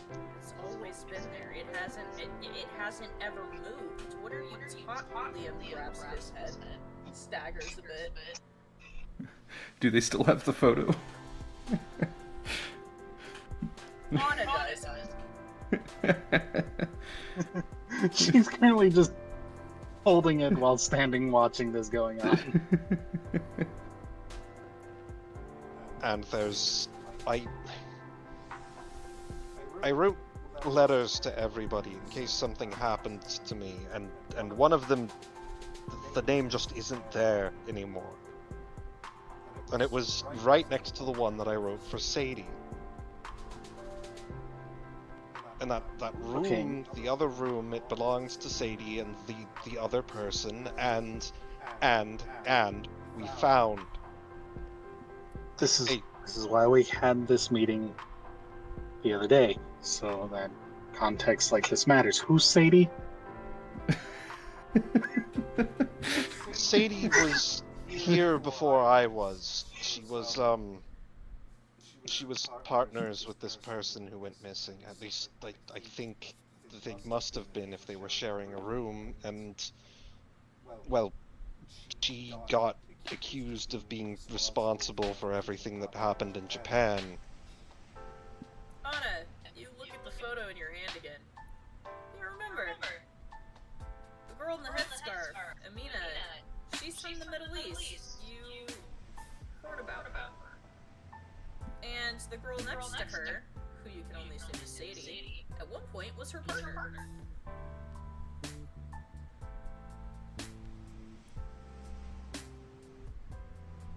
They were a very respected team during their CAT exams, their entrance exams. Sadie had potential, didn't she?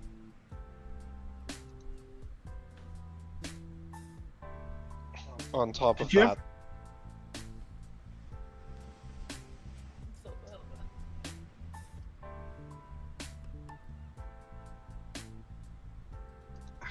I need to tell Apollyon to return this. But have you seen this? no, he was freaking out about it. Birdman, you take the picture from Anna. You see the same thing I've described 3 times and don't want to describe again. Points to the person who's been faded out. That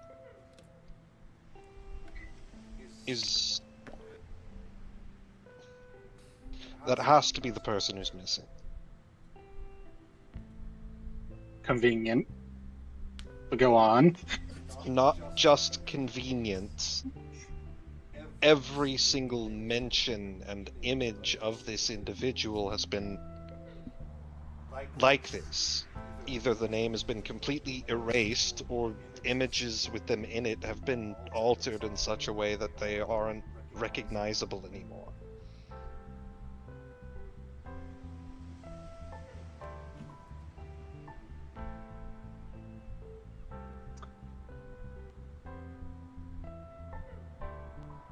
You know, there might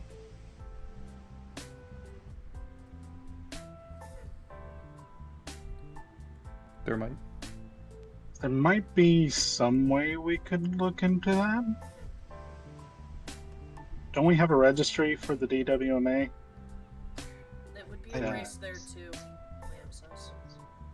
You don't understand. It's not like somebody human went through and erased it. It's like all of the sudden somebody snapped their fingers and this person was erased from existence.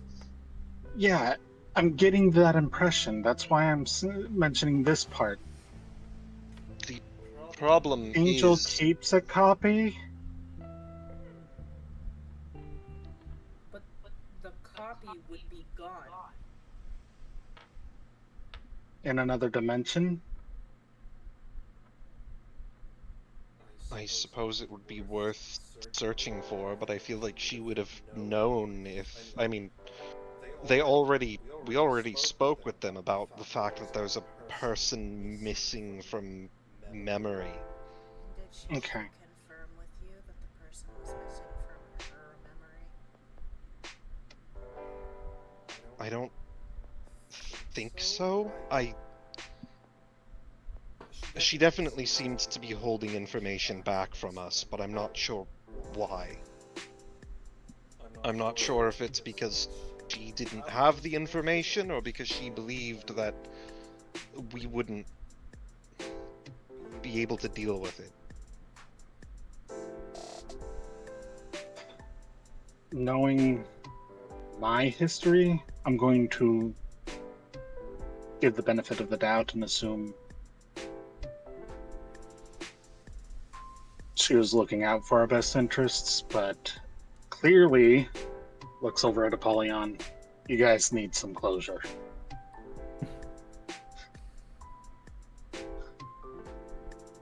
isn't just a matter of closure. Like I said, there was a robe and a mask inside of his dresser. A robe and a mask that are an exact match to the images that we saw of King Nothing. This isn't just about closure. This person still exists. Or came back somehow. Or somebody somehow remembers them enough to be impersonating them. Seems like it's become relevant information.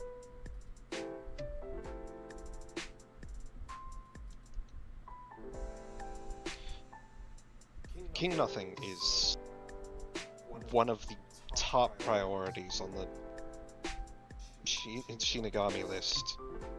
And apparently we shared a cabin with this person. I think that it's beyond relevant at this point.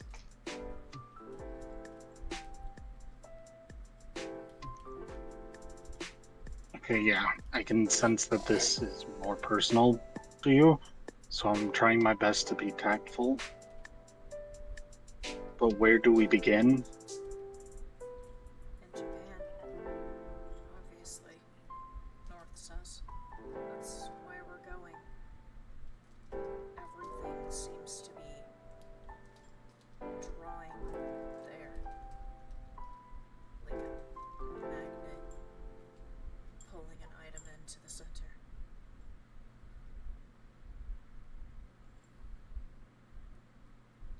King Nothing's in Japan. The incident happened in Japan.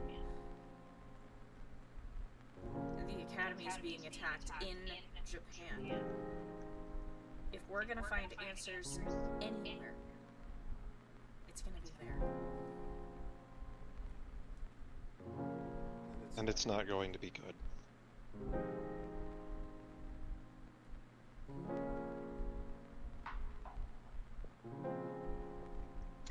I'll start brushing up on my Japanese. How goes Apollyon's teardown and renovation?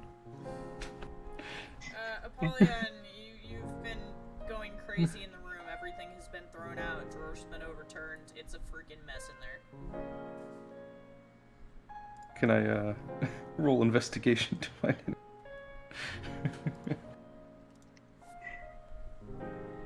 God damn it! Now you're making me sad. How dare you? God. How dare you? Next I thing did they're text gonna you. start drawing X's through all the pictures.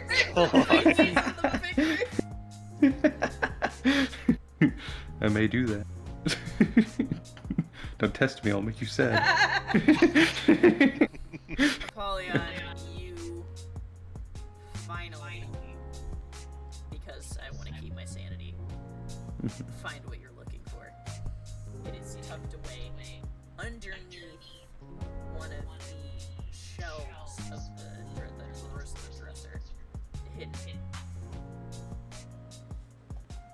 I found it. I'm assuming that he's shouting this across Mhm. the... Yeah, you hear Yeah. like doors opening down the hallways as people are poking their heads out. Arthur, you hear yelling. Pridwin tucks his journal back into his bag and immediately moves.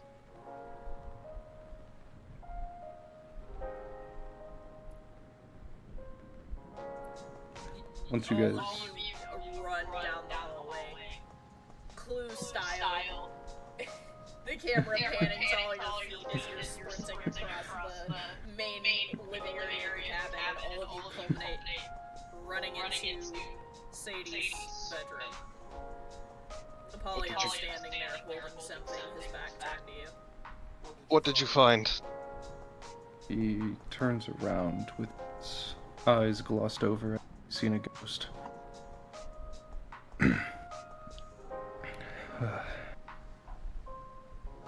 April 5th, 2021. I got accepted into the academy. Incredibly excited to receive higher levels of combat training. I'm not sure why, but I need to get strong.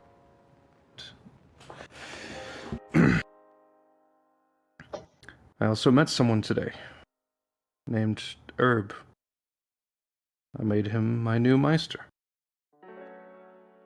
We gave some B-rank bully a new haircut. Such a fun day this has been.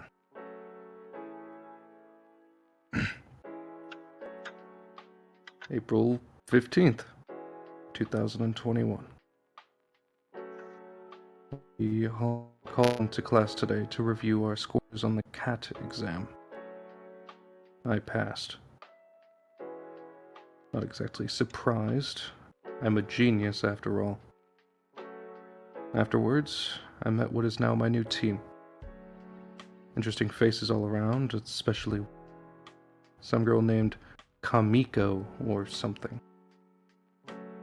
Strangely enough, she has pink hair like me. Kind of unsettling, but she's annoying, so we're definitely not related. We got our first mission today, actually. Somewhere out in the boonies. Reports of some disappearances, probably just some low-rank criminals stealing people away. We'll take care of them. They're calling me back down. I'll report again after the mission is over. He takes a long pause. They're all dead. The townsfolk. Declan. Akiro and Koga have gone missing. It's my fault. I couldn't protect them. I will not make the same mistake again. I will find them. I will grow stronger to protect them. After all, they voted me the leader of the squad. I have to live up to the name. He begins flipping some pages. What is this? Let's see. Where is it? Okay. I've gotten to know the squad a bit better. Douglas is my new rival. Thinks his ego is bigger than mine. I'll show him. We've been training together. He's actually not so bad. Other than Herb, I think I should consider him a friend. Katya has integrated herself into the team more. Her and Douglas have a very strong resonance. Honestly, for the first time, I'm kind of jealous. Herb is one of my best friends, but our resonance is poor, and he's been distant lately. I may not write back for a while. He flips some more pages. Let's see. Where is it? Sorry, I forgot I wrote so much in this.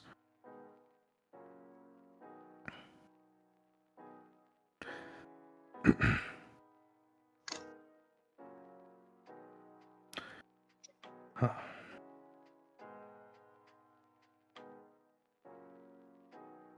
He skips ahead.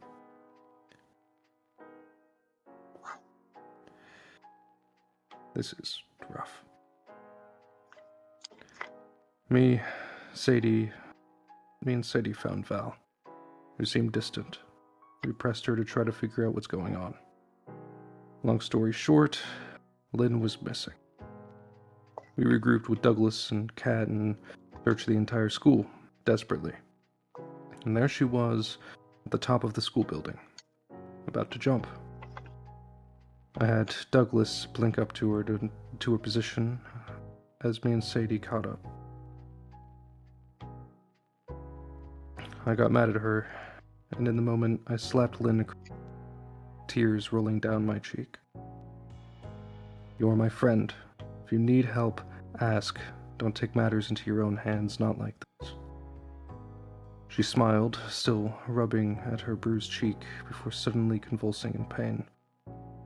Next thing I knew, Douglas lost control. Where? Above game, that was just him leaving. I had Sadie look for Draco as I hastily carried Lynn to the doctor's office to get her treated. Draco rushed into the room to help, and we discovered something on Lynn's arm, sort of worm. We did less than professional procedure as we attempted to remove it from her arm, and we did, nearly severing it from her body in the process. It was a curse tag. That's what Draco called it. Slapped it against the wall, holding it to the edge of my blade as Draco destroyed it with his flames. The nurses came through, attempting to stabilize her. I laid down on the wall. Lynn looked at me, and with this look of sorrow locked behind her beautiful smile, I handed her a cigarette. I felt like she could use a distressor. Took one myself in the heat of the moment. I wish that moment could have lasted a little longer. Now that I think about it, cigarettes aren't so bad. It's like she's still here with me.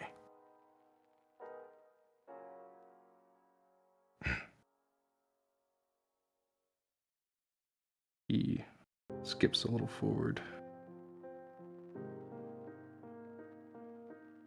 having trouble reading it. Jesus Christ, there's so much. I have everything from the beginning of the campaign. Yeah. Ah, here it is.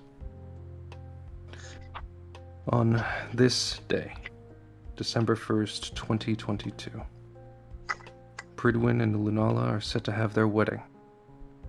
I'm truly excited and happy that despite everything, these two still found happiness. Everyone is setting up their own individual plans for the wedding, We planned it to be within the crater in the woods. Who knew that one brief moment of madness on my part?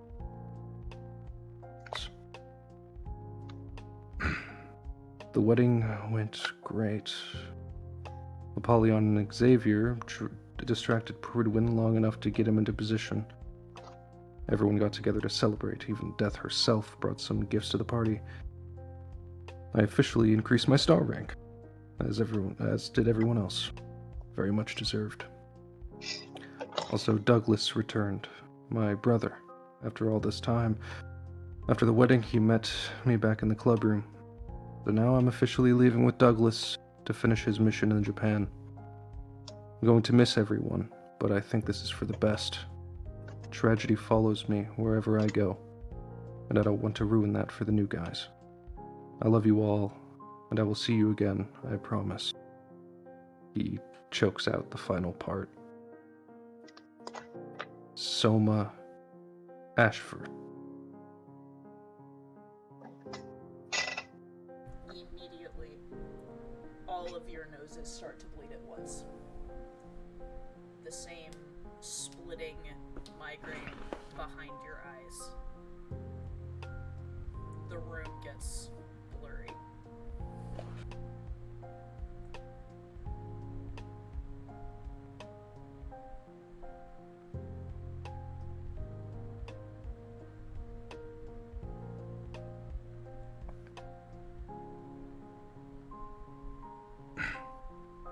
Is Apollyon still able to talk? Barely.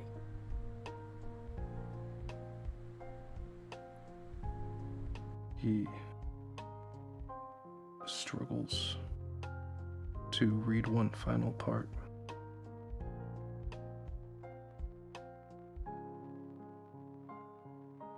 The very end. Lynn says she knows that look all too well. Tells me I should stop all of this, go home with her. But I have so much to do. I've gone too far to give up now. I'm tired.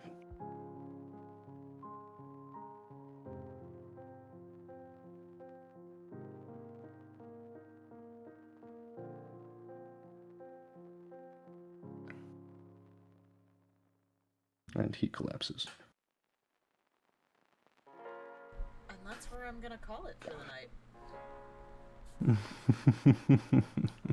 Hey, Nice. Yeah. wonderful. We'll see if all you guys pass your memory checks to remember that name you just got.